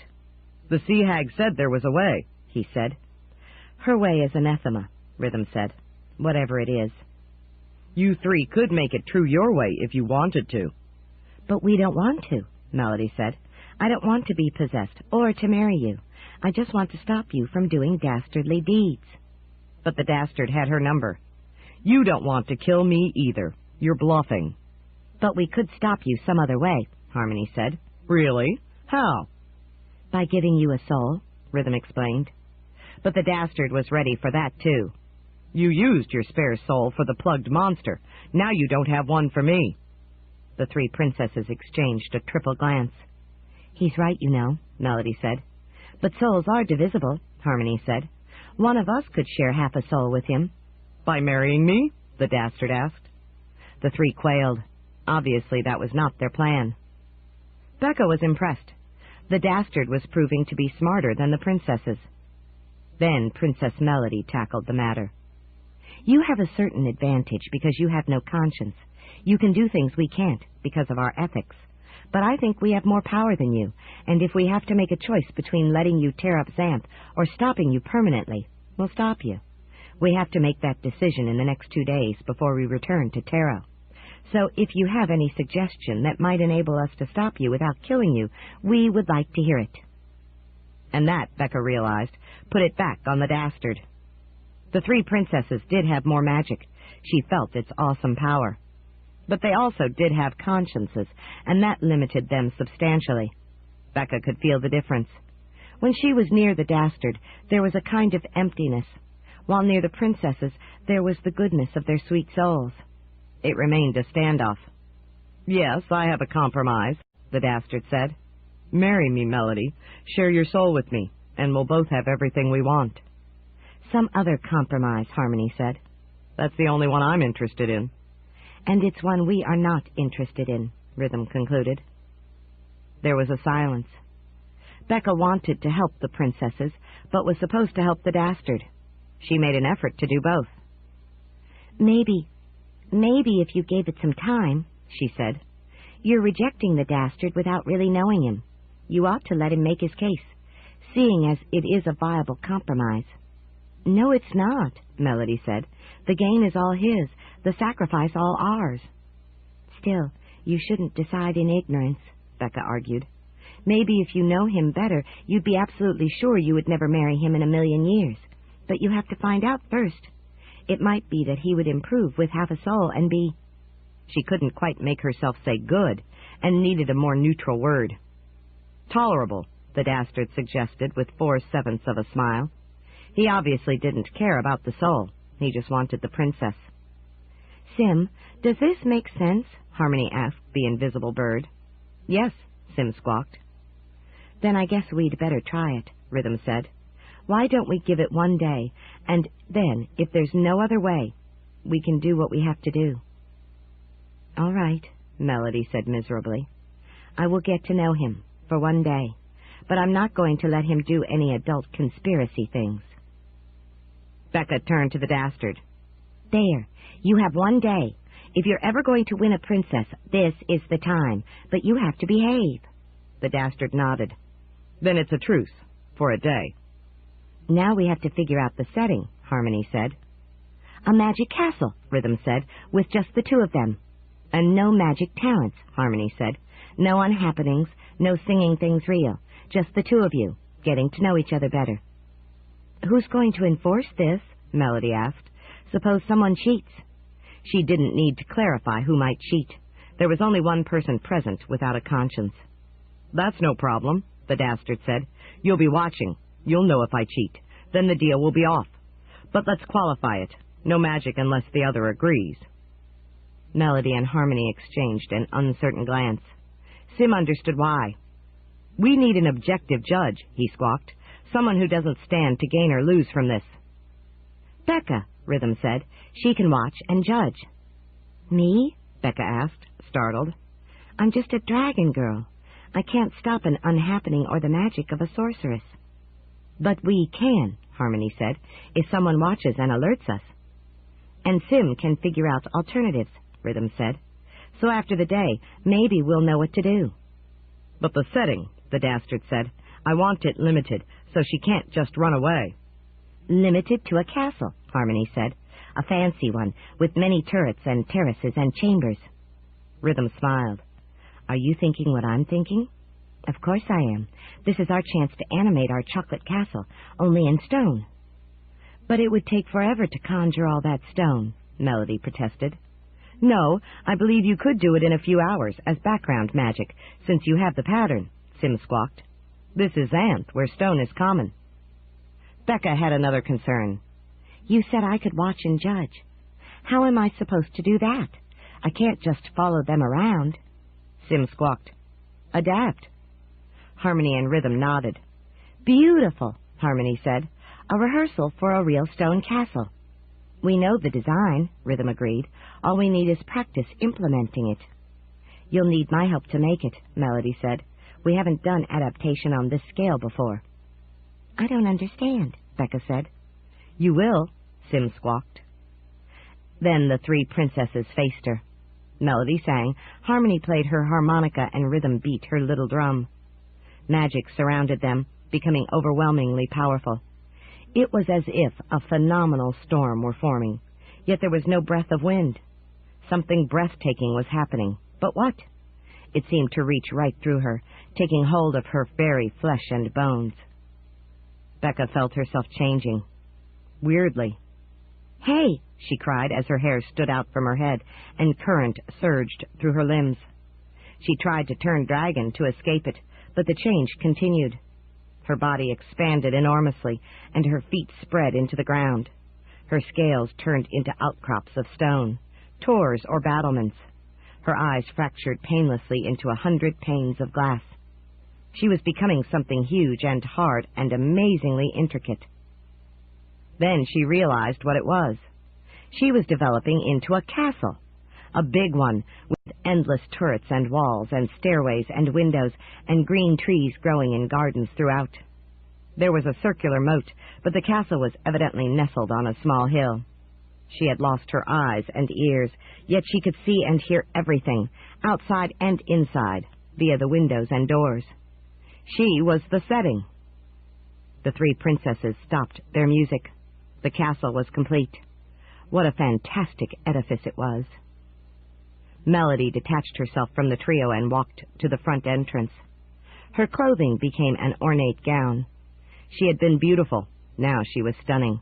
She crossed the drawbridge and stood by the gate. "Welcome to Castle Maydragon," she said to the Dastard. "There?" he asked, taken aback. He plainly hated to admit it, but he was as plainly awed. So was Becca. She had never imagined that such compelling magic was possible. The princesses seemed like such delicate girls, yet they had the strength to change the very face of the local geography, or turn a dragon girl into a castle without hurting her. "Where else?" Harmony asked. "But we had better dress you appropriately," Rhythm said. She beat her drum, and Harmony played her instrument, and the Dastard's clothing became a royal prince's robe. He had been halfway homely. Now he was halfway handsome.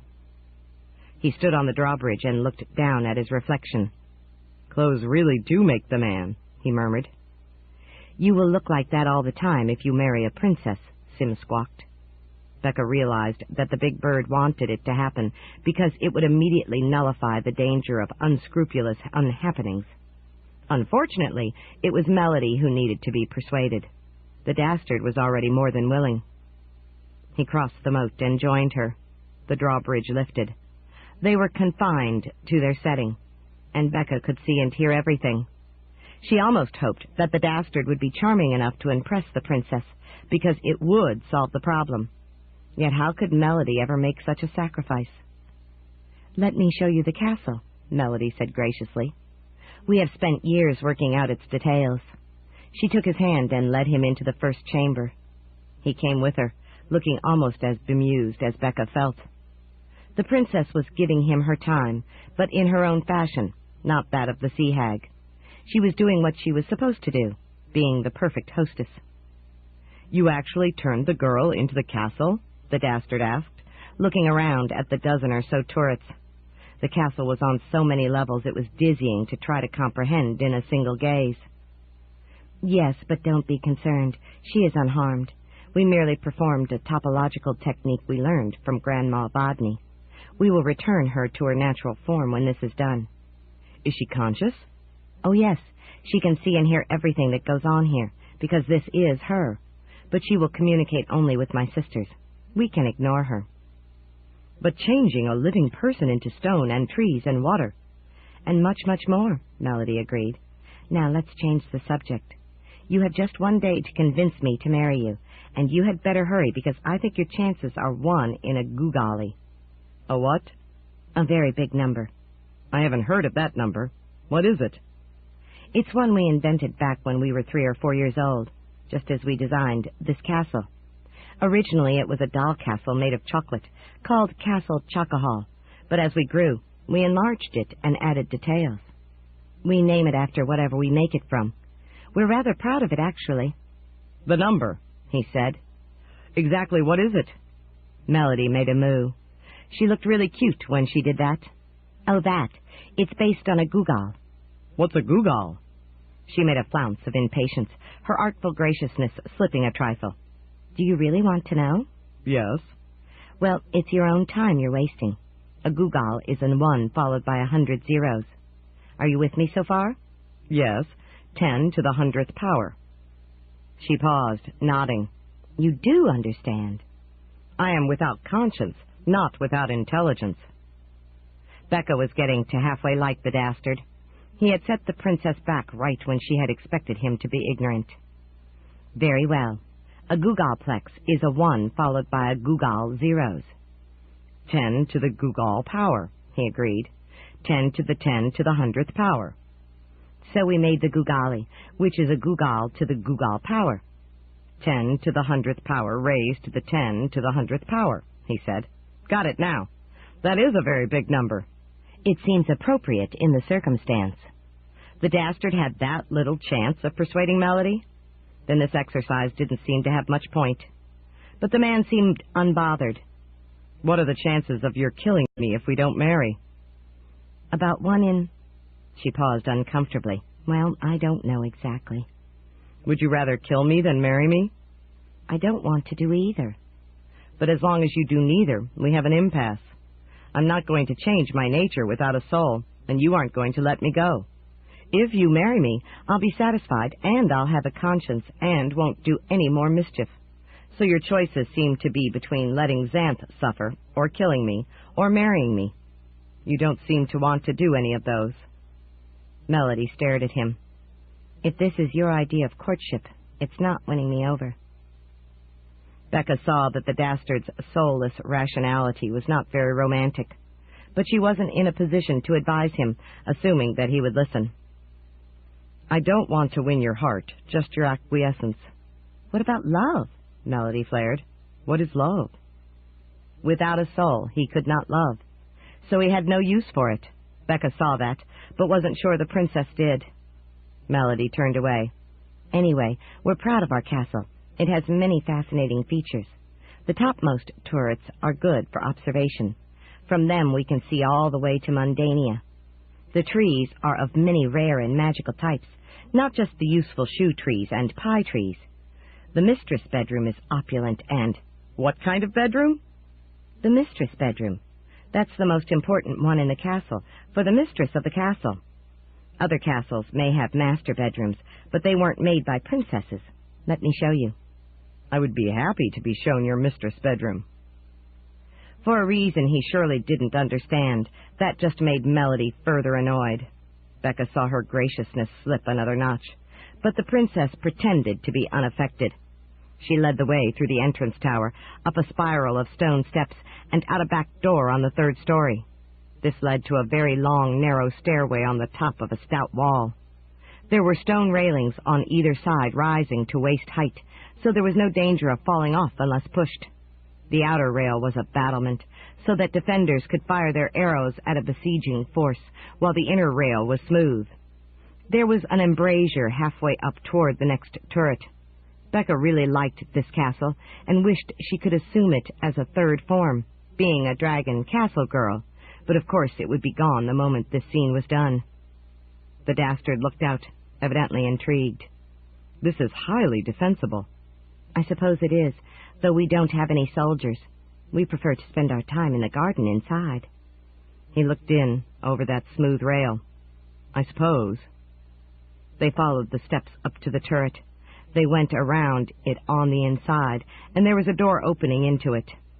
We have a nice maid's room there, with her bedroom above, and a dormer looking out, Melody said, and storage of supplies below.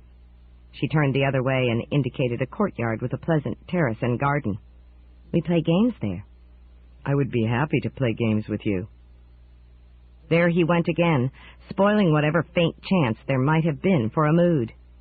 Becca wished she could give some spot advice to the man, informing him about subtlety. Girls didn't much like crude implications. Melody hurried grimly on up the wall stairs to the next complex of structures. This was truly fancy, with shrubs around its edge and a fountain in its center. On the right is the chalet, where visitors can stay. Downstairs is a stage for plays. The left leads up those flights of wide steps to the main chateau, where we stay. Of course, there is much more. I would be happy to stay with you. Uh-oh. He had finally triggered a direct response. Stop that. Stop what? Stop making those suggestive remarks. I'm not sharing a bed with you, or playing any games with you, or staying with you. I'm just showing you the castle. The man looked thoughtful. I apologize, he said. I don't need your fake regret, either. Becca knew it would take a miracle to fish this relationship out of the mire. The Dastard looked across to another complex of structures to the left. What's there? Oh, game rooms and the kitchen and guest rooms. There's lots of space in this castle. He looked farther, toward a low turret with a conical roof. What's there? Oh, nothing really. Nothing? Well, if you must know, it's the forbidden chamber. Its door must never be opened. What's in that chamber? He asked, intrigued. We don't know. That's the point. It's secret. It must never be known. You made it, but you don't know what's in it? That's right. We thought it would be nice to have a secret. Well, I'm curious, so I'll go look. Don't do that, Melody cried. There's no telling what's in there. It could be a hungry dragon. If there is, I'll unhappen the opening of the door. You're not supposed to unhappen anything during the truce. This would be an unhappening of the breaking of a rule, so that it never happened. You must not either break the rule or unhappen it. That's the truce. Actually, the deal was to allow magic if the other party agreed, but it was obvious that Melody would agree to nothing. There might not be enough Gugalis in all the universe to give the man any chance.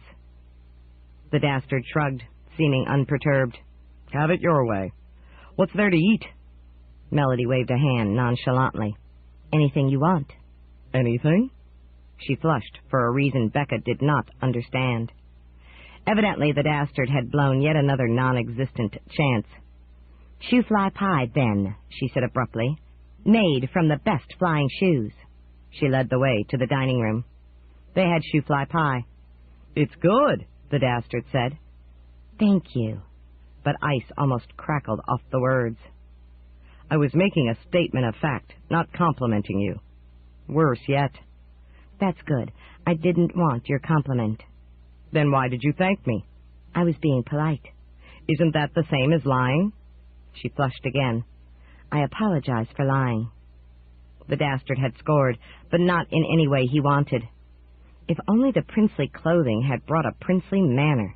Yet he still seemed unbothered. Maybe he simply didn't realize what a disaster this was. Let's go open that door. What door? You know which one. His eyes flicked toward it. No, that door must not be opened. The Dastard considered. Suppose we can test for it. Suppose we do what? We can play a game of some sort. If I win, we open the door. No. Aren't you curious about what's there? No. Isn't that a lie? Once more she flushed. The man simply didn't realize that catching Melody in trifling nuances of deception would never make her warm to him. Social etiquette was fashioned of complimentary deceptions. Not curious enough. He shrugged. Then let's play for other stakes. If I win, you kiss me. No. Then what do you suggest? Nothing. So shall we just sit here for 6 more hours and do nothing, leaving our problem unsolved? Melody angled her head, studying him. You spoke of what I would have to do or allow to be done if you won a contest. What if you lose? Name your penalty. You will leave Xanth and never return. The Dastard considered. There's a flaw. What do you mean? I could agree, but since I have no conscience, I wouldn't keep my word. Then you wouldn't keep your word to make no more mischief if you married me. I'm not giving my word for that. I'm just saying that I wouldn't have any inclination to make mischief, because I would already have what I want, and I would have some conscience. I don't trust that. He shrugged. Do you have a better idea? No. Maybe I'll just have to take your worthless word. About what? About leaving Xanth forever if you lose the game. Very well. What game? We invented one to go with the castle, sort of. Will you play it? Yes, if the terms are right. If you lose, you leave Xanth. If you win, I'll kiss you. Once. You kissed me before, he reminded her. That was when the sea hag was possessing me. Now I'm in charge of myself. It's different. He considered. No. A kiss isn't enough. I want to marry you. No. Then I want to open the door. All right. I win, you leave Xanth. You win, we open the door. So he had neatly maneuvered her into making his deal of the moment. But did he have any plan to win their larger contest? Becca couldn't see any. Agreed. What's the game?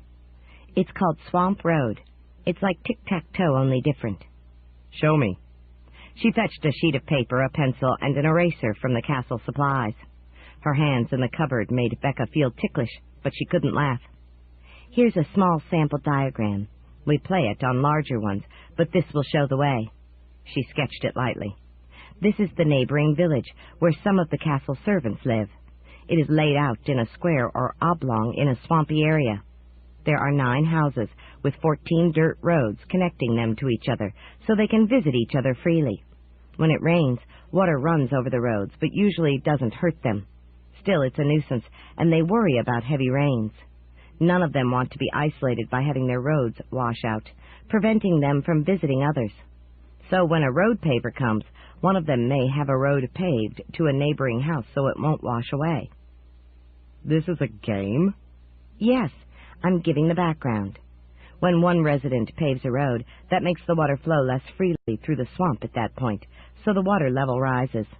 That washes out one of the remaining dirt roads. The homeowners panic and pave over another road so that it won't wash away.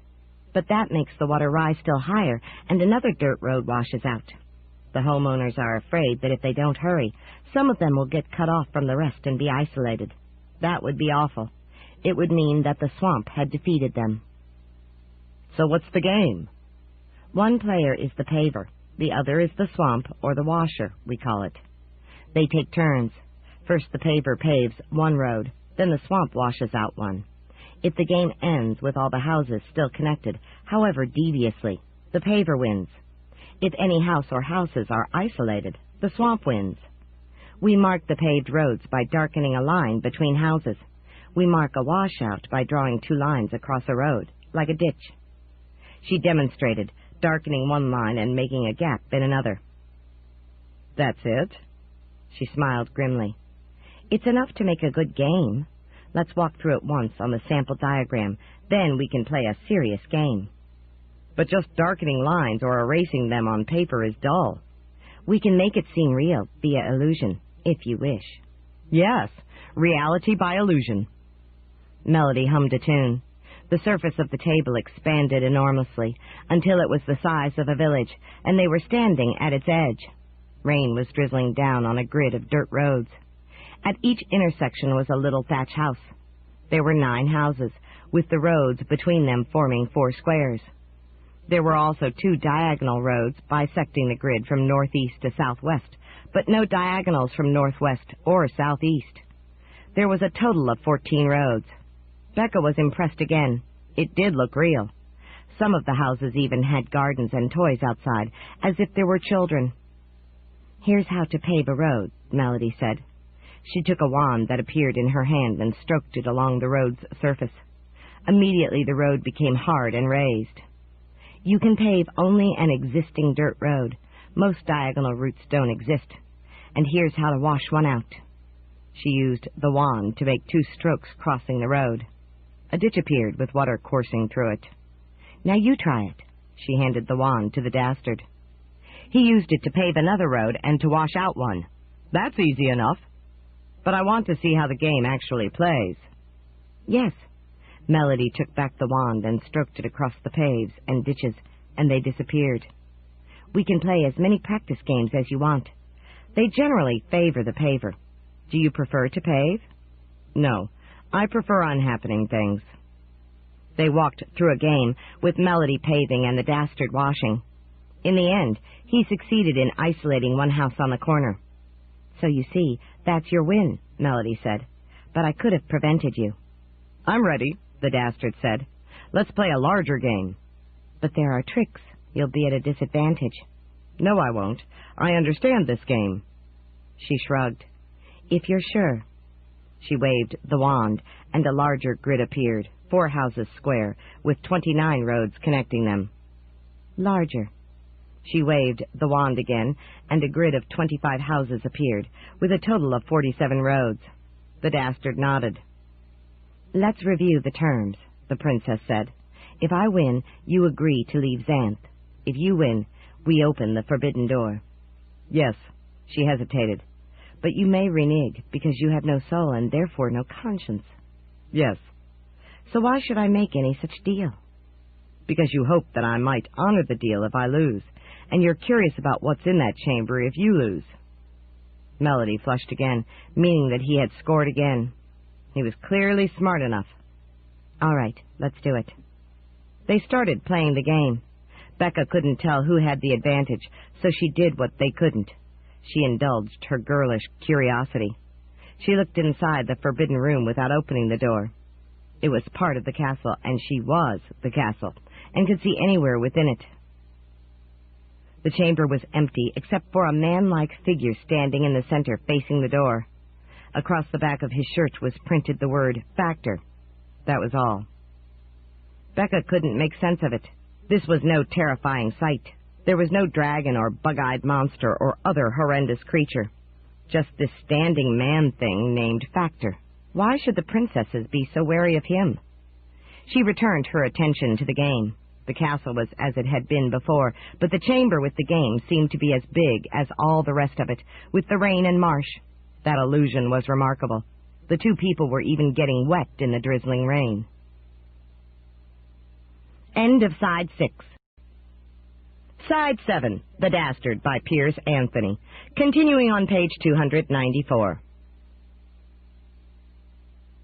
The Dastard washed out a road. Melody paved one to maintain the connection to a house that was threatened with isolation. He washed out another. She went to pave another and paused, horrified. "Oh, no." Becca looked. There were 2 houses at risk, and only one of them could be saved. The Dastard was winning. Melody paved. The Dastard washed. And it was done. He had won. Melody clapped her hands. The illusion vanished. They were standing in the castle chamber, looking at the grid on the table. Both were dry again, as if never wet by the rain. It did not change the fact that the Dastard had won. "Maybe you'd rather have a kiss?" the princess inquired. Becca could not be certain whether this was sarcastic. "No. Open the door." "I really don't think this is wise." "I don't care." She spread her hands. "This way." They went to the forbidden chamber. Melody produced a key, put it in the lock, turned it, and hesitated. "You're sure?" "Yes." The Dastard jammed in beside her and pushed open the door. They stood side by side, looking in. "It's the factor," Melody said, shuddering. "The random factor." Now Becca saw that the front of the man-thing's shirt said random. Still, what did it mean? "So what?" the Dastard asked. "There's absolutely no predicting what he will do. It can be anything, but surely something significant, and we can't stop it." Hence the name, Becca realized. A random factor could not be anticipated. "This is all?" the Dastard asked, a sneer in his tone. The figure raised his arms, pointing at the two in the doorway. There was a flash of magic. Then the door slammed shut, and the factor became inert. Becca was mystified. As consequences went, it didn't seem like much. Princess Melody and the Dastard stared at each other with strange expressions. Something had definitely happened. But what? 14. Random Factor. The Dastard stared at Princess Melody. She was lovely, and he sincerely appreciated that. But that wasn't what bothered him. He was feeling something weird, and it was somehow associated with her. She was staring back at him, her expression changing from horrified to smug. "Do you know something? I feel better now that the random factor has struck and not accomplished anything. I was afraid he would turn us into toads or something." "He didn't do that," the Dastard said. "But he did something. I can feel it." "I can't feel anything, and you know what? I don't care. Let's go up to the bedroom and have some wicked fun." He stared at her with downing horror. "Melody, what has happened to you?" "Nothing. I'm just coming to my senses. Here we've been pussyfooting around, playing stupid swamp games, when we could have been having some real sport." "I don't understand." She shot him an arch glance. "Yes, you do. I mean chasing storks." "But you don't want to do that." "The percentage sign, and percentage sign, I don't. So are you coming, or do I have to start without you?" She caught the hem of her gown and lifted it enough to show a fair ankle. "But Melody, this is against everything you stand for. What of your princessly honor?" "Princesses lead pretty dull lives. Now get your donkey in gear and go to the bedroom." "How can you swear? How can you suggest such a thing?" "Are you suddenly turning prudish on me, Das? Is that what the factor did to you?" "No, I'm not sure what he did. I just know that this is not right." "Tilda, Tilda, Tilda, Tilda," she snapped. "I sure misjudged you. I thought you were a man." She drew her gown up enough to show a fair knee. He stared at her with burgeoning horror. "You have been taken over again by the sea hag." She burst out laughing. "The sea hag? Ludicrous. I wouldn't let that wizened old fraud near my luscious body. Whatever gave you that idea?" "Your swearing, your attitude. That's the way she is." Melody considered. "Well, maybe she's got a point. Certainly I learned some useful words from her, and what she doesn't know about the power of panties isn't worth laundering.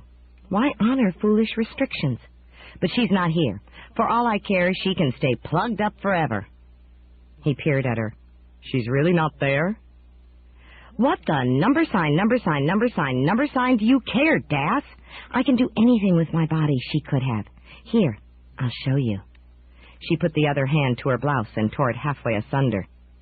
This is beyond my understanding," the Dastard said, his left eyeball glazing. "I can't think. What happened to you?" The princess paused. A bulb flashed over her head. "Well, I can. Suddenly it's obvious." "What is obvious?"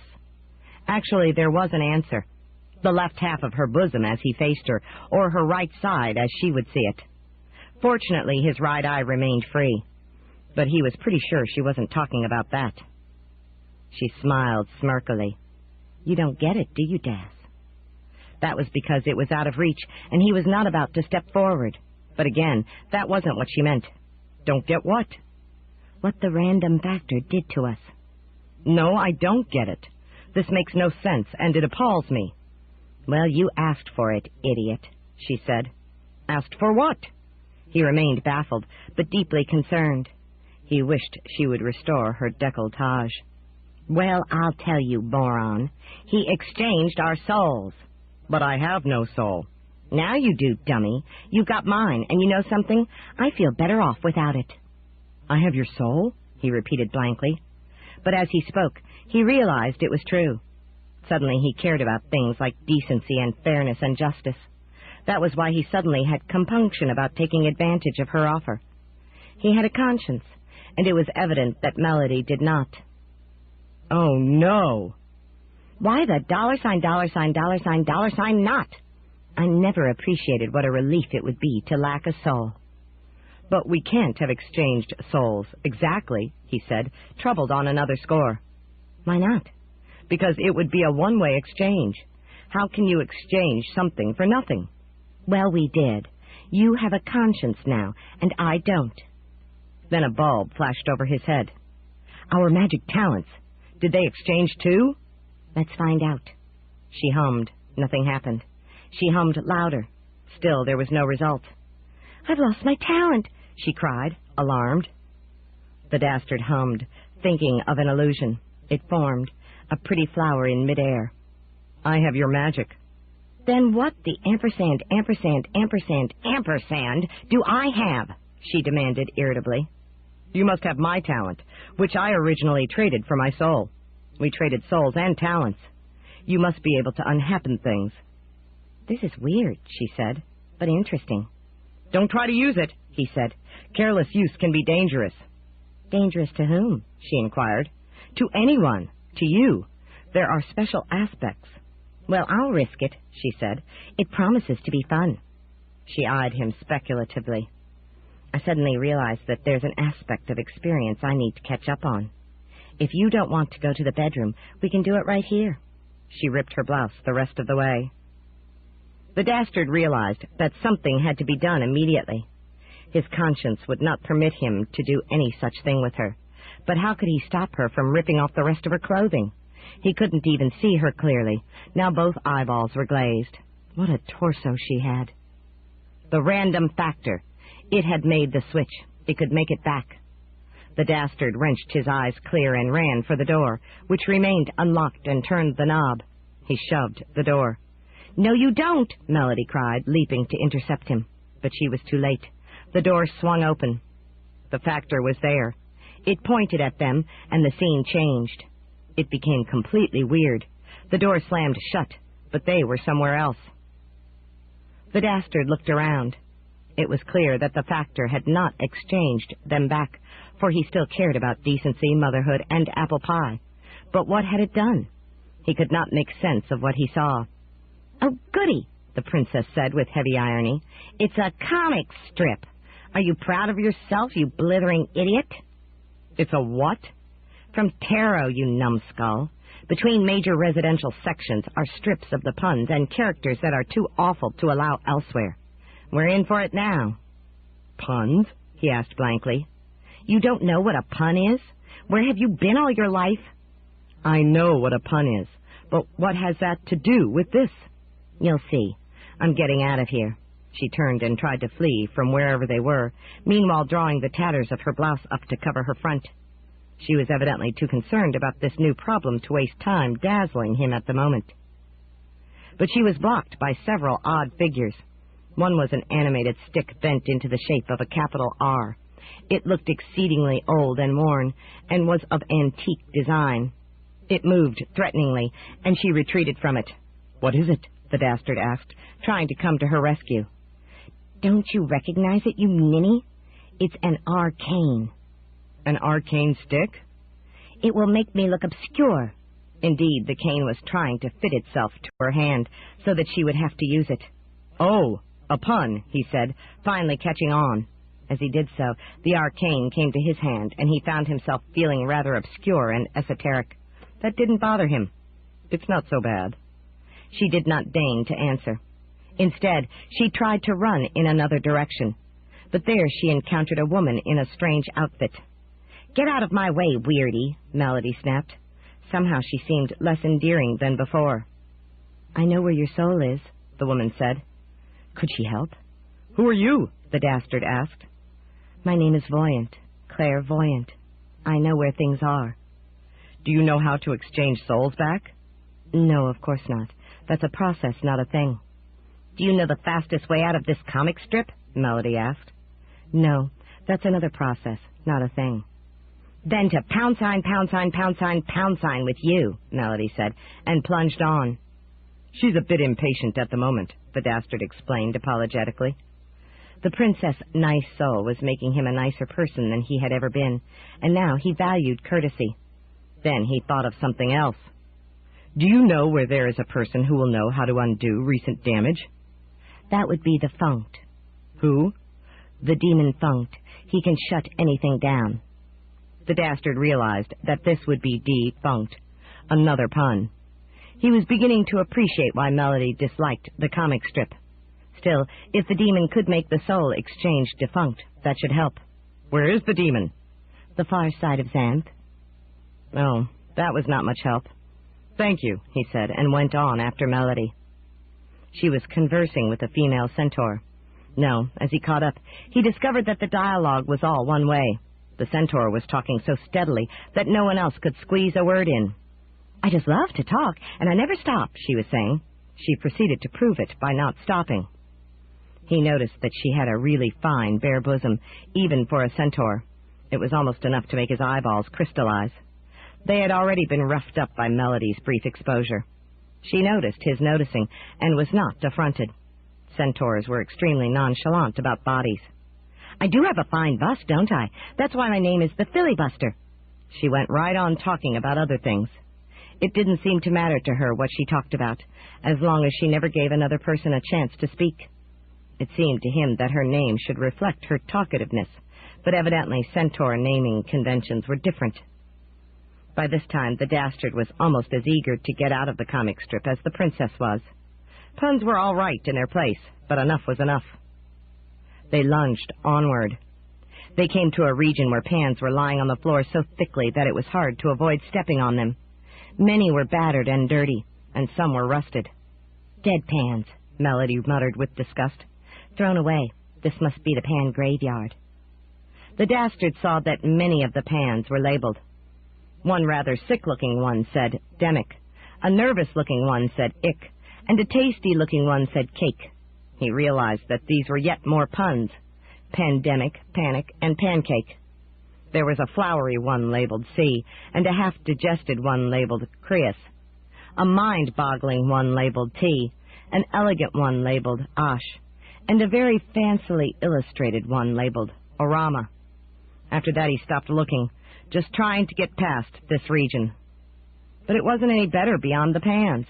There was a series of gaps in the clutter, but as he passed through them, each flashed a scene of something disgusting. What are these? He asked as he caught up to the princess.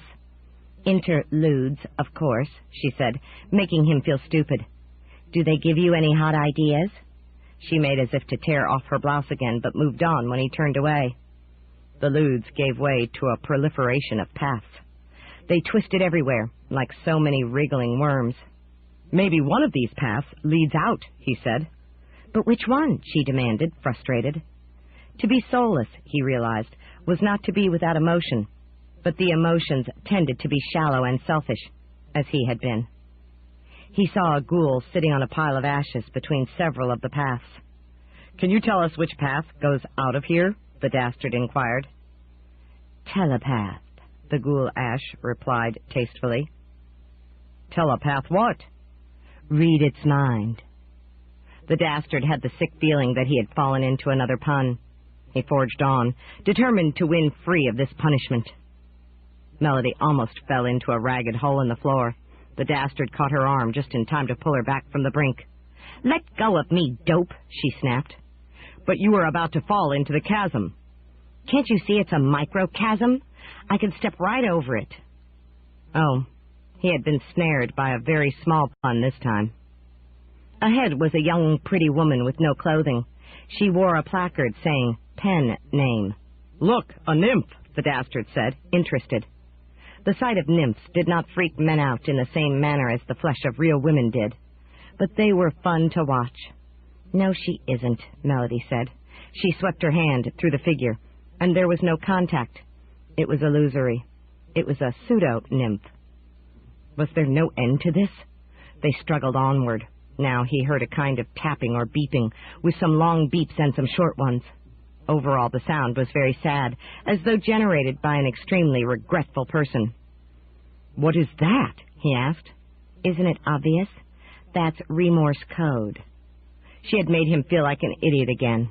Obviously, she had had prior experience with comic strips and knew how they operated. They came to a female ogre.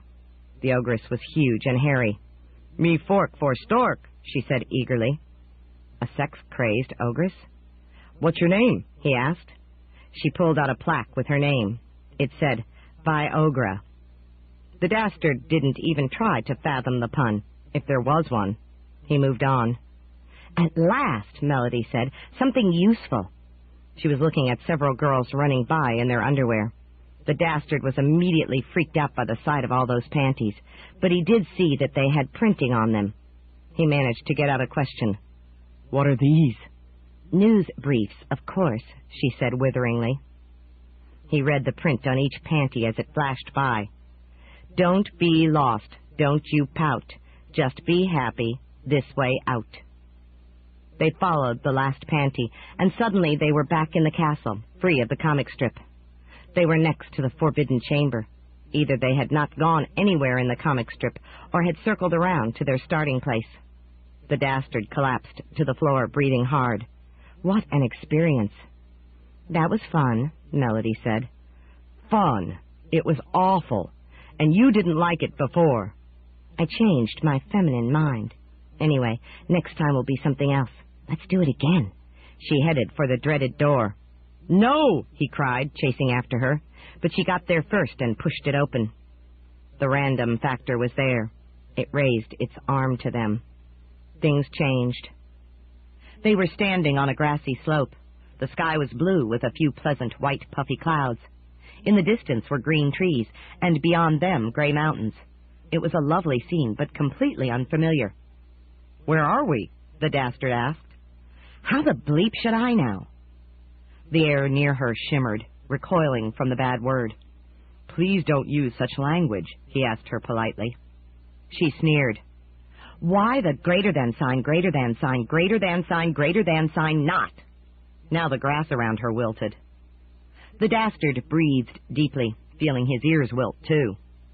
But he did his best to remain calm, knowing that she was baiting him.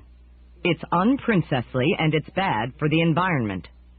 "Since when do you care about such things?" she demanded. He realized with surprise that his attitude in this respect had suffered a profound change.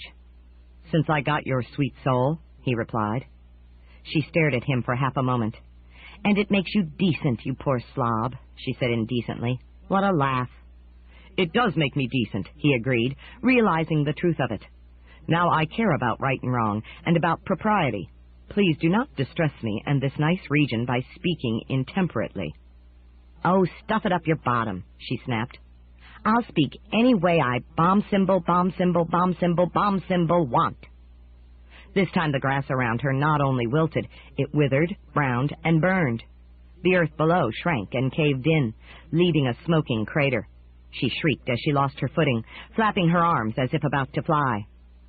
And she did fly. She rose above the crater, her delicate feet just clearing it. She moved away from it to firm, cool ground and landed. Then she turned and looked back. "What just happened?" "You flew," he said, amazed. "I thought you had lost your singing magic." "I did, lout. You have it now. Or does your tiny, dim mind not remember 3 moments back?" She certainly was not very endearing without her soul. Had he really been like that for 4 years? He was coming to appreciate how he had annoyed her. "I really don't know how to use your talent well," he said apologetically. "So how the bleep did I fly?" she demanded. "I couldn't have just raised my arms and done it, you know, without my magic." She had a point. "Maybe the rules of this region are different," he said. "Let me see if I can do it too." He spread his arms and flapped them up and down, bird-like, and rose into the air, a little. His flight was awkward and unsteady, and in a moment he had to touch down lest he crash, but he definitely flew. "Oh, sure," she said witheringly. "You used my magic, clumsily." "No, I didn't. I just flapped my arms and I flew, just as you did." Oh, sure. But she didn't argue the case further. Instead, she spread her arms again and flapped and rose a little. Say, this is fun, in its fashion. Well, I'll be going now. You stay here, Ilk.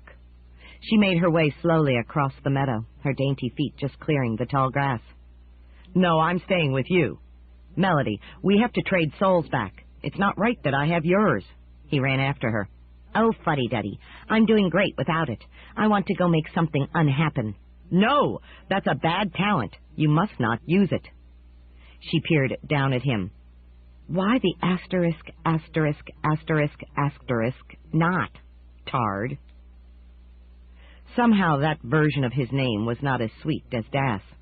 In fact, the very air had a singed odor from her repeated invective. It's dangerous. You could do someone harm.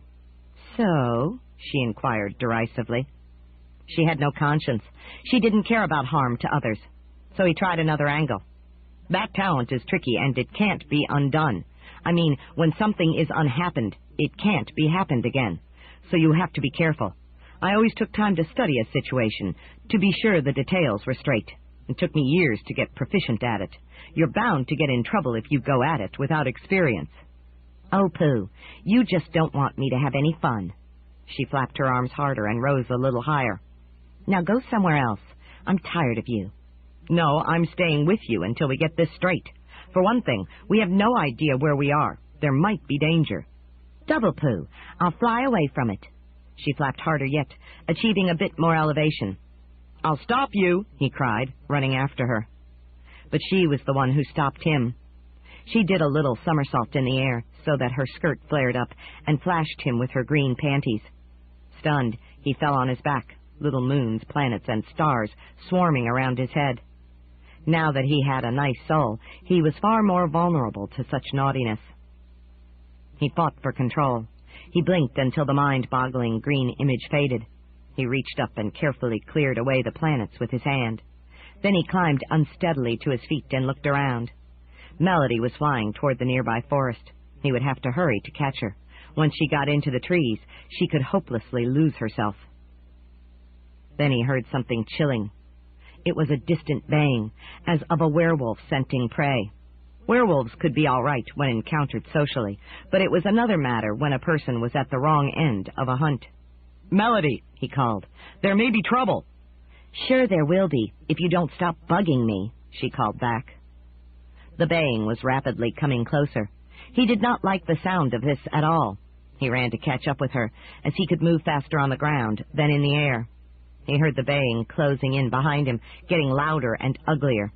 He definitely did not like this. He caught up to Melody. Get higher, he cried. Oh, Pooh, she started. Then she heard the baying. What's that? I fear it's a werewolf pack on the hunt. That she understood. Oopsie. She flapped her arms harder and rose a little, but probably not enough. The Dastard looked back. Now they burst into sight. Several toothy wolves, gaining rapidly. They were big ones, capable of doing a man, or a woman, real harm. There was no ready escape. The slope was smooth, without trees. The wolves would be able to run them down, anywhere they went, except the air. Get higher, he repeated desperately, and flapped his own arms. They rose, but the wolf pack closed in on them. The first wolf snapped at the Dastard's foot. He yanked it up out of the way, just barely in time, so that the teeth snapped on air with a nasty clash of sparks. Others went for Melody. She screamed. She might have no conscience, but she was well aware of her self-interest, and it did not include getting chomped by wolves. She flapped as hard as she could, but remained barely above the questing noses. Then a wolf leaped, barely missing her. The two of them were not high enough. The slope, the Dastard cried. Go down the slope, but keep your elevation. They did that. The ground descended, but they did not, so they gained a bit of relative elevation. But the wolves were leaping higher and snapping at bodies when at the tops of their leaps. Only the unsteadiness of their efforts caused them to miss, and that would not last long. It was a wonder that teeth had not yet closed on flesh. The slope angled farther. Now at last they were able to gain enough height to be out of reach of the wolves. The Dastard breathed a sigh of relief as the wolves fell back, unable to pursue farther. Melody screamed. The Dastard looked ahead. There were large winged figures on the horizon, coming in fast. Big birds, or worse. In under 2 moments, the nature of the new threat was evident. "Harpies," the Dastard said with a shudder. "Harpies," the princess echoed with a similar shudder. They could not escape these through the air, but they didn't dare drop to the ground because the wolves were still there. "Make for the forest," he said. "Maybe we can hide there." There was an arm of the forest within range farther down the slope. They angled for it, gaining speed by diving. But the harpies saw what they were doing and angled to intercept them. A line of the dirty creatures formed between them and the trees. "What have we here?" a harpy screeched. All harpies screeched. It was their natural voice. "A lovely princess," another harpy screeched, "with long green hair and green dress." "A nondescript young man," another screeched. "Oh, we can have fun with him once we get his pants off." The Dastard's princely robe seemed to have degenerated into garden-variety trousers. He wasn't sure when that had happened. "Stay away from me, you bleeping dirty birds," Melody cried. "She swears," a harpy cried. "We can do that," another screeched. Then there followed a barrage of bad words, such that Melody's hair was blown back from her head, and the Dastard's skin felt the heat as from a burning garbage dump. He and the princess tumbled out of control, but the harpies dived after them and caught them. Dirty talons pierced their clothing. "Rip, tear, strip, wear," they chanted, catching and pulling at clothing. Indeed, the material did rip and tear in strips.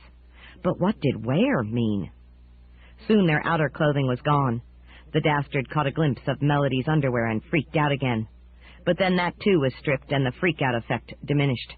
Now she looked more like a nymph. "Touch her B, touch her A," the harpies screeched. "Oh, what a feel we'll have today." The princess screamed, but that only whetted their foul, foul appetites. "Hold her head, spread her legs. We're going to make her lay some eggs." "Help me," Melody screamed hysterically. "Leave her alone," the Dastard cried, appalled. But they were about to do the same to him. Dirty claws held his arms and legs, spread-eagling him in mid-air. A harpy flew toward him, her dirty breasts leading. "Hold him hard, hard as you can. Tonight we're going to do a man." The others screeched as their talons scraped across his midsection. He began to comprehend what these dirty females wanted of a male. There was no way out of this awfulness, except maybe magic. The Dastard had Melody's magic. Could he make use of it here? He struggled internally as well as externally, trying to marshal his thoughts. If only they could slip away from this disgusting horde and seek shelter elsewhere. Slip away. He hummed and focused. Slip, slip. Then he slipped out of their clutches, and so did Melody. They dropped below the milling, disreputable flock. "What did you do?" she asked as they fell through the air. They seemed to be over an abyss. The harpies must have carried them here during their distraction. "I sang a slippery." He couldn't help admiring her nymph-like bare body. "You should have blasted them into dirty feathers." "No, that would not be ethical. It's not their fault they lack our values." "You bleeping idiot," she flared. "They're harpies." He realized that she would see no point in treating harpies decently. That was a soul-spawned notion. "We had better resume flying," he said, and flapped his arms. She flapped hers, too, but nothing happened. They continued to fall. "You made us too slippery to fly," she cried. "You stupid, doltish idiot." Evidently gratitude for being saved from a fate worse than death was another soul-spawned concept. He tried to sing again to counter the spell, but before he succeeded, they plunged into the cold, wet water of a dark lake. Could the princess swim? He wasn't sure, so he grabbed for her hair as it streamed past him and clamped his teeth on a hank of it. Then he launched himself for the surface, hauling her along. They broke the surface. "Imbecile!" she cried with her first breath. "What are you doing?" "Trying to rescue you, in case you can't swim." "I couldn't swim because you were hauling on my hair, you bleeping lout." So he had messed up again. It was difficult to help a soulless person. "We'd better swim for land," he said. "What land, jerk-face? Where?" He had no idea. "Maybe if we make some light, we'll see where to go." He hummed, focusing on light, and in a moment the region around them glowed. He was starting to get the hang of her magic. Melody screamed. Startled, he looked around and saw the towering head of a sea monster. "Moron!" the princess screamed. "You lit us up for the monster to find." He just couldn't stop making mistakes. He tried to think of some kind of magic to counter this new threat, but before he succeeded, the monster's head struck down and engulfed Melody. She got out half a scream before she disappeared into its gullet. The Dastard pounded at the monster's neck with his bare fists, trying to make the serpent spit her back up. But the head struck down and around and snapped him up too. It lifted him high, then slurped him down. He slid helplessly down the long, slick throat. Then he landed with a thunk on a pile of rotting garbage. He bounced, sliding off the mound. What was this? The last meal of the sea monster? "Now look what you've gotten us into," Melody cried irritably in his ear. He looked. The light was dim, but he was able to make out a rickety building ahead of them. Bats swirled around it, and dim moonlight bathed it in an eerie glow. "What is it?" he asked, bewildered by this change of scene. "It's a horror house, simpleton," she said, "and that's the least of it." "What's the rest of it?" he asked, feeling like exactly the simpleton she called him. "We're in the gourd, nincompoop." "The hypno-gourd? The realm of bad dreams?" "What else, dunce?" "But how could we have gotten there?" "The random factor sent us here, blockhead." "But you were the one who opened the door." "Oh, sure. Blame it all on me, dummy." There were definitely aspects of her personality that did not lend themselves to easy association. He wondered again whether he had been like that when he had been without a soul. He rather feared he had. But right now he just wanted to get them safely out of here and back to the company of the two other princesses who might be able to help, because it was clear that Princess Melody needed her soul back, even if she didn't think so. "I think we should find our way back to the castle," he said carefully, "and talk with your sisters." "Oh, who cares about them? I want to have some fun." She paused, her eyes flicking from his bare body to her own. "And it seems we are ready for that. Let's see if there's a good bedroom in there." "No, Melody, we mustn't dally." "Which way do you mean that?" she asked eagerly.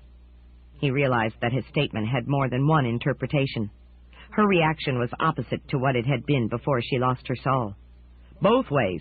We must not do anything untoward, and we must get back to your sisters." "Untoward," she said. "That's the first time I've heard it called that.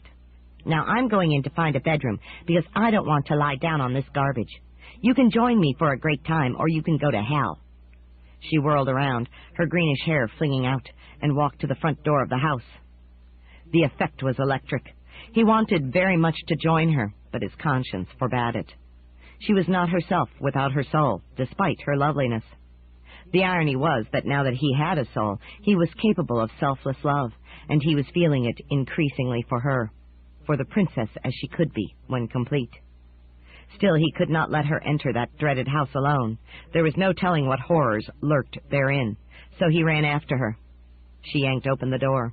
It groaned. She stepped inside. He followed closely. They were in a dark hall. Then there came an eerie glow, so they could see that it led to an interior chamber. They walked down it, and every floorboard creaked. The Dastard did not like this place at all, but Melody walked right on.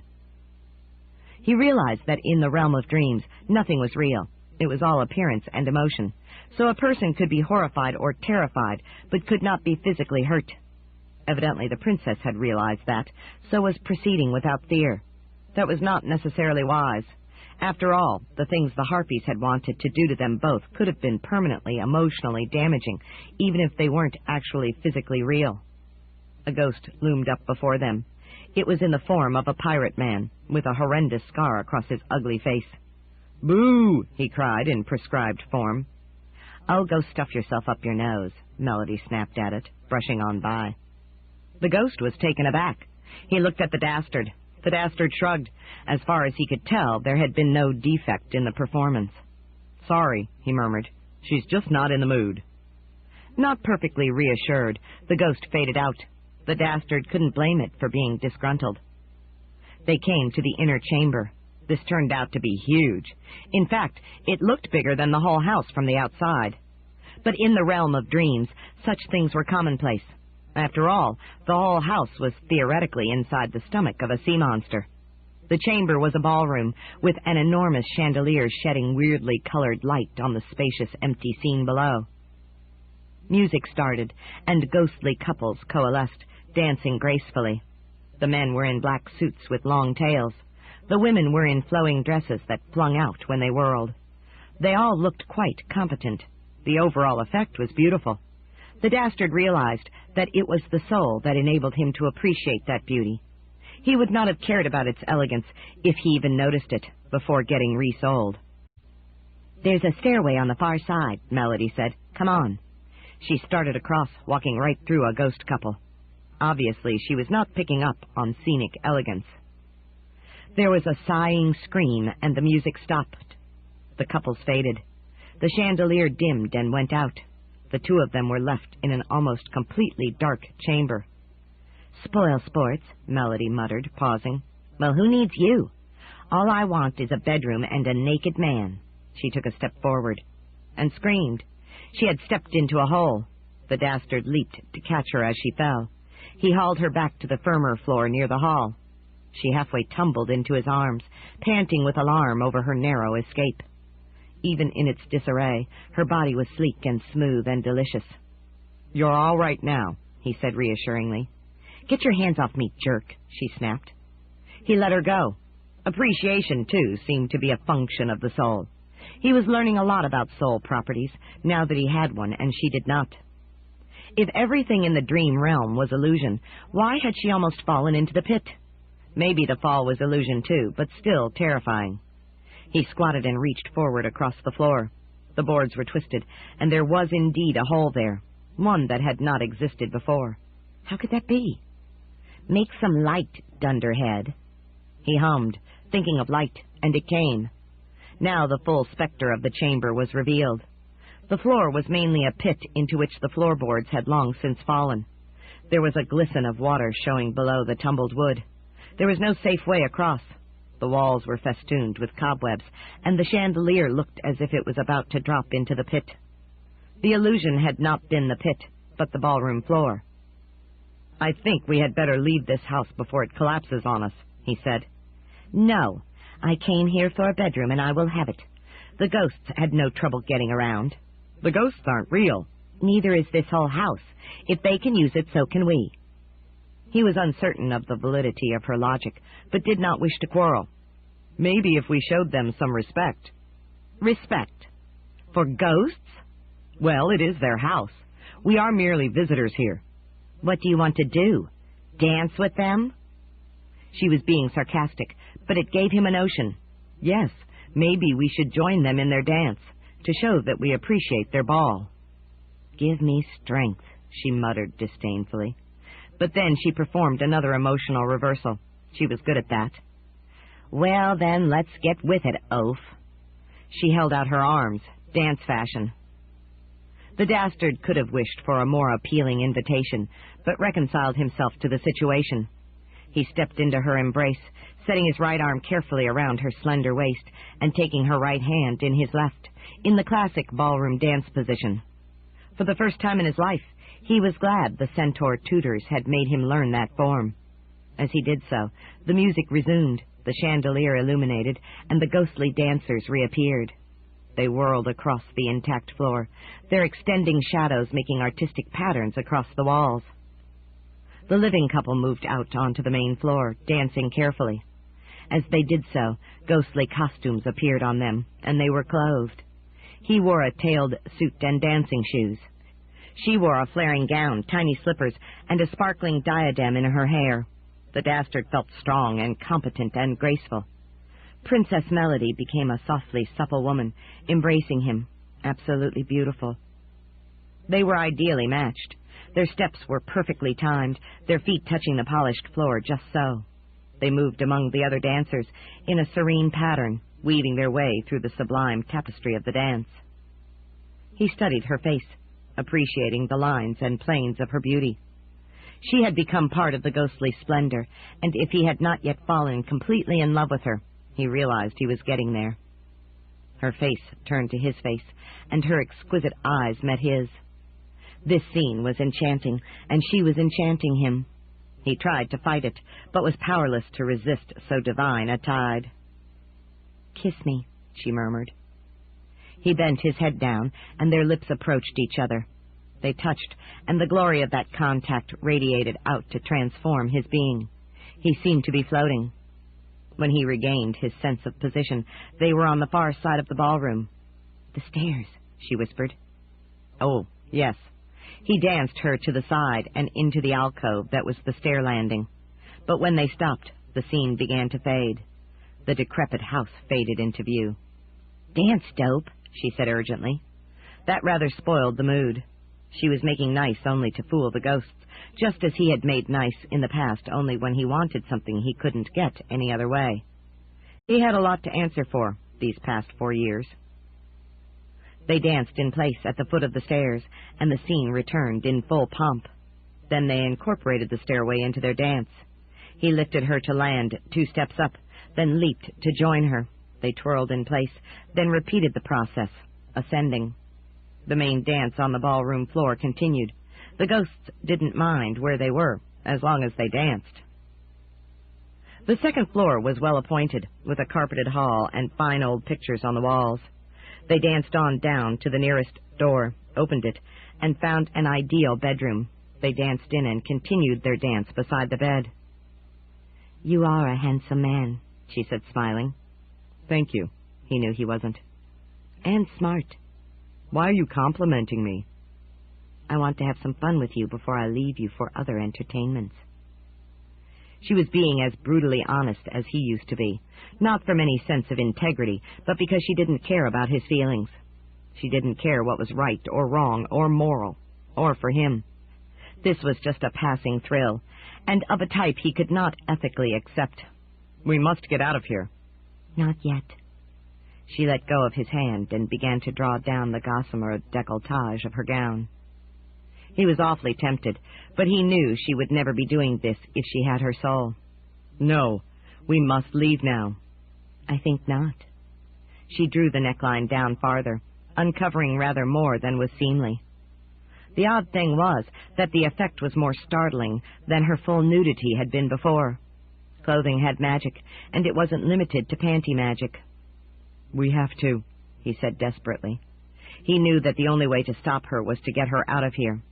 He had developed a notion how to accomplish that, if it worked. She shrugged. "All right." She let go of him and danced in place.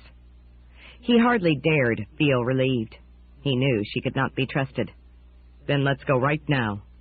She reached down to catch the hem of her gown. "How do you propose to do that?" "I think I can use your magic to conjure us to the next setting as we leave this one. With your cooperation, we can return to the castle." She hoisted the hem, showing a dainty knee. He had resisted that sight before, but now she was concentrating, and the lure was much stronger. "Really?" "Yes. All we have to do, really, is wake from our mutual dream. That can't always be done from inside the dream, but I think in this case." Suddenly she lifted the dress up to her waist, showing her ghostly panties. But he was already turning away, having anticipated this mischief, so managed to avoid being freaked out. He clamped his eyes shut, turned back, and lunged for her. He wrapped his arms around her slender torso. "Well, that's more like it," she said. She thought he was overcome by desire to signal the stork with her. Actually, that was something he very much wanted to do, but he was managing to suppress the urge.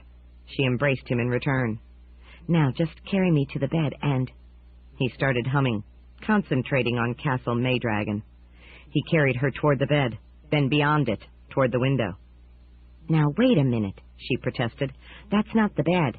"We're leaving the scene," he said, standing before the window. "We can jump out and—" "Oh, no you don't," she cried, struggling. "First we're getting our clothes off and—" He tickled her. She screamed, being super ticklish, as an innocent princess had to be. With luck, she wouldn't remember in time that she was no longer innocent. Her arms flailed wildly. He resumed humming, then leaped through the window, carrying her along. They landed in the hallway outside the factor's door. The Dastard was on the floor with Melody on top of him, their arms and legs hopelessly entangled. They were back in their original clothing. "Well now," she said. She shifted around so that she could kiss him. "This may be as good a place as any to do it. There's no garbage here." "No," he cried. "You have to stop this. You wouldn't do it if you had your soul." But I don't have my soul, she replied in a reasonable tone, so it's all right. She yanked down her blouse, half stunning him with another naughty glimpse. Had his eyes focused on both halves of her flesh, he would have been gone. He scrambled up, staggering, and managed to turn his back before succumbing. "I won't look at you." "Then I'll just have to open that door again," she said. "No!" He turned, trying to catch her and stop her, but she hoisted up her skirt and freaked him out with her panties. His eyes glazed over, blinding him. All he could see was a blaze of mounded green. She embraced him again. "One last chance, Stas." She kissed him. "No!" he cried a third time, though it was all he could do to force the word out. "Then the hell with you." She let him go and walked away. She was going for the door, and he was unable to recover fast, was unable to recover fast, was unable to recover fast, was unable to recover fast, was unable to recover fast, was unable to recover fast, was unable to recover fast, was unable to recover fast, was unable to recover fast, was unable to recover fast, was unable to recover fast, was unable to recover fast, was unable to recover fast, was unable to recover fast, was unable to recover fast, was unable to recover enough to stop her. "Harmony," he called. "Rhythm! Stop her! Abolish the castle!" Did they hear him? Did they know what was going on? Then the castle began falling apart. The hallway collapsed, but the stones that fell on them lacked substance. They were becoming cloud stuff, then dissipating. Soon they stood in the forest, and the girl Becca was emerging from a pile of misty rubble. "We couldn't interfere while you were in the comic strip," Harmony began. "Or in the gourd," Rhythm concluded. "It might have trapped you inside." "I could see the random factor," Becca said, "but I couldn't stop you from opening that door. That was awful." Rhythm turned to Melody. "What in Xanth were you trying to do, sister dear?" "I was trying to have some fun for a change," Melody replied, "especially since I never got my bra back." The Dastard had thought something was missing from her apparel, but hadn't caught on to what it was. Not that the knowledge would have done him much good. "But you were trying to seduce him." "Exactly." "Remember, she has no conscience now," the Dastard said. "She doesn't care about propriety, just the pleasure of the moment." "We have to change you back," Harmony said to Melody. "But we don't know how," Rhythm said. "I can tell you how," the Dastard said. "Simply unhappen the exchange." "Yes." The two princesses agreed together, clapping their hands. "But there's one problem," he said. "There is?" Becca asked. "Yes. Melody has to be the one to do it. I would, but I no longer have that power." "And I'm not going to," Melody agreed, laughing. She sounded almost like the sea hag. "Sister dear, we can make you," Harmony said grimly. "We are 2 to your 1, Rhythm agreed. "First you'll have to catch me," Melody said, and slid into limbo. "Don't let her get away," the Dastard cried. "She can do incredible damage with my talent." "But it's hard to follow her with only 2, Harmony said. "We had 3 before," Rhythm said. "You have 3 now," the Dastard said, "as long as I have her conscience and her talent. If you will guide me in the use of her magic.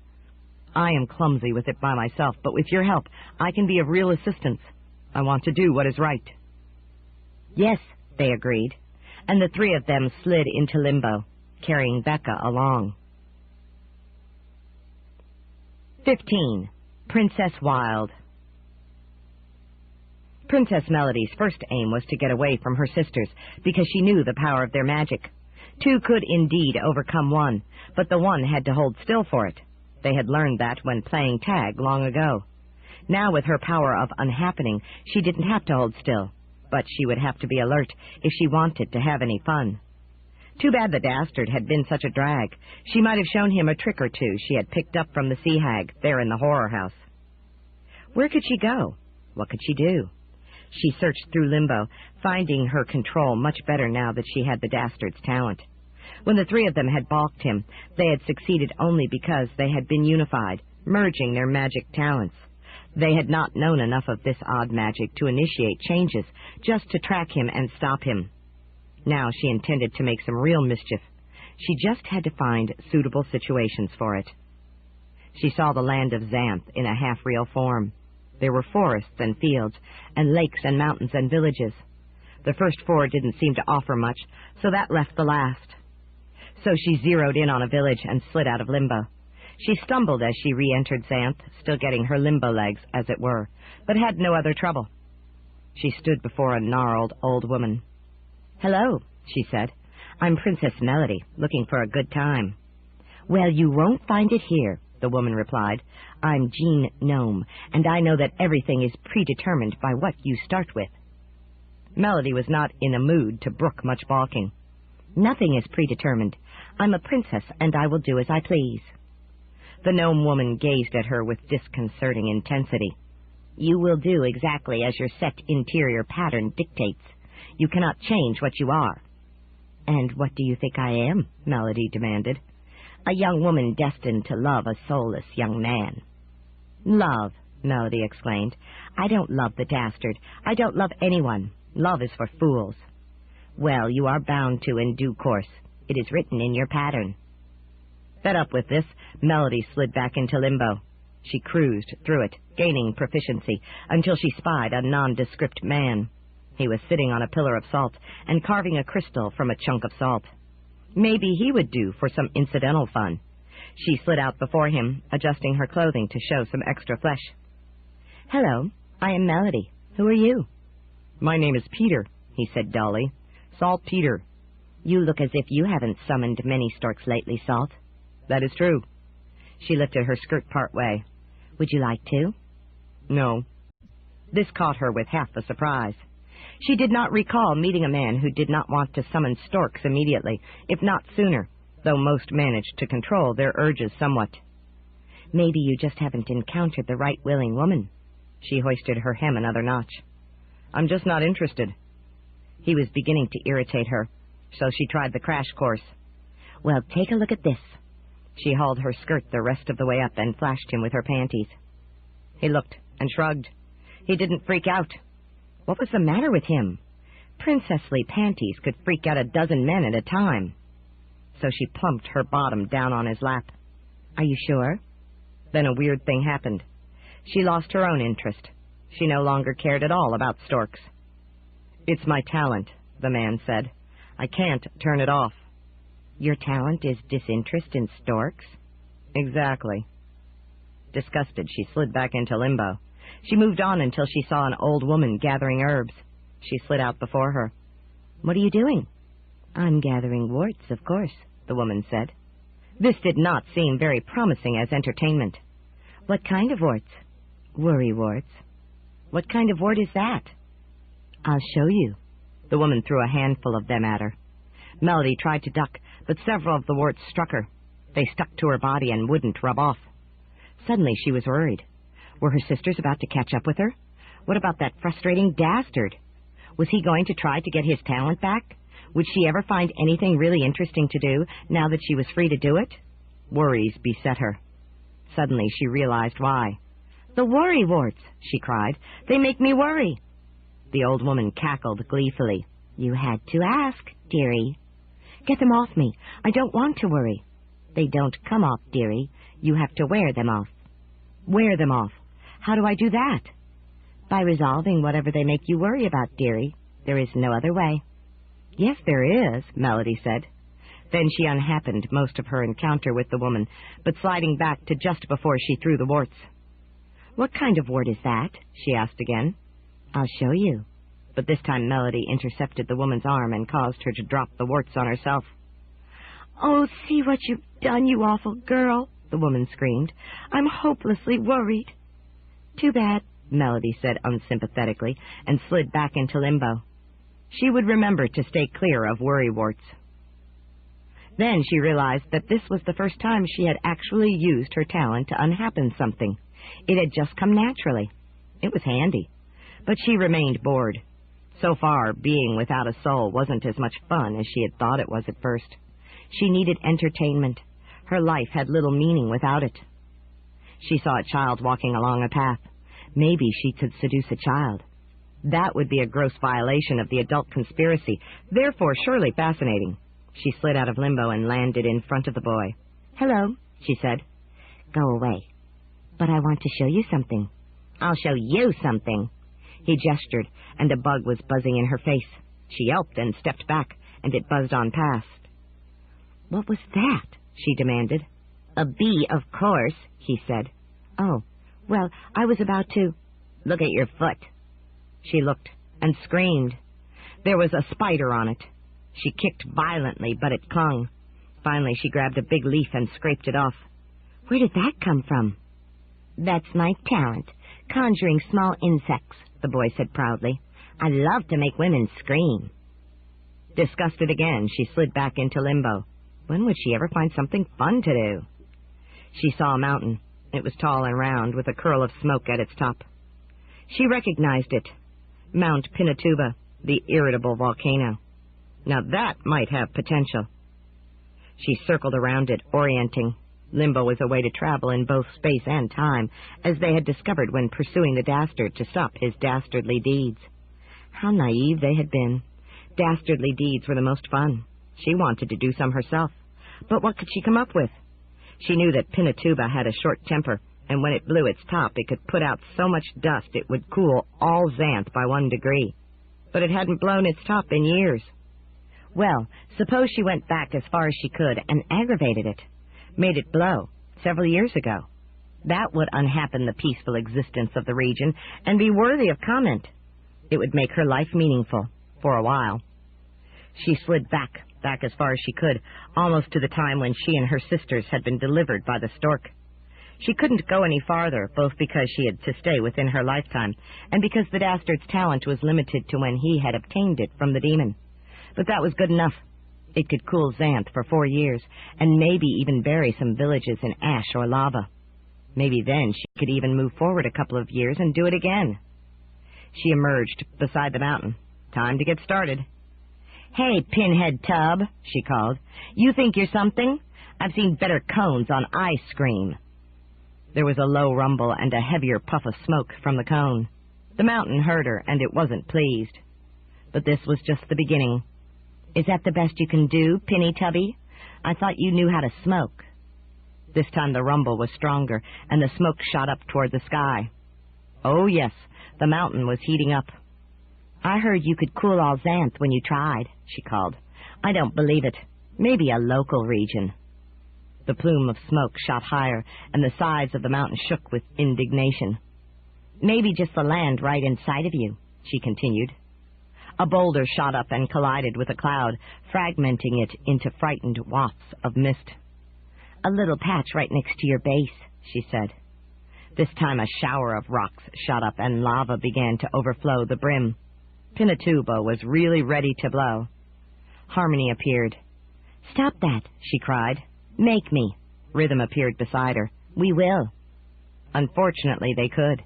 So as they advanced on her, Melody slid back into limbo. Her sisters would not dare to follow immediately, because the mountain was ready to blow in a moment, and they would have to pacify it. She wondered how they would do that. Well, it was their problem. She slid forward in time, as that was the only way to go from here. She remained unsatisfied, because she hadn't actually done a truly dastardly deed. Her sisters had caught up too quickly. But maybe she could hide from them and have time to do something worse before they found her. She saw a woman looking her way. This was odd, because she thought she was invisible in limbo, so she stepped out of it. Were you seeing me? She asked. Not you specifically. I just knew that there was something in the area that related to my talent. The woman's eyes were penetrating. Who are you? My name is Destiny. What is your talent? Destiny. I can change a person's destiny. Now Melody understood. She slid out of there immediately, wanting none of that. She wanted to keep her destiny in her own hands. She quested farther, ranging across time and space, looking for fun. It was surprisingly hard to find. Here she had this great talent and complete freedom. Why wasn't she happy with it? Why did she feel somehow unfulfilled? She saw a young man. She decided to give him no chance to resist. She slid out before him, opening her blouse. I have something for you, she said. He looked at her, surprised. I see you are in need of healing. This was not the reaction she had expected. Why do you say that? It's my talent. I can tell when it is needed, and you need it badly. I don't need any healing. I'm in a fine fettle. I just want to have a good time. I disagree. You can never have a good time until you are healed. Here, let me try. He reached out his hand. Now she hesitated. There was something here she didn't understand. Why do you say that? Because my talent is healing human souls. He caught her hand.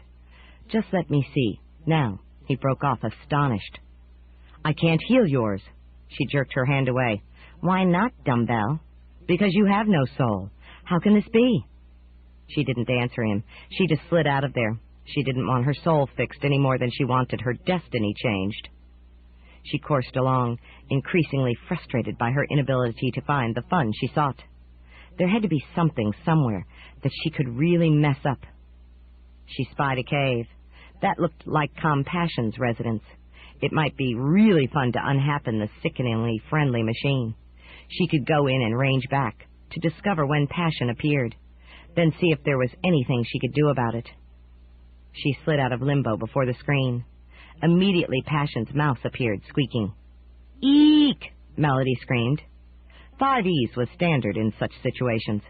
She had forgotten about the little animal. Mouse Tarian assumed human form. What can we do for you, Princess Melody? She inquired. Melody collected her wits, which had gotten scattered. Nothing.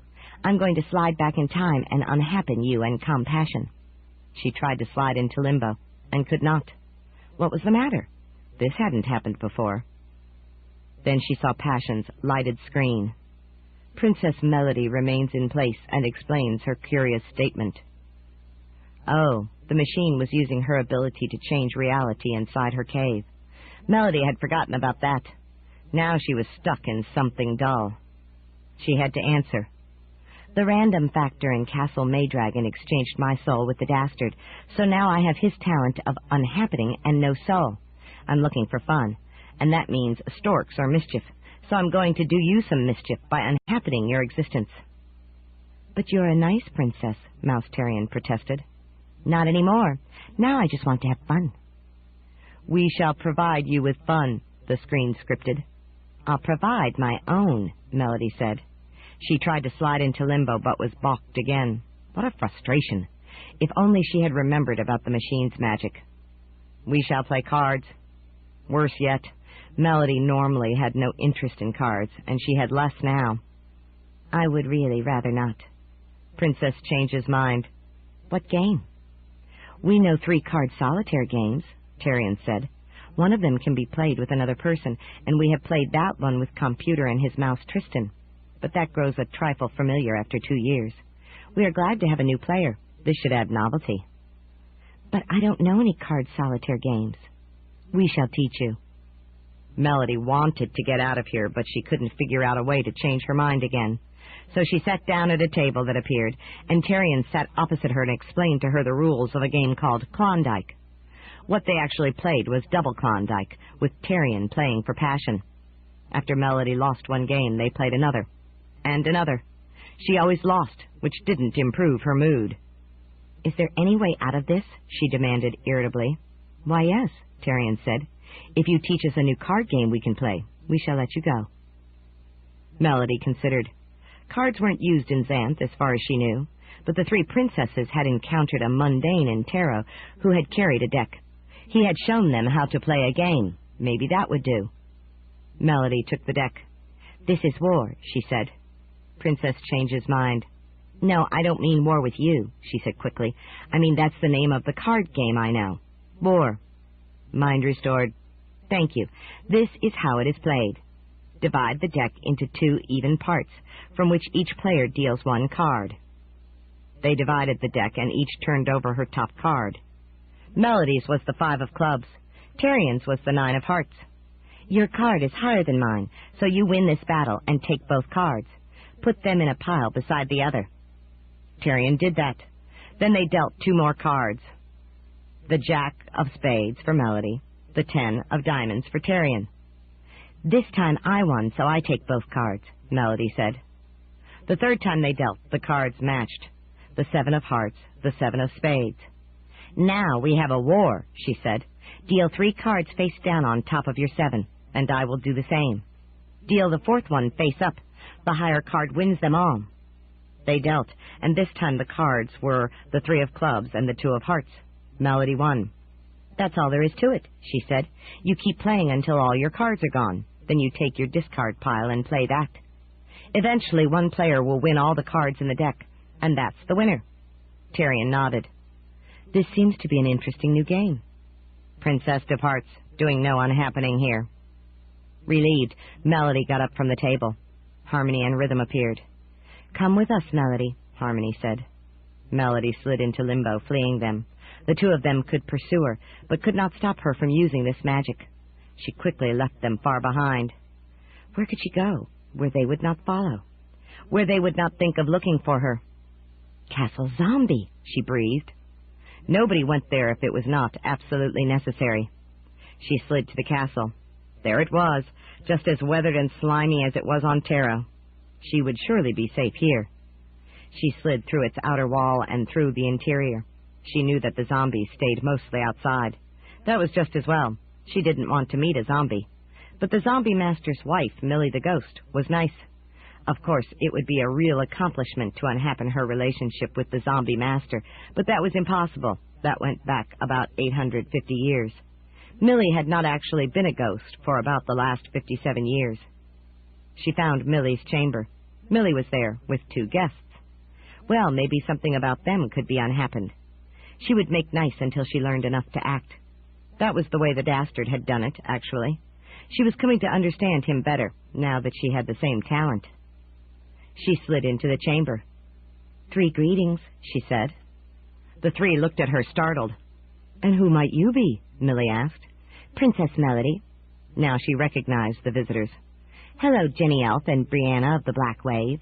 She had recognized Jenny because she had pointed ears and 4 fingers, and Brianna, of course, was black. But Princess Melody is only 4 years old, Jenny protested. And she's in Castle Rugna, Brianna said. I saw her there scarcely an hour ago, before riding the carpet here. What you saw was an emulation, Melody said. Probably done by her friend, Demonica. I am the real Melody. But how is this possible? Jenny asked. The 3 little princesses had a mission that required adult control, Melody explained. So they changed places for 4 days with their grown selves on Terra. I'm Melody grown. Their mission? Brianna asked. Melody realized that further details could really mess up the secret mission. Therefore, she gave them. To stop the Dastard from unhappening things. He was traveling in time and interfering with past events so as to change the present. Only we 3 princesses could stop him. But enough of this. I'm blank on current events, because on Tarot our year is blank, 6 months either side of the time ourselves live in Xanth.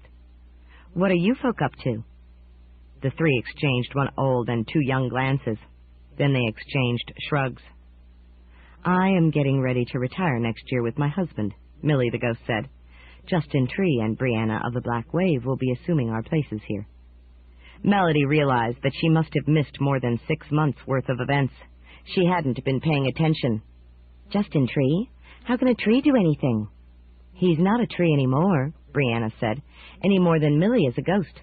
He's a young man. We'll marry next year when I'm 18 and move into Castle Zombie. We'll take care of the residents. You mean the zombies? We prefer to call them living impaired. Melody decided not to debate terminology. How did you get together with Justin Tree? Why are you taking up with the living impaired? It's a long story, but I love to tell it. 2 years ago, Thank you. Melody had little patience with long stories. She already had what she needed, the time span. She would go back 2 years and see what she could unhappen. There would surely be a way to stop Brianna and Justin from meeting, and to prevent them from taking over Castle Zombie. That would be a terrific unhappening. With luck, it might send the zombies on a rampage that would horrify all Xanth. Why are you here, Jenny? I should have thought you would have found your way home to the world of 2 moons by now. No, her cat Sammy can find anything but home, Millie said, so she could never go back. Actually, that's no longer true, Jenny said. My home is now in Xanth, so that's what Sammy can't find. Sammy could find the world of 2 moons if he wanted to, but we don't want to anymore. Could she find a way to unhappen Sammy Cat? No, he had been with Jenny too long. That doesn't explain why you are here at Castle Zombie. Brianna's my friend. She helped me find my husband. So Jeremy and I accompanied. Jeremy? Prince Jeremy Werewolf, my husband. We met 2 years ago when... Thank you. Now she had the time scale on that relationship, too. So Jenny Elf was now a princess. Melody could ruin that in short order. She made ready to slide into limbo. Her two sisters appeared. "Oh, no, you don't, Melody," Harmony said. "We're taking you back to Taro now." "You can't," Melody retorted. "I have no soul." "You will have to take yours back," Rhythm said. "Then you will be the sweet sister we have known so long." "The sweet nothing sister," Melody exclaimed disparagingly. "So limited, so dull, so boring. I'd rather have fun." Millie, Jenny, and Brianna were staring at her as if she had said something weird. Well, who cared about them? She slid into limbo and fled the castle. There was no sense going after Jenny and Brianna now. Her stupid sisters would expect her to do that and have them covered. She had to surprise them and go where they would never expect. Where could that be? A bulb flashed over her head. Princess Ida at Castle Rugna. They would have to return to her to exchange back with their younger selves in good order, so no one would expect her to go there voluntarily. Maybe she could find a way to mess up the return and leave her younger self stuck on Taro. That would serve the little brat right. Without a soul, she was pretty sure she couldn't go, but they might find a way to give her one, so she had to run some interference. She would see what offered. She slid to the castle. There was Princess Ida's chamber, and there was Princess Ida herself, sitting quietly with her moon peacefully orbiting her head. How tiny that world looked from Xanth. Would it be possible to steal that moon and hide it so that they couldn't return to it? Probably not. There was a whole lot of magic associated with it. She left limbo and landed before Ida. "Hello, Auntie dear," she said sarcastically. "Hello, Melody," Ida replied, seeming unsurprised. "I wonder, did you ever meet my child on your world?" "Oh, you mean Idle? With the talent of suppressing all thought? Sure, we know her. What about her?" "I was just curious. Perhaps someday she will come to me in Xanth." Melody realized that Ida had no way of directly knowing folk who lived on her worlds because she was the one person who couldn't go there. Too bad she hadn't thought to deny her aunt the information. Oh, well, it didn't make a whole lot of difference. "So how are you doing, Auntie dear? Not that I care." Ida gazed at her. "So it is true that you have lost your soul. That's unfortunate." "No, that's great. Now I am free to do anything I want." Ida's gaze seemed sad rather than hostile. "And what do you want to do?" "To have fun, to make mischief, to ruin people's lives." "Why should ruining other lives make you feel better?" "Because my life is not ruined, so I'm better off than they are." "But wouldn't you have more fun helping others?" Melody stared at her. "Why should I do that?" "Doing good normally makes people feel good." Melody laughed. "What a crock of spit." "Didn't you like doing good when you had your soul?" "I had no idea what a drag that soul was until I lost it." "Yet you do not seem to be happy now." "Well, I would be, if I could just get my stupid sisters off my tail." "But you always liked being with them." "That was before I shed my soul. Now I am objective, and I see how deadly dull my life was. We never did anything dastardly. Now I know better." Harmony appeared. "In fact, we came here to stop dastardly deeds from being committed," she said. "Oh, fudge," Melody swore and slid into limbo. And bounced. Dazed, she stared at the invisible wall that shut her off from it. "Rhythm is barricading that entry," Harmony said. "You can't use it to escape us anymore, Melody." "Curses! Foiled again," Melody muttered. She fled physically out the chamber doorway and slammed the door behind her. She ran down the hall. Where could she hide? She looked back and saw the door opening. She ducked into the next chamber and shut its door quietly, so that her sisters would not be able to tell which one it was. Then she turned around and surveyed the chamber. There was a woman with lovely long hair sitting at a table, facing away, writing something. She was so intent on her business that she had not noticed Melody's entrance. "Rapunzel!" Melody cried, going to the table. There could be only one person with hair like that. The woman looked up. Her face was hideous. "No, I'm her twin sister, Repulsive. Who are you?" "I am—" Melody hesitated. Maybe it would be better to conceal her identity so that Repulsive could not give away her hiding place. "A visitor. What are you doing?" "I'm preparing a question to ask the good magician Humphrey. It's my one chance of a lifetime, so I'm making sure not to waste it." "You want to know how you can become as beautiful as your sister?" "Oh, no. I'm satisfied with my appearance. After all, it is quality of character that counts. What a crock of... But she caught herself. That's nice, she said insincerely as she sat down opposite the woman. What's your question, then? It's complicated, which is why I'm trying to phrase it carefully, so he won't give me some technically accurate but useless answer. I have to make it so that he has to be responsive. If I mess it up, I'll never get another chance, and will go to my end cruelly frustrated, knowing I could have had my answer and lost it. So this is absolutely vital. What is your question? Melody repeated restlessly. Well, back in historical times, in the year 1043, in the time of no magic, all the magic suddenly left the land of Xanth, making it just about like drear mundania. I understand it was an awful time, for about a day, before the demon Xanth returned and the magic was restored. The lesser demons became mere whirlwinds, and magic plants wilted and sagged, and the people lost their magic talents, and... What's the question? Melody asked again, about to explode with impatience. She already knew all about the time of no magic. It was part of history. The centaur tutors taught the dull details to all human children. Well, I'm coming to that. The thing is, the magic is supposedly conveyed by the magic dust. It leaks from the demon Xanth's being into the surrounding rock, and as that shifts and weathers, it reaches the surface. And the good folk of the magic dust village arrange to waft it into the air so that it spreads widely, refreshing the whole of the land of Xanth. It's a slow, steady process, taking eons to run its course. Wherever that magic dust goes, there is magic. But there's only so far that the winds can carry it, so Xanth is the only land where there is much magic. Even the demon Xanth himself, when he visited Mundania in another body, had to get some magic dust delivered so he could perform magic there. What's the bleeping question? Melody snapped. She knew all about the magic dust, too.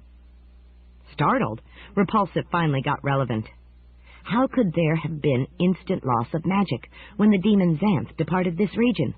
Why didn't the dust hold its magic, the same as usual?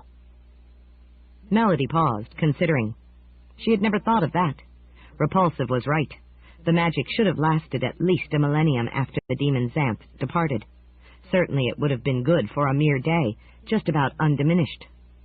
But she didn't see how she could use this situation to her advantage, so she explored it a little more, making nice. So, are you going to go to the good magician's castle and struggle through the stupid challenges so you can ask your careful question? Oh, no, I don't have to do that. I was in a position to do him a small incidental favor a while back, so he said he would answer one question for me, and I could use a magic mirror to reach him. That's why I'm here. She indicated a picture on the wall, which Melody recognized as one of the castle's magic mirrors. Such mirrors weren't common. In fact, Castle Rugna and the Good Magician's Castle and maybe Castle Zombie were the only places she knew of where they were. A black bulb flashed over Melody's head. She had an idea. She could help herself hide and mess up Repulsive in the process. She needed just one other aspect to fall into place. Repulsive, what is your talent? Making masks, the woman replied. Ideal. Can you make face masks? Yes, that's the kind I usually make, but they last only a few hours before they fade, so I usually make them for children at parties. Make masks of my face and yours. Then you can pretend to be me, and I'll pretend to be you. But we are not children. We don't need to play such games. But wouldn't you like to be a lovely princess for a while? That got to her. Yes, but I wouldn't pretend to be something I'm not. It's a game, simpleton, a simple game, to see how long you can fool people who know you, and I'll see if I can make them think I'm you. We princesses love to play such games. That much was true. You're a princess? Repulsive asked, astonished. Oops. She had not revealed her identity before. No help for it now. Yes, Princess Melody. But she's only 4 years old. I'm her adult self, from Tarot. We switched places. For 4 days. I have to change back soon, but I want to have a bit of fun before I do. Oh, I suppose you would. Very well. The woman studied Melody's face, concentrating. In a moment, a flexible mask appeared between them. Melody plucked it out of the air. It looked just like her, except for the blank eyes. They would come alive when the mask was worn on the face. Now make one of your face. I need to see a face in order to copy it. Look in the mirror, dumpling. A magic mirror doesn't have to do magic. Oh, yes, of course. Repulsive got up and went to the mirror. As she approached, its picture cleared, and it became a straight, reflective surface. She concentrated, and soon formed a mask of what she saw. She brought it back to the table. Now, let's see what we can do, Melody said, forcing a sincere smile. She put the Melody face mask on Repulsive and arranged her hair around it. Of course, your hair will change color to match, she said, hoping it was so. Rapunzel's hair could do that. Yes.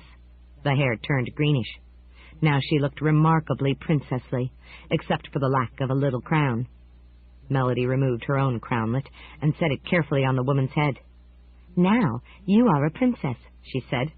Go see who you can fool. I'll stay here until you have had a chance to get clear. Yes. Repulsive walked to the door, opened it, and went out. The rest of her did not look as princessly, but most people looked mainly at the face, so it should be all right. Then Melody got to work on her own hair. She had some dirt she had picked up somewhere. She rubbed it into her hair to make it brownish rather than greenish. Too bad she couldn't simply use magic, but she could cope. She fitted the mask carefully, studying herself in the mirror. Pretty good, she murmured. This should fool Humphrey.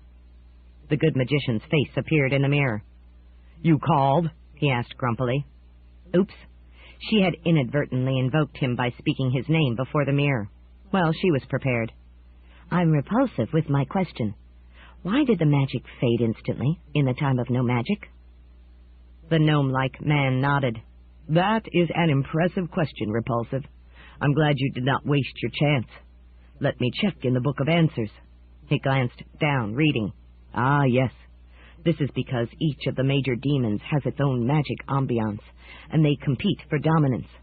When the magic of Xanth was no longer buttressed by the presence of the demon Xanth, the magic of the neighboring demon Earth damped it out. The magic was still there, but suppressed by the more powerful field. When the demon Xanth returned, his field extended throughout its former region, and the magic dust became fully operative again. The mirror went opaque. The good magician had returned to whatever other business he had, such as staring at his monstrous tome. End of Side 7. Side 8, The Dastard, by Piers Anthony. Continuing on page 345. Good enough. Now she had to get out of here, in the guise of Repulsive, before her sisters caught on to the ruse. With luck, she would be hopelessly lost in the jungle, and they would be unable to find her before they had to return to Taro. Then there would be no one stopping her from doing ever more dastardly deeds. She would make the Dastard look like a piker. He'd be stuck on Taro, too, because he had her soul, and it was really the soul that traveled there. She almost let out a fiendish cackle of glee. That reminded her. Maybe she would do the horrendously dastardly deed of releasing the sea hag. Now there was a woman of significance. The hag had a soul, but it was so warped that it had no conscience left. Melody had come to know the hag pretty well during her possession, but had not before appreciated her qualities. Maybe they could make some deal similar to what the Dastard had made. She pushed the door cautiously open and peeked out. The way seemed clear. She stepped out and walked boldly down the hall toward the exit. Everyone would take her for Repulsive, departing after getting her answer. A figure stepped into the hall before her. It wore her face. It was Repulsive returning. Hello, the other said. Good riddance, Melody said, and brushed on by. But the other followed her. Wait, I need to change back so I can ask my question and get the answer of my life. Oh, too bad, Melody said. I already used your question. You what? Only I forgot what it was, so maybe I asked the wrong one. I asked why do ogres crunch bones, and he said because they are hungry, and not to call him again. He seemed oddly disappointed. Maybe he had expected more of you.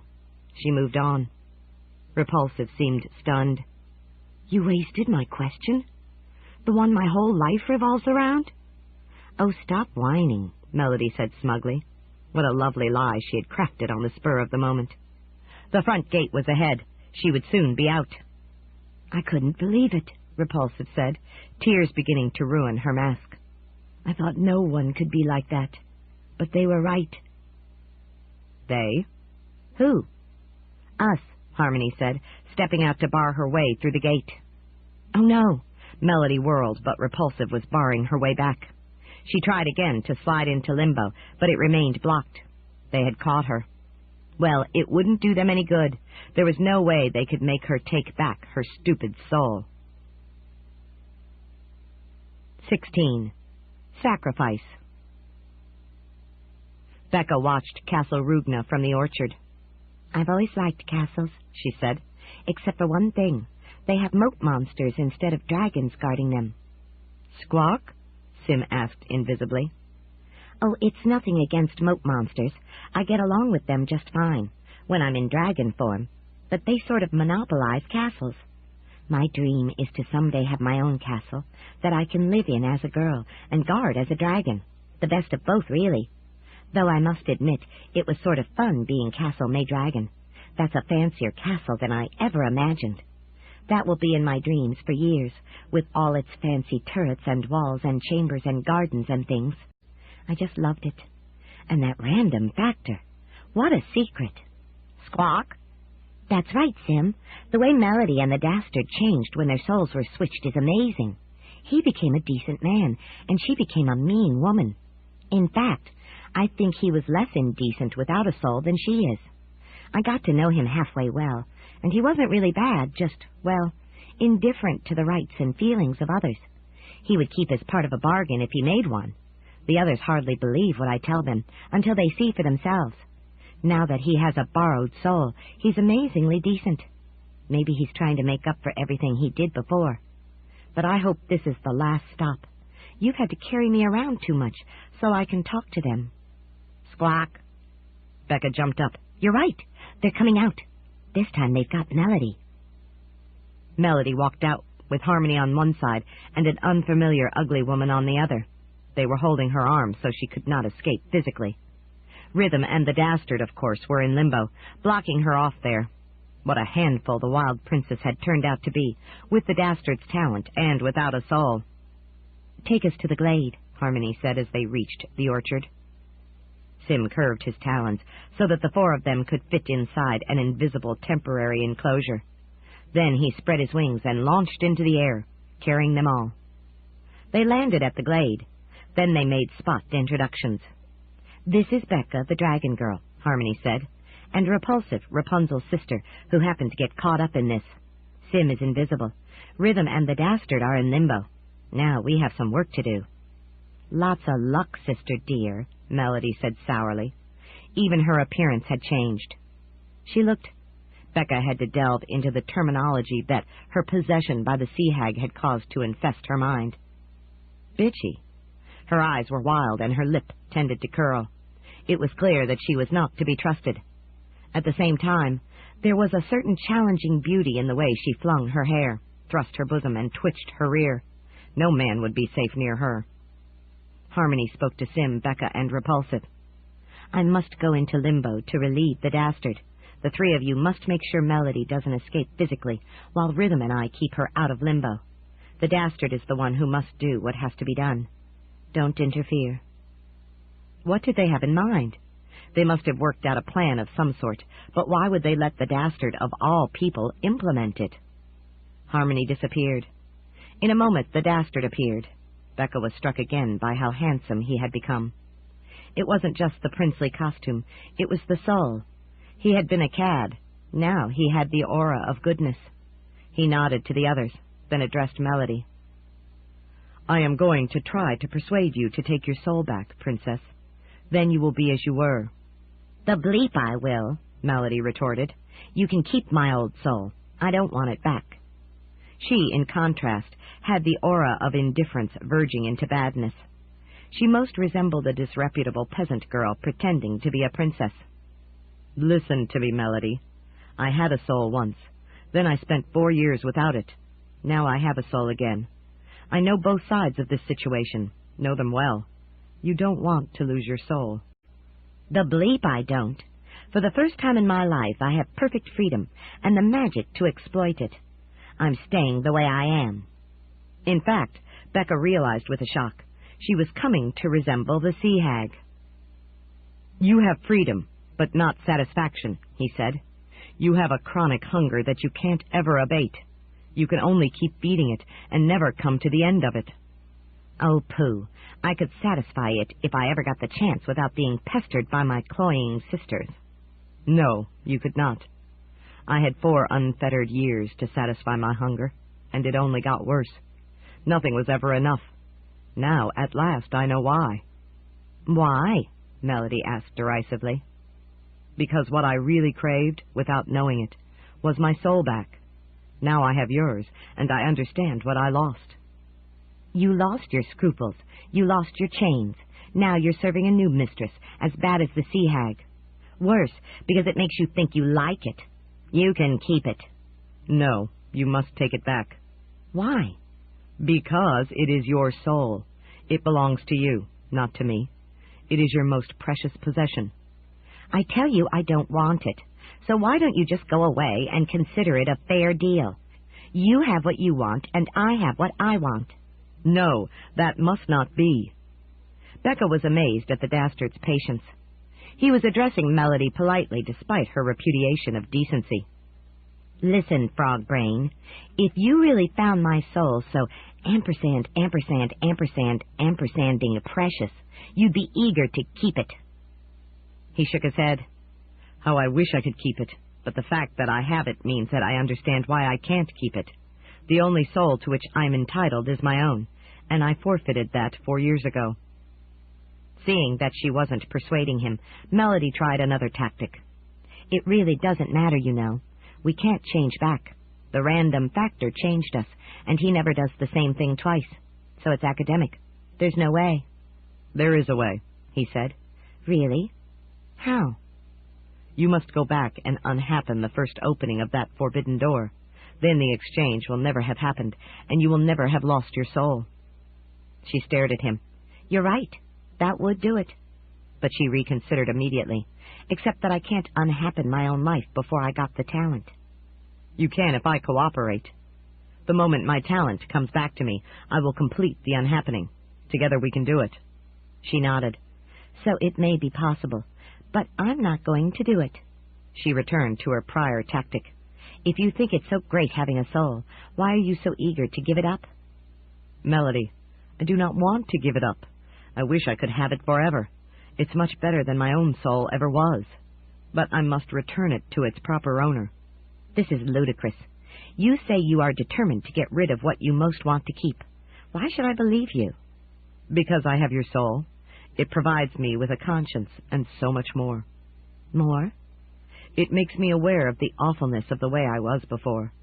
I am chagrined that I can never undo the damage I have done. My remorse knows no bounds." "Oh, pooh. You never really hurt anybody. You were never violent. You never tried to force anything on a girl." "Oh, but I did. Becca can tell you how I tried to kiss her and see her panties." Melody burst out laughing. "You call that criminal? All men try to do those things. Want me to kiss you and show you my panties?" Ampersand, ampersand, ampersand, ampersand, Das. I'll stuff them in your face." Still, the Dastard did not react to her baiting. "That won't be necessary. I still wish I could atone for what I did. I can't. All I can do is see that it never happens again." "What a nothing you have become. You were a piker before. Now you're zilch. The sea hag could have made a man of you." She shot a sidelong glance at him. "That must be it. I think you want to get rid of the soul so you can be free again, to go fetch the hag and get really wild. You've fooled my sickly sweet sisters, but you can't fool me." That was a shot that made Becca take stock. Could it be true? Yet the Dastard was being so honest now that she found it hard to believe. Melody was also right about him never being truly criminal before. His deeds had been dastardly rather than vicious. The sea hag had been truly ugly, and the Dastard had not trusted her. So now Becca had to believe that he was really trying to do the right thing. The Dastard paused. Then he asked, "What motivates you, Melody?" Surprised, she evaded the question. "Why do you want to know?" "Because your answer will enable me to clarify mine." She shrugged. "I want to have fun. I want to mess up other people's lives. I want to freak men out. I want to signal the stork and never get a delivery. She lifted the hem of her skirt. Are you interested? Yes, but... But what? She asked, lifting higher. I have got your number, Das. You cannot tell a lie. You are interested. Becca could see how the man's eyes began to sweat. She realized that a beautiful bitchy woman could make quite an impression. That was another thing she had learned from the sea hag, and probably the hag had taught it to Melody as well. Those legs were formidable, much sexier than they had ever been when Melody had her soul. Still, the Dastard fought visibly to maintain his equilibrium. But I know it's not right. Because of that stupid soul. Well, I don't care what's right. Take a good look, fool. She hauled her skirt all the way up to show her panties. But the Dastard, warned by her prior lift, closed his eyes before getting freaked out. I don't need to look at you, Melody. I just want to talk to you. Let me go, and you can have my body, she said. I know you want it. Yes, and I would have taken it when I had no soul. Now I have no soul, and I'll give it to you. I just want to get out of here. She continued to hold her skirt up, just in case he peeked. He didn't. Becca marveled at his control. She would have peeked, from sheer curiosity, had she been a man. You asked me a question. Now I will answer it. You define fun in terms of gratifying your immediate desires, but that can never satisfy your long-term welfare. My quest now is for the satisfaction that comes from meaning and love. Here is love, she said, waving her lifted skirt. The suggestion was so strong it made his closed eyelids blush. That is sex, he said, his breathing heavy. It was evident that he couldn't handle much more of this. Love is immeasurably greater, just as meaning is immeasurably greater than accomplishment. True happiness can be achieved only by these roots. Love, Melody repeated thoughtfully. It is true I don't have that. Maybe it would be nice. Yes, it is the most wonderful thing a person can experience, the Dastard said fervently. Becca knew he was sincere. He had never spoken like that before. She could almost love him herself. His possession of a soul made him lovable. In fact, the soul gave him an aura reminiscent of the power of the magic she had felt when the three princesses had adapted her into the castle. But of course Melody couldn't see it. How do you know? He hesitated. Maybe that's not relevant. Sure it is. You say love is the greatest, so you must love someone. Who? He yielded. You, of course, as you are when you are complete. Now at last I understand the way of it. She burst out laughing. Well, I don't love you, you idiot. You won't even look at me. She waved her skirt again, fanning air past his face. A trace of glaze began to form on his closed eyelids. I know you don't, he said sadly. And when you recover your soul and are able to love, I won't be there, even if you think of me. You'll be out of here, free again, unhappening things galore. No, I will be gone. I will not do any more harm. I will pay for those terrible 4 years the only way I can. What do you mean, gone? I will die, he said simply, so that I will do no more mischief. Becca was shocked. What was this? What do you mean, die? Melody demanded. People don't just die. They do when they have taken poison. I will die before this day is done. I must return your soul to you before then. Poison? He had done that? Becca realized that he must have. Harmony and rhythm could have gotten it for him, and agreed that this was the way it had to be. It had obviously been his decision, because of his mortification over his past deeds. He was sacrificing his life for what he believed was right, to restore Melody and abolish the soulless Dastard. This got to the princess, despite her lack of soul. Why in Xanth would you die, just as you get free? Because, with your soul, I appreciate why I must not be allowed to resume my dastardly ways. I have done immeasurable harm to innocent folk, and I grieve that I can never undo it. At least I can ensure that the harm stops. Oh, pooh. It's fun doing mischief. I've hardly had the chance, yet. At least I got repulsive. She glanced at the woman, who nodded sadly. And how do you feel about that? The Dastard asked Melody. I feel great. I want to do more of it. How does it help you to hurt her? It makes me better than her, and when I get the chance, I'll mess up everyone else so I can be best of all. And when you are the best in all Xanth, what then? Will you be happy? Of course I will. Isn't it obvious? It seemed so to me before I got your soul. Now I know that I was not capable of true happiness, only of the momentary illusion of it. I would rather die decently than live soullessly. Well, you can throw away your stupid life if you insist. I'll never be such an idiot. He shook his head. You must live, Melody, and you must take back your soul. Otherwise it will be lost when I die, and that would be an unconscionable waste. I will live, but I won't take back my soul. I know it's no use appealing to your finer sensitivities, because you lost those with your soul, but I speak from greater experience in this respect than you have. Soullessness is a desolate business. It is not for you, Melody. Will you stop wasting my time with this nonsense? Once my sisters have to exchange back, I'll be free, and you can't stop it. Melody, what can I do to persuade you? You can help me to pass the time interestingly. Open your eyes. She still held her dress up. Becca knew that if he did open his eyes, he would be lost, because her panties would freak him out. Their mere proximity had already weathered his face somewhat, turning it faintly green in emulation of the panties. But Becca couldn't interfere. The princesses had made it clear that this was strictly between Melody and the Dastard. Becca's role was only to prevent Melody from leaving physically, so she had to watch the disaster unfolding. If I open my eyes, will you open your ears? The Dastard asked. What do you mean? You want me to see your body, knowing that it will freak me out. I want you to see my point, trusting that it will persuade you to do the right thing. I will look if you will listen and try to understand. Melody shrugged. Okay, jerk, she said insincerely. Becca wanted to cry out to him not to do it, but she had to stifle her voice and hold back a tear. He opened his eyes.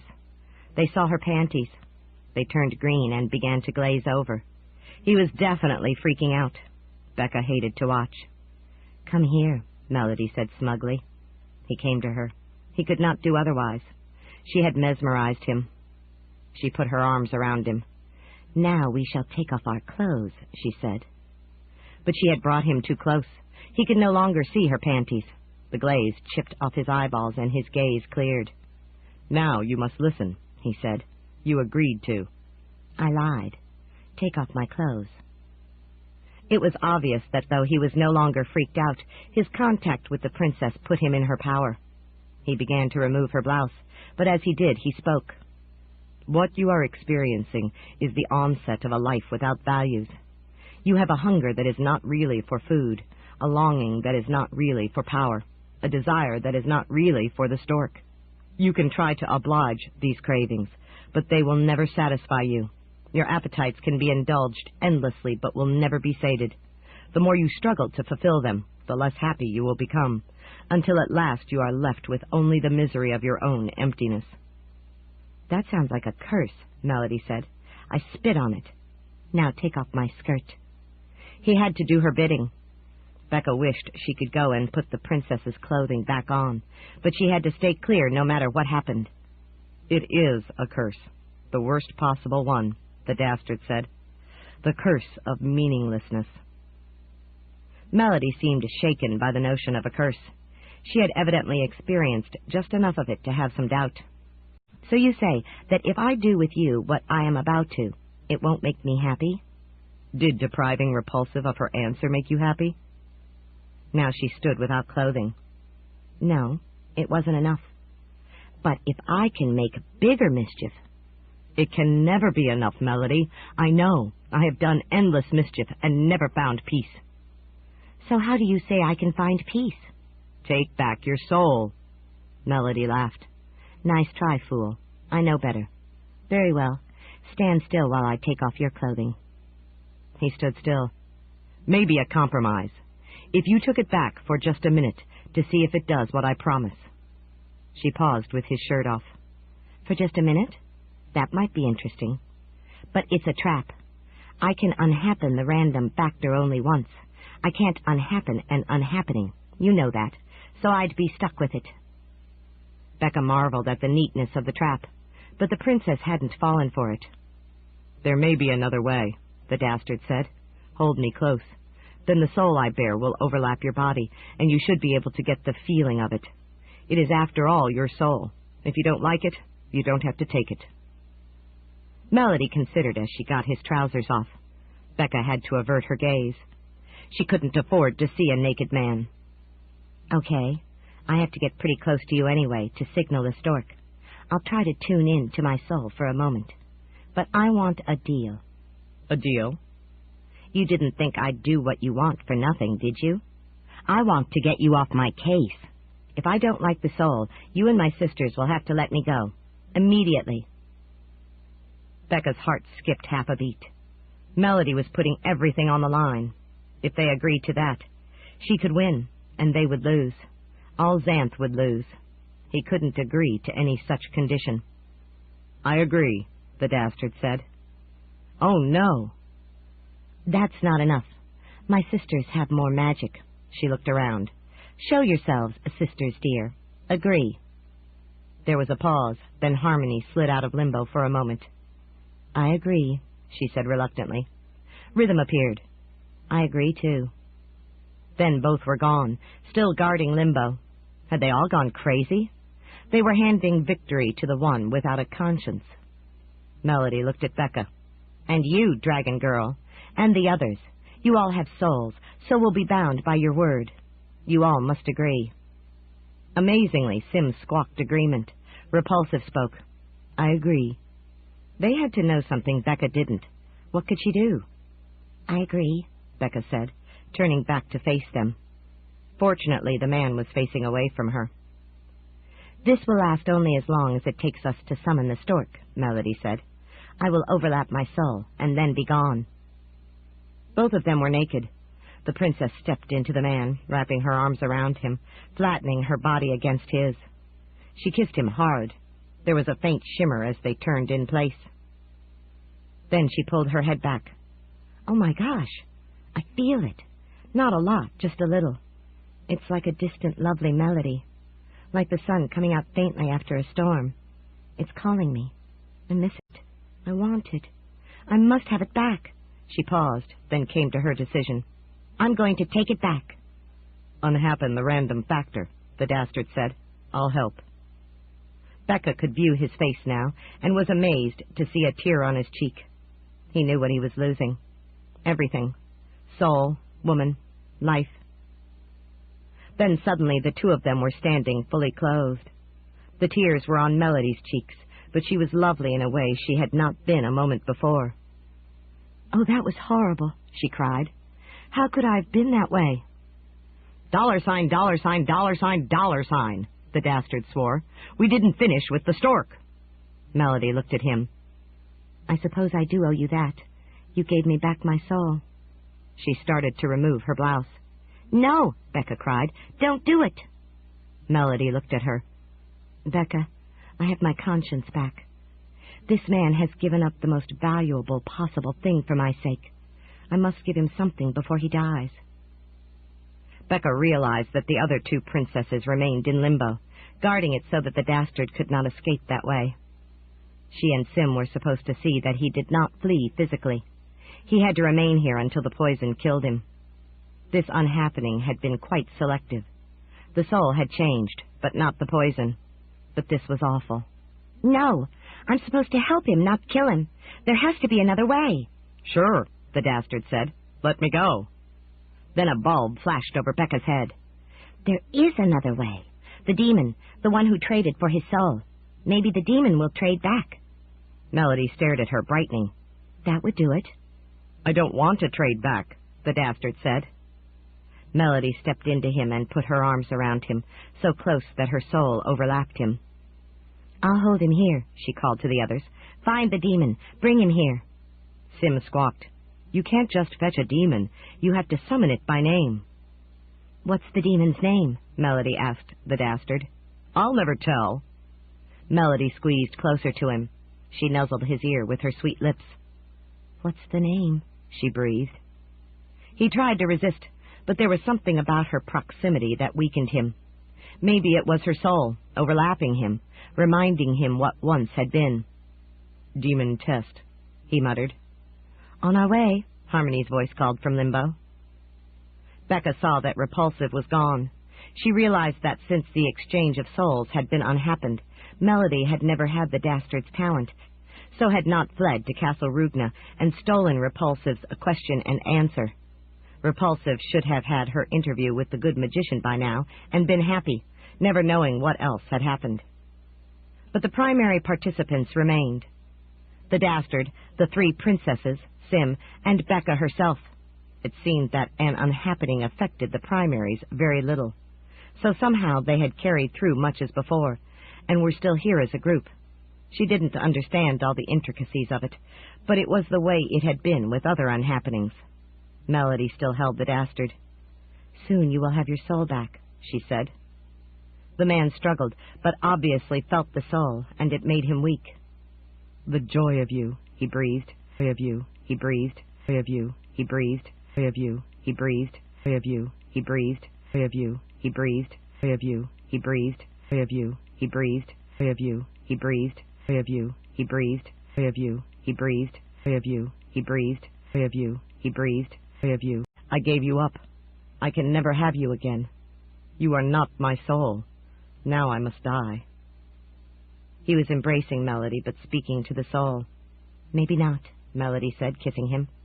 "I have seen what you can be when you are souled. You sacrificed yourself for me. You were manly and decent and lovable. I didn't care then, but now I remember, and now I do care. I believe I could love you. Take back your own soul and come to Tarot with me." Becca stared, understanding. Melody's memory of the Dastard with the soul, and of his sacrifice, was bringing her the love that had seemed impossible. The Gugali had been matched. "You would do that?" he asked, amazed, "when you don't have to?" "I may not be as smart as you are," Melody told him, "but I'm not stupid. You can be a good man, and will be when I marry you and share my soul with you. Again." A demon appeared.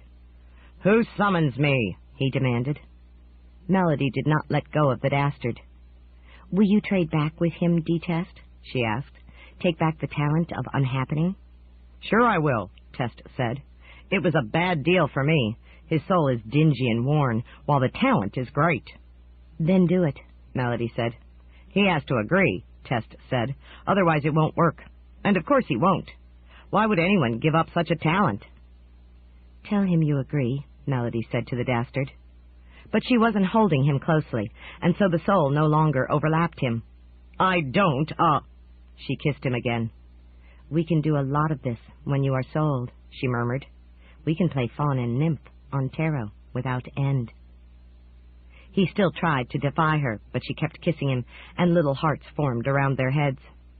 Becca doubted that any man in Xanth, with or without a soul, could resist such persuasion for very long. "I agree," he gasped at last. Test threw something at him and caught something in return. Then he vanished. Harmony and Rhythm appeared. "You may have lost your talent, but we still have ours, as part of our magic," Harmony said. "We can slide into limbo," Rhythm agreed, "and unhappen things, now that we have learned how. But we're not going to, except for some good purpose." The Dastard stood still. "My name is Anime," he said. "But I have to tell you, my soul isn't in a class with yours. It's not nearly as nice. And my natural talent is that of having stupid ideas. It's not in a class with yours either. I'm nobody." "On Tarot, we need very little soul," Melody said, finally letting him go, "because our world is so small. I'm sure yours will do." "But you have every good reason to hate me." "You're right. That is a stupid idea." He seemed to be at a loss. "How so?" Melody smiled. "Must I explain it again?" "Maybe you must. I just can't seem to believe that a princess would really want to be with a nothing man like me." "When you had my soul, you did everything you could to give it back, though you wanted to keep it. You sacrificed yourself for me. That gave me reason to love you, though I didn't appreciate it until I got my soul back. Come to Tarot with me, and be what you can be." The hearts circling his head had not quite faded. Now they grew brighter. Oh, Melody. Then he collapsed. But he's dying, Becca said, remembering. Oh, that's right, Harmony said. But we can fix it, Rhythm concluded. Melody went to join them. They linked hands and sang and played, and a bottle appeared. Melody caught it and offered it to the man. Drink this. What is it? He asked weakly. The antidote, Harmony said. We conjured it, Rhythm concluded. Enemy tried to take the bottle, but was too weak, so the three princesses got down beside him, lifted him up, and poured the medicine into his mouth. The effect was immediate. Strength returned, and Enemy sat up with their help. I feel much better. It's strong medicine, Melody said. He glanced around at them. Harmony was closely supporting his left shoulder, Rhythm his right shoulder, and Melody his head. He was still half buried in princesses. That too, Sim squawked. It was time to go to Princess Ida to make the return exchange. But how can I go when I didn't come from there? Enemy asked. You will exchange with yourself who is there, Melody said. If that were my idea, it would be stupid. Fortunately, it's not your idea, Harmony said. It's our idea, Rhythm concluded. They gathered together, and Sim carried them to Castle Rugna. Princess Ida was expecting them. She came out to meet them in the orchard, so that Sim would not be inconvenienced. The huge, bright bird also became visible. He was amazingly beautiful. The exchange was not very dramatic. The five of them stood in a circle and faded, and then became clear again, in much reduced size. Sim was as big as a man, instead of as big as a grown rock. The three princesses were children, only 4 years old. Enemy was a boy of 5. Who are you? Little Princess Melody asked the boy. Why are you here? Harmony asked. Are you a prince? Rhythm concluded. I'm Enemy, he said. I got switched with my adult self. I don't know why. Maybe it was one of my bad ideas. I'm not a prince. I'm nobody special. Becca realized that none of them remembered the past few days in Xanth. They were really different people. They had not been here. Well, maybe you'll be a prince someday, Melody said with unconscious prophecy. Let's play tag, Harmony said. And you're it, Rhythm cried, slapping Enemy as they all bolted for the nearest pie trees. The boy chased after them, glad to play the game. That left Becca and Princess Ida. I think you understand that you must not speak of the events of the past few days, Ida said. Yes, of course. I guess I'd better go home. You have accomplished your purpose, Ida said. Becca paused. Oh, that's right. I went to the good magician to ask what was my purpose, and he said to affect the welfare of Xanth. Then I had to go help the Dastard as my service. I almost forgot how it started. You did help, Ida said. Without you, this adventure might have had a very different outcome. Becca nodded. Maybe so. I'm glad it worked out, but sort of sad it's all over. It's going to be dull, going home again. Mother really doesn't need a teenager underfoot, especially not a dragon. And of course Father Draco doesn't either. I can't turn girl when I'm with him, because he's ashamed of my human element. There's really no place I can be completely myself. Perhaps that return can be delayed. Delayed? I can't stay on this adventure. It's over and I can't even talk about it. The big princesses appreciated your help and left a job for you, but it will require some upkeep. Becca was blank. Job? Upkeep? What they left can't be moved and needs a hostess and guarding. I don't understand. They didn't leave anything. They just exchanged and went back to Taro. There was one more event you were not aware of. There was? Becca realized that it was possible. If you will change forms, I will show you where it is. Then perhaps you will understand. Okay, Becca said doubtfully. She turned dragon. The princess got on her back and gave her directions. Becca walked rapidly there. Whatever it was deep in the jungle. There was no path. She had to forge through almost impenetrable thickets.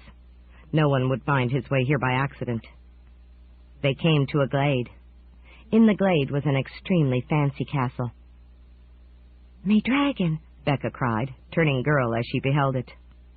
It lacks a hostess to occupy it, and a moat monster to guard it. There is a chamber that must not be opened, and travelers might not understand.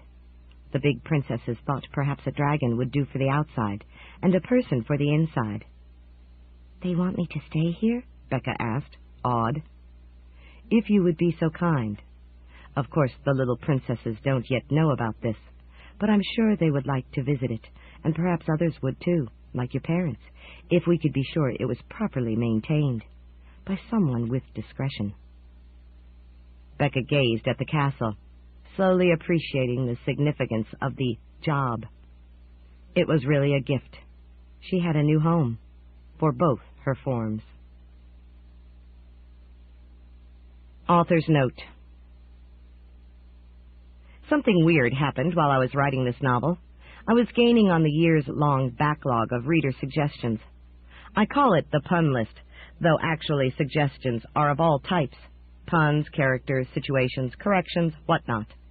Sometimes I can base a whole novel on a reader's suggestion, though most often readers' notions have only peripheral effect. They are like nuts in fruitcake. They add to the richness of the mix, but one nut will do about as well as another. At any rate, I was racing along trying to use the oldest notions first, starting with ones from mid-1996, and moving erratically forward, crossing off whole pages as I completed them, when suddenly it happened. I caught up. In the first week of No Remember, 1998, every single listed reader notion had been used or committed. That is, 2 were slotted for the next novel, Swell Foop, as they were too significant to be used for minor scenes in the present novel. Then more piled in as the novel ended, and by the time I write Foop, there may be 100.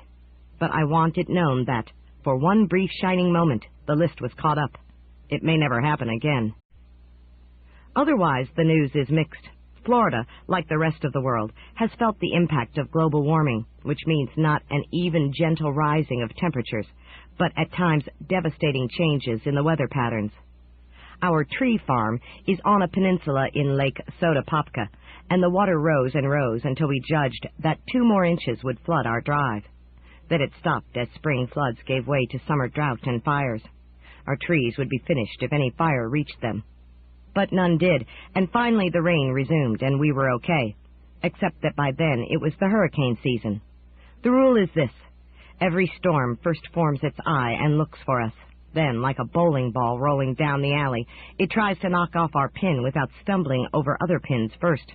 The trick is to stay over water as long as possible. That's the source of heat energy. That means sliding across the Atlantic just south of Florida into the Gulf of Mexico, then curving north and looping into the Florida suncoast from the west. It's a tricky shot, and most don't make it. Their eyes are too blurry to watch us constantly. But oh, how hard they try. We were nervous as bleep about Georges as he completed the first part, but then he made too wide a turn and just missed us. Later, Mitch revved up to a terrifying 180 mph, but then wobbled and fell into Central America, not catching Florida until he was only a shadow. So we survived that season, too. But the folk in the path of those storms had a rough time, and it's no joke. There is bound to be more of this in the future. Not only does global warming make for worse storms, they do more damage because of overbuilding on the coasts and deforestation inland. There's too much to hurt and too little to hold the ground in place. My personal life proceeds in its petty pace. I exercise by jogging and working out with hand weights, and though I remind myself that the point is health, not numbers, this summer I got into a streak of especially fast jogs, in the course of which I broke all my prior records despite the heat. Remember, I'm not running 4-minute miles here. 8 minutes is more like it. But I am writing this at 64. What do you expect? I didn't like the tension, worrying about when the streak would end. So when I was away from Florida in the course of this novel, thus interrupting it, I let that be it, and now am deliberately pacing my jogs to be 1 to 2 minutes slower. That's much more comfortable, physically and emotionally. As offshoots of my exercise, I also bicycle and practice archery, and those have become something of incidental hobbies. I gave up my regular bicycle in favor of a recumbent bicycle, and also got a traveling rowing cycle that has no pedals, just handlebars, oars. Now my wife and I are considering a 4-wheel cycle, almost a pedal car, so we can ride together. The thing is, as folks get older, balance gets less certain, and falls can do more damage. As we lurch toward retirement age, we grow more careful, necessarily. It's much harder to fall from an adult trike or four-wheel cycle. No, I didn't say I was retiring, just that I'm at the age when others do. I'm a workaholic who will be halfway through a good novel at the time I kick the bucket. There's a perennial rumor that I have died, to which I replied not that I know of, but I do recognize the likely consequences of age. So in time, my jogs will become walks, and my two-wheelers will go to 3 or 4. As for the archery, once I cranked my compound bow up to 60 pounds pull, I felt that was sufficient. When I miss the target, the arrow can go a bleep of a long way and get lost in the forest. I'm getting more accurate now, and rarely miss the target, which helps.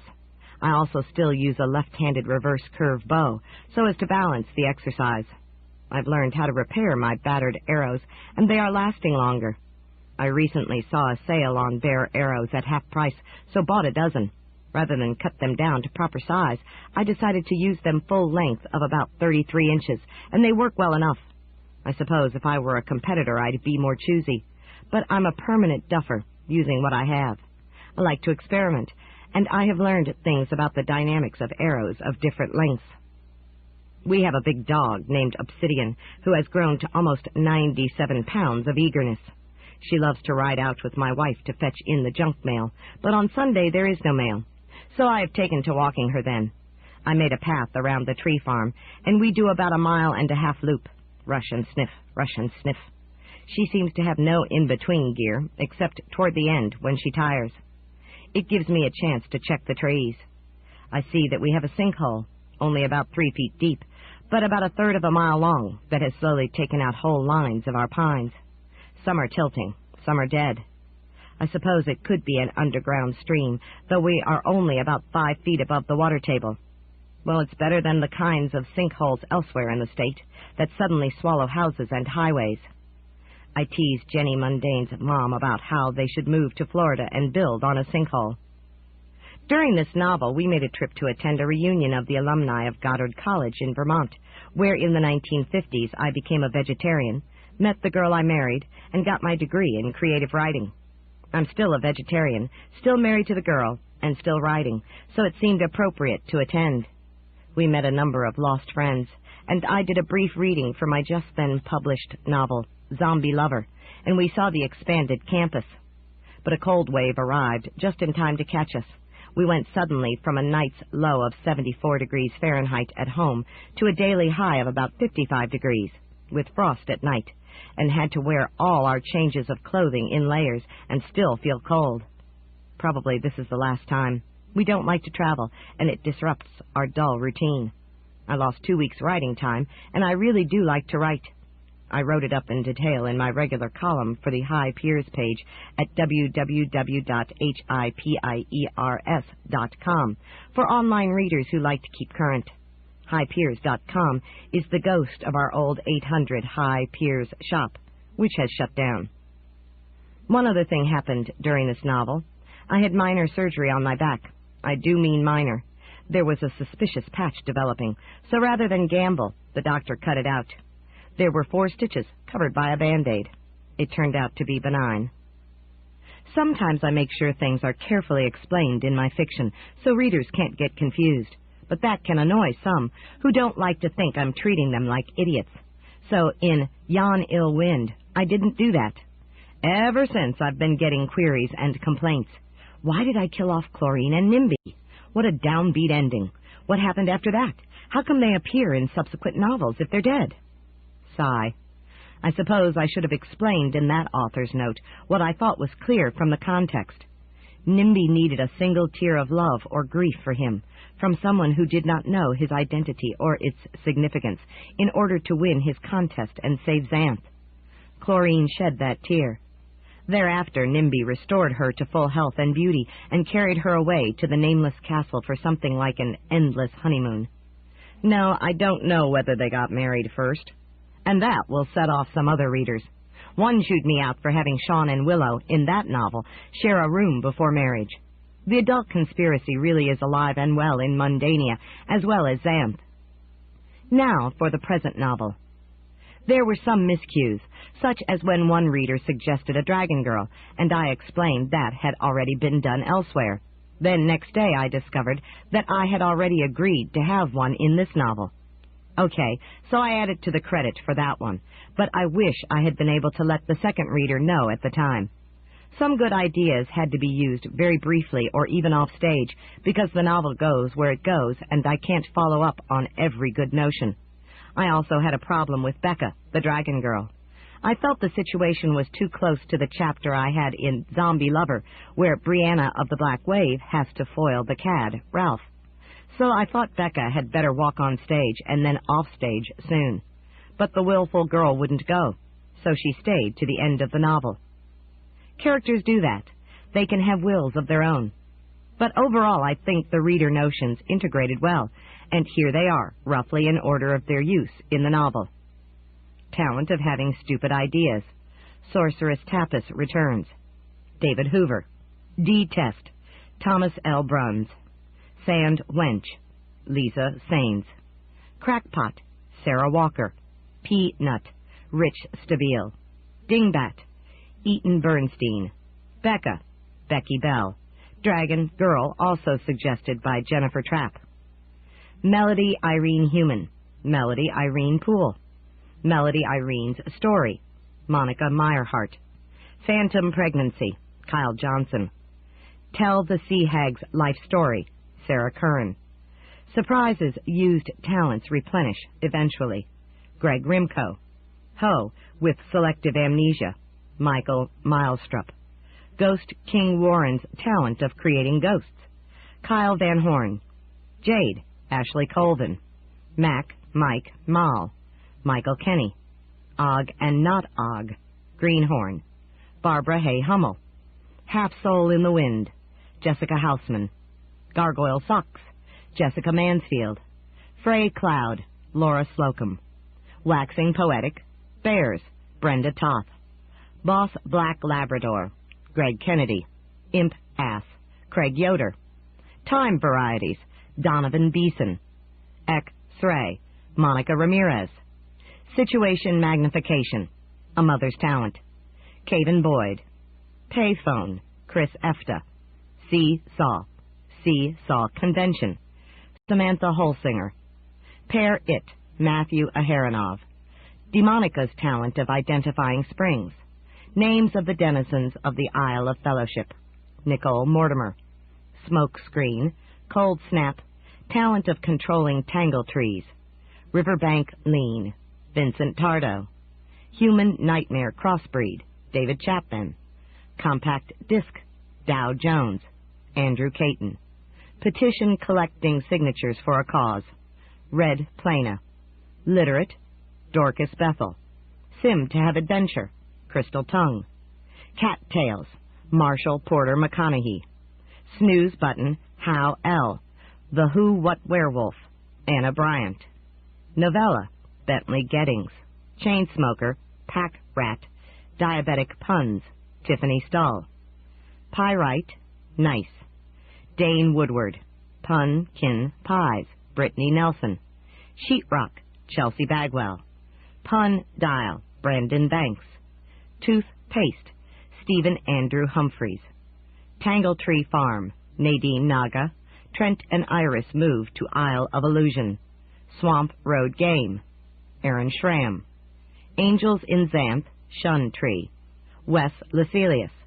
Lost Winged Monster. Corey H. Coleman. Talent of Making Folk Feel Shame. Peter Landwehr. Characters Who Hate Xanth. Susanna Otting. Autoharp. Tova Vietz. Talent of Glowing in the Night.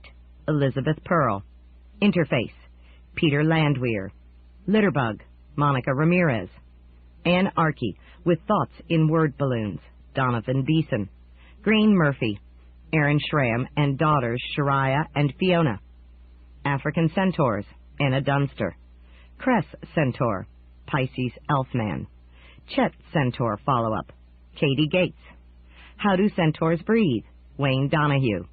Love Bugs Make Love Spring. Will Howard. Meret Mesta Dell. Amber L. Logg. Night Reven. Anthony McKee. Small Young Sphinx, Rich Stabile. Griffin's Story, with a nice picture of Griselda. Nicole Dubuc. Project a thought into a mind, Bentley Ray Gettings. Project an image into a mind, Christ Efta. Project an emotion into a mind, human or non-human, Elizabeth Lay and Michael Gettings. Just Ice, Addie Taylor. Cloud Sculpturing, Elizabeth Pearl. Sea Serpent the Size of a Chip Mouse, Garrett Rasmussen. Not a Naga Advice Columnist, Alexandra Banyan and Sarah Bruce. Carpal Tunnel, Stephen Lott. Xander and Zelda Zombie, Susan Hatfield. Trent and Iris' daughter, Irenti or Trentia, Bill Board. Nicole Mortimer. Trent go back for his first wife, McKay Wilford. Ampule Warning, Split Moment, Miguel Edema. Wood Bees, William Crow. Free Bees, Kelly Phillips. Tar Nation, Jamie Jacobs. Soul, Door Transformed into Dormouse, Ellie Smith. Sean and Willow Summon the Stork, Michael Bowie. Tattletales, P.R. Ogress. Katie Morin. Calm Unity, Tom Redman. Calm Pulsion, Ron Lemming. Calm Mute, Rad, Ma, Fuse. Anonymous. I.B. Profane, Tamsin Cunningham. Heretic, Nick Hartgrove. White Hole, Jessica Grider. Boy with Talent of Cloning, Chelsea Bagwell. Xanth-like Regions on Other Planets, Daniel Benson. Che and Cynthia's Foals, Natalie Tran. Fountain of Youth Leaks, Amber L. Logue. Talent of Exaggeration, Janelle Wolfinger. Piper, Nathaniel Scheidman. Xena, Laurel Richter. Talent of Banishing Things, Sebastian Erdelt. Talent of Seeing the True Nature of Anything, Superstar, Kelsey McHugh. Talent of Copying Folk, Billy Banks. Heart of the Forest, Rat Race, Mike Henderson. Luton's Riding Horses Hard at Night, Vicki Wilson's sister. Animal Wave, Julia Hendrickson. Geo and Graffy, Tom Redman and Nick Pengilly. Cherry Ott, Shasa Noah. Wearing Heart on Sleeve, Raymond Gramney. Wild Time, Jennifer S. Katz. Gins with J names, J. Atkisson. Demon Queen makes Fracto solid, Quick and Slow Sand Timer, Tim Healy. Sun Bathers, Al and May I, Ken Brooks. Child of Original Princess and Prince Dolph in Alternate History, Scott Sherbin. Arthur Idis, Emily Trum. Florida Fires Become Xanth Dragon Fires, Doug Abel. Plains Banking in Cloud Banks, Daisy May. Lacuna's Child with Talent of Writing Coming Briefly True, David Gustafson. Aunt Onim, Jonathan Cuny. Manage Mint. Why Instant Loss of Magic in Time of No Magic, Gavin Lambert. Imp Each Meant, Tandy L. Dolan. Horn Net, Charles Becker. Socio and Psycho Paths, Lindsay Penner. Talent of Doing the Right Thing, Romeo D. Mejia. Monster Unplugs Hole. Actually, I used it differently, but this one was the source of the notion. Marisol Ramos. Mute Ant, Inken. Most of the puns of the Random Factors comic strip, plus Jean, Gnome, Salt Peter, Worrywarts, Ruth Taylor. Talent of Conjuring Small Insects, Gabe Duran. Destiny, Connie Hedrick. Talent of Healing Human Souls, Tracy Aldrich. Zombies Called Living Impaired, John Schick. Sammy Cat Can Now Find the World of Two Moons, Katie Gates.